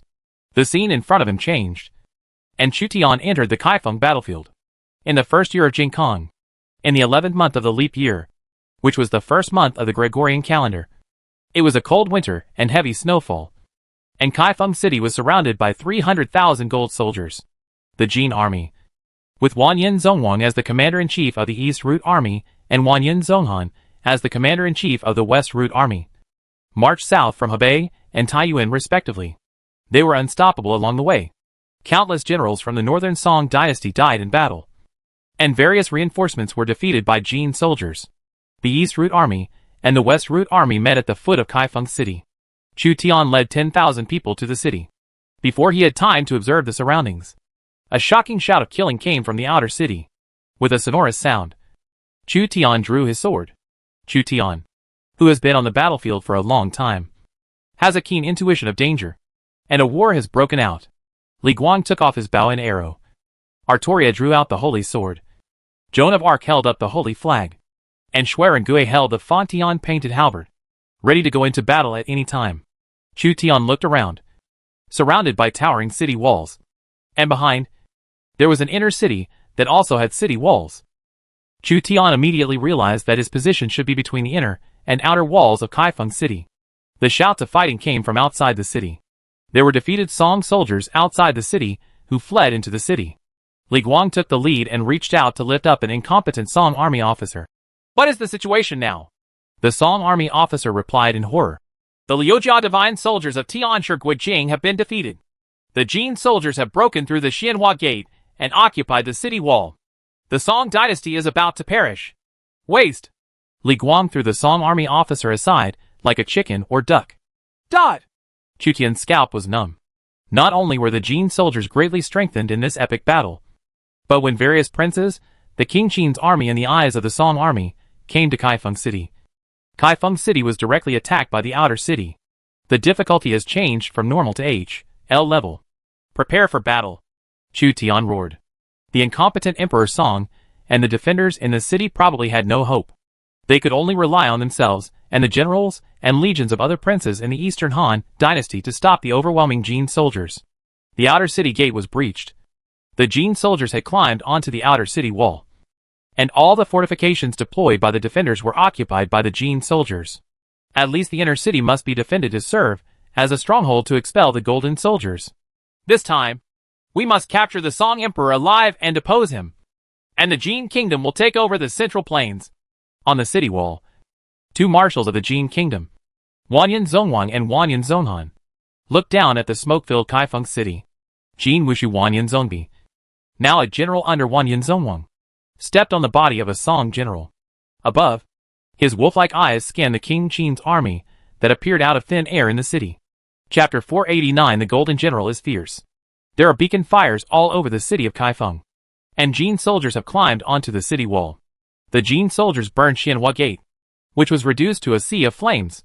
The cavalry attacked from Xianhua Gate and followed the defeated Song soldiers to pursue them. One of the Jin generals swung his sword and slashed it with a roar.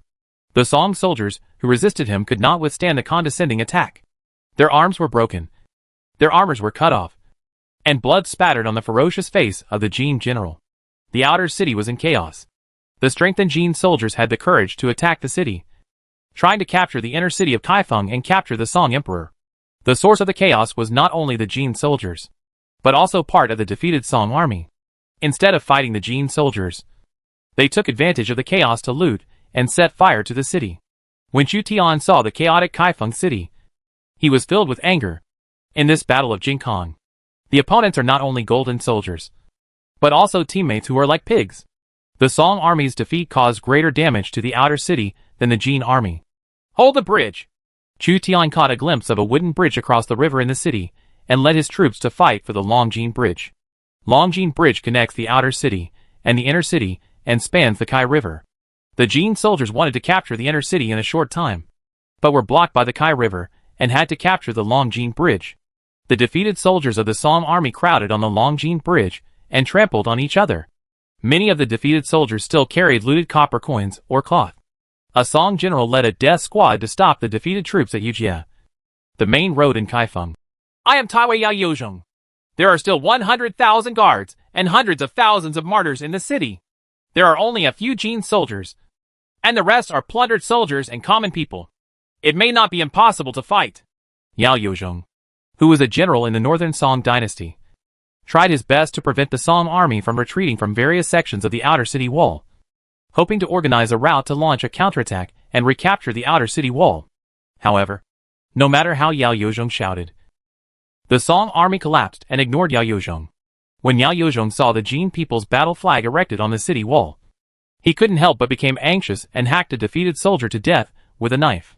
He wanted to scare the defeated soldiers and force them to turn back and fight again. Those who retreat and those who plunder will all be executed. The Taiwei is incompetent, and only the golden soldiers can enter the city. Brothers, kill him! Kill him! The Song army was encouraged to retreat, and they actually pulled out their swords and slashed at Yao Yuzhong and his Song army death squad. This group of defeated Song soldiers had gone crazy and were extremely timid when fighting the Jin soldiers. However, they were looting the outer city and were afraid that they would be pursued and executed by Yao Yuzhong, who was leading the battle after the war. So they wanted to kill Yao Yuzhong. There was a huge chaos in the outer city, and the Jin soldiers entered the city. Even if the rebel army killed Yao Yuzhong, the law would not punish everyone, and nothing might happen. Yao Yuzhong did not expect that the Song army would draw a sword against their general. His face was distorted, and he drew his sword to resist. You gangsters will definitely be executed. When the Song army's defeated troops heard Yao Yuzhong's words, their offensive became more urgent. Yao Yuzhong could not be allowed to live. Yao Yuzhong was slashed 3 times by the rebel army, dripping with blood, and all of Yao Yuzhong's soldiers were also killed by the rebel army.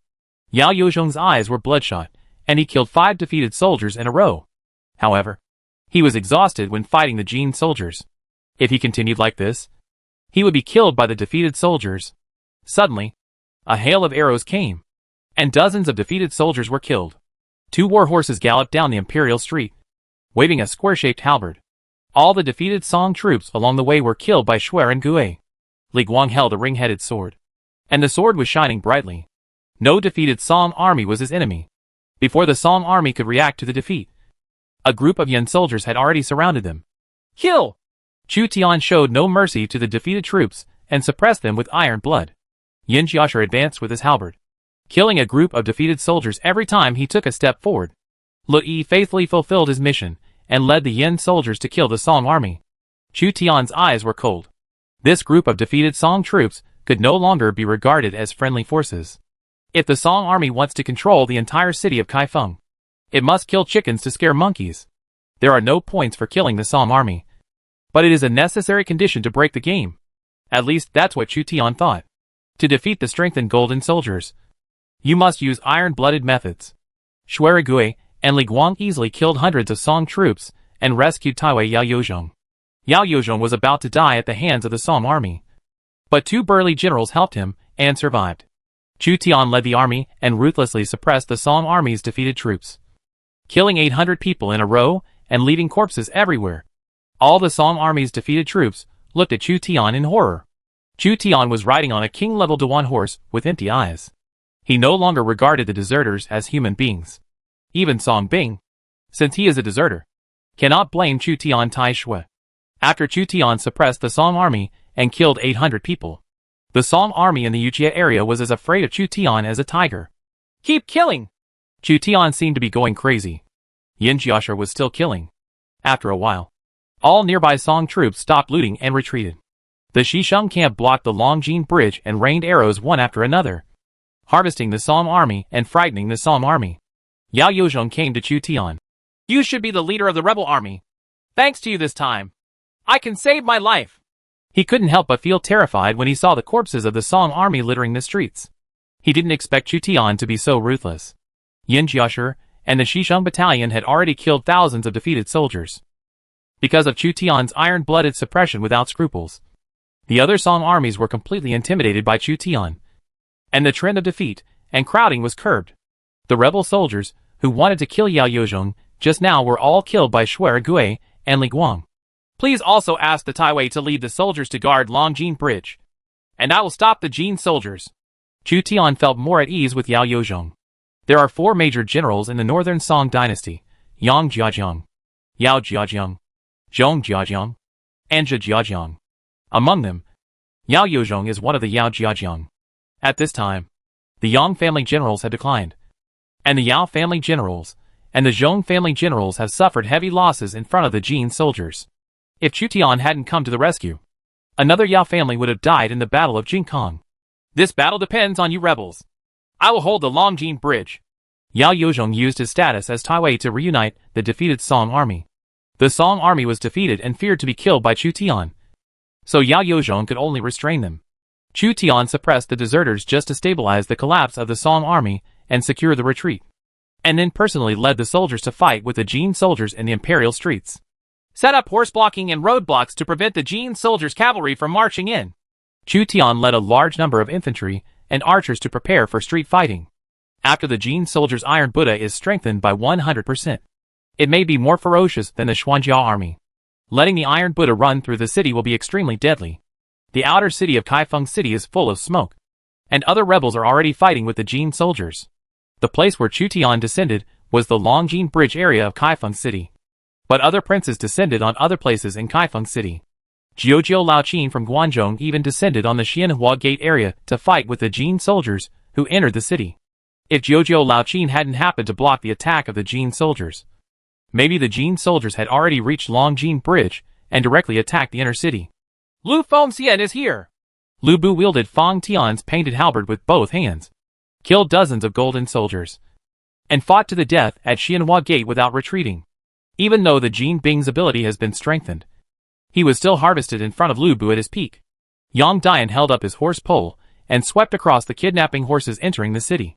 Wanyan Zhongwang and Wanyan Zhonghan, 2 marshals of the Jin army, frowned slightly when they saw that the Jin soldiers who had entered the city were blocked by the Guangzhou army. Jiujiu Laoqin's 10,000-strong Guangzhou army was much more dazzling than the Song army in the city. Under Laoqin's attack, hundreds of Jin soldiers were killed. Marshal Wanyan Zhongwang of the East Route Army saw Lu Bu and Yang Dian, who were driving Wushuang, to kill the Jin soldiers. At least hundreds of Jin soldiers died under their weapons. He couldn't help frowning. I didn't expect that among the cowardly Song kingdom. There were still 2 they have strong generals, and an army with such a strong will. Who can defeat them? Jin Wushu said. I have a general named Pucha Shiji. He is extremely powerful. Every time he competes with other warriors, he wins every battle. He once killed a cow with 1 punch and pulled a grain truck stuck in a mud pit by himself. Come out. He can fight these 2. Jiujiang Laoqin frowned. The attributes of the Jin soldiers are too strong, with 100% system bonus, and bonuses from the Marshal of the East Route Army and the second prince of the Jin Kingdom, Wanyan Zhongwang. Wanyan Zhongwang is a commander who is more capable than Jin Wushu. Jin soldiers are willing to be used, They will conquer when they attack. And they will win in battle. Jin Wushu, the fourth prince of the Jin kingdom, could only serve as a general under Wanyan Zhongwang. After Wanyan Zhongwang's death, Jin Wushu had the opportunity to ascend to power. His Guanzhong army had already lost hundreds of soldiers and horses in order to delay the advance of the Jin soldiers.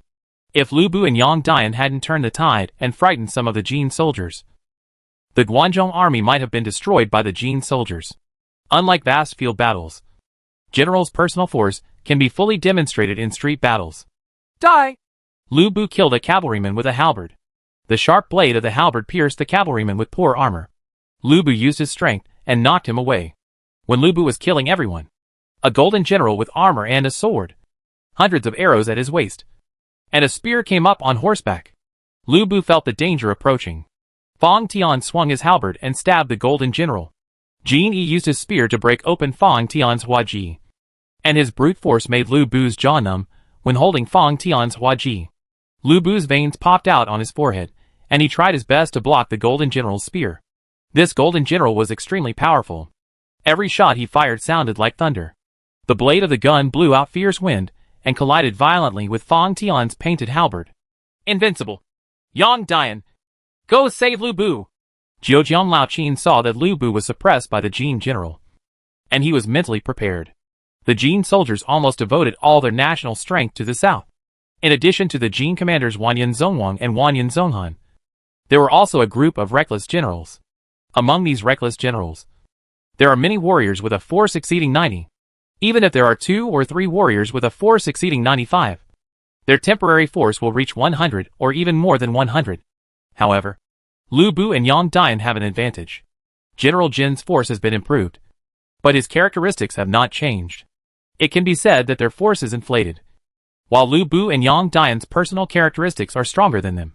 Even with 98 and 99 force, a military general, a golden general, who can barely withstand 100 force due to his characteristics. I am the most powerful general. How can I lose to you? Lu Bu was invincible in the Eastern Han dynasty. He had never suffered such a loss in a duel. He couldn't help but feel angry, as if his arrogant self-esteem had been damaged. Even if he was defeated at Hula Pass, he was defeated by 3 fierce generals. Lu Bu still had a way to go. And now, he was suppressed by an unknown Jin general. Lu Bu could not bear such humiliation. Kill! Lu Bu roared angrily. His whole aura changed.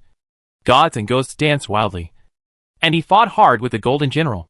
Fang Tian swung his halberd and slashed, making constant sounds of breaking through the air. Lu Bu turned from defense to offense and fought with the golden general for 100 rounds. It's strange that Pucha Shiji couldn't defeat this person after 100 rounds. Jin Wushu couldn't help but be surprised when he saw that the fierce generals under his command could not defeat Lu Bu after 100 rounds, with their temporary strength reaching 100. Wanyan Zhongwang said, Perhaps we should send Bohai tribe's fierce General Gao Biao to join forces with Pucha Shiji to capture this general. Wanyan Zhonghan stood aside.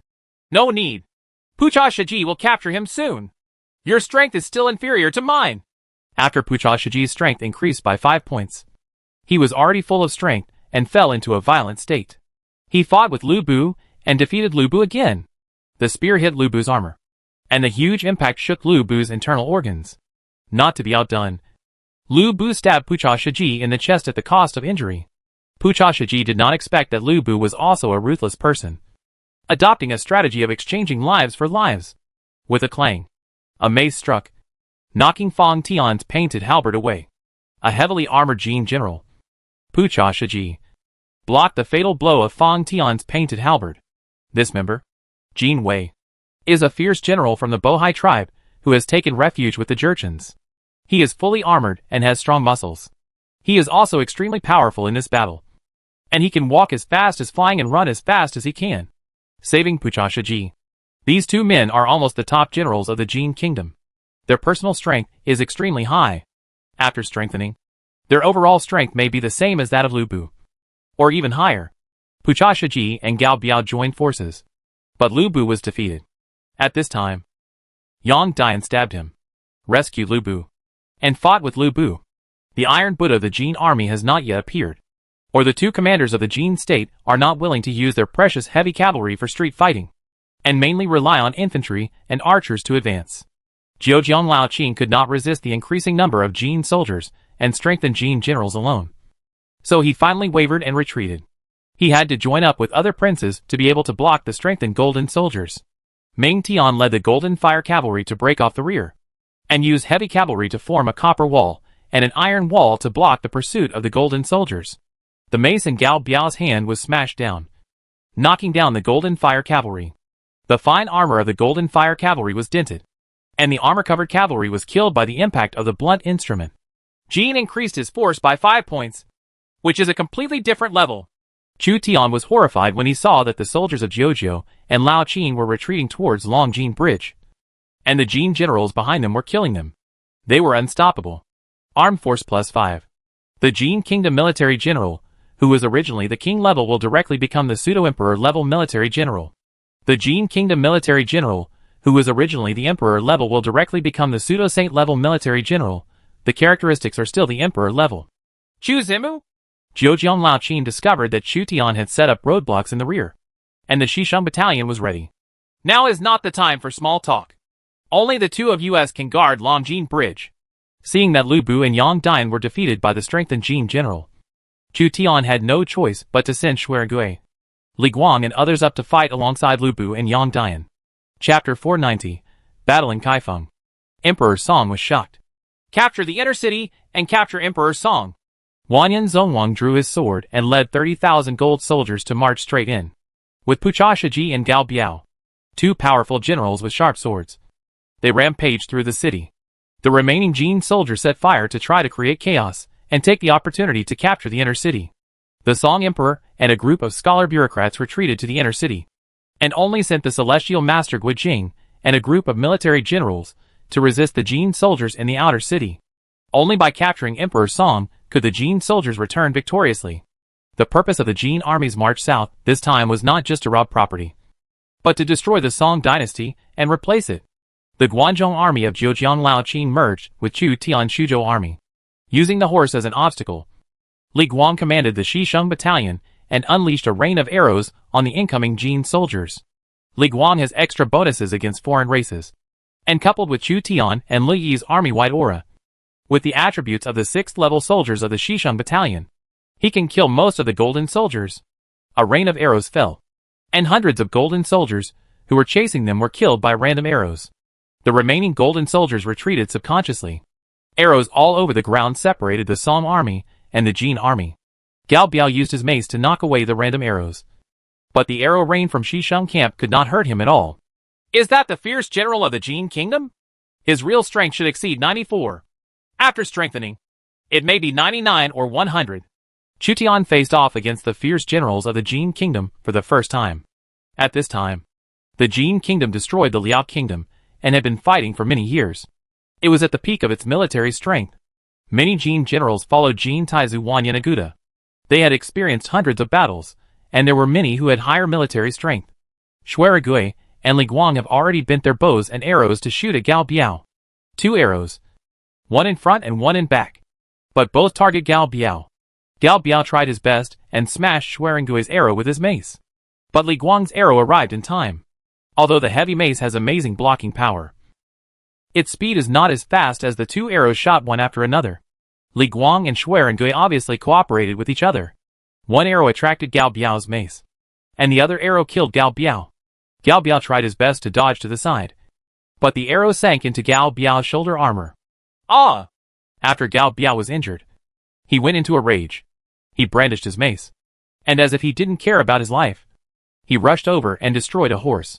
The mace swept past, and Yin Jia's spear broke. The heavy mace killed a dozen Yin Jia, and the high-level heavy armored infantry were also unable to resist in front of the pseudo-holy generals. I'm going to fight!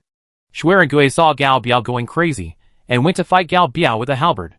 2 fierce generals, one Fang Tianhua halberd and the other a mace, fought in the streets and alleys of Kaifeng City, overturning the surrounding vegetable stalls and wooden houses. It was a battle between dragon and tiger.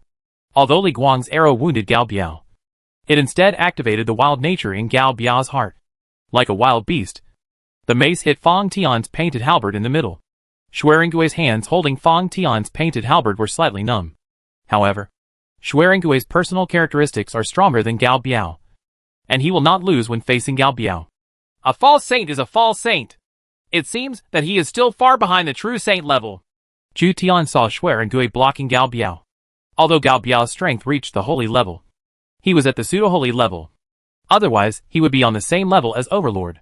As long as their true strength reaches 95, these golden generals can become pseudo-holy level generals. I'm afraid they will be in a tough fight this time. Lao Qin came to the rear of Juma, holding a long bow in his hand and shooting arrows from time to time. He saw Shuai and Gui and Gao Biao demolishing the house, and knew that the strengthened Jin general could defeat the reinforcements of the Han Empire. Lu Bu and Yang Dian dealt with Pucha Shiji, a fierce general in the Jin army who was famous for his strength, and finally suppressed a false saint. Yin Jiao blocked the Jin army's infantry by rejecting horses, and the Xisheng battalion intertwined with arrow nets to harvest another group of Jin soldiers. Flying General Li Guang often used arrows to kill Mao Ke, Jurchen military noblemen of the Jin soldiers, or to support Shuai and Gui. Joan of Arc followed Chu Tian. She now felt that she should protect the Lord. After all, Shuai and Gui and Li Guang had already taken action, and Chu Tian lacked guards. King Arthur Artoria holds the holy sword and leads the Knights of the Round Table and a group of Western Knights to dismount and fight. As long as Chu Tian gives the order, the Knight army will go through fire and water for the Lord. Chu Tian did not notice that Joan of Arc was approaching, but was concentrating on commanding the Xisheng battalion or Yin Jiasher to fight the Jin soldiers. The Jin soldiers' iron pagoda has not yet come out, and both sides only put in infantry and crossbowmen to fight. In fact, many of the Jin army were surrendered Song soldiers, Shi people, Koreans, or soldiers from other tribes. There were not many real Jurchens. Even the Tiefu too is not entirely Jurchen, and the Jurchen tribe cannot muster that many troops. The Liao kingdom, the Jin kingdom, the Mongol Empire, and the Qin dynasty almost all relied on the continuous absorption of surrendered troops to achieve their later scale. The princes of the Han Empire who came to Kaifeng City engaged in a melee with the Jin soldiers in Kaifeng City. Liu Bei arrived at the bottom of the outer city wall, trying to recapture the outer city wall occupied by the Jin soldiers. Zhang Fei held the Zhangba snake spear in both hands and used his strength to drive away the Jin soldiers on the stone steps. The golden soldiers on the city wall shot arrows at Liu Bei's army, and one of the arrows hit Liu Bei's armor. Fortunately, Liu Bei's armor was excellent, and the arrow only caused minor injuries to Liu Bei. Miracle Doctor, save our Lord quickly! I'm out of the way! Liu Bei was also a hero. He broke the arrow with all his strength without even frowning. Zhang Fei saw that Liu Bei was injured and couldn't help but became furious. Brother, watch me kill a few Wanyan birdmen. Zhang Fei attacked all the way, killing hundreds of people in a row, and was about to climb the city wall. Third brother, don't be reckless. Liu Bei discovered that the combat effectiveness of the golden soldiers was higher than expected. The low-level units could explode into the combat effectiveness of the high-level units, and the damage from the flowing arrows could even injure Liu Bei. If the Jin soldiers and generals were not strengthened, perhaps Zhang Fei could still try to kill the Jin marshal among the thousands of troops. But the current Jin army does not lack the pseudo-king level, pseudo-emperor level, and even pseudo-holy level generals. Sure enough, after Zhang Fei stormed the city wall, several pseudo-king level golden generals came to besiege Zhang Fei. These pseudo-king level golden generals joined forces and could barely withstand Zhang Fei's sweep. A golden general appeared above the city wall, holding a powerful crossbow. Jin Wushu aimed at Liu Bei and shot an arrow. The crossbow arrow came through the air, penetrated Liu Bei's armor, and sank into Liu Bei's body. Die! As an enemy of generals such as Yu Fei, Jin Wushu had mixed successes and defeats. But he was also a ruthless man who specialized in shooting the leaders of the rebels. At this time, he shot Liu Bei like a hunter targeting his prey. Generalita, my lord is seriously injured. Retreat quickly. The alien strategist Chen Shi shouted that the Jin soldiers were more ferocious than he imagined. The golden soldiers are not only strengthened in attributes and force, but also in fighting will. The current Jin soldiers have high morale because of their successive victories. The Jin generals have a strong desire to attack, and the Jin soldiers also want to gain more military exploits. Jin Wushu loaded the second crossbow arrow and shot it at Liu Bei again. The crossbow arrow was blocked by a Yuzhou cavalry, who was shot directly. Jin Wushu was slightly surprised. I didn't expect that there would be soldiers willing to sacrifice their lives for their general. When Zhang Fei heard that Liu Bei was injured, he calmed down. After stabbing a pseudo-king level golden general to death, he brandished a Zhangba snake spear to force the other golden generals back, protecting Liu Bei and retreating while fighting. The genius Dr. Bian Ke stopped Liu Bei's bleeding, and Liu Bei's army was in chaos. Guan Yu, Wang Ming, Wu Han and other generals were in the main world. Liu Bei only had Zhang Fei as his guard, facing a group of pseudo-king level generals and pseudo-emperor level Jin Wushu. He could only retreat temporarily. Su Fingyan's Liangzhou army fought with Wanyan Zhonghan's deputy general Wanyan Yinshuk in the city. Wanyan Yinshuk broke through Taiyuan, defeated the reinforcements of the northern Song dynasty generals Zhongjia and Yaojia, and swept across Shamshi. At this time, they encountered Wang Tijiang and Ma Chao, fell into a bitter struggle. Wang Yanzhang defeated a pseudo-emperor level golden general with an iron spear and killed him among thousands of troops. The young Ma Chao followed Wang Taijian and stabbed a golden soldier to defeat him. The Liangzhou Legion threw a round of javelins, and the sharp javelins nailed hundreds of gold soldiers to death in the streets. It can delay the Guanzhong Legion. The Liangzhou Legion also has its own special features. It is generally equipped with javelins with higher armor-piercing damage. The golden soldier hit by the javelin had his shield penetrated easily like a piece of paper. Wanyan Yinshu can command the Jin soldiers to retreat slightly and confront Wang Yinzhang, Ma Chao, Su Fingyan and others. Tongchua's Beifu army and Sun Jian's Jiannong army gathered in a corner of the outer city to kill the Jin soldiers. The main attack direction of the Jin soldiers was Yujia, Longjin Bridge, and various sections of the city wall. The defensive direction was Xianhua Gate. The offensive in other directions was weak. Sun Jian dragged the ancient ingot knife and hacked a Jin soldier to death. The corpses of the Jin soldiers were everywhere. Shou Tai was severely wounded by the Jin soldiers, but he still fought to the death, cutting off 2 spears at the same time with a big sword. Sun Jian looked sideways at Zhou Tai's combat prowess. Zhou Tai was like a man who was not afraid of death. He protected Sun Tzu while slashing, and his combat prowess would not decrease even after being injured.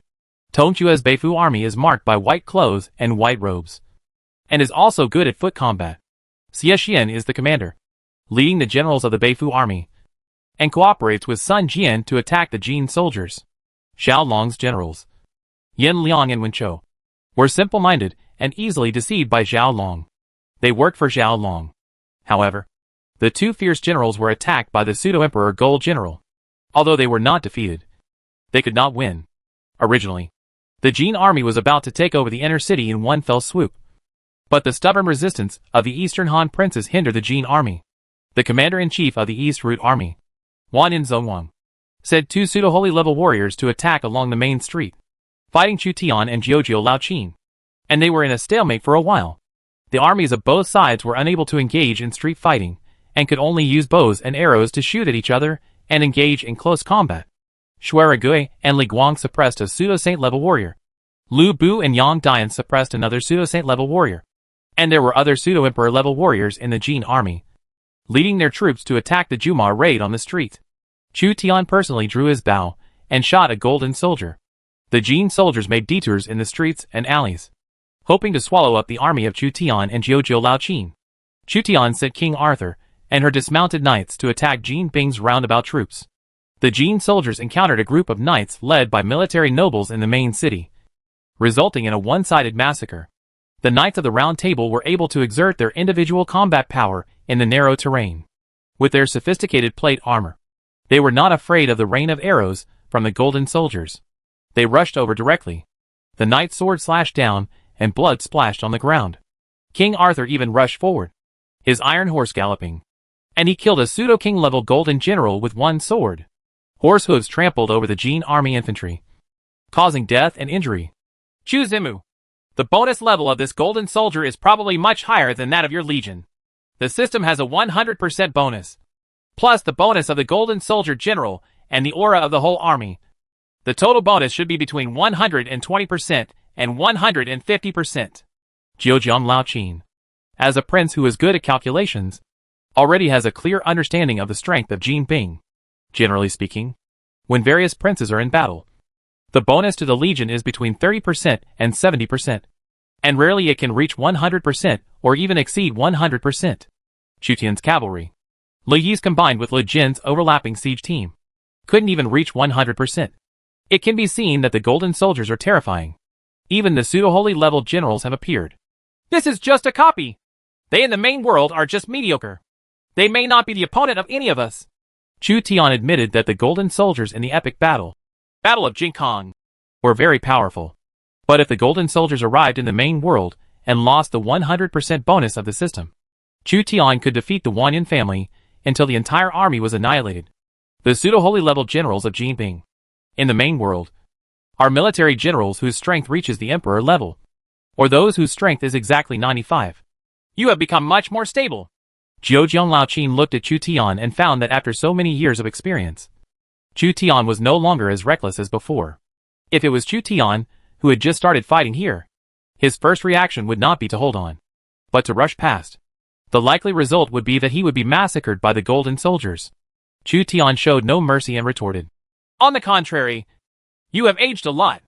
After Zhou Laoqin was in his 50s, his temples were already a little gray. To govern the entire Guangzhou, you have to coerce the emperor to control the princes. Being in a high position, there is naturally a lot of pressure. I really missed the First National War. When we fought against Goryeo, Zhou Laoqin was also a little sad. The two rival princes joined forces with each other to fight against the Jin soldiers. As great princes, they know when to be friends and when to be enemies. During the Battle of Jinkong, they were temporarily allies but also competitors.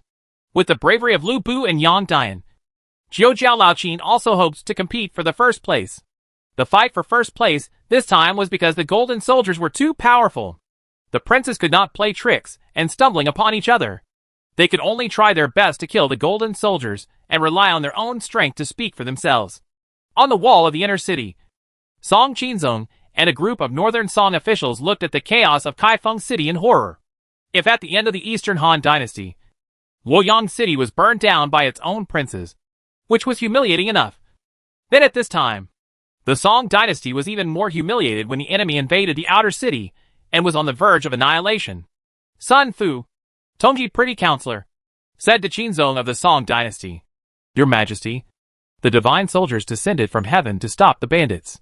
This is because God does not want to destroy the Song Dynasty. These may be the 6 Ding warriors, Tianguan generals, and Beidou invited by the heavenly master Guijing from heaven. Divine weapon. Master Sun's words make sense. Heavenly Master Guijing did it. It's a pity that the spell took too long. Otherwise the outer city would not have been breached. Very good. Now you have the 6 Ding Liujia heavenly soldiers and heavenly generals to help you. So your majesty can rest easy. A group of civil servants also congratulated Song Qinzong. Many of them believed in the Taoist skills of Tianshi Guijing, and even attributed the credit to Guijing. Song Qinzong's face gradually softened, and he was already happy. If the Jin soldiers retreat, I will definitely reward Guijing and build a Taoist temple for him. Even the emperor breathed a sigh of relief. The civil servants, generals, and soldiers all cheered, completely forgetting that there were still people fighting to the death in the outer city to protect them. Taiwei Yao Yozheng regrouped, gathered 10,000 to 20,000 Song troops, guarded Longjing Bridge, and asked Song Qinzong to open the gate of the inner city, so that the defenders of the inner city joined forces with the Song troops and rebels in the outer city, and continuously resisted the Jin soldiers. Wanyan Zhongwang's attack on Yujia was unsuccessful, so he planned to mobilize Taifu, a special force under Jin Wushu's command. Iron Buddha is a high-level heavy cavalry. After dismounting, it can be used as a high-level heavy infantry. Prepare to invest in Tiafu too. The fierce General Wang Bolong of the Han Army, Lu Yenzong, the commander of the Han Army, and others to storm Longjing Bridge. This time, the inner city will definitely be breached by us. Wanyan Zhongwang invested a large number of elites. In addition to the Jin generals, he also had a large number of generals who originally submitted to the Liao Kingdom and later surrendered to the Jin Kingdom. Jin Wushu was guarding Xianhua Gate, while Taifu blocked the city gate and wall, remaining motionless. Just when Jin Wushu received the order from Wanyan Zhongwang, the head coach of the East Route Army, the Liaodong cavalry from Mingwan were weaving through the streets of Kaifeng. The fierce General Chan Yuchen led the Guanyin cavalry to attack Wanyan Zhongwang's rear. Chan Yuchen's tiger-headed Zhan golden gun swept across the golden soldiers in front, killing several of them with one shot and clearing the way for the cavalry in the rear. Bang! Bang! Bang! The three-eyed fire blunderbuss of Guan Ning's cavalry fired continuously, and the smoke filled the air. The golden soldiers in the front row were shot dead by firearms. After the Guanning cavalry in front fire, he swung the three-eyed fire gun as a blunt weapon and smashed the golden soldier's armor and head into pieces. Mingguan used a small number of elite cavalry to penetrate the streets and alleys, and attacked Wanyan Zhongwang with Chu Tian and Lao Qin, causing Wanyan Zhongwang to be defeated.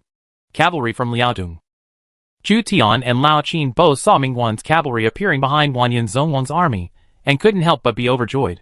Mingguan can rely on Liaodong to hold the kingdom of Goryeo on the peninsula, and its ability goes without saying. If the Goryeo kingdom hadn't been holding back, Mingguan would have captured Yuo and even Hebei. At this time, the three most powerful princes in the Eastern Han dynasty joined forces, and even if there were less than 30,000 people, they could still besiege Wanyan Zhongwang's 30,000 people. Wanyan Zhongwang is the commander-in-chief of Jin Bing's Eastern Route Army. If he is killed, it will be a fatal blow to Jin Bing's morale. However, Wanyan Zhongwang had no fear. Jin Wushu was coming to support him. Jin Wushu also has pseudo-holy level warriors under his command, as well as high-level heavy cavalry Taifutu. 30,000 Han troops and 30,000 Jin soldiers fought fiercely in Yu Street. The soldiers fought in the streets and alleys. No one was willing to take a step back. The Song army led by Yao Yozhong was horrified when they saw the two elites fighting. The Jin army was the army at the peak of the Jin kingdom, and the Han army fought only a lot more times than the Jin army. The Han armies of various princes fought almost every year. Although their equipment was not necessarily better than that of some Song armies, their fighting morale, rank, and level of generals were countless times stronger than the defenders of Kaifeng City. Wanyan Zhongwang's 30,000 gold soldiers were being consumed, and Joan of Arc jumped out of the horse, charging back and forth among the gold soldiers, killing more than 10 people before exiting. More than 100 Jin soldiers died under Li Guang's arrows. Li Guang was like a human-shaped machine gun, shooting arrows continuously. Lu Bu and Yang Dian fought with a pseudo-holy level general and a pseudo-emperor level general from the Jin army. The two sides fought for 200 to 300 rounds. More than a dozen houses around them collapsed due to their fighting, leaving a mess. Just when the three Han princes killed thousands of Jin soldiers, Jin Wushu's Iron Pagoda arrived, and the fierce Han generals, who worked for the Jin kingdom, came to kill them. A big sword roared, and Chang Yuchen responded to the battle, but the spear at his hand almost missed. Wang Bolong, the pioneer of the East Road, is here. After being strengthened, this fierce general's military force has reached the pseudo-holy level, and is even more powerful than the Jurchen warrior Pu Cha Shiji and the Bohai warrior Gao Biao. Chang Yuchen encountered an unprecedentedly powerful enemy. He could not stop the strengthened Wang Bolong with just one person's strength. Mingguan comes with a spear to support Chang Yuchen. Mingguan follows the route of a military general, and has the characteristics and props to improve his force. With his force reaching 90, he is confident that he has the power to strike. However, Wang Bolong knocked back Mingguan's spear with a casual slash. Mingguan's hands were numb, and blood came out of his palms. This guy, after increasing his strength by 5 points, may no longer be much different from a real holy level general. Mingguan was shocked in his heart. Wang Bolong was a ruthless man among the generals of the Jin kingdom. He had several records of killing dozens of people with his hands, and he also had a record of defeating 1,000 people with more than 20 cavalry. The increase in force by 5 points was extremely terrifying. Wang Bolong was fighting with his horse, and the Iron Pagoda, a cavalry covered in iron armor, was coming from behind, and the streets were trembling. Use guerrilla tactics and do not engage in direct confrontation with them. Mingguan led the cavalry to roar past, using the complicated streets and alleys to entangle the Jin soldiers. As for Wang Bolong, the pseudo-saint level golden general, Mingguan ordered Guan Ning's cavalry to shoot him with a three-eyed fire blunderbuss and force Wang Bolong back. If he is not careful, he may be killed by Wang Bolong in the midst of thousands of troops. Second brother, let's attack the inner city together. Jin Wushu reunited with Wanyan Zhongwang and rescued Wanyan Zhongwang. No, retreat temporarily and defend the outer city wall. As long as the outer city wall is in our hands, we can attack when we advance and defend when we retreat. We can constantly put pressure on Emperor Song. Retreat? That's right. Let's make peace with Emperor Song for the time being and ask them to pay enough gold and silver, and we will withdraw our troops. Given Emperor Song's cowardice, he will definitely agree to our terms. Wanyan Zong saw that his men had suffered heavy losses. If he continued to fight like this, he might lose more than half of his troops. Outside Kaifeng City, there were reinforcements from Zhongzi, Jiaogou, and others waiting for an opportunity. The resistance of the defenders in Kaifeng City was far stronger than they imagined. The Jin Kingdom also needed to retain enough troops to repel the Song army's reinforcements and seize control of the central plains. Long live! The civil servants and defenders on the walls of the inner city shouted long live when they saw the Jin soldiers receding like the tide under the tenacious resistance of the heavenly soldiers and generals. Chapter 491 The Man Who Defeated Song Jiang. The golden soldiers finally retreated. Taiwei Yaoyozhong breathed a sigh of relief when he saw the Jin soldiers receding like a tide. This day's battle in Kaifeng was like a dream to Yaoyozhong. In the morning, it snowed heavily. Under the expectation of Song Qinzong and a group of civil servants, Celestial Master Guojing, who claimed to be able to perform the Liujia method and Bishamon Heavenly King method, and deployed 7,777 people in formation, ordered a group of people from Kaifeng to the gangsters recruited from the market came out of Xinhua Gate and fought with the Jin soldiers. At the same time, in order to allow the Heavenly Master to cast spells smoothly, Guojing asked the Zuanwaman garrison to go down to the city. As a result, the spell was not successful at all. The so-called 6 Ding Liujia heavenly soldiers were defeated by the Jin soldiers. The Jin soldiers also took the opportunity to occupy Xinhua Gate and march straight in. If it hadn't been for a group of real heavenly soldiers and generals coming to forcibly stop the Jin soldiers, perhaps Kaifeng City would have been occupied by the strengthened Jin army. The two sides fought fiercely until sunset.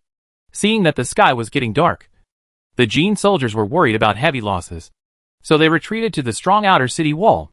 There are large siege equipment such as trebuchets, double-bowed crossbows, and 8 oxen crossbows on the outer city wall.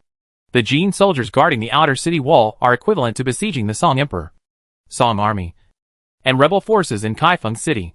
The biggest problem in Kaifeng City was that it was cut off from food by the Jin soldiers. The remaining food in the city was not enough to support hundreds of thousands of people. The grain and grass in Kaifeng City were transported by water from Jiangnan, Shandong, and other places.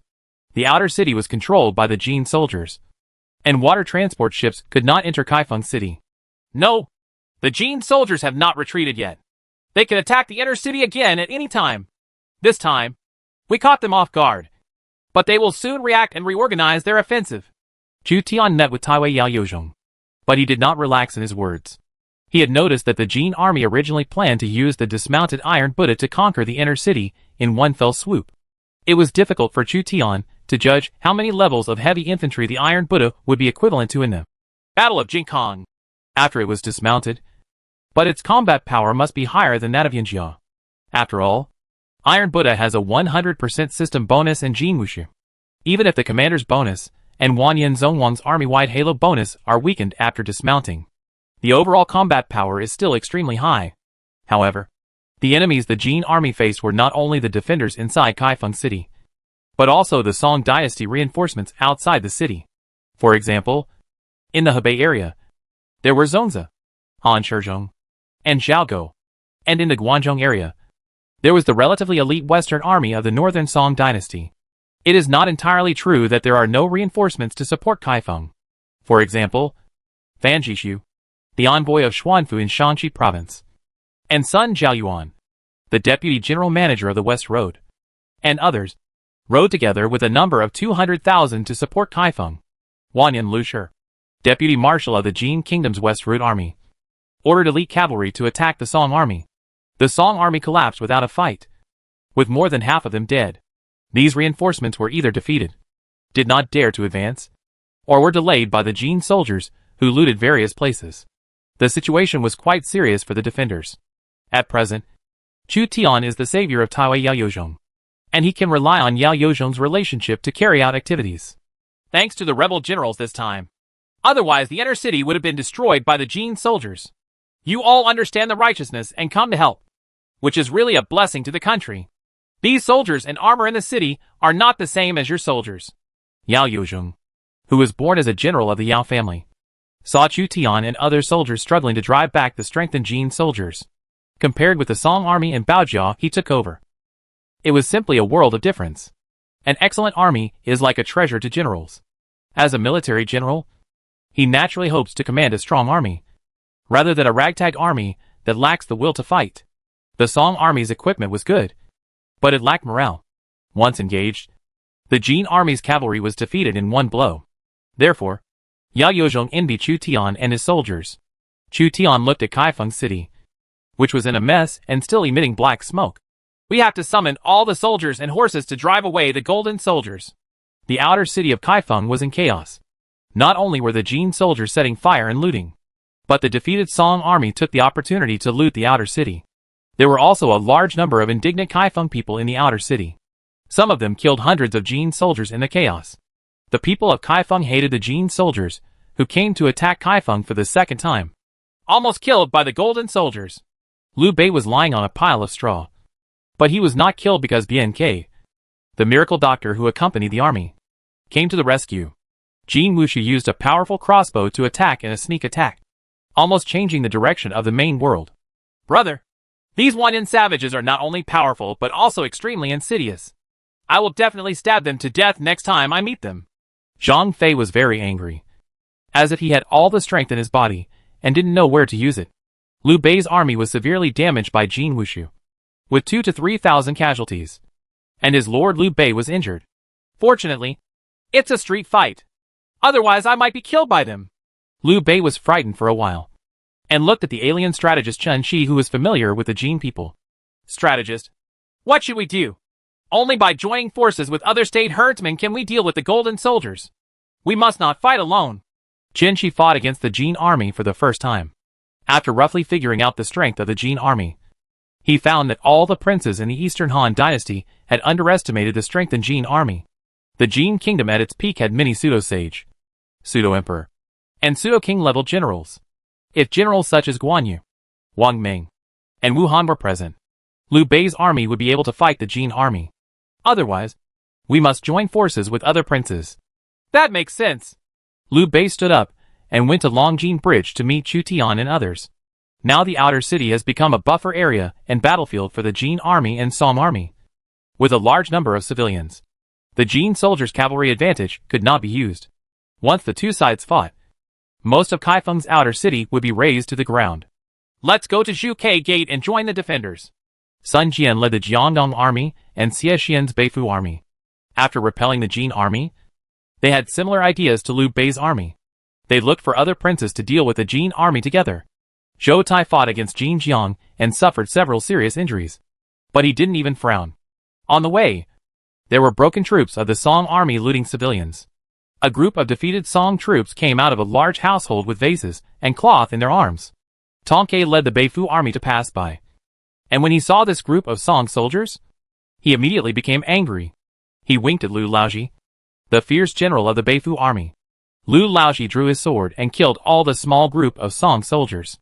The princes of the Han army did not act under the background of the Song dynasty, but only relied on their own values and preferences to act as they pleased. They were dissatisfied with the defeat of the Song army, so they killed them anyway. After the Battle of Jinkong was over, they left Kaifeng City. In other words, if the Dog Emperor is unhappy, they can chop the Dog Emperor into pieces. The theory is a theory. If the Song Emperor is really killed, if it is judged as a failure by the system, the loss will be too great. A group of princes gathered outside the Zhuke Gate in the inner city of Kaifeng, with strong soldiers and horses, and flags fluttering. The combined strength of this group of Han Empire princes exceeded 100,000. Compared with the weak Song army and the Baojiao militia with no combat experience. These generals and soldiers are warriors who have crawled out of the mountains of corpses and seas of blood ensure a field. Standing where they are, there is an invisible aura of chilling. The tens of thousands of Song troops gathered by Yao Yozhong seemed to be submissive in front of the real army of hundreds of battles. As for the other armor soldiers, they were even more afraid. While the Han princes gathered, various Song generals gathered their soldiers in Kaifeng City and temporarily controlled each army. The chaos in the outer city has finally subsided. One of the Song army generals came with a group of soldiers, dripping with blood and angry. Yao Yozhong pointed to the Song general and said to Chu Tian, "This is Zhang Shai, who signed a letter to the Privy Council not long ago. His sons Zhang Bofen and Zhang Zhongxiong led 30,000 people to help. Most of the regular soldiers in the city were Zhang Shai's soldiers. The rest, the military strength, is mainly composed of Baojiao militiamen. Zhang Shai?" The princes of the Han army who were present and those who knew Zhang Shai couldn't help but associate him with Song Jiang and Liang Shanbo. When Zhang Shai was the governor of Haizhou, Song Jiang led his army to fight in Haizhou. Zhang Shai set up an ambush. Song Jiang's army was defeated. The deputy commander was captured, and Song Jiang was forced to surrender. This is the real Song Jiang uprising army, which was defeated by Zhang Shai in one battle. So the man in front of me is the man who defeated Song Jiang. Zhang Shai is now 60 years old. His head is broken and bleeding. He is angry. His hair is gray, but blue veins are popping up on his forehead, and he is holding a bloody goose feather knife. Master Zhang, the Jin soldiers have temporarily retreated, so we should celebrate. This is what you are doing. Yao Yozhong saw Zhang Shai's eyes were red and thought something must have happened. Otherwise Zhang Shai would not have lost his mind. Zhang Shai's second son, Zhang Zhongxiong, supported Zhang Shai and gritted his teeth. The heavenly master Gui Jing is a liar. His Liujiao method was defeated by the Jin army's cavalry in one blow. The Jin soldiers captured the city gate. My father and elder brother were fighting with Gui Jing at that time. At the city gate tower, Gui Jing escaped with an excuse, but my father and brother were trapped in a tight siege. In the end, my brother died in the battle and my father was also injured. No wonder Zhang Shai, who had defeated Song Jiang, was so angry. It turned out that his eldest son was killed in the battle with the Jin soldiers. If this happens to anyone, they will be furious. Gui Jing was originally just a small soldier. He claimed to have magic skills that could capture golden generals alive and repel the enemy. His Majesty and the lords of Tongji Privy Council ordered him to cast spells and sent soldiers out of the city to fight. But he is just a liar who talks wildly. Zhang Zhongxiong explained the reason to everyone. The Song generals were silent. At that time, Gui Jing cast a spell, and everyone may not have had any luck. If Gui Jing really knows magic, then the Jin soldiers who frightened all the Song soldiers will retreat. However, their illusions were shattered. The butcher knife of Jin Bing is superior to feudal superstition. It was obvious that Gui Jing was just a liar. Not only did he not know magic, but he also allowed the defenders to leave the city wall, causing the Jin soldiers to easily capture this strong city. How difficult it is to attack the giant city. Both Chu Tian and Zhao Long have a say. As long as there are enough defenders and sufficient food, it is not a problem to defend a huge city for 1 or 2 years. Chu Tian besieged Yiqing, and Zhao Long besieged Taiyuan. They struggled for several months but failed to capture it. Sun Jian had a large number of people, and spent more than a month attacking a medium-sized city in Hefei. But he failed to capture it. However, Song Qinzong and a group of ministers worked in a hurry and directly handed over the strongest outer city of Kaifeng to the Jin soldiers. You should know that the outer city of Kaifeng City has fortifications and defensive equipment such as a moat, an outer city wall, a urn, a horse face, a trebuchet, an arrow tower, and an 8-oxen crossbow. Under normal circumstances, the Jin soldiers would attack with all their strength, but they might not be able to capture it. Even if the golden soldiers in this battle are strengthened, they will not benefit. Chu Tian said, It's really ridiculous. Throughout the ages, I have never heard of anyone who can win with magic. Of course, except Emperor Guangwu Luxiu. The other Han princes also nodded. When the Jin soldiers went south, they didn't think about how to strengthen the defense and deploy reinforcements. Instead, they trusted the warlocks. This kind of operation was confusing. Although there is inevitability in history, there are countless accidents in inevitability. Where is Gui Jing? I'm going to kill him. Zhang Shai is furious now. If he catches Gui Jing, he will probably kill Gui Jing with a knife. Yao Yozhong said, Master Zhang, please forgive me and submit. The city is in chaos, and Gui Jing is just a clown. If you catch him, you don't need to take action. I will help you kill him. As a general disciple, Yao Yozhong was somewhat arrogant. When he heard that Zhang Shai's son was indirectly killed by Gui Jing, he drew his sword and made a gesture. A Song soldier came out of the Suzaki gate in the inner city. My lords, Gui Jing has fled back to the inner city. Your Majesty has decided to reward Gui Jing with 100,000 gold and silk, and grant him the title of Jiedu Envoy. Chapter 492, Plan to Kidnap Emperor Song. Emperor Qinzong of the Song dynasty, Sun Fu, Tongji Privy Councillor, and others celebrated the meritorious service of Gui Jing in the palace. They awarded him a high salary and a bonus of 100,000 pieces of silk. The whole world celebrated. Gui Jing hid in a house in the city during the melee. He didn't know much about magic. After his defeat, he was afraid of being punished and planned to remain anonymous from now on. However, when the Jin soldiers were repulsed by the princes of the Eastern Han dynasty, Guijing realized that fortune had changed. So he fled back to the inner city, claiming that these soldiers and horses of the Eastern Han princes were the heavenly soldiers and generals he had summoned from the sky using his magic. So Guijing became a true heavenly master in the eyes of the Song army, and was supported by the soldiers to the palace. Song Qinzong, and even the Supreme Emperor Song Huizong, were alarmed at the same time, thinking that Guijing was the savior sent by heaven to save the Song dynasty. Guijing suddenly changed his identity and became a Jiedu envoy with a false title and the imperial master of the Song dynasty. Regarding this result, the princes of the Eastern Han dynasty, who were camping in the outer city and confronting the Jin army on the city wall, were speechless. I tied my head to my belt and fought for the Song Emperor. But the magic stick made the first contribution. What kind of thing is this? Fortunately, I am not a general in the Song dynasty. Otherwise, I would not be a coward. Huan sat by the campfire, chattering from time to time. All the Han princes felt aggrieved. The Song Emperor first rewarded Guijing, and regarded Chu Tian and others as the heavenly soldiers and generals recruited by Guijing. It is said that Zhang Shai has entered the inner city with a knife and wants to kill Guijing. But now that Guijing is a celebrity in front of the Dog Emperor, Zhang Shai may not be able to kill Guijing.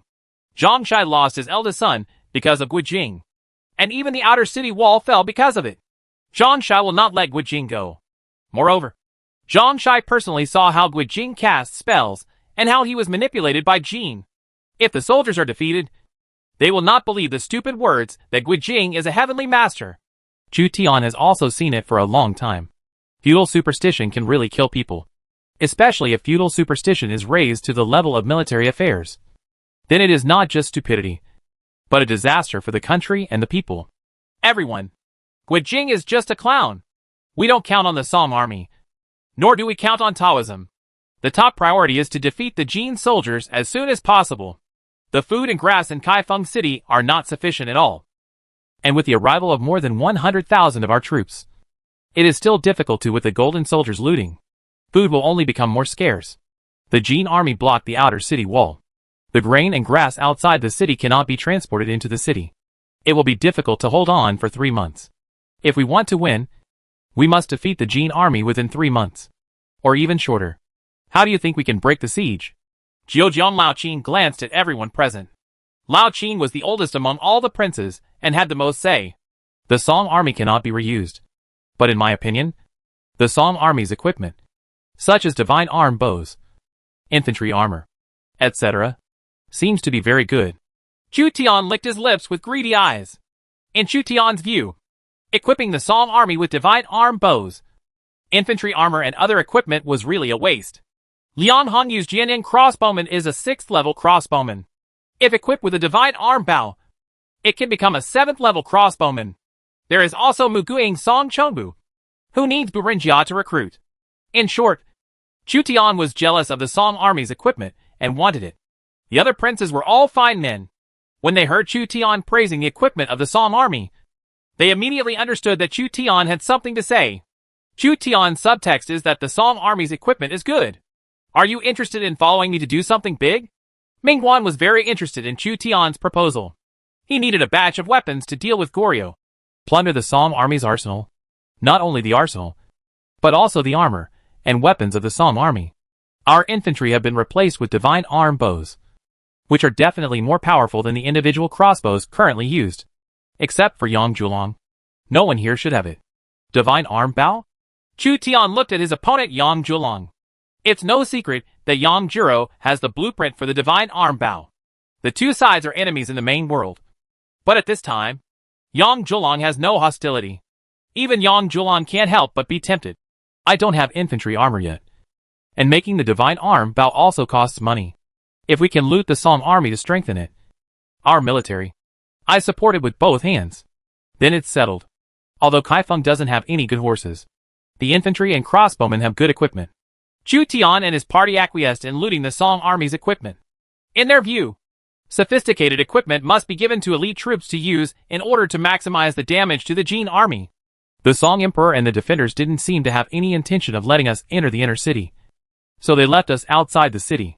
It was very difficult for us to loot the arsenal. Nonsense. Once our hundreds of thousands of soldiers and horses of unknown origin enter the inner city and start a rebellion, the Song dynasty will change hands. That's right. How about directly attacking the inner city, kidnapping the two dog emperors, and then fighting to the death with the Jin army? Although this idea is a bit shocking, it seems feasible. Huan was furious and proposed a plan to kidnap Song Huizong and Song Qinzong. Originally, such a plan was wild and unrealistic, but not many people would actually implement it, because after holding the emperor hostage and defeating the Jin soldiers, it would lead to death, such as the Ming dynasty minister Yu Qian. But Chu Tian and others are different. Chu Tian and the others are not generals of the Song dynasty. They will leave Kaifeng after the Battle of Jinkong is over. As long as Chu Tian and the others reach a consensus and turn the entire city of Kaifeng upside down. So what? Ming Huan suddenly said. What do you think if we kill Song Huizong and Song Qinzong? Chu Tian coughed twice. It's better not to take risks. Maybe after killing Song Huizong and Song Qinzong, the epic battle will automatically fail, and we will lose more than we gain. It makes sense. The various princes denied this somewhat crazy idea and believed that it would be enough to hold the two emperors hostage, loot the Song army and arsenal, and fight the Jin soldiers to the death. Zhejiang Laoqin fell into deep thought. The Song emperor does not allow us to enter the inner city for the time being. How can we kidnap the two emperors? Lu Bu stood behind Zhejiang Laoqin. What's the difficulty? The general will lead a team of soldiers and horses to attack the inner city while it's wide open. It's easy to control the inner city. Zhejiang Laoqin shook his head. If we attack the inner city, we will definitely attack the palace. Not only will we lose the support of the people and the Song army, but the Jin army in the outer city will take the opportunity to attack the inner city, and we will be attacked from both sides. Chen Ping, the counselor behind Tong Ke, thought for a while and said, It is better to use the words of the heavenly master Gu Jing. You declare yourself to be the heavenly soldiers and heavenly generals. You want to meet the holy emperor, and then wait for an opportunity to capture him and hold the emperor hostage to order the ministers. Cruel enough. All the princes were surprised by Chen Ping's strategy, but also lamented that Chen Ping's strategy was indeed a bit ruthless. Chu Tian added insult to injury. Since we have decided to kidnap the Song emperor, we will also kidnap a group of civil servants around the Song emperor.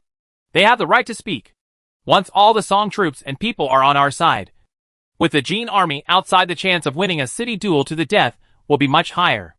The emperor and civil servants were thrown into the same pot. All the princes admired their courage. They wanted to do something big this time. Not only did they loot weapons and armor, but they also kidnapped the emperor and a group of ministers. Which dynasty had such a feat? Only the Chu Tian group of princes, who didn't have to worry about the consequences, dared to do this. When the time comes, each of them will select strong generals to enter the inner city, dress up as heavenly soldiers and generals, and then suddenly attack, taking control of the inner city before the Jin army can react. Chu Zimu. This plan to kidnap Emperor Song and a group of ministers may involve the use of your soldiers. Zhejiang Laoqin suddenly looked at Chu Tian and asked Chu Tian to send specific soldiers in the hijacking plan. Chu Tian was confused. Did he need special troops to kidnap Emperor Song? Zhejiang Laoqin replied. In your army, there is a group of knights, almost all of whom are blonde and blue-eyed. To Emperor Song and others, their appearance and the style of their armor are all very strange. They are used to pretend to be golden-armored heavenly soldiers. Couldn't be more appropriate. I didn't expect it to be like this. Chu Tian smiled bitterly. He brought King Arthur's knights to facilitate a head-on confrontation with the Iron Buddha on the plains, or to dismount and fight in street battles, letting the knights pretend to be heavenly soldiers and generals. Chu Tian really didn't think of it. What Zhejiang Laoqin said was true. Only Chu Tian had an established Western military force. Their appearance was very suitable for deceiving the superstitious Emperor Song. After a group of princes discussed the next countermeasures in detail, they arranged for patrolling troops and horses to camp under the inner city to guard against the Jin army. Chu Tian summoned Joan of Arc and Artoria late at night. I have something to ask of you. Artoria was indifferent, her face expressionless. Joan of Arc, who temporarily replaced Hua Mulan, had wild dreams. In the middle of the night, what else could happen if the Lord summoned the two of them? It's just two people at a time. Can the Lord really handle it? This matter is not complicated at all. Chu Tianjiang briefly explained the matter of pretending to be a heavenly soldier and general. But Joan of Arc reluctantly agreed. The next day, the Jin army and the Song army did not start a war rashly, but were still testing each other. The two marshals of the Jin kingdom asked Song Huizong and Song Qinzong for peace. As long as Song Huizong and Song Qinzong were satisfied with their conditions, they would leave. At the same time, Marshal Wanyan Zongwang of the East Root army of the Jin dynasty asked Song Qinzong to go to the Jin Bing camp for friendly exchanges and enthusiastic negotiations. Otherwise the Jin Bing would not relieve the siege. When the envoys from the kingdom of Jin arrived at the palace in the inner city, there was an uproar. Chapter 493 Chaotian Tower. The Jin people are greedy. They have occupied Taiyuan, Shinding, and have their hands in the central plains. How can we agree to them? With the help of the 6 Ding and 6 armor heavenly soldiers, it is easy to drive away the golden soldiers. Everyone, please listen to what the heavenly master says. In Chui Gong Hall, Song Qinzong and a group of civil servants turned their attention to Tianshi Guijing. Many people believe that the princes of the Eastern Han dynasty were the heavenly soldiers and generals recruited by the heavenly master Guijing, and they regarded Guijing as a god.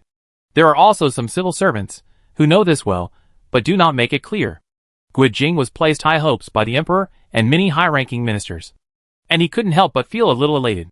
As long as I mobilize the 6 Ding Liujia heavenly soldiers, in an instant, the Jin soldiers will be wiped out, and the army will travel thousands of miles a day to the Yinshan Mountains to recover the 16 prefectures of Yenyun. Easy as pie. The eyes of Zhang Shai and Yao Yozhong twitched as they knew how much Guijing weighed. Among them, Zhang Shai wanted to cut this magic stick into pieces with 1,000 knives. However, Guijing became a popular figure in front of Song Qinzong, and his appearance strengthened Song Qinzong's determination to lead the battle. Because now Song Qinzong is very convinced that the heavenly soldiers and generals who appeared in Kaifeng City can defeat the Jin soldiers. In order to encourage the Song Qin clan to take charge of the battle, Zhang Shai temporarily suppressed his hatred and planned to kill Guijing only after the Jin kingdom retreated, even if it offended the emperor. Long live! There was another cry of long live the mountain in the hall. Seizing the life-saving straw, Emperor Qinzong of the Song dynasty ordered Guijing to command the Luding and Liujia heavenly soldiers and expel the Jin soldiers within 3 days. At the same time, the confident Song Qinzong expelled the Jin envoys.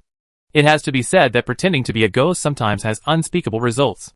The two marshals of the Jin kingdom, Wanyan Zongwang and Wanyan Zonghan, who were rejected by Song Qinzong, are now very angry. Song Qinzong not only refused to surrender, but even threatened to use 6 Dingliujia heavenly troops to attack Yinshan within 3 days. I really don't know whether Emperor Song was cowardly, brave, or stupid. Wanyan Zongwang looked down at the Han troops stationed in the outer city. What he fears is not the Song army, but the Han army. This group of Han troops has extremely strong combat effectiveness and strong will. As for Tianshi Guijing, Wanyan Zongwang is like a clown in front of him. Of course, thanks to Guijing, the Jin soldiers were able to easily capture the outer city of Kaifeng City. Jin Wushu said, "It would be great if Emperor Song really let Guijing command these more than 100,000 elite soldiers." Wanyan Zonghan also nodded. Guijing commands these elite troops, so it will be easy for us to capture Emperor Song. There are about 20 or 30 Jin generals who all agree with Jin Wushu's statement. The kingdom of Jin wished that all the generals of the kingdom of Song were like Guijing. As the second prince of the Jin kingdom, Wanyan Zongwang had a huge say. He finally decided, once Emperor Song orders Guijing to command 100,000 elite troops, we will set fire to the city, create chaos, try to defeat this elite army, and force Emperor Song to surrender. Song Qinzong actually asked the heavenly master Guijing to control the troops and horses of Kaifeng City and expel the Jin soldiers within 3 days, especially to control 100,000 heavenly soldiers and generals. The princes of the Eastern Han dynasty were stunned and a little annoyed when they heard the news. They thought the biggest enemy was Jin Bing, but they didn't expect that the biggest enemy was Song Qinzong. A magic stick to command these war-experienced and extremely shrewd princes? Chu Tian fights more times every year than Guijing knows more words. The princes of the Eastern Han dynasty became more and more angry. Everyone, what do you think of this? Huan scratched his head. He really didn't know what to say. Many princes shrugged their shoulders. Zhejiang Laoqin said, "We use Guijing to enter the inner city and the palace." Chu Tian also recognized this approach. The celestial master Guijing and Tongji Privy Councillor Sun Fu came to express their condolences to more than 100,000 Han troops. And the Song Dynasty Imperial Army cleared the way. At this time, the Forbidden Army of the Song Dynasty was no longer the elite force of the early Song Dynasty. In fact, their armaments were lax, and they might turn around and leave once they engaged in a battle. Fellow heavenly generals, I have invited you to come here. What I did was to capture the golden generals Wanyan Zhongwang and Wanyan Zhonghan alive. Your Majesty has ordered this heavenly master to reward the entire army. I ask all the heavenly soldiers and generals to recharge their batteries and follow me tomorrow. The division went out of the city and drove away the Jin soldiers. Then he used the technique of shrinking the land to an inch, traveled thousands of miles in a day, broke through the Yin mountains, attacked the capital, and destroyed the Jin kingdom to repay the emperor's favor. Guijing made an impassioned speech, as if he could destroy the Jin kingdom in 3 days. Chu Tian resisted the urge to draw his sword and chop Guijing to death. This magic stick deceived Song Huizong, Song Qinzong and a group of ministers who were in a hurry to seek medical treatment. And he still took his words seriously. Shrunk into an inch? Destroy the Jin kingdom in 3 days? No romance novel would dare to write like this. More than a dozen Han army princes were expressionless and indifferent. Behind them, high-ranking soldiers such as Yin Jia, Yuzhou Cavalry, Golden Fire Cavalry, Beifu Army, Guanning Cavalry, Qin Ruishi, etc. stood in line. They all looked fierce and murderous. They looked like they had the majestic momentum of heavenly soldiers and generals. These soldiers are all elite divisions, who have killed people and crawled out of the mountains of corpses and seas of blood. Fellow generals? Guijing found that the heavenly soldiers and generals who descended on Kaifeng were motionless and couldn't help but wonder. Tongji Privy Councillor Sun Fu asked Guijing, Heavenly Master, why don't these heavenly soldiers and generals obey your orders? Guijing was also a little anxious. The heavenly master cannot control the heavenly soldiers and generals he has recruited. Isn't this a slap in the face? Maybe the 6 Ding Liujia heavenly soldiers exhausted their mana in yesterday's battle with the Jin Bing. When I get to heaven, I can ask the emperor to restore their mana. Guijing froze on the spot, as if his soul had left his body. Dot! Seeing that Guijing had entered the role, Chu Tian felt funny and angry. Joan of Arc blinked even more, not understanding what this Eastern warlock was doing. Brother, let me kill this birdman with a spear. The irritable Zhang Fei couldn't hold himself back and stabbed Guijing with his 8-foot-long snake spear. Liu Bei was also unhappy with Guijing's pretentiousness. He crossed his arms and did not stop Zhang Fei. But Zhang Fei continued to attack. Guijing was probably frightened by Zhang Fei, but he stood there motionless. A Fangtian painted halberd blocked Zhang Fei, and Xuerengui easily blocked Zhang Fei's attack. It's you again? Why do you keep making things difficult for me? Zhang Fei was furious when he saw Xuerengui going against him. He and Xuerengui were mortal enemies in the main world, and Xuerengui was still chasing him. When Xuerengui took action, it was naturally not because Xuerengui himself wanted to save Guijing. In fact, Xuerengui also wanted to kill Guijing with a halberd. However, just now Chu Tian winked at Xuerengui, and Xuerengui took action to save Guijing. For Chu Tian, any little person has value. Even a magic stick like Guijing is no exception. If you want to enter the inner city and see Song Qinzong, you have to use Guijing. Guijing was so frightened that he broke into a cold sweat. He was almost stabbed to death by Zhang Fei with a Zhangba snake spear. Fortunately, he remained indifferent and did not embarrass himself in front of everyone. It seems that these heavenly soldiers and generals have regained their magic power. Guijing breathed a sigh of relief. Chu Tian squinted his eyes and looked Guijing up and down. Guijing was an ordinary Song army soldier, but at this time, he became the Song dynasty's national advisor and wanted to command more than 100,000 Han troops. Chu Tian was truly experienced in hundreds of battles and had personally led the cavalry to attack many times. There was murderous intent in his eyes. Guijing was stared at by Chu Tian, and a chill rose behind his back. According to the order of the Heavenly Master, I led the heavenly soldiers to come down to earth to save the Song dynasty. I request an audience with your majesty. Since Guijing wanted to act like a ghost, Chu Tian followed the trend. Guijing's eyes lit up. He didn't expect that he was really a heavenly soldier and a heavenly general. Master Sun, what do you think? Guijing looked at Tongji Privy Councillor Sun Fu. If Sun Fu agreed, it would be easy to talk about the meeting. Sun Fu looked around at the menacing heavenly soldiers and generals and couldn't help but hesitate. If this group of people were allowed to enter the inner city, no one knew what the consequences would be. If His Majesty is unwilling to see us, we will return to heaven. Chu Tian continued to put pressure on Gui Jing and Sun Fu. The Han army left, and the remaining Song army could not stop the strengthened Jin soldiers. Gui Jing was sweating profusely. If this group of people left, his status as a heavenly master would be in jeopardy. Follow me, everyone. Gui Jing called for the city gate to be opened as a national advisor. The inner city defenders actually responded to their request and opened the city gate, but only allowed some troops to enter the city. So Chu Tian asked to bring 3,600 soldiers into the inner city, with only 1,000 knights as the vanguard.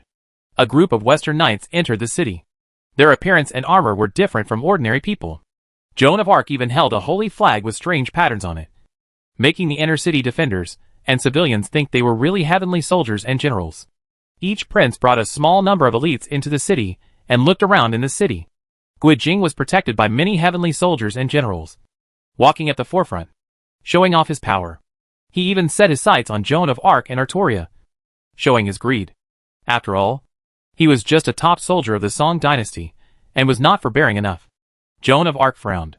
She felt very uncomfortable, and wanted to kill Gui Jing with a sword. If it weren't for the Lord's important matter, her sword would have been unsheathed. 3,600 soldiers followed Gui Jing to the bottom of the palace. Kaifeng City actually has 3 walls: the outer city, the inner city, and the imperial palace. Jin Bing only controls the outer city wall. They want to meet the Holy Spirit? When the ministers heard that the heavenly soldiers and generals were going to meet the emperor, they were in an uproar, and everyone had their own opinions. Yao Yozhong, whose life was saved by Chu Tian, interceded for Chu Tian and others. The heavenly soldiers and generals defeated the Jin soldiers, and we will rely on them to rescue the siege in the future. It is reasonable for your majesty to express condolences to the 3 armies. Song Qinzong hesitated, and finally agreed to visit the heavenly soldiers and generals on the wall of Zuandaman. Song Huizong believed that he was an immortal emperor descended into the world, and wanted to see the legendary heavenly soldiers and generals. So he went to Zuandaman with Song Qinzong. Under Xuanda's sect, 3,600 heavenly soldiers and generals formed an array. Their horses did not take off their saddles.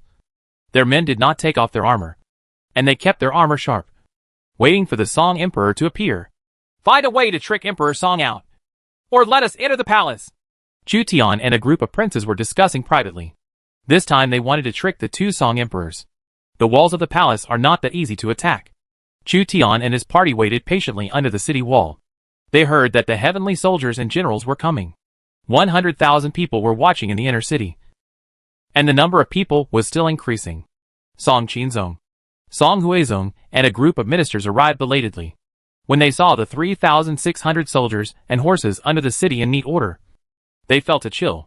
If I had such heavenly soldiers in the past, it would be easy to conquer the 16 states of Yanyan, and I would not be here. The Supreme Emperor Song Huizong had not seen such an army capable of conquering and fighting for many years. His ambition was burning for a while, as if he recalled the day when he signed the Sea Alliance with the Jin Kingdom. 7 years ago, the Song State and the Jin State agreed to jointly attack the Liao State. The Song State captured the Yanyan area of the Liao State, while the Jin State captured the Liaodong area of the Liao State and jointly divided the Liao State. However, the Song State attacked the Yanyan area twice in a row and invested hundreds of thousands of troops. However, it was defeated by the Liao State, which fought on 2 fronts, and all its military reserves were lost. On the contrary, the Jin Kingdom not only captured Liaodong, but also wiped out the entire Liao Kingdom and occupied the entire Yanyan area. The Sea Alliance also paved the way for the war between Song and Jin. When the Sea Alliance was signed, the Jurchen tribe was just a small state in the eyes of the Song dynasty. Who would have thought that one day they would surround Kaifeng? With the emergence of Song Qinzong and Song Huizong, the people shouted long live. Song Huizong is competing for power with Song Qinzong and is currently under semi-house arrest. Song Qinzong has the final say. Emperor Qinzong of the Song dynasty stood on the wall of Zuandaman and expressed condolences to a group of princes of the Eastern Han dynasty across the wall. Mingguan's voice was loud. We request to meet with His Majesty the Emperor. The Emperor of Heaven has the skills to govern the country and expel the Jin soldiers. Let us convey it to His Majesty. Otherwise, if we leave, the Jin soldiers will massacre Bianjing and destroy all lives. The 200,000 people who had gathered were all in turmoil. If the heavenly soldiers and generals abandoned them, then who can defend Kaifeng? Guijing believed that Mingguan and his colleagues were too arrogant in their request to meet the emperor. Don't push even further. Guijing's words stopped abruptly in the middle of his words, because he was stared at fiercely by Lu Bu, Yang Dian, Xuerengui, Li Guang, Wang Yanzhang, Sun Jian, Zhang Fei, Lu Laoji, and other fierce generals. If he didn't know what was right, Zhang Fei would be the first to jump out and stab him to death with a spear. Celestial Master, please come and see us. Or, let us meet your majesty. Chu Tian's eyes were sharp. As long as Guijing didn't agree, he would die on the spot.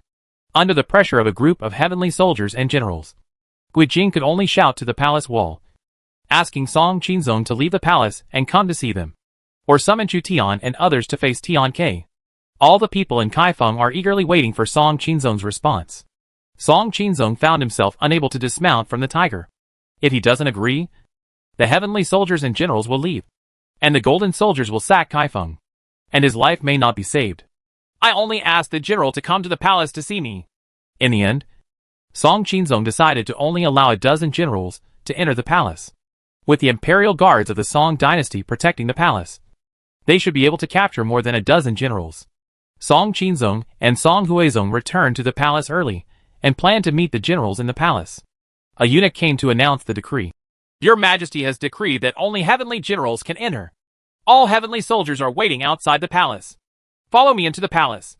In addition to Li in the outer city, Chu Tian led 4 fierce generals and planned to break into the palace. You? Generals? The eunuch was dumbfounded. Each prince had to bring several generals into the palace. Wouldn't it turn into dozens of people? Chu Tian said. These people are also heavenly generals, but they are just lower-ranking heavenly generals. Your Majesty's will is that heavenly generals can enter the palace. Isn't it? The eunuch was a little frightened when he faced the general, and he couldn't react for a moment. That being said, the generals in heaven are also divided into high and low. Take us to meet the Holy Lord quickly. Otherwise, we will not stay in the mortal world for a long time. As soon as I leave, the golden soldiers will massacre the city. Here. The eunuch took the lead and regarded Chu Tian and his party as real heavenly soldiers and generals. Under Chu Tian's deception, he led Chu Tian and others into the palace. After Chu Tian and the others broke open the palace gate, they finally launched an attack. Capture the city gate.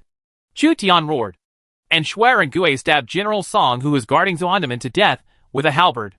Zhang Fei threw a Song dynasty imperial guard with one hand and knocked down another Song dynasty imperial army.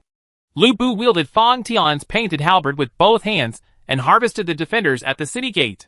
Wherever he went, shields and armor were torn apart like pieces of paper. Sun Jian pulled out the ancient ingot sword and cut down a Song imperial guard without mercy in front of the heavenly master Guijing, with blood splattering on Guijing's face. Guijing had never seen such a bloody scene before. He was so frightened that he collapsed on the ground, his face pale. No one thought that these gods would suddenly attack. The 3,600 soldiers in the inner city were divided into 2 groups. One group occupied the Xuanda Gate of the Imperial Palace, and the other group captured the Zhuke Gate in the inner city.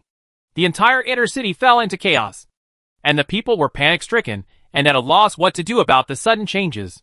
Chu Tian and other princes, dozens of military generals, were all enemies of hundreds or thousands of people. After killing hundreds of Song dynasty imperial guards, the rest of the imperial troops either surrendered or dispersed. Chu Tian and others easily occupied Zuandaman. When Lu Bu saw the imperial army of the Song dynasty abandoning Zuandaman and fleeing into the palace, he snorted coldly. Weak as HL. A group of Eastern Han princes came to the city wall of Zuandaman, where Song Huizong and Song Qinzong were standing not long ago. There are treacherous ministers around your majesty who are harming the country, causing the golden soldiers to go south, and the lives of all people are in ruins. Therefore, God sent heavenly soldiers and generals to come down to earth. Qing Jun sighed and chased the golden soldiers. Qing Jun is on his side, chasing the golden soldiers. The princes of the Eastern Han dynasty raised the flag of the Qing dynasty, and their soldiers shouted to incite the people of Kaifeng City. Chu Tian put all the blame on the traitorous officials. The people believed this and were immediately filled with indignation. It turns out that there was a treacherous minister who harmed the country. So the Jin soldiers set fire to the outer city. At this time, Counselor Chenping ordered a group of soldiers to pretend to be ordinary people and booed in the crowd. Enter the palace. Kill the traitorous ministers. And clear the emperor's side. 200,000 to 300,000 people gathered under Schwanda's gate and shouted in unison. Kill the traitorous officials and clear the emperor's side. For a moment, the entire palace was shaken, and the people's hearts were boiling. The defenders of Zhuke Gate heard that the palace had been breached and had no intention of defending. So they were easily defeated by the Han army. The Han army has controlled the inner city gates and the palace gates. Attack the palace. Chu Tian occupied Xuandaman, and instead of letting the angry people rush into the palace, he attacked it himself. Song Qinzong, Song Huizong, and a group of ministers returned to the palace and prepared to receive a group of heavenly generals. As a result, the heavenly generals directly attacked Xuandaman and led a group of soldiers to attack the palace. The imperial army of the Song dynasty planned to resist, but when a group of plate armor knights rushed over, they immediately dispersed and gave up the palace. Without the city wall, the Song army had no fighting spirit. The commander in front of the palace urgently asked for an audience. Your Majesty, the heavenly soldiers and heavenly generals have rebelled.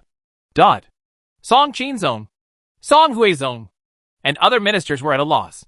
The heavenly soldiers and generals they thought they relied on actually attacked the palace? Song Qinzong trembled and said, "Where is the heavenly master Guijing?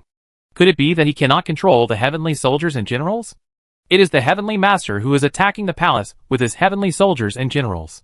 Your Majesty, please leave quickly." Boom! Zhang Fei kicked the palace door away, and several generals of the imperial army of the Song dynasty flew in, wailing all over the place. All the ministers' faces turned pale, and they were horrified to see the giant humanoid beast that appeared in the hall. Several coaches of the Forbidden Army were beaten down by one of them. If this is not a general, who is he? Boom! Another door was kicked open, and Lu Bu came in carrying Fong Tian's painted halberd and holding a Forbidden Army general in one hand. The entire hall was almost demolished by them. Song Qinzong, Song Huizong, and all the ministers were silent. If this continues, I'm afraid the entire palace will be demolished by heavenly soldiers and generals. More than a dozen princes entered the hall and faced Song Qinzong, Song Huizong, and a group of ministers without fear. On the contrary, a group of civil servants were submissive and did not dare to look directly at these murderous princes. Zhejiang Laoqin held the emperor hostage in the main world, and he had no fear of the emperor. Now that they have captured the palace, the lives of Song Qinzong, Song Huizong, and a group of ministers are all at their disposal. The princes of the Eastern Han dynasty did things without scruples, and when they were angered, a group of ministers were slaughtered without blinking an eye. In the Yuzhou War, the Central Plains War, and the National War, tens of thousands of people died in each battle. These princes were all people who crawled out from the pile of dead people and were already numb.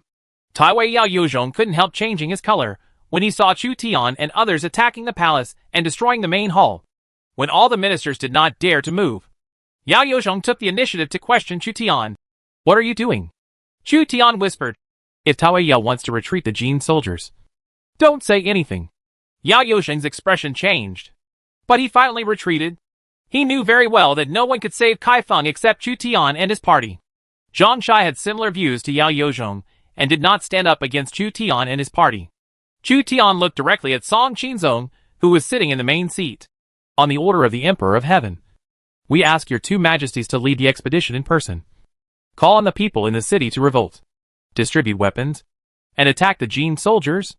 Emperor Qinzong of the Song dynasty heard that the heavenly soldiers and generals wanted him to lead the expedition in person. "Your Majesty, please don't joke. I'm not joking with His Majesty. If someone comes, please bring the magic stick Guijing." Soon, Guijing was thrown into the main hall by Li Guang.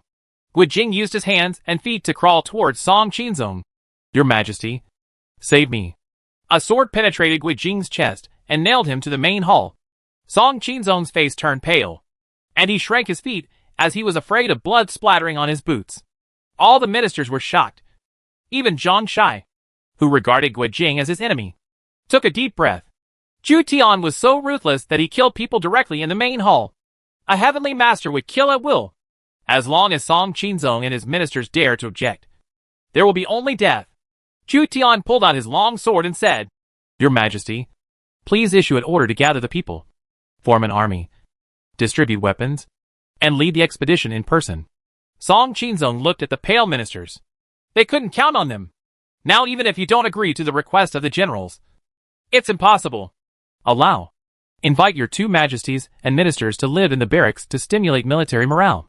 Chu Tian took the next step and planned to kidnap the two Song emperors and ministers into the military camp and control them to prevent them from causing trouble for him. One of the civil servants shouted angrily. Bold! However, he only had time to say 2 words before he was killed by Shuai and Gui. Chu Tian didn't bother to reason with them and just kidnapped a group of people. It's time for us to divide our treasury and arsenal. After Chu Tian and others captured the Song emperor and ministers, they fought hard and divided the spoils and advanced in order to avoid uneven distribution of the spoils. Chapter 494 Preparing for War. God's arm bow, foot armor, as well as falling knives, halberd knives, phoenix mouth knives, ring guns and other weapons. Chu Tian looted the arsenal of the northern Song dynasty and looted the equipment of the Song army, and obtained a batch of divine arm bows, infantry armor, and a bunch of miscellaneous soldiers. Chu Tian personally put on a pair of walking armor, with the armor as the main body, the upper arm, the lower leg, and the head of the armor, which was extremely heavy. Soon Chu Tian discovered the problem. The infantry armor of the northern Song dynasty was too heavy, not conducive to maneuverability, and required extremely high physical strength of the soldiers. In other words, if a battle lasts too long, the physical strength of Song heavy infantry will decline rapidly, and eventually they will be exhausted and defeated by the enemy. Even if you win, it will be difficult to hunt down the enemy and expand the results. However, if the Song state did not use heavy infantry, it would not be able to stop the cavalry attacks of Liao, Jin and Shixiao. This kind of armor is suitable for defensive melee combat, not offensive. Li commented on Burenjia in the northern Song dynasty. The heavier the armor, the better. It needs to be analyzed on a case-by-case basis. Even in the northern Song dynasty, not all armor was complete infantry armor. A complete set of infantry armor is expensive to make.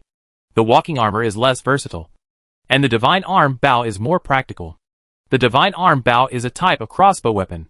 The lowest quality is gold level, and the best ones can reach king level quality. Chu Tian divided up 8,000 divine arm bows, most of which were gold level divine arm bows, and a few were platinum level. Lord, here are 2 drawings. Joan of Arc led her troops to inspect the north and south workshops and the crossbow academy, and took out 2 drawings from her arms. Chu Tian took the drawing and was stunned. One of them is the manufacturing blueprint for the gold level divine arm bow, and the other is the manufacturing blueprint for the 3-gong Bidzi crossbow, 8-oxen crossbow. Chu Tian looked at the finished product from the manufacturing drawings of the divine arm bow. Name: Standard divine arm bow. Quality: gold level. Effect: fixed attack power 30, decreases with distance, regardless of the attack power of the unit. With armor piercing effect, medium. Evaluation: do you think it's a bow? Actually, it's a crossbow. Standard divine arm bow? This is good stuff. What Chu Tian needs is actually this kind of weapon that can be mass-produced to equip the crossbow core. The higher the quality of the weapon, the more expensive it is to make. But it may not be practical. The cost of making an imperial level weapon may be enough to make hundreds of standard divine arm bows. Chu Tian then looked at the attributes of the 8-ox crossbow. This was a large instrument that could be used to attack and defend cities. Before the emergence of artillery, the 8-ox crossbow was already one of the top siege equipment. Name: 8-bull crossbow, large. Level 8 siege/defense equipment. Attack power: 200 plus 50*6, release 7 arrows at the same time. Attack power decreases with distance. Evaluation: it is said that Xiao Taolin, the commander-in-chief of the Liao army, once caught the crossbow arrows of the 8-ox crossbow with his forehead. He was defeated and died in battle. Chu Tian already has a double-bow crossbow, but compared with the 8-ox crossbow, its damage is relatively low. After possessing the 8-ox crossbow, Chu Tian can create more terrifying siege weapons. Have you found the manufacturing blueprints for the Burenjia? No. These 2 drawings are enough. As a reward, your return to France can be shortened by 1 month. Chu Tian was very satisfied with getting the 2 drawings, so he generously shortened the time for Joan of Arc to return to France. But Joan of Arc seemed dissatisfied. In addition to weapons such as the divine arm bow and infantry armor, and 2 drawings that were more expensive than the equipment, Chu Tian also divided up a batch of gold and silver as a commission for helping Song Qinzong expel the Jin soldiers. At this time, the treasury of the northern Song dynasty had experienced many disastrous defeats and peasant uprisings within 10 years, and was no longer rich. In fact, Chu Tian did not get much gold and silver. Chu Tian's territory in the main world is richer than the territory owned by Song Qinzong. After seizing a batch of divine arm bows, Chu Tian asked Yan Jiashir to replace them with divine arm bows. Chu Tian planned to take the remaining divine arm bows back to the main world and replace them with Liang Hongyu's Jianyan crossbowmen. For Yan Jia, the improvement of replacing the divine arm bow is not huge, but the divine arm bow improves Jianyan crossbowmen greatly. As for the Buren Jia, they could be used for solid defense, but lacked flexibility. Chu Tian was hesitant to replace the Yan Jia, sacrificing mobility for defense. This approach has advantages and disadvantages. The other princes also obtained a batch of high-quality equipment from the arsenals of the inner city and the palace. More than 100,000 Han troops changed their equipment and became more powerful. In addition to gold level and above equipment, there are also a bunch of inferior weapons, or some strange-looking miscellaneous soldiers. Enough to arm 100,000 armored militiamen. We can recruit 50,000 Song troops and 200,000 Baojia militiamen to conduct training and upgrade their levels. A month later, the soldiers will attack the Jin army on the outer city wall in separate groups to provide us with cover. Then, we will gather our troops and defeat them in one fell swoop. The Jin soldiers drove down the outer city wall. Let Song Qinzong issue an order to call on the common people to participate in the drill. Lu Yi, Xie Xian, Chan Yuchen, and Sun Jian can train 250,000 troops. Various princes tried to squeeze the war potential of Kaifeng City. Since it was impossible to recruit troops, we could only mobilize 50,000 Song troops and all the armed forces in the city to expel the Jin soldiers in one fell swoop. All this must be done in the name of Song Qinzong to be justified. Currently, Song Qinzong, Song Huizong and a group of ministers are locked in a small dark room, with a wooden door locked with iron ropes. And they are introspecting. Emperor Qinzong of the Song dynasty was already frightened when he saw the heavenly master Guijing being killed by the heavenly emperor in the main hall. He agreed to all the requests of the princes. It's not enough. That's not enough. We want to create panic. You set fire to the city, disguised as golden soldiers, and threatened to massacre the city. Chu Tian asked Li Guang to pretend to be a Jin soldier. At night, he set fire to the outer city of Kaifeng and shouted to kill. News began to spread in the city that the Jin soldiers were going to burn the whole city and massacre the people in the city. For a time, everyone in Kaifeng was in danger. At this time, Qinzong ordered to recruit 200,000 civilians for training as auxiliary troops to counterattack the Jin army. The holy decree spread wildly in Kaifeng City, and the people of Kaifeng City, who had been angry for a long time, were completely angered. The crowds of people were like black dragons, gathering towards the Xuanda gate of the imperial palace. If you want to make civilians use it for your own use, you must make them angry and fearful. Xuandamen was crowded with people, and there was no way to get through. A total of 300,000 civilians were captured. The Han princes removed the old and young from the 300,000 civilians, leaving only 200,000 civilians, including women holding kitchen knives. The princes of the Han army distributed weapons to the young and strong among them, and then conducted a month-long simple training, mainly to let them learn to enforce orders and prohibitions, and put pressure on the Jin army. Chu Tian did not even expect most of the Baojiao militiamen to go to the battlefield, as long as they attracted the attention of some of the Jin army during the counterattack. According to the ideas of the Han princes, they wanted to turn the entire outer city of Kaifeng into a battlefield, fight to the death with the Jin army, and defeat the Jin army in one battle. Except for the Jin army guarding Tongguan, the rest of the main Jin army has arrived in Kaifeng. If the main force of the Jin army is severely damaged, the Song dynasty's Guizhui can be extended for a period of time. Soldiers and horses were being drilled nervously inside the city, while the Jin army outside the city wall was in panic. The situation in Kaifeng City took a turn for the worse. According to what the returning Jin envoy said, the defenders in the city actually kidnapped their emperor and openly betrayed him. Even Jurchens who were born in remote places know that there is no difference between Qing-Jun and rebellion. After the emperor was placed under house arrest, the Jin army was no longer able to negotiate directly with Emperor Song because Emperor Song could no longer promise them anything. They could only negotiate with the Han princes. However, with the strength of the Han army and the princes, Is it possible for them to negotiate peace and make compensation? Wanyan Zhongwang has been observing the situation in the outer city recently. He was vaguely aware that the civilians in the outer city were building fortifications in an organized manner, placing horses, sandbags, and bricks on the streets. If the civilians before were just spontaneously resisting the Jin soldiers, then behind the civilians now, there is a group of people directing them. The princes of the Eastern Han dynasty were extremely capable of mobilizing civilians to participate in wars. If civilians used them well, they could also produce miraculous effects. Wanyan Zhongwang felt uneasy. He had realized that the defenders were holding on, and at the same time, they were accumulating strength for a counterattack.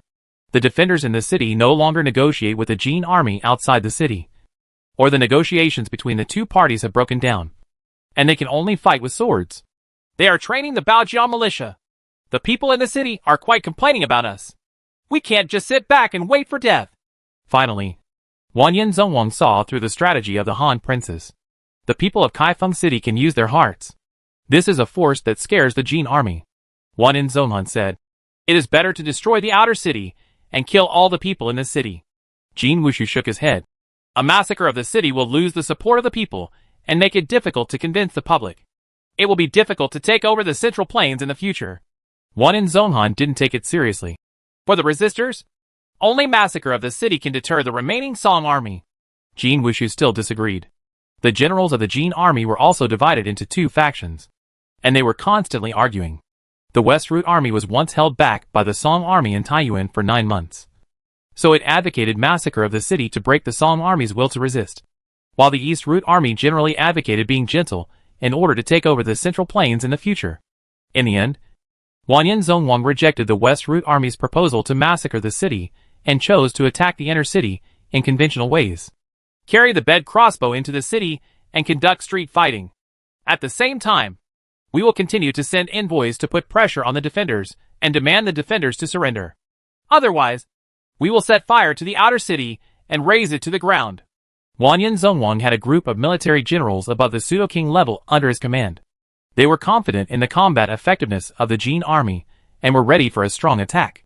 The Song army camp is still training its troops and horses in an orderly manner, using the main force of the Han army to guard several important places such as Longjing Bridge, and fighting with the Jin army in the outer city to buy time, and at the same time undermine the morale of the Jin army. Outside the city of Kaifeng, Zhao Go, the 9th son of Emperor Huizong of the Song dynasty, was appointed as the Grand Marshal of the Army of the World, with Zhong Zhe and Wang Boyan as deputy marshals. The Emperor of the Song dynasty ordered him to lead troops and horses from all over Hebei to rescue Kaifeng. However, Zhao Go moved to Daming Mansion to avoid the front of the Jin army, never dared to march to Kaifeng. Deputy Marshal Zongza had to lead the troops alone to support Kaifeng. During this period, Zongza sent a letter to the general manager of the North Road, the Xuanfu envoy of Hebei Road, and the Zixingern Mansion, requesting to join forces to rescue Kaifeng. But these people thought Zongza was arrogant and ignored him. Zhao Go, the great marshal of the world's soldiers and horses, did not send reinforcements at all. His main force did not dare to move forward, but he detached a partial division and ordered the front army of the marshal's mansion to command Lu Hao and move south toward Junzhou and Huazhou, probably in the direction of during the Three Kingdoms period, near Liyang and Yeqing. They were used as suspected soldiers rushing to aid Kaifeng. In the area of Shilin and Huazhou, a cavalry team of 300 people belonging to Lu Hao's department was galloping. The military general leading the team was only more than 20 years old, taciturn, and came to conduct reconnaissance on Lu Hao's order. It is said that the capital Bianjing has been besieged by the Jin army. Hebei soldiers and horses are not far from Bianjing. Zhao Go, the general of the world's soldiers and horses, gathered a large number of rebels, but he hesitated to move forward. A scout cavalry reported urgently, "Sir, there is a golden army ahead." The young general's voice was low and sure. "Kill him!" Chapter 495. The counterattack begins. The Song army's cavalry swept across, and a general killed hundreds of golden soldiers with a gun. This small group of golden soldiers was littered with corpses, and almost the entire army was wiped out.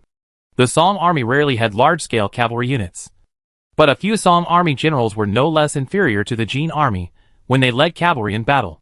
A small leader of the Song army cavalry said, "The general is very brave, but it is a pity that he only has 300 cavalry. If the general had 30,000 cavalry, He could easily defeat the Jin kingdom and relieve Kaifeng. The young general of the Song army remained silent. Now that the Song dynasty is on the verge of destruction, where can we organize 30,000 elite cavalry? This small group of Song soldiers came to the Yellow River and discovered the Jin soldiers' camp. The main force of the Jin army surrounded Kaifeng. In addition, there was also a partial division of the Jin army stationed north of the Yellow River to block reinforcements from Hebei. After crossing the Yellow River and marching for a few days, you can reach Kaifeng. But it was only the Jin soldiers' partial division on the north bank of the Yellow River. After strengthening, the Song army's cavalry, which was no longer 300 people, could be driven away, unless Xiao Go and soldiers from all over the north go south in time to encircle the Jin army. However, reinforcements from various places failed to cooperate.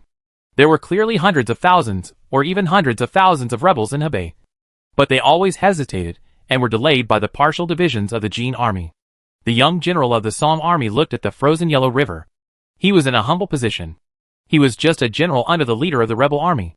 He was very quiet when the building was about to collapse. In the inner city of Kaifeng, Chu Tian was sitting leisurely in a wine shop, and the shopkeeper carefully served the heavenly soldiers and generals sent by God. It is said that among this group of heavenly soldiers and generals, there are also people from the Western Heavenly Court.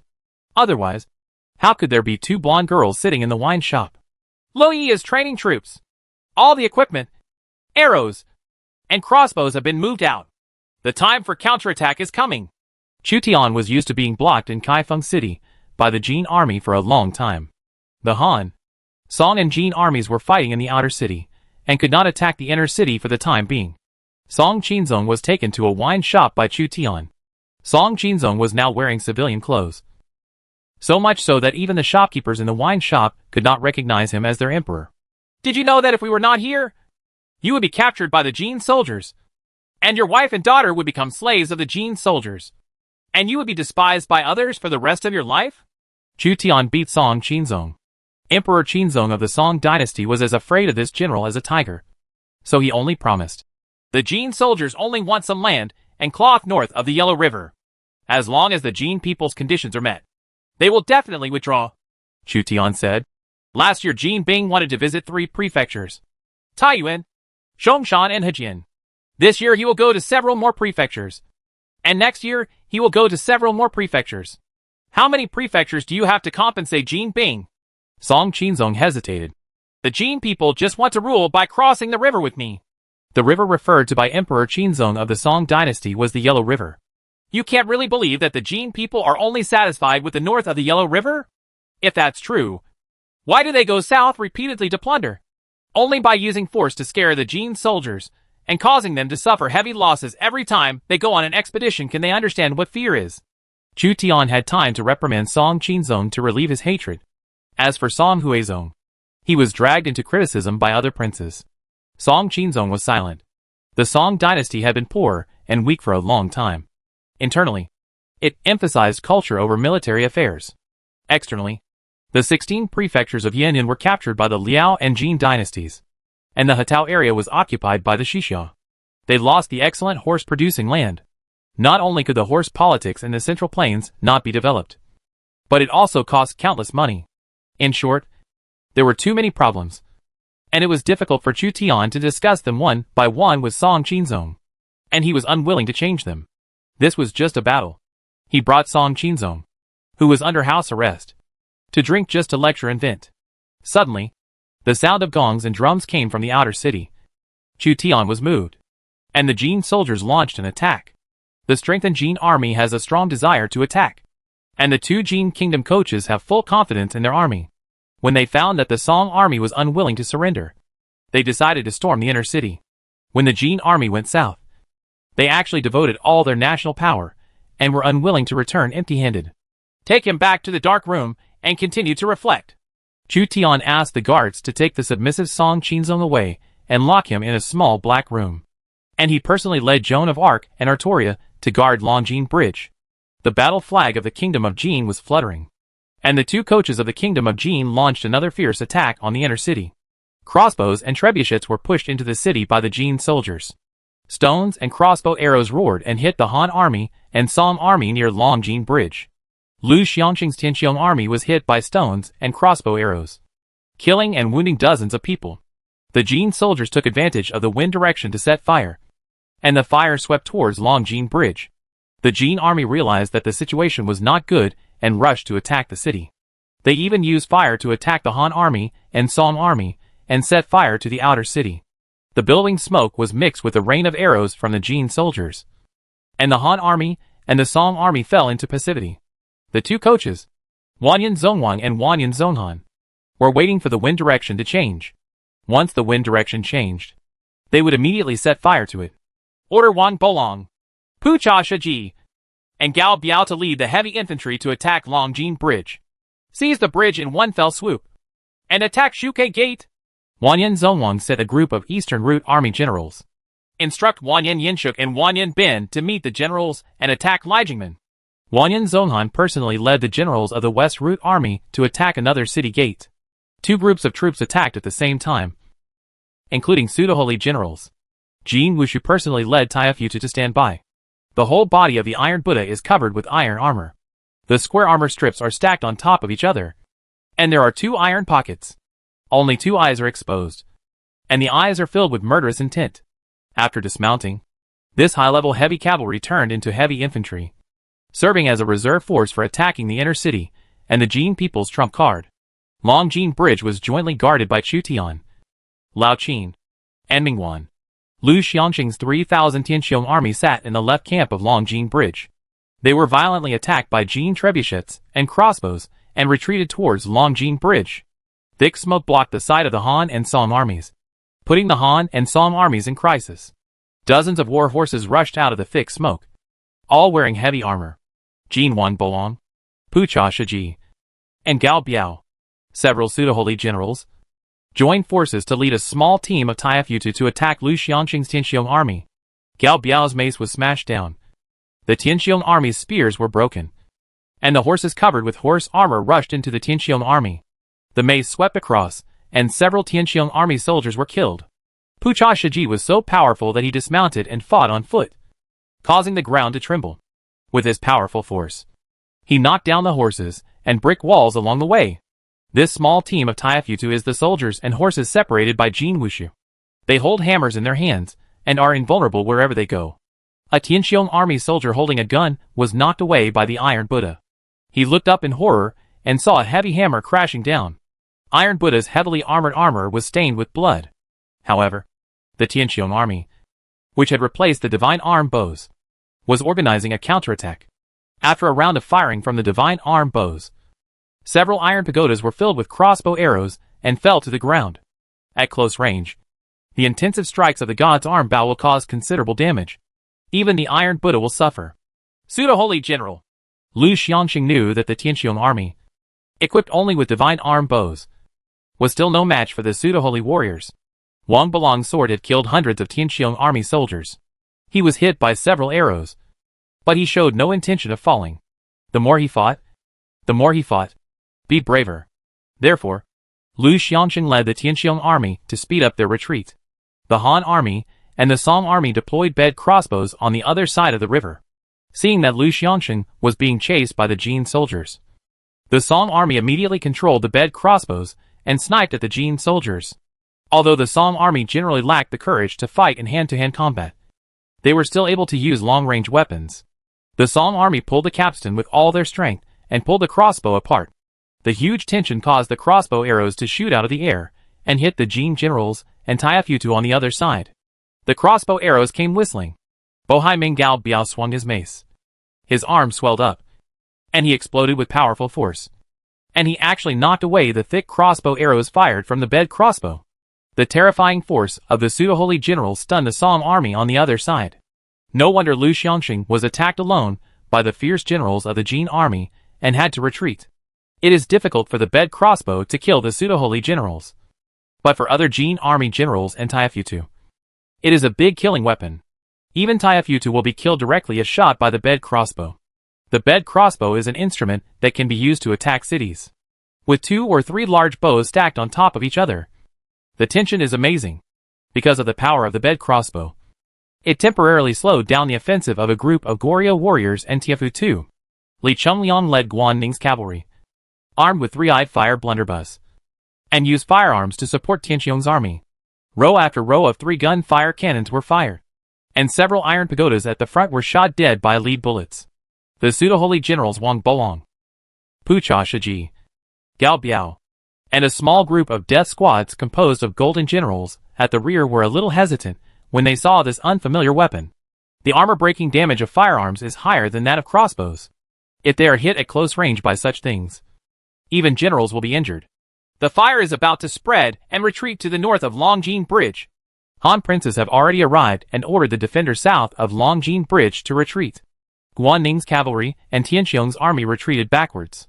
The Song army's crossbow troops were still shooting at the Jin soldiers, while Li Guang led the Xisheng battalion to cover, and a dense rain of arrows poured into the Jin soldiers. Occupied Longjing Bridge. The commander of the East Route Army, Wan Zhongwang, personally led a group of heavy infantry and followed the retreating Lu Xiangxing and Li Chengliang to attack.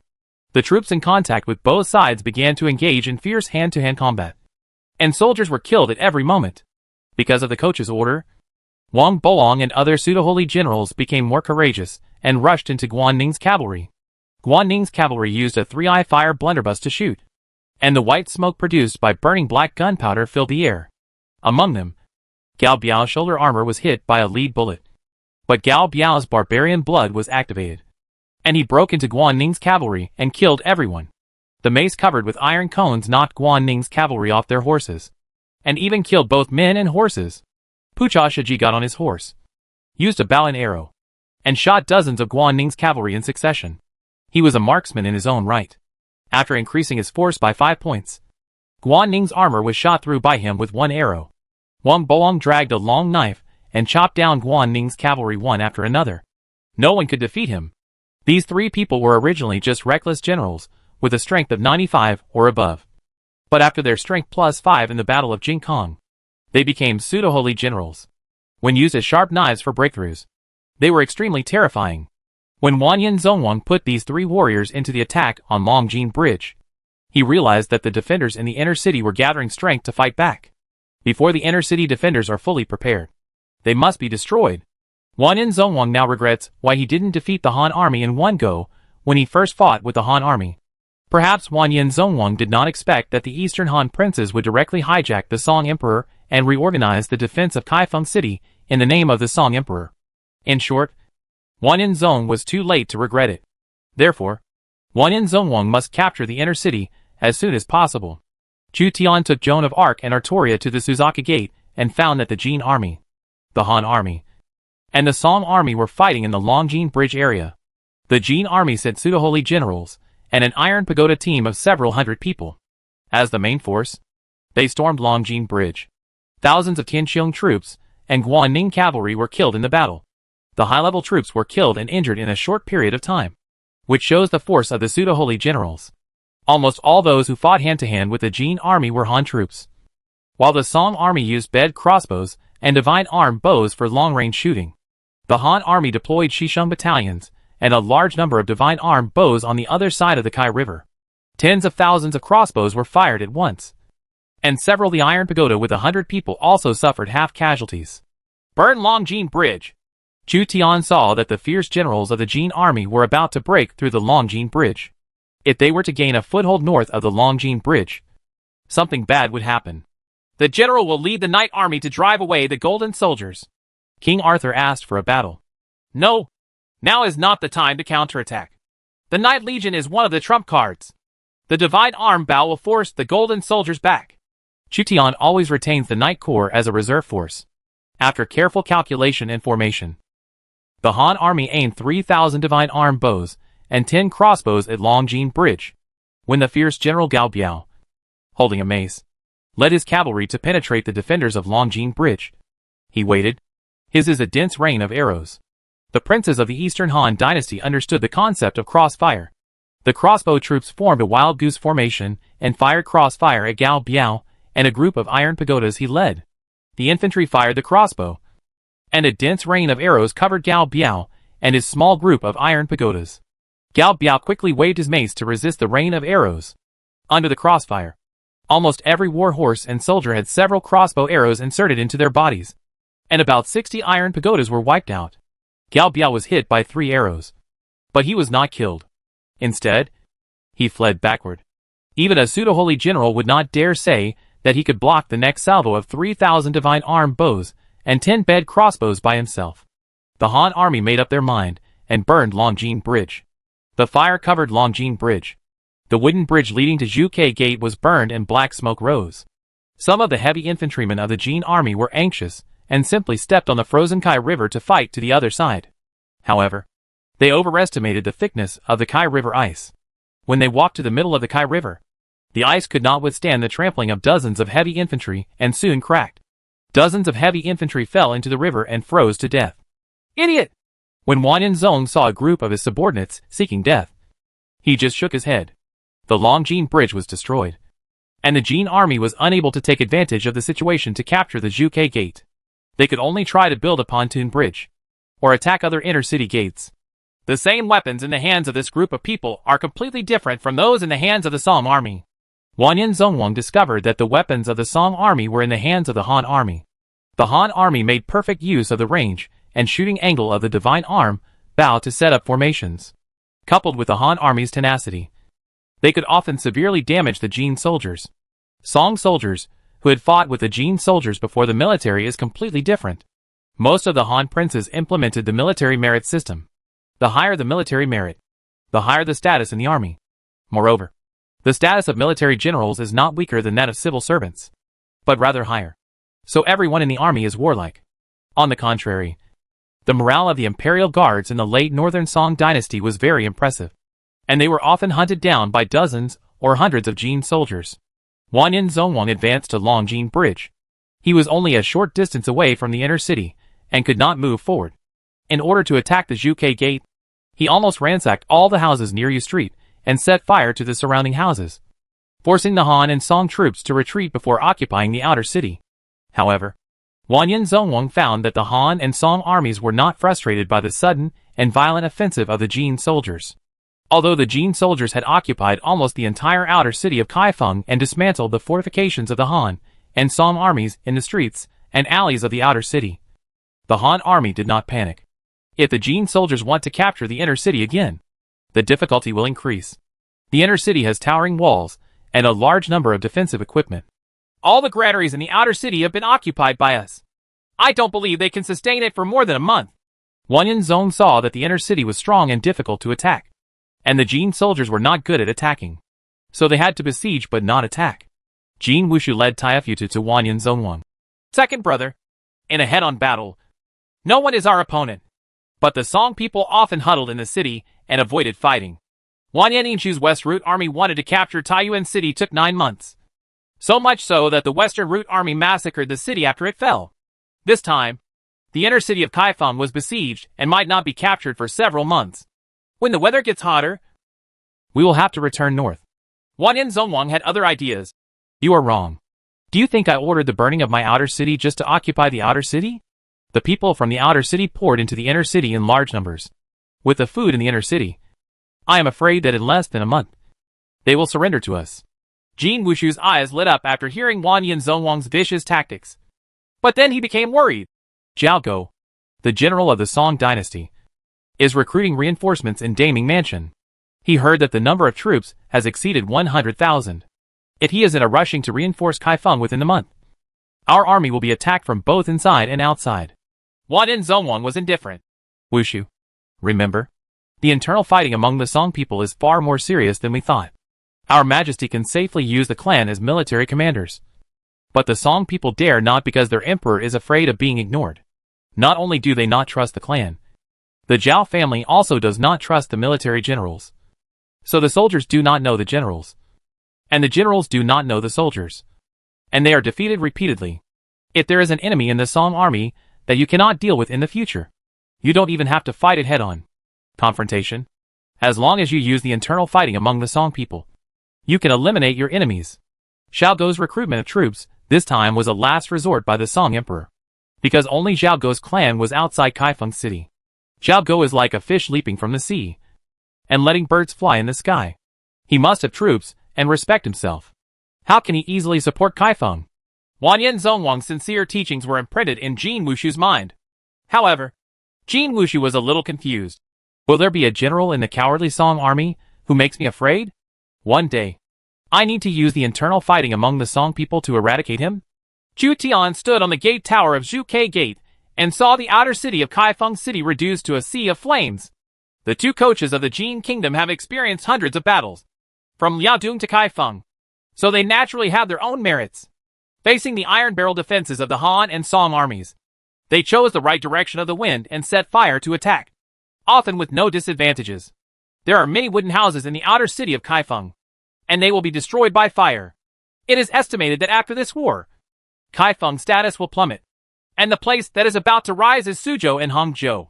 According to the historical process, Xiao Go, the general of the world's soldiers and horses, almost did not fight the main force of the Jin army in the Battle of Jinkong. Instead, he fled to Hunan and proclaimed himself emperor, and then fled to Hangzhou to establish the Southern Song dynasty. If Yu Fei, Han Shizhong, Wu Jie and other famous generals who fought against the Jin dynasty had not emerged, the Southern Song dynasty might have been destroyed soon by Jin Wushu who went south. The fact that the Southern Song dynasty could withstand the fierce offensive of the Jin kingdom was also related to the fact that the Jin kingdom's cavalry was not adapted to the southern climate. These are all real things that happened, and Chu Tian couldn't get over it if he was anxious. He had no intention of relying on Zhao Go's reinforcements at all. The Han army only needed to mobilize the war potential of Kaifeng City to defeat the Jin army. The Jin army burned almost half of the outer city and seized the granary of the outer city. Almost all the people in Kaifeng City poured into the inner city. In less than a month, the remaining food supplies in the inner city and the palace will be exhausted. In other words, the entire people of Kaifeng City have been forced into a desperate situation. The houses are burnt down. The people are angry. The food and grass are exhausted. The people are afraid. But the people's hearts are available. The time has come to fight back. Tomorrow, we will gather 50,000 Song soldiers and 200,000 Baojia at Daxianglo Temple to mobilize and inform everyone that all the food has been taken by the Jin soldiers. Only by defeating the Jin soldiers and taking back the granary can we survive. Chu Tian and other Eastern Han princes naturally still had grain and grass in their hands and occupied the granary in the inner city. But they couldn't let this group of hungry people know that there was still food and grass, and they had to push them to a dead end. In order to confuse Jin Bing, Chu Tian asked Jin Bing to send envoys to the city for negotiations the next day. As expected, Jin Bing tried to negotiate with the defenders in the inner city and sent 2 envoys tentatively. Approximately 300,000 to 400,000 people gathered at the Daxianglo Temple in the inner city. A huge crowd. 200,000 of them were trained in a short period of time by generals such as Li Yi, Xie Xian, Chang Yuchen, and Sun Jian. They were no longer as disorganized as before. The Jin soldiers burned down our houses. Burned, killed, and looted. All the food in the city has been taken away by the Jin soldiers. Our food can only last for 2 days. After 2 days, the inner city will run out of food. The Jin soldiers have threatened to break through the inner city and massacre the city in 3 days. Under the planning of councillors Chen Ping, Fang Xianling, and a group of princes, soldiers infiltrated among the civilians, constantly instigating the civilians of Kaifeng City and forcing them to a desperate situation. Now, all civilians are on the verge of explosion at any time because of their anger and fear, just waiting for a fire to be thrown in. At this time, the deceived Jin Bing sent 2 envoys to negotiate. Chen Ping pointed at the 2 Jin envoys and shouted to everyone, "These 2 are the lackeys of the Jin. They are ordered by the Jin to ask you to hand over your wives and daughters and let them bully you. What should we do? Kill them! Kill them!" Angry roars echoed over Kaifeng City. The dissatisfaction accumulated by the people of Kaifeng City for a long time broke out. The 200,000 Baojia were furious and drowned the 2 gold envoys. The 2 unlucky gold envoys were hammered to death by the Baojia before they had time to explain. This is not the first time that Jin Bing has attacked Kaifeng City. They must teach Jin Bing a heavy lesson before they dare to do it a 3rd time. Chu Tian, Lao Qin, Mingwan, Tong Ke and other princes looked at each other and saw the opportunity to counterattack from each other's eyes. 200,000 soldiers, and even 50,000 Song troops, who usually act like cowards, broke out in white lies. Public anger is like a flood that breaks a bank. Once it breaks out, they must find an outlet. If they are not given an object to vent their rage on, They will mercilessly destroy everything in sight. Chu Tian, Lao Qin, Mingguan and other princes have already planned to give 50,000 Song troops and 200,000 Jin soldiers to vent their anger. Open the Legion Gate, Wanchun Gate, Chongming Gate, and Zhuke Gate, and divide the troops into 4 groups to launch a counterattack. Drive out the Jin soldiers and recover Bianjing. The 4 city gates were opened wide, and the mighty Song army and Baojia poured out of the outer city. Like a scourge. Out of control. Joan of Arc waves the holy flag, which has a 25% motivation bonus. She can actually give this group of civilians a morale bonus. Inspired by Joan of Arc, most of the 200,000 people in armor showed madness in their eyes. After their morale was strengthened, they would no longer be defeated so easily. Chu Tian was secretly surprised when he saw Joan of Arc's ability. He didn't expect that catching her would be so practical. It seems that it cannot be easily returned to France in the future. Of course, Chu Tian never intended to return it to France. It only took 1 day for the Jin army in the outer city to attack the inner city. The defenders and civilians in the inner city attacked on all fronts, kicking off the counterattack. 200,000 angry young and strong soldiers were divided into 4 groups. And they were so powerful that for a while, the Jin army did not know where the main force of the Han army was. Please, Your Majesty, take charge of the expedition in person. In order to strengthen morale again, Chu Tian ordered people to kidnap Song Huizong and Song Qinzong and forced them to go into battle to kill the enemy. Chapter 496 Killing the Fake Holy General. Song Huizong and Song Qinzong were very uneasy now. They were taken out of the city by a group of heavenly soldiers and generals, and forced to conquer personally, surrounded by Han troops. The 2 emperors could finally experience the feeling of leading a powerful army in battle. But this time, they faced the wolf-like and tiger-like Jin army.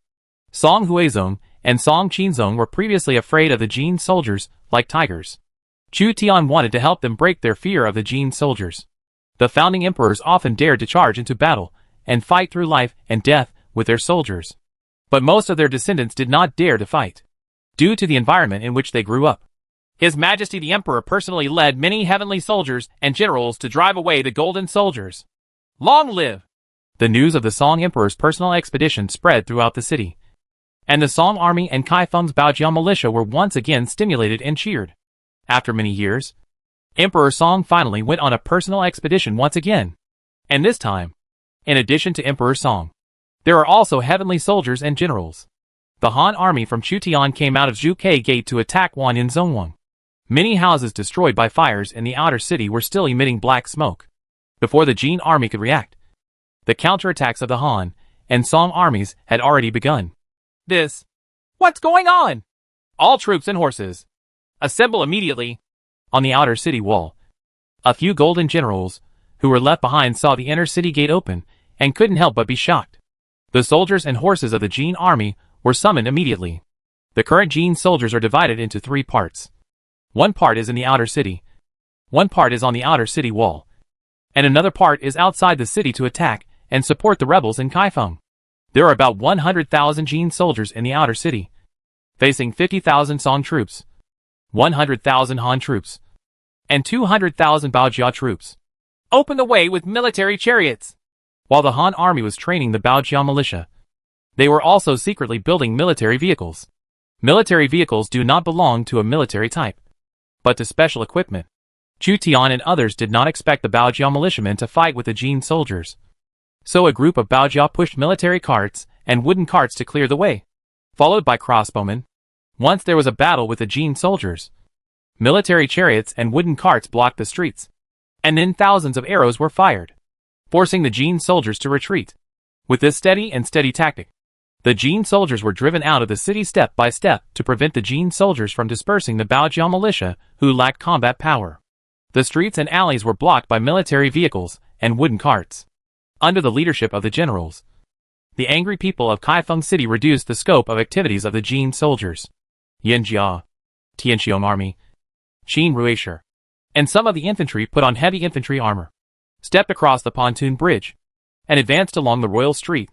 The Song army's crossbows were pushed forward and fired at the Jin soldiers.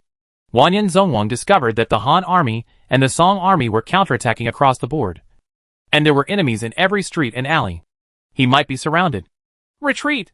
Seeing that the situation was not good, Guan Zhong led the Jin soldiers to withdraw like a tide, even abandoning the bed crossbows deployed on the street. The Jin army wants to escape. Chu Tian and his party sent troops. But the Jin army actually escaped. Song Huizong and Song Qinzong were immediately stunned, and they couldn't help but be overjoyed. It turned out that the Jin army bullied the weak and feared the strong. When they heard that the Song Emperor was personally conducting the expedition, he turned around and fled. Qin Ruishi, follow me to attack. Lu Bu and Yang Dian, lead the wolf cavalry to hold off the golden soldiers. Jiujiang Lao Qin took Li Xian as his deputy general and led a group of Qin Rui soldiers to fight. Qin Ruishi is similar to Wei Wu soldiers, but Qin Ruishi is wearing black armor and full of murderous intent. Two fierce generals, Lu Bu and Yang Dian, led a small group of cavalry to pursue them. Xuerengui, go and help them. Chu Tian knew that there were 3 or 4 pseudo-holy generals among the Jin soldiers, so he sent Xuerengui there. According to the current trend, I dare not say that the main force of the Jin army can be annihilated, but recapturing the outer city, and even the outer city wall, is a sure thing. Take orders. Xuerengui received Chu Tian's order and rushed out holding Fang Tian's painted halberd, followed by a small group of Tang Gongqi galloping behind. He is truly a brave general. Originally, Song Huizong and Song Qinzong were worried that they would be killed in the melee, but the situation was so good that the two Song emperors had the leisure to comment on Xuerengui, Lu Bu, Yang Dian and other generals. Chu Tian couldn't help but shake his head. These two emperors didn't know whether to say they were big-hearted or to tell them what to do. Historically, the two of them went to the Jin Bing camp to negotiate with the Jin soldiers, but were kidnapped by the Jin soldiers.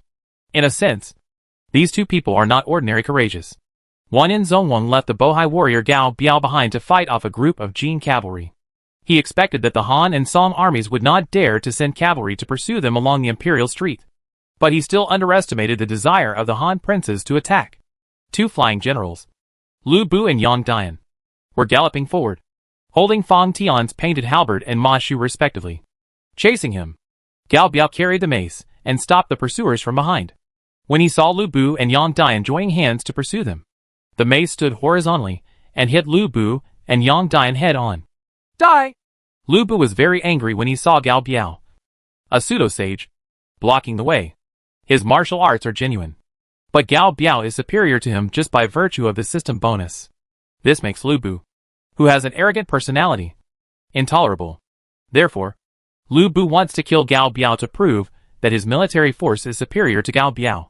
Fang Tian drew a halberd to attack, with a whistling sound and a sound of breaking through the air. The powerful and heavy mace struck down, but was blocked by Fang Tian's painted halberd. Lu Bu's arm sank downwards, and the opponent almost broke through the defense. I'm here to help you. Yang Dian was already familiar with cooperating with Lu Bu, and Ma Shan stabbed Gao Biao's left and right cavalry to death. A horse pole creates wind, and wherever it goes, the enemy will fall to the ground or be killed. The whistling horse spear stabbed Gao Biao. Gao Biao pressed Fang Tian's painted halberd, leading Fang Tian's painted halberd to hit the horse spear. The three weapons collided, and Yang Dian's arm was shaking. The force of the pseudo-holy level has surpassed that of the emperor-level generals. A stream of light passed by, and a sharp arrow shot at Gao Biao, making a sonic boom. With 1 against 2, Gao Biao felt the danger coming, fought hard to drive away Fang Tian's painted halberd and Ma Shu, and tried his best to block the incoming arrows. The mace hit Lu Meng, and the armor-piercing arrow clusters were extremely sharp. They hit the iron cone of the mace, causing violent friction and sparks flying. After Gao Biao destroyed the fatal arrow, he shouted, "How can it be so easy to kill me? I'll kill you!" Lu Bu fell into a rage, and the offensive with Yang Dian became more and more urgent. Fang Tian drew his halberd and enveloped Gao Biao. Both Lu Bu and Yang Dian were very powerful. The two long weapons attacked each other, making it extremely difficult for Gao Biao to block from left to right. There is no one else in the world who is more powerful than me. Lu Fengxian. Lu Bu tried his best to kill Gao Biao and keep his position as the number 1 in martial arts. The sharp halberd blade pierced Gao Biao's armor and severely injured him. After Gao Biao was injured, he went into a frenzy. The heavy mace was like a toy in his hand. A strong wind blew up, and he attacked Lu Bu fiercely. The weapons of the two men fought fiercely, and they fought for dozens of rounds in a short period of time. Lu Bu did not fall behind when facing the pseudo-holy generals. While Yang Dian was skimming the formation with his spear at the side. He was known for his speed. And Ma Shan attacked from time to time. Stabbed Gao Biao. Gao Biao's barbarian trait was triggered, and he continued to be violent. Coupled with his pseudo-holy level force, he was able to hold Lu Bu and Yang Dian back. The Jin soldiers in the rear were able to retreat. The second stream of light swept over. The air exploded, and this arrow shot at Gao Biao again. This arrow was jointly made by Gan Jiang and Mo Xie, and is of extremely high quality. Gao Biao's life was threatened, so he hit Fang Tianhuaji and Ma Shu away again, trying to block the fatal arrow. However, Lu Bu and Yang Dian held him back, and did not give Gao Biao a chance to resist the arrow. Gao Biao was anxious, and became more powerful. Lu Bu and Yang Dian found that their hands holding the weapons were shaking violently. The stream of light that caused the sharp whistling of the air hit the struggling Gao Biao's right chest, and the powerful impact made Gao Biao's body sway. The sharp arrows made by legendary craftsmen have extremely strong armor-breaking capabilities. Gao Biao's 2 layers of iron armor were also broken open, and the arrow clusters pierced into the flesh, causing extreme pain. If he hadn't dodged, Gao Biao would have been killed by an arrow. Lu Bu and Yang Dian rushed to attack. The injured Gao Biao's strength declined, and he had fallen from the level of pseudo-holy. A horse came galloping and hit Gao Biao with a Fangtian painted halberd. Using the inertia generated by the charge of the horse, he directly killed the injured Gao Biao. Gao Biao's burly body fell off the horse and fell to the ground, lifeless. A pseudo-holy general was beheaded by the formation. Xuerengui held Fang Tian's painted halberd in both hands. Because Gao Biao's force in this battle was at the pseudo-holy level, and he had the brute strength of the Bohai tribe. Even if he was injured, Xuerengui had to use the power of both hands, and did not dare to overdo it. First he wounded him with an arrow, and then he cut him in a row, all in one go. You? Lu Bu found out that his opponent had been killed by Xuerengui, and immediately glared at Xuerengui. This young white-robed general took away his military exploits. If Lu Bu and Yang Dian hadn't held Gao Biao back, this barbarian, who could knock away the crossbow arrows fired by the bed crossbow, might not have been shot and killed by Xuerengui. Now almost all the credit goes to Xuerengui. To kill the enemy on the battlefield, everyone depends on their ability. Xuerengui changed the halberd he held with both hands into one hand, and continued to pursue the Jin soldiers. When Gao Biao's soldiers saw that the pseudo-holy general was killed in battle, they immediately dispersed. Xuerengui killed dozens of them in a row, and their blood stained their white robes red. The armor-covered war horses trampled over the broken golden soldiers, causing many casualties among the golden soldiers. It's only been 4 years, and his strength is already on par with mine. Lu Bu was surprised and filled with jealousy when he saw that Xuerengui was moving forward with his own shadow. Kill! Not to be outdone, Lu Bu tightened his grip on the horse's belly and caught up. His horse is as red as coals.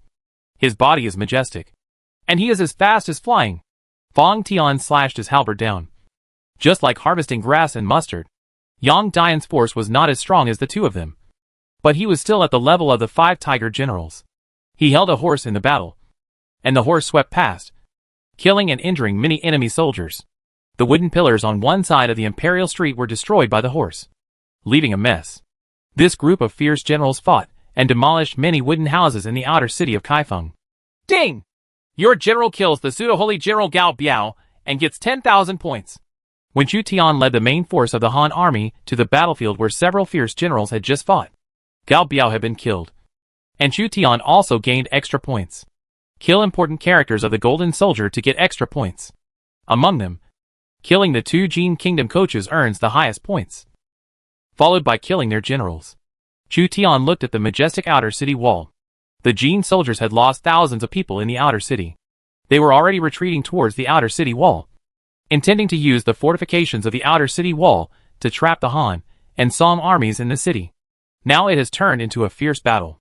However, the stone steps to climb the city wall are on the inside, making it less difficult to attack the city wall. In addition, a group of Han troops and Song Jun Baojia rushed out from the gate of an outer city that had not yet fallen, came outside the city, and launched a pincer attack on the Jin soldiers at Xianhua Gate. Wang Yanzhang, Ma Chao, Su Fengnian, Huan and others led the cavalry and 50,000 armor out of the city, and started a fierce battle with the Jin soldiers outside the city. Although Ma Chao was young, He entered the enemy formation with a gun and killed more than 10 Jin soldiers and cavalry in a row. 2 elite cavalrymen came with spears and were caught by Ma Chao. Ma Chao gritted his teeth and pulled the 2 cavalrymen off their horses. An iron spear came, and 2 cavalrymen were killed. Wang Yanshang looked at his apprentice with satisfaction. Once Ma Chao grew up, his force was definitely not bad. Well done! Ma Chao continued to fight with the Jin cavalry with his gun. If Wu Yubing is here, the difficulty should be reduced.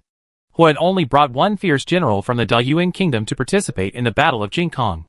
As for Wu Yubing, Chen Tang, Jiao Ponu, Gao Xianji and others, they stayed north of the Tianshan Mountains to confront the Mongolian cavalry.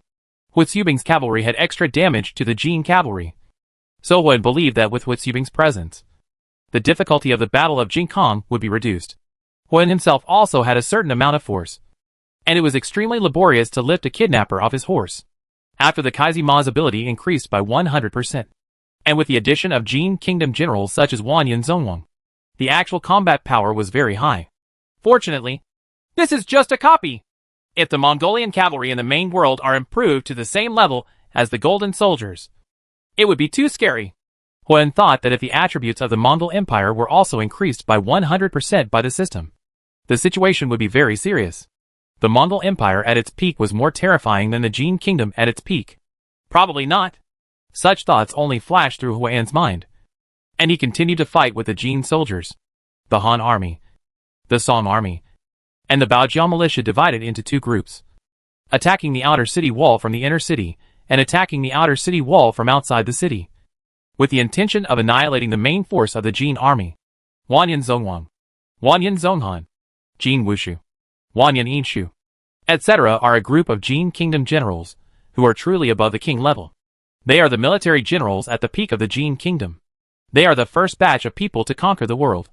In the Jin kingdom, the status is equivalent to a group of military generals who founded the Ming dynasty.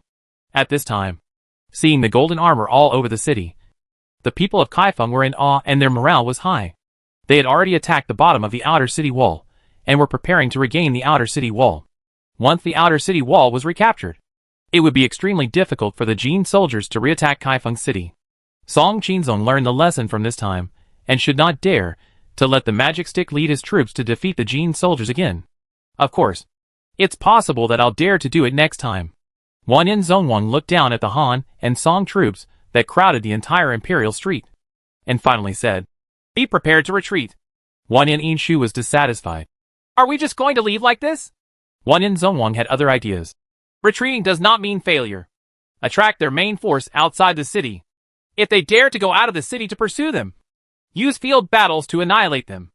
If they dare not go out of the city, we will loot Hunan, Shandong, and Hebei, all lands. We can never return empty-handed. This time, we have devoted all our national strength, and we must gain something."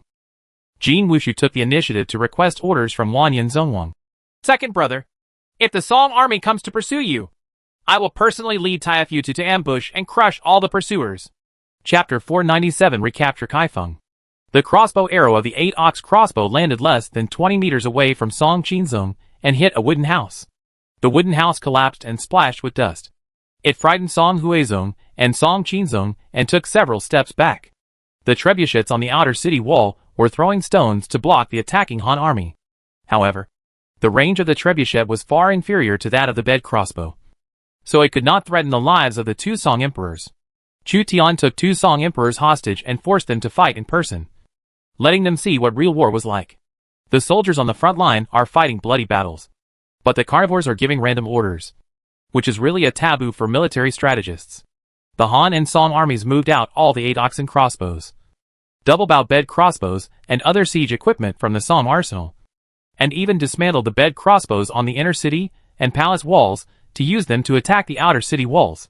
The Han army concentrated its attack on Zuanwoman. The 8-bull crossbow roared, and the terrifying tension shot out the thick crossbow arrows. A Jin army heavy infantry was torn into pieces like a piece of paper. The dense rain of arrows covered the golden soldiers, and the Han army used the divine arm bow to shoot at the golden soldiers on the city wall. There were many servants among the Jin soldiers on the outer city wall. They were equipped with divine arm bows captured from the Song army, causing considerable casualties to the Han and Song armies. when Chu Tian saw the Jin Bing servants using divine arm bows on a large scale. The Song army's great weapon turned into the Jin Bing's advantage. He became furious and said to Song Huizong and Song Qinzong, "Your Majesties, please step forward 15 steps." Song Huizong hesitated and said, "Your Majesty, if you go any further, you may be shot by Fangzi's crossbow." Song Qinzong tugged at the corner of his father's clothes and found that Chu Tian had drawn his sword. If Song Huizong angered Chu Tian, a man from Chu Tian would get angry and blood would be splashed 5 steps away. The two Song emperors would die in their own hands. So Song Huizong and Song Qinzong walked on thin ice, taking 15 small steps. "Order the crossbows, divine arm bows, and long archers to provide support, step by step in armor, and seize the stone steps." There are stone steps in the city that lead to the city wall. It was originally a passage used by the defenders to quickly dispatch reinforcements to the city wall. However, the Han army was in the city at this time, so capturing the stone steps was equivalent to controlling the ladder leading to the city wall. The heavy infantry armor comes in handy at this time. In short-distance combat, the infantry armor with excellent defense allows the heavy infantry to dare to attack despite the opponent's arrow rain. Liu Bei said Zhang Fei. Mingwan said Chang Yechen. Chu Tian said Shuerigui. And Jiujia Laoqin sent Lu Bu to clear the way with fierce generals and foot soldiers, and stormed the stone steps. The Jin soldiers deployed a group of heavy infantry and crossbowmen on the stone steps. When the Han army came to attack, hundreds of crossbow arrows were fired. The two Fantian painted halberds whirled like the wind, and the crossbow arrows were knocked away and splashed in all directions. Shuerigui and Lu Bu scrambled for the first place, fearing that they would be one step behind others. Lu Bu was afraid of Shuerigui, who had reached his peak, and was unwilling to admit that someone could tie him with real force. At this time, he fought hard to keep his title as the most powerful general. The golden soldier on the stone steps was shocked when he saw that his crossbow arrows were unable to cause damage to the two fierce generals. Suddenly, Shuerigui and Lu Bu attacked the stone steps, fought on foot, rushed into the golden soldiers, and killed everyone. Golden soldiers were constantly being thrown away and fell heavily to the ground, lifeless. "Don't forget your grandpa, Zhang." Zhang Fei saw how fierce the two men with Fang Tianhuaji were. Not to be outdone, he held a Zhangba snake spear and charged upward. The golden soldiers on the city wall were suppressed by bed crossbows, divine arm bows, and Jui composite bows, and they did not dare to show their heads for a while. Soon, Shuerigui and Lu Bu joined forces to break through to the city wall and kill hundreds of golden soldiers. The armor of the two men was stained red with blood. They represent the highest personal combat power of the Eastern Han dynasty, and are not much worse than the pseudo-holy generals. A general holding a broadsword stood in front of him. Wanyan Zongwang ordered the Han men to cut off Wang Belong's rear. Wang Belong's true strength is temporarily +5, which is close to that of a true holy general. The broadsword slashed through the air. Lu Bu blocked it with his halberd and took 2 or 3 steps back. Lu Bu was shocked. Obviously, he is still far behind the Overlord Xiangyu. It's hard to say whether the Wang Bolong in front of him will be at the level of Overlord Xiangyu after his strength is +5. After Wanyan Zongwan left him alone, he had confidence in Wang Bolong. "I'm here to help you." Shuerigui plans to join forces with Lu Bu. Only 2 fierce generals, who also use Fang Tian's painted halberd, can defeat the strongest pseudo-holy level reckless general in the Jin army. "I can do it alone." Lu Bu's arrogance made him disdain to join forces with Shuerigui, because he saw his own shadow in Shuerigui. So he felt very unhappy. Without saying a word, Wang Bolong slashed with his broadsword towards Lu Bu. The 2 fierce generals moved and chopped on the city wall. The golden soldiers along the way were affected by the fighting and all died. Lu Bu's muscles were trembling. He was also a pseudo-saint. And Wang Bolong was much stronger than Gao Biao, who was killed. If Gao Biao's real strength is 95, then Wang Bolong's real strength may be 96 or 97. With a temporary burst of force that was close to that of Overlord Xiangyu, Wang Bolong's sword almost flew away Lu Bu's Fang Tianhuaji, making Lu Bu see that he was still far from the true saint level. Seeing that Lu Bu was defeated by the strengthened Wang Bolong, Shuerigui ignored Lu Bu's objections and came to fight with a halberd. 2 Fang Tian painted halberds attacked him on the left and right respectively, and Wang Bolong had to use his sword to resist. Even so, Wang Bolong still had the upper hand. "Zhang Fei from Yan is here." Zhang Fei picked up 2 golden soldiers and came to help in the battle.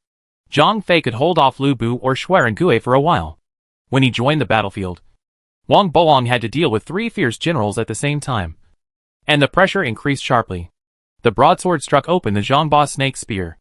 Zhang Fei's tiger's mouth hurt, and he shouted, I didn't expect him to be stronger than the slaves of the third surname. Ring-eyed thief. You are seeking death. Lu Bu was even more unhappy with Zhang Fei. But at this time everyone was surrounding Wang Bolong, and could not be distracted.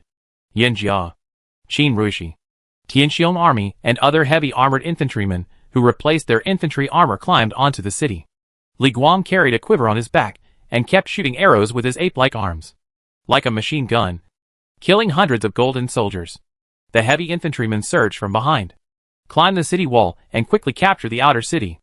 The purpose of building the outer city wall was to deal with enemies coming from outside the city. Attacking from the inside would greatly reduce the difficulty. The outer city wall will be recovered soon. Chu Tian looked at other sections of the city wall. A group of Baojiang militiamen attracted the attention of the Jin soldiers. The elite Han army was mixed among the Baojiang militiamen and attacked various city gates and walls. The Jin soldiers retreated steadily. As for the most elite soldiers and horses of the Jin army, such as Guizima, Taifutu, Shiliu Root army, and Chansham army, they have retreated outside the city. The outer city wall could not accommodate too many Jin soldiers.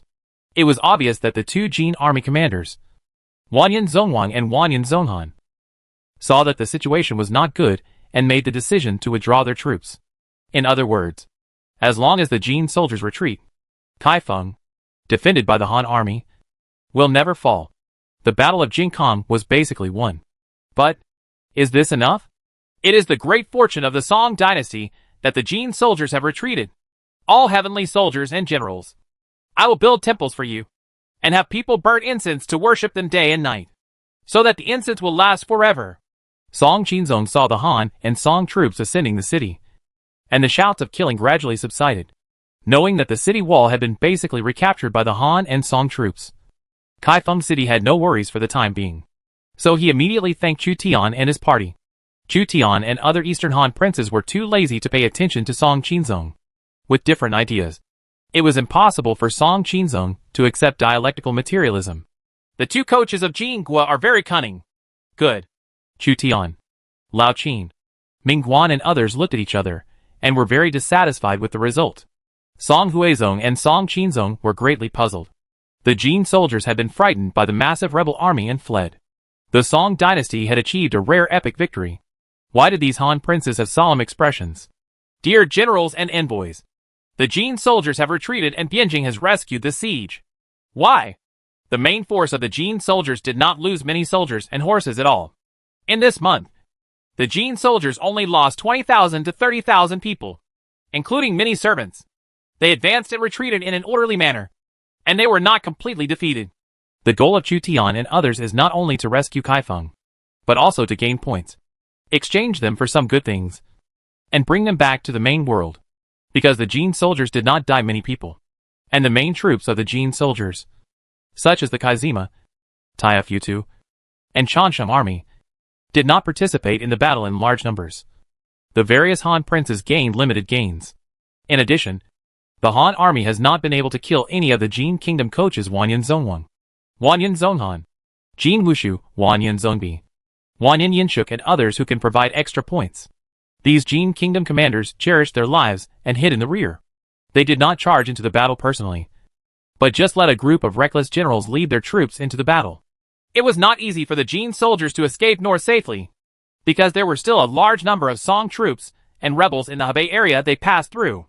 However, Chu Tian thought that the one stationed in Daming Mansion was Xiaogo, the marshal of the world's soldiers and horses, and took back his words.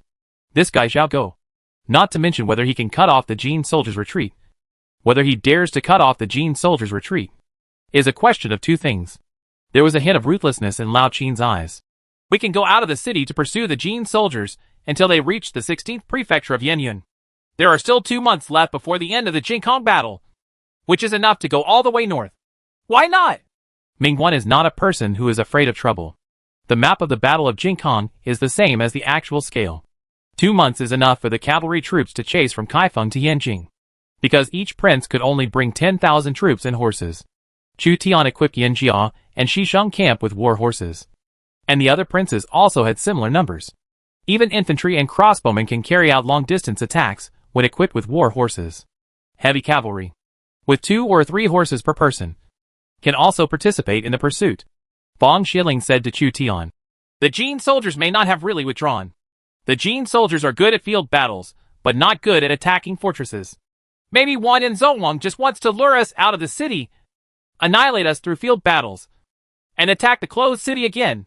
Then once defeated, the morale of the defenders will surely drop, making it difficult to defend Kaifeng City. We all know that this is Jin Bing's conspiracy, but people die for money and birds die for food."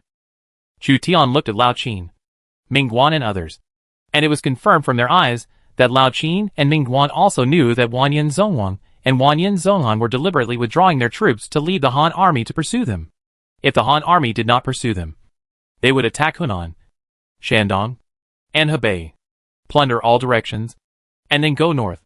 The main force of the Jin army was not seriously injured, and only a few hundred people died in Iron Buddha Tuesday.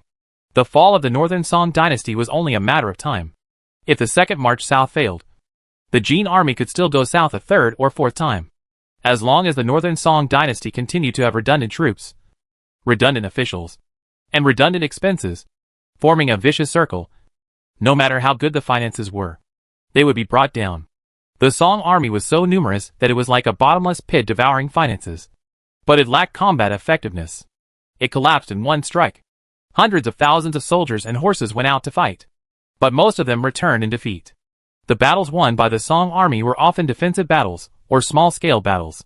Chu Tian and other princes did not consider such long-term matters. They only cared about points.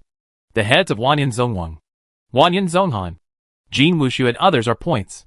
If you go out of the city to chase down the golden soldiers, you can still get points. If the golden soldiers retreat, the points will be gone. That's why some people die for money and birds die for food. When Song Huizong and Song Qinzong heard that Chu Tian and others were going out of the city to pursue the Jin soldiers and annihilate the Jin soldiers in Hunan and Hebei with reinforcements from various places, they suddenly had a bad feeling in their hearts. As expected, Chu Tian looked at the 2 Song emperors and said, "Your Majesty, please follow us to hunt down the Jin soldiers. If we die in battle, Your Majesty will also die for the country." Song Huizong and Song Qinzong turned pale. Chapter 498 Chasing the Golden Man. The 2 emperors each rode a black horse, followed the Han army, and went out of the city to surround the Jin soldiers. The Jin soldiers began to flee north, and the Han army wanted to block them south of the Yellow River. Yao Yozhong, Zhang Shai and other Song generals, who were trusted by the Han princes, took over Kaifeng City and reorganized the defense. Because of their victory, the morale of the Song army and the Baojiao militia increased greatly, and they gained the confidence to fight against the Jin soldiers. Moreover, without the emperor and a group of ministers getting in the way, Yao Yozhong, Zhang Shai and others performed even better. "Where are your 2 majesties?" Heavenly soldiers and generals took His Majesty out of the city to pursue the Jin soldiers. "Your Majesty, how could they possibly fight?" A group of Song ministers looked at each other. Their 2 emperors were good at calligraphy and painting. When did they have the ability to fight against the Jin soldiers? "It's a bit strange that the Jin soldiers escaped to the north. Last year, the Jin soldiers attacked Taiyuan and besieged it for 9 months. They came to Bianjing and would not leave so easily." Uncle Jean led soldiers and civilians to clean up the broken mountains and rivers, and most of the outer city of Kaifeng City was burned down. A black war eagle hovered in the sky, tracking the marching route of the golden soldiers. Wanyan Zhongwang saw the circling war eagle. "That eagle, it is spying on our whereabouts."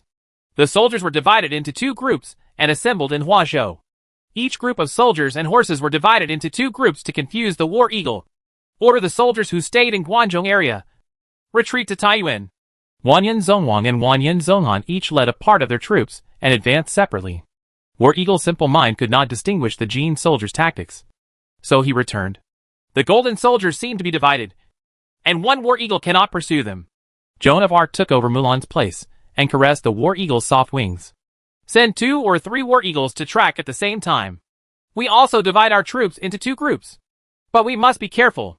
Chu Tian opened a rough map in his hand. "It is very likely that the Jin soldiers will cross from Ligudu in Huazhou, cross the Yellow River, flee to Hebei, and then go north along the way. Another possible route is to escape north via Puyang and Daningfu. Mingwan reined in a tall horse and held a 2-foot-long double-hook gun. Mingwan, who was 1.9 meters tall, was considered one of the most powerful players among the players. Mingwan said, "The north of Ligudu is Liang and Xiangzhou. There may be a Song army active there, and there are many Jin soldiers at the same time. Zongzi should be in Puyang at this time, and Zhao Go is in Daningfu. The Jin soldiers went to Huazhou, is the most likely to reach Xiangzhou. Of course, we do not rule out the possibility of the Jin soldiers meeting and dividing into two groups. The possibility of Zongzi and Zhao Go trying to block the strengthened Jin soldiers is almost zero." Lao Qin came over and said, "Our troops are divided into two groups, chasing Yin Zongwang all the way and Yin Zonghan all the way." The princes of the Han Empire quickly gathered together and divided into two groups to advance side by side, chasing and killing the two Jin soldiers respectively. One road is dominated by the princes such as Chu Tian, 1.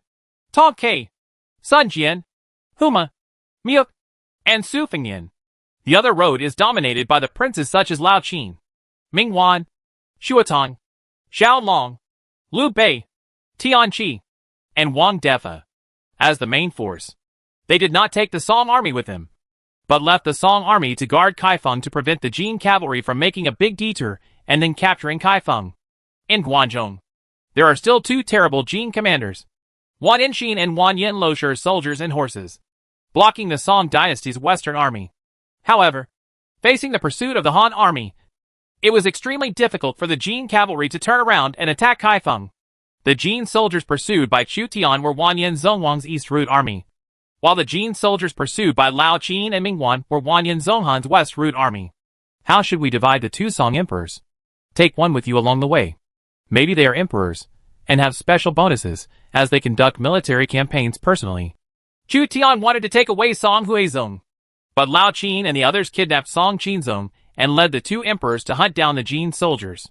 Huizong of the Song dynasty had a great background. He created fine gold calligraphy, poetry, calligraphy and painting. He used Kai Jing and Tongguan heavily. In the last few years of his reign, the Songjiang uprising and Fanghua uprising broke out. The Jin soldiers went south. After he became seriously ill, he had to pass on the throne to the emperor, Qinzong of Song dynasty. At this time, Song Huizong's health improved, but he forced his chariot to fight in person. After some turbulence, he suffered from vomiting and diarrhea, and no longer had the magnanimity of a talented emperor. Huizong of the Song dynasty was similar to Li Yu, the leader of the southern Tang dynasty. They were both good at art, but they were not ready to be emperors. Sun Wutai. Is Hefei easy to fight? On the way to pursue the Jin soldiers, Chu Tian talked with other princes. Sun Jian was assigned to his team, and Chu Tian mentioned the Battle of Hefei to him. During the Battle of Hefei, Sun Jian met the defender Zhang Liao, as well as the Yang family generals and Li Guang who supported Hefei. He suffered a bad loss. When he heard Chu Tian take the initiative to mention the Battle of Hefei, he looked unhappy. Chu Tian really doesn't want to open any pot. This should be Sun Bofu. Indeed, since ancient times, heroes have given birth to young men, and they should be like Sun Bofu when they give birth to children. Chu Tian sighed with emotion. If his son grows up and has attributes like Sun Tzu, Chu Tian will indeed be quite satisfied. As the little overlord of Jiangnan, Sun Tzu's military power reached its peak, at least on par with Taisher Ci, and his ability to command troops and horses in battle should be stronger than Taisher Ci's. When Sun Jian saw Chu Tian staring at his son Sun Tzu, why did he feel that Chu Tian had evil intentions and wanted to abduct his son? Chu Zimu. I will avenge Hefei someday. Sun Jian was also a prince who would not easily admit defeat. Seeing that Chu Tian intended to provoke the topic of the Battle of Hefei, he retorted. When young Sun Tzu looked at Chu Tian, he was full of fighting spirit. In Sun Tzu's view, if he wants to surpass his father Sun Jian, he must defeat the enemies who frustrated Sun Jian to prove his bravery. Chu Zimu, do you want to win over my adopted brother? Tonkei is not very relieved about Chu Tian either. To be honest, he was not very willing to team up with Chu Tian. After all, the two of them had a battle in Hefei not long ago. Although the main force consumed was the troops and horses from the headquarters brought by Sun Jian from Changsha. Tonkei also sent a team of reinforcements, and they were unable to capture Hefei. so Jiangdong was always under threat. Ahem. What's the matter? Of course, Chu Tian had thought about poaching Tong Kai and drawing Sun Jian into his camp. After being discovered by Tong Kai, Chu Tian gave up the idea. My adopted brother took me in when I was in danger. I will never betray my adopted brother. Even if it means death. I will never regret it. Sun Jian and Tong Kai seem to have a good relationship. Chu Tian also has a good relationship with a group of local generals. Except Mi Fang. Are the Mongolian cavalry north of the Tian Shan Mountains eager to attack the Tian Shan Mountains? Chu Tian was disappointed with Sun Jian. So he turned to Huan and asked about the western regions. It seems that the western regions and the central plains are thousands of miles apart and not unrelated.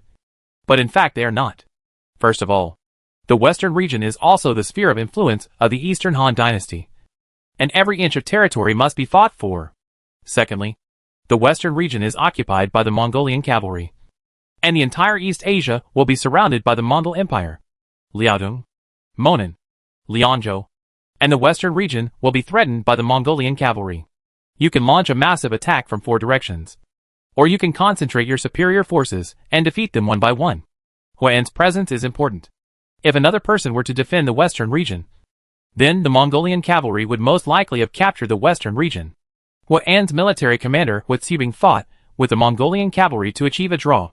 About 2 million people from the Mongolian Empire migrated to the Tian Shan area. They refused to leave and secretly colluded with the countries in the western regions to make them betray me. I have ordered the Chief Secretary Wang Xuanzi to kill the western regions with evil intentions. Kings of all countries, how can the Mongolian cavalry interfere in the western region that I have managed for many years? Judging from Huan's answer, the Mongol Empire is infiltrating the western regions and wants to capture the western regions and Central Asia. Huan dared to declare war on Central Asia, so he was naturally confident. He integrated the 36 countries in the western regions with a population of tens of millions. The Mongol Empire that moved to the north of the Tian Shan Mountains had a population of only 2 million. In the age of cold weapons, population can determine many things.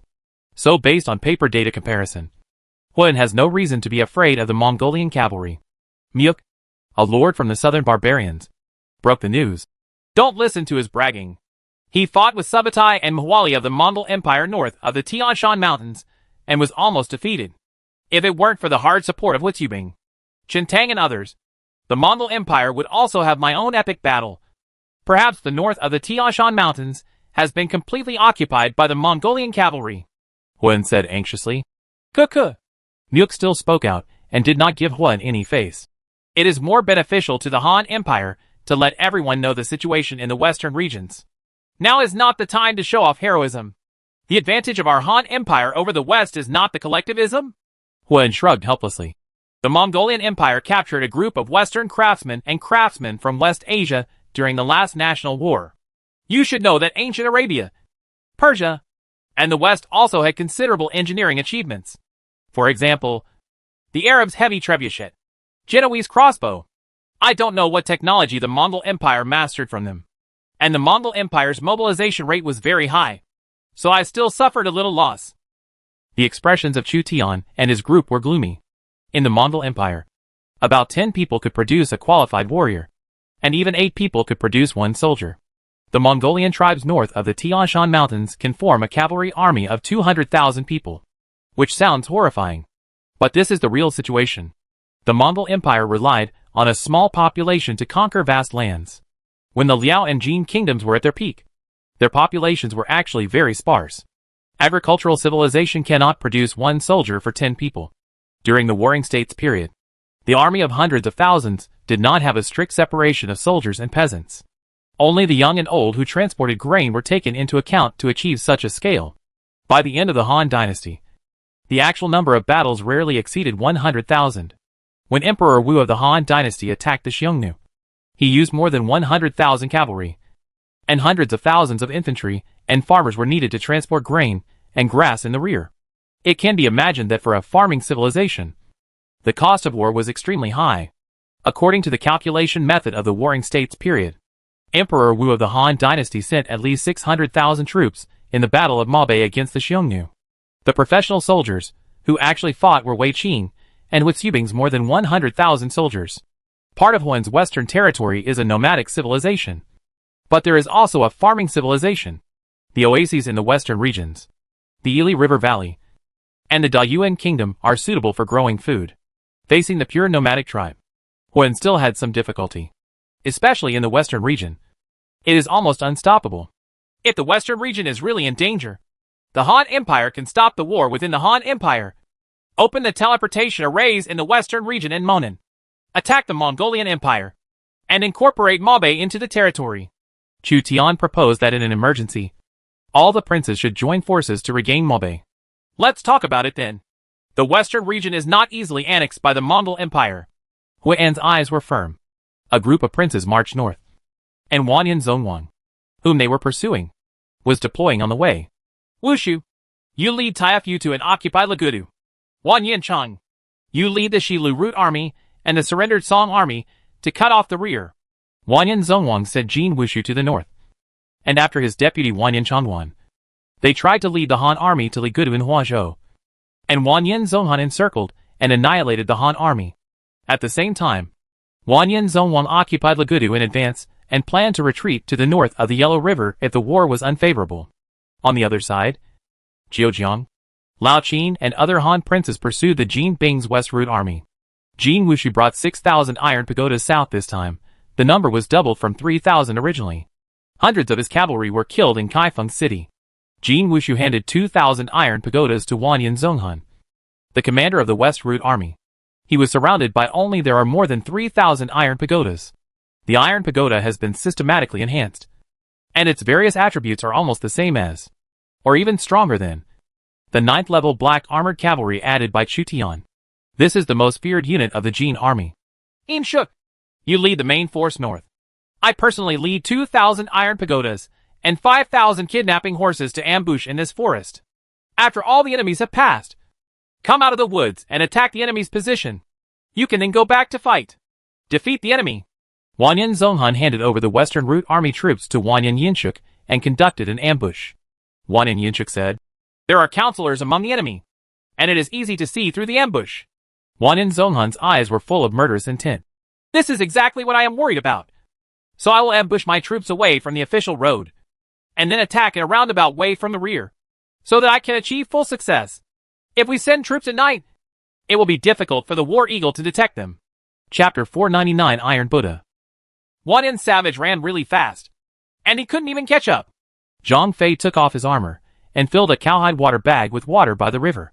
Liu Bei held the river water in his hands, and squatted by the river. His shoulder, which was shot by Jin Wushu with a divine arm bow, still ached slightly. We were delayed in Bianjing for a while. Otherwise we would have caught up long ago. When the Han princes recaptured Kaifeng, in order to ensure that Kaifeng would not be attacked by Jin soldiers, they wasted some time to readjust Kaifeng's defense. In addition, the main force of the Jin soldiers was not damaged, so the Han princes did not dare to pursue them too fast. Otherwise they would be ambushed by the Jin soldiers. The alien strategist Qin Shi commanded the soldiers to set up a temporary camp, especially setting up horse resistance to prevent them from being crushed by the Iron Buddha too. It's not fun to be crushed face to face by an Iron Pagoda with 100% system enhancement. Tian Qi, the Lord of the Plains, was stationed near Liu Bei's army. He brought 10,000 plains soldiers. 2 or 3,000 of them died in the defense of Bianjing. There were also 7 or 8,000. Tian Ji was the military general. Sun Bin was the military advisor. And 3 were used for the defense of Bianjing. The reckless generals Gong Sunjie, Tian Kaijiang and Gai Yizi charged into the battle. These 3 reckless men are the generals of the Qi state. They are the 3 unlucky guys who killed 3 soldiers with 2 peaches, and their strength is above 80. Since Tian Qi's defeat to Chu Tian, its development has almost stagnated, with only 1 county left. In order to win over Tian Qi, Zhao Long gave Tian Qi another county in exchange for Tian Qi's support. Therefore, he does not have many generals. Gong Sunjie, Tian Kaijiang, and Gai Yizi, 3 reckless men with intelligence below 50, are already the fierce generals he can produce. If it were not for the planning of military advisor Sun Bin, these 3 reckless men would not be able to come to the stage at all. Tian Qi participated in this epic battle just to obtain a random recruitment order to see if he could turn the tide. Obtaining a saint-level commander, cooperating with the divine fortune teller Sun Bin, and adding the land of 2 counties. with some operation, may become the overlord of one party. This is the last hope. Hebei will either be occupied by Chu Zimu, or Zhao Long will quickly capture Taiyuan and then relieve Yicheng. No matter who wins, my situation will be very difficult. I can only gamble on the last random recruitment order, because I cannot support the next national war or epic battle. As a prince who failed in the struggle for hegemony, Tianqi is still making his last struggle. All the surviving princes are bold gamblers. Just like no one thought that Liu Bei, who owned a small city in Xinya, could become the emperor of Shuhan. As long as this prince has a reliable team, it is possible to take advantage of the situation and make a comeback. The world is full of too many accidents. For example, the Mongolian Khan Mengu was killed while attacking Gaoyu City in the southern Song dynasty. Sun Bin is deploying infantry and crossbowmen. At this time, Sun Bin realized the crisis. In order to pursue the Jin soldiers, the Han army abandoned their chariots and baggage and traveled lightly. Sun Bin chose to camp on higher ground, dug trenches, and set up defensive horses to prevent the Jin soldiers from attacking at night and becoming at odds with Liu Bei's army. Not only that, the camps of Lao Qin, Mingwan, Zhao Long, Shuatong and other princes are also nearby, and they are linked together. After making a series of arrangements, Sun Bin watched the sky at night and felt uneasy. Tianqi came to Sun Bin and saw Sun Bin talking to himself. Knowing that Sun Bin had inherited some of Gaguzi's abilities, he couldn't help but wonder. Why is the military advisor so frowning? Sun Bin replied. The fire is shining. Lily is confused. There may be an enemy attack tonight. Tianqi broke into a cold sweat from behind. Astrology is an ability. In Lords, this ability is actually the result of the counselor's deduction based on various pieces of information provided by the system. If Sun Bin thought there would be an enemy attack tonight, then the probability of it happening was not small. Notify all battalions to strengthen patrols to prevent enemy attacks. Tianqi immediately informed other Han princes. When the princes of the Han army heard that this was the conclusion of Sun Bin, Kaguzi's disciple, they took it very seriously and ordered people to strengthen patrols. Lu Bu, you lead a team of soldiers and horses to patrol. Return to the main world and make you General Pingxi. Zhejiang Lao Qin knew what Lu Bu wanted. Take orders. Lu Bu heard that he could be promoted to General Pingxi and had no complaints about patrolling. Third brother, don't drink alcohol tonight, and don't whip the soldiers to guard against the enemy's surprise attack. Liu Bei asked Zhang Fei to stay strong and take charge of the camp. Brother, don't worry. I've always loved soldiers as much as my own children and never drank. How could I whip soldiers? Zhang Fei patted his chest in assurance. Dot! Liu Bei and Chen Shi returned to the main camp. At night, Wanyan Zonghan, the commander-in-chief of the Jin Kingdom's West Route Army, one of the top commanders of the Jin Kingdom, personally led 2,000 iron pagodas and 5,000 kidnapping horses to attack. Wait a minute. Something is wrong. Go ahead and attack the Han army's left camp. Wanyan Zonghan sent 5,000 kidnapper horses to attack the camp where Tang was located. At Tang's camp, Qin Xiong led a group of cavalry on patrol. A hail of arrows shot out in the darkness. Guazima, whose temporary combat power was equivalent to the 8th level light cavalry, made a sneak attack in secret. Their rain of arrows harvested Qin Xiong's light cavalry. Qin Xiong swept forward with a tiger-headed golden spear and knocked away the rain of arrows. However, almost all the cavalry around Qin Xiong were shot dead by the kidnapping horse. Enemy attack! Seidon's camp is under attack! All the Han princes who were pursuing Wanyan Zonghan were alerted and quickly dispatched troops and horses to support Tang dynasty. Because of Sun Bin's reminder, the Han soldiers immediately went into battle without taking off their armor or unsaddled horses.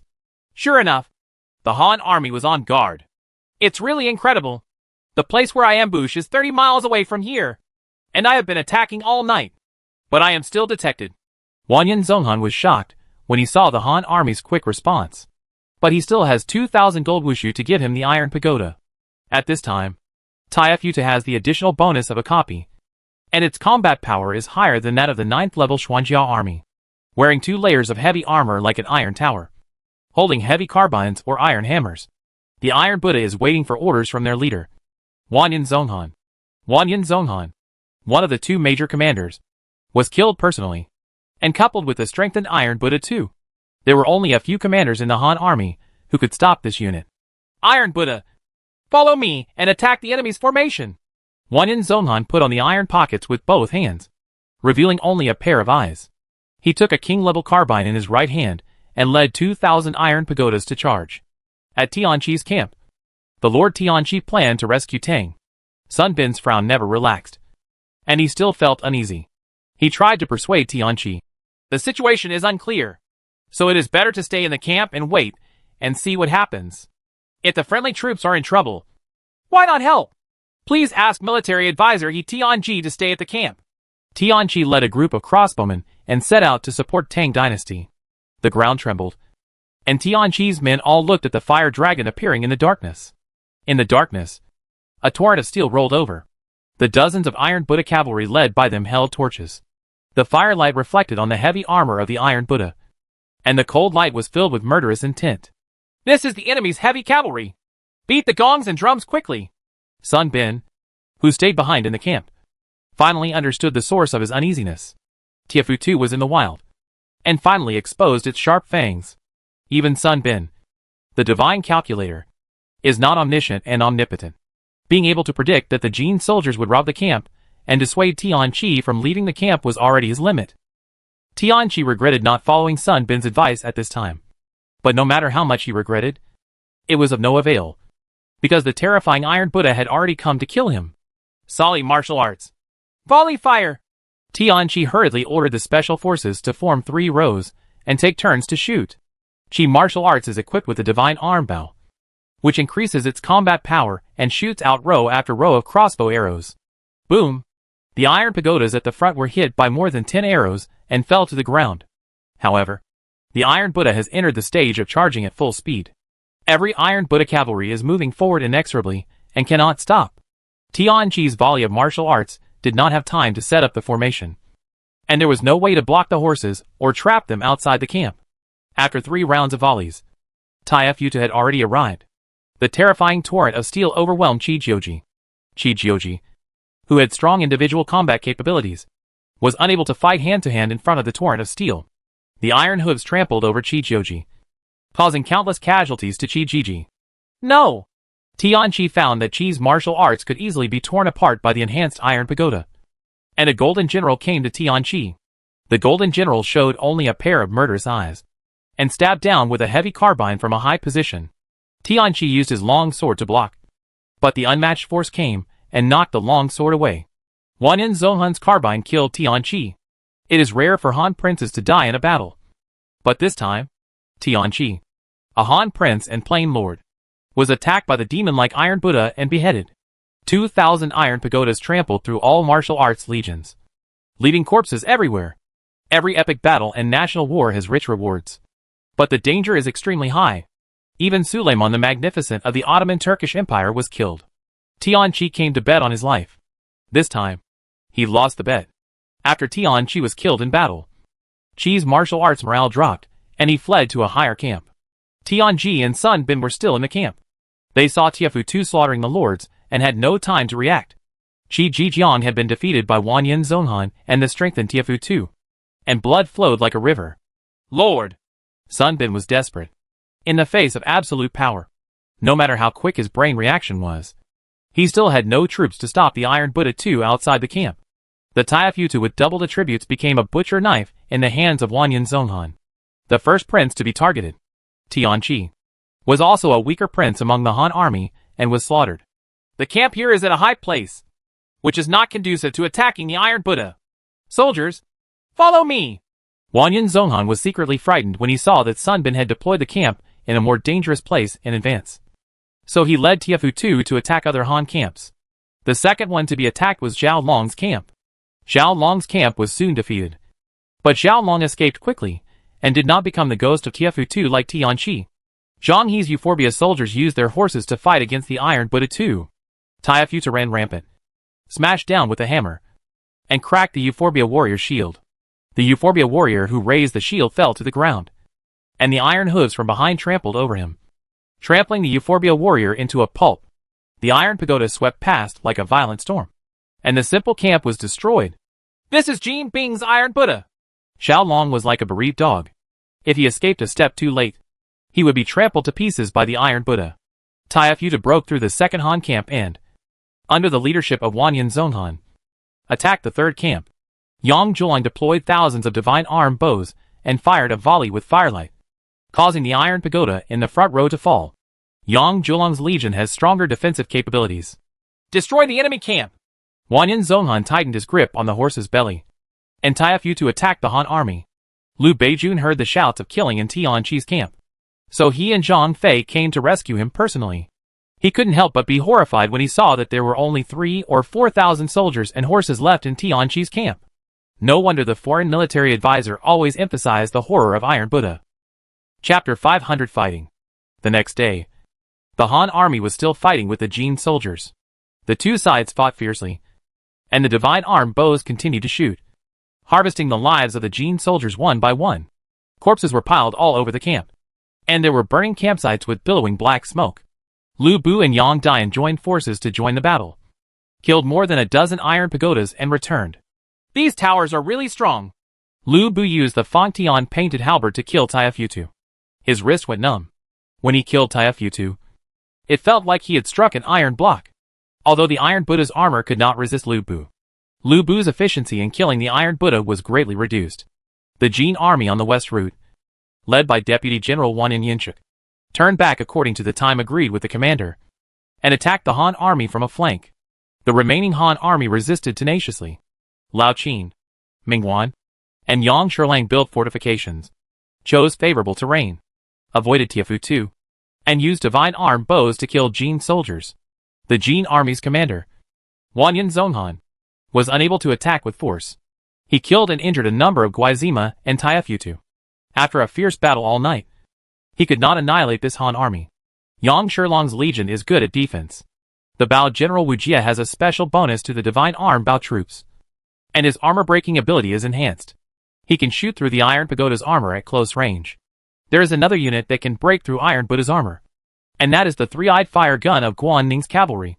Guan Ning's cavalry used the unique armor-breaking ability of firearms, coupled with their horse resistance to prevent Taifu from approaching, and shot at Taifu. Chan Yuchen, follow me to take the enemy general's head. Good. Mingwan saw a Jin general shooting arrows, and killed several Guan Ning cavalry one after another. In anger, he joined forces with Chan Yuchen to attack. The pseudo-king level Jin general did not expect Mingwan to be so ferocious, and was caught off guard. He was attacked by Mingwan and Chan Yuchen. When he was caught off guard and blocked Chan Yuchen's spear, he was killed by Mingwan with a double-hook gun.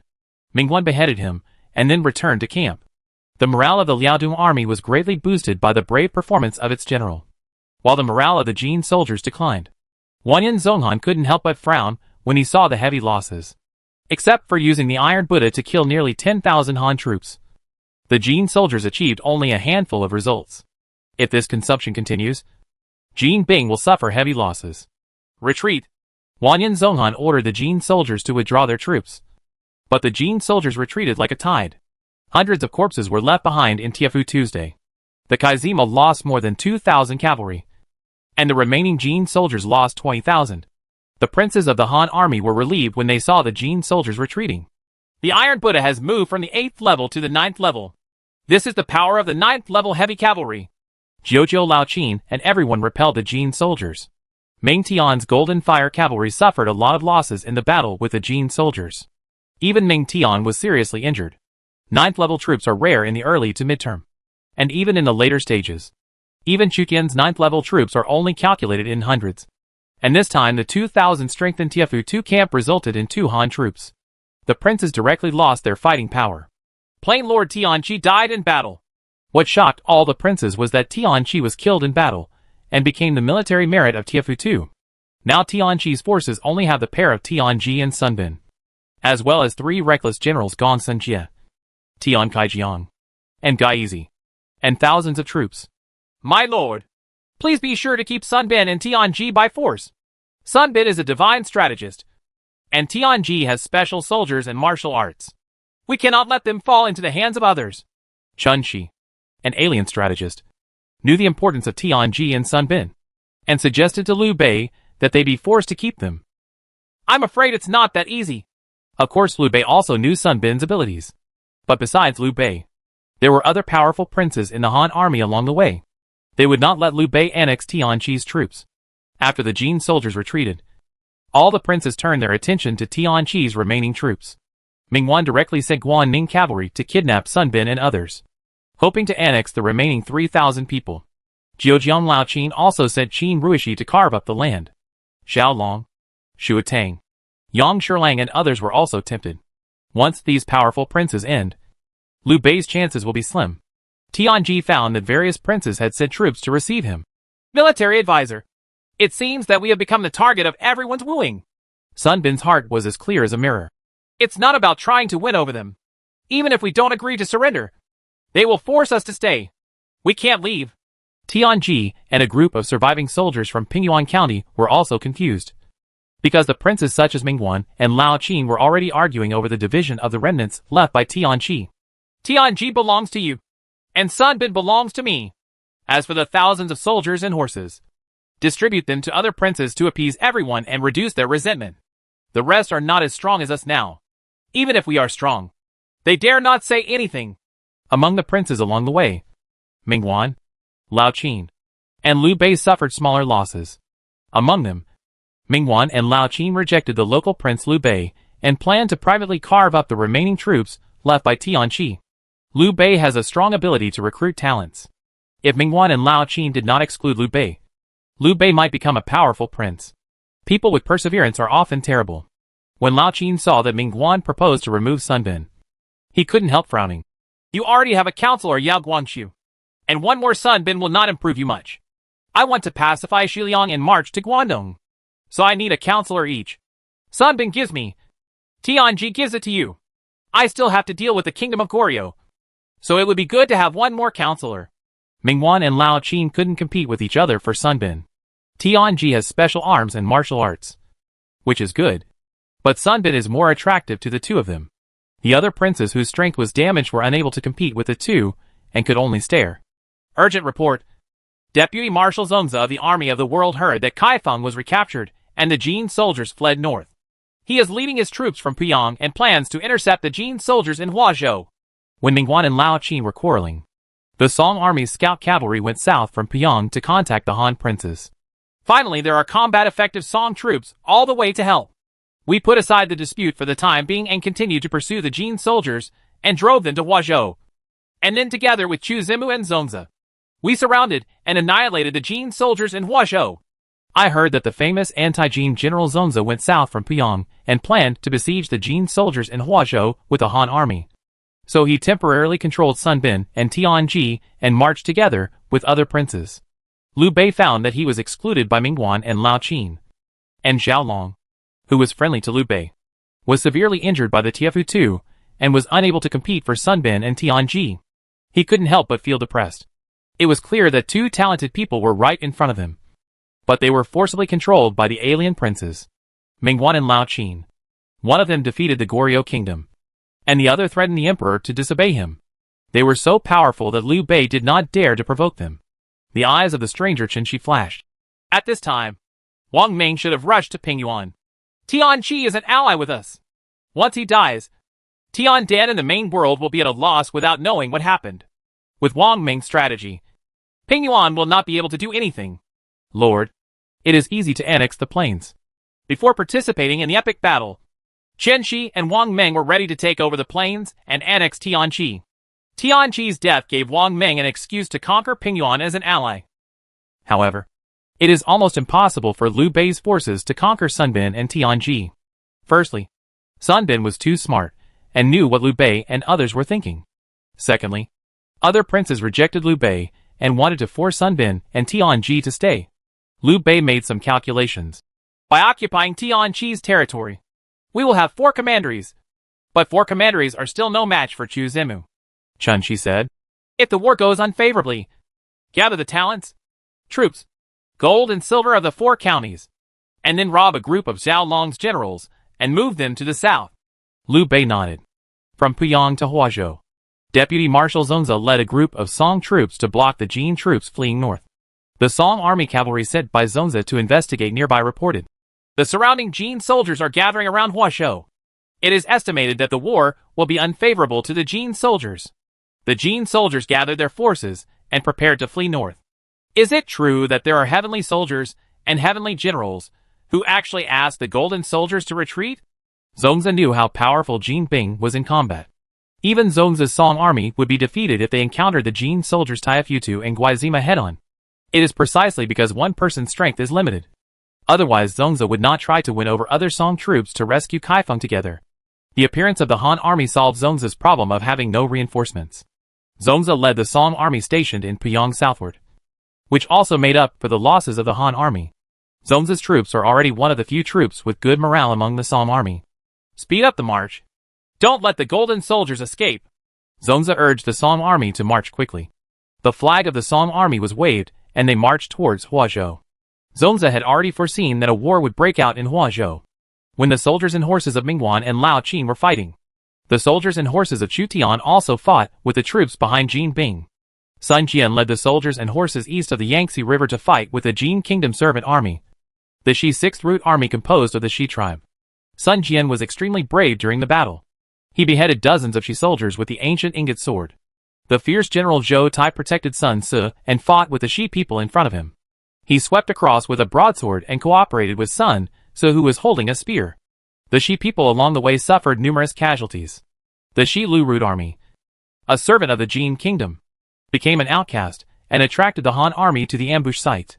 Chu Tian and a group of Han princes pursued and killed about a few thousand Shi soldiers and Song surrender troops, but found something was wrong. Chu Tian glanced at the map. Not only have we entered the boundary of Huazhou, but we should not be many miles away from Ligudu on the Yellow River. However, this map does not record the detailed terrain. Don't pursue too deep. Otherwise you will be easily defeated by the golden soldiers.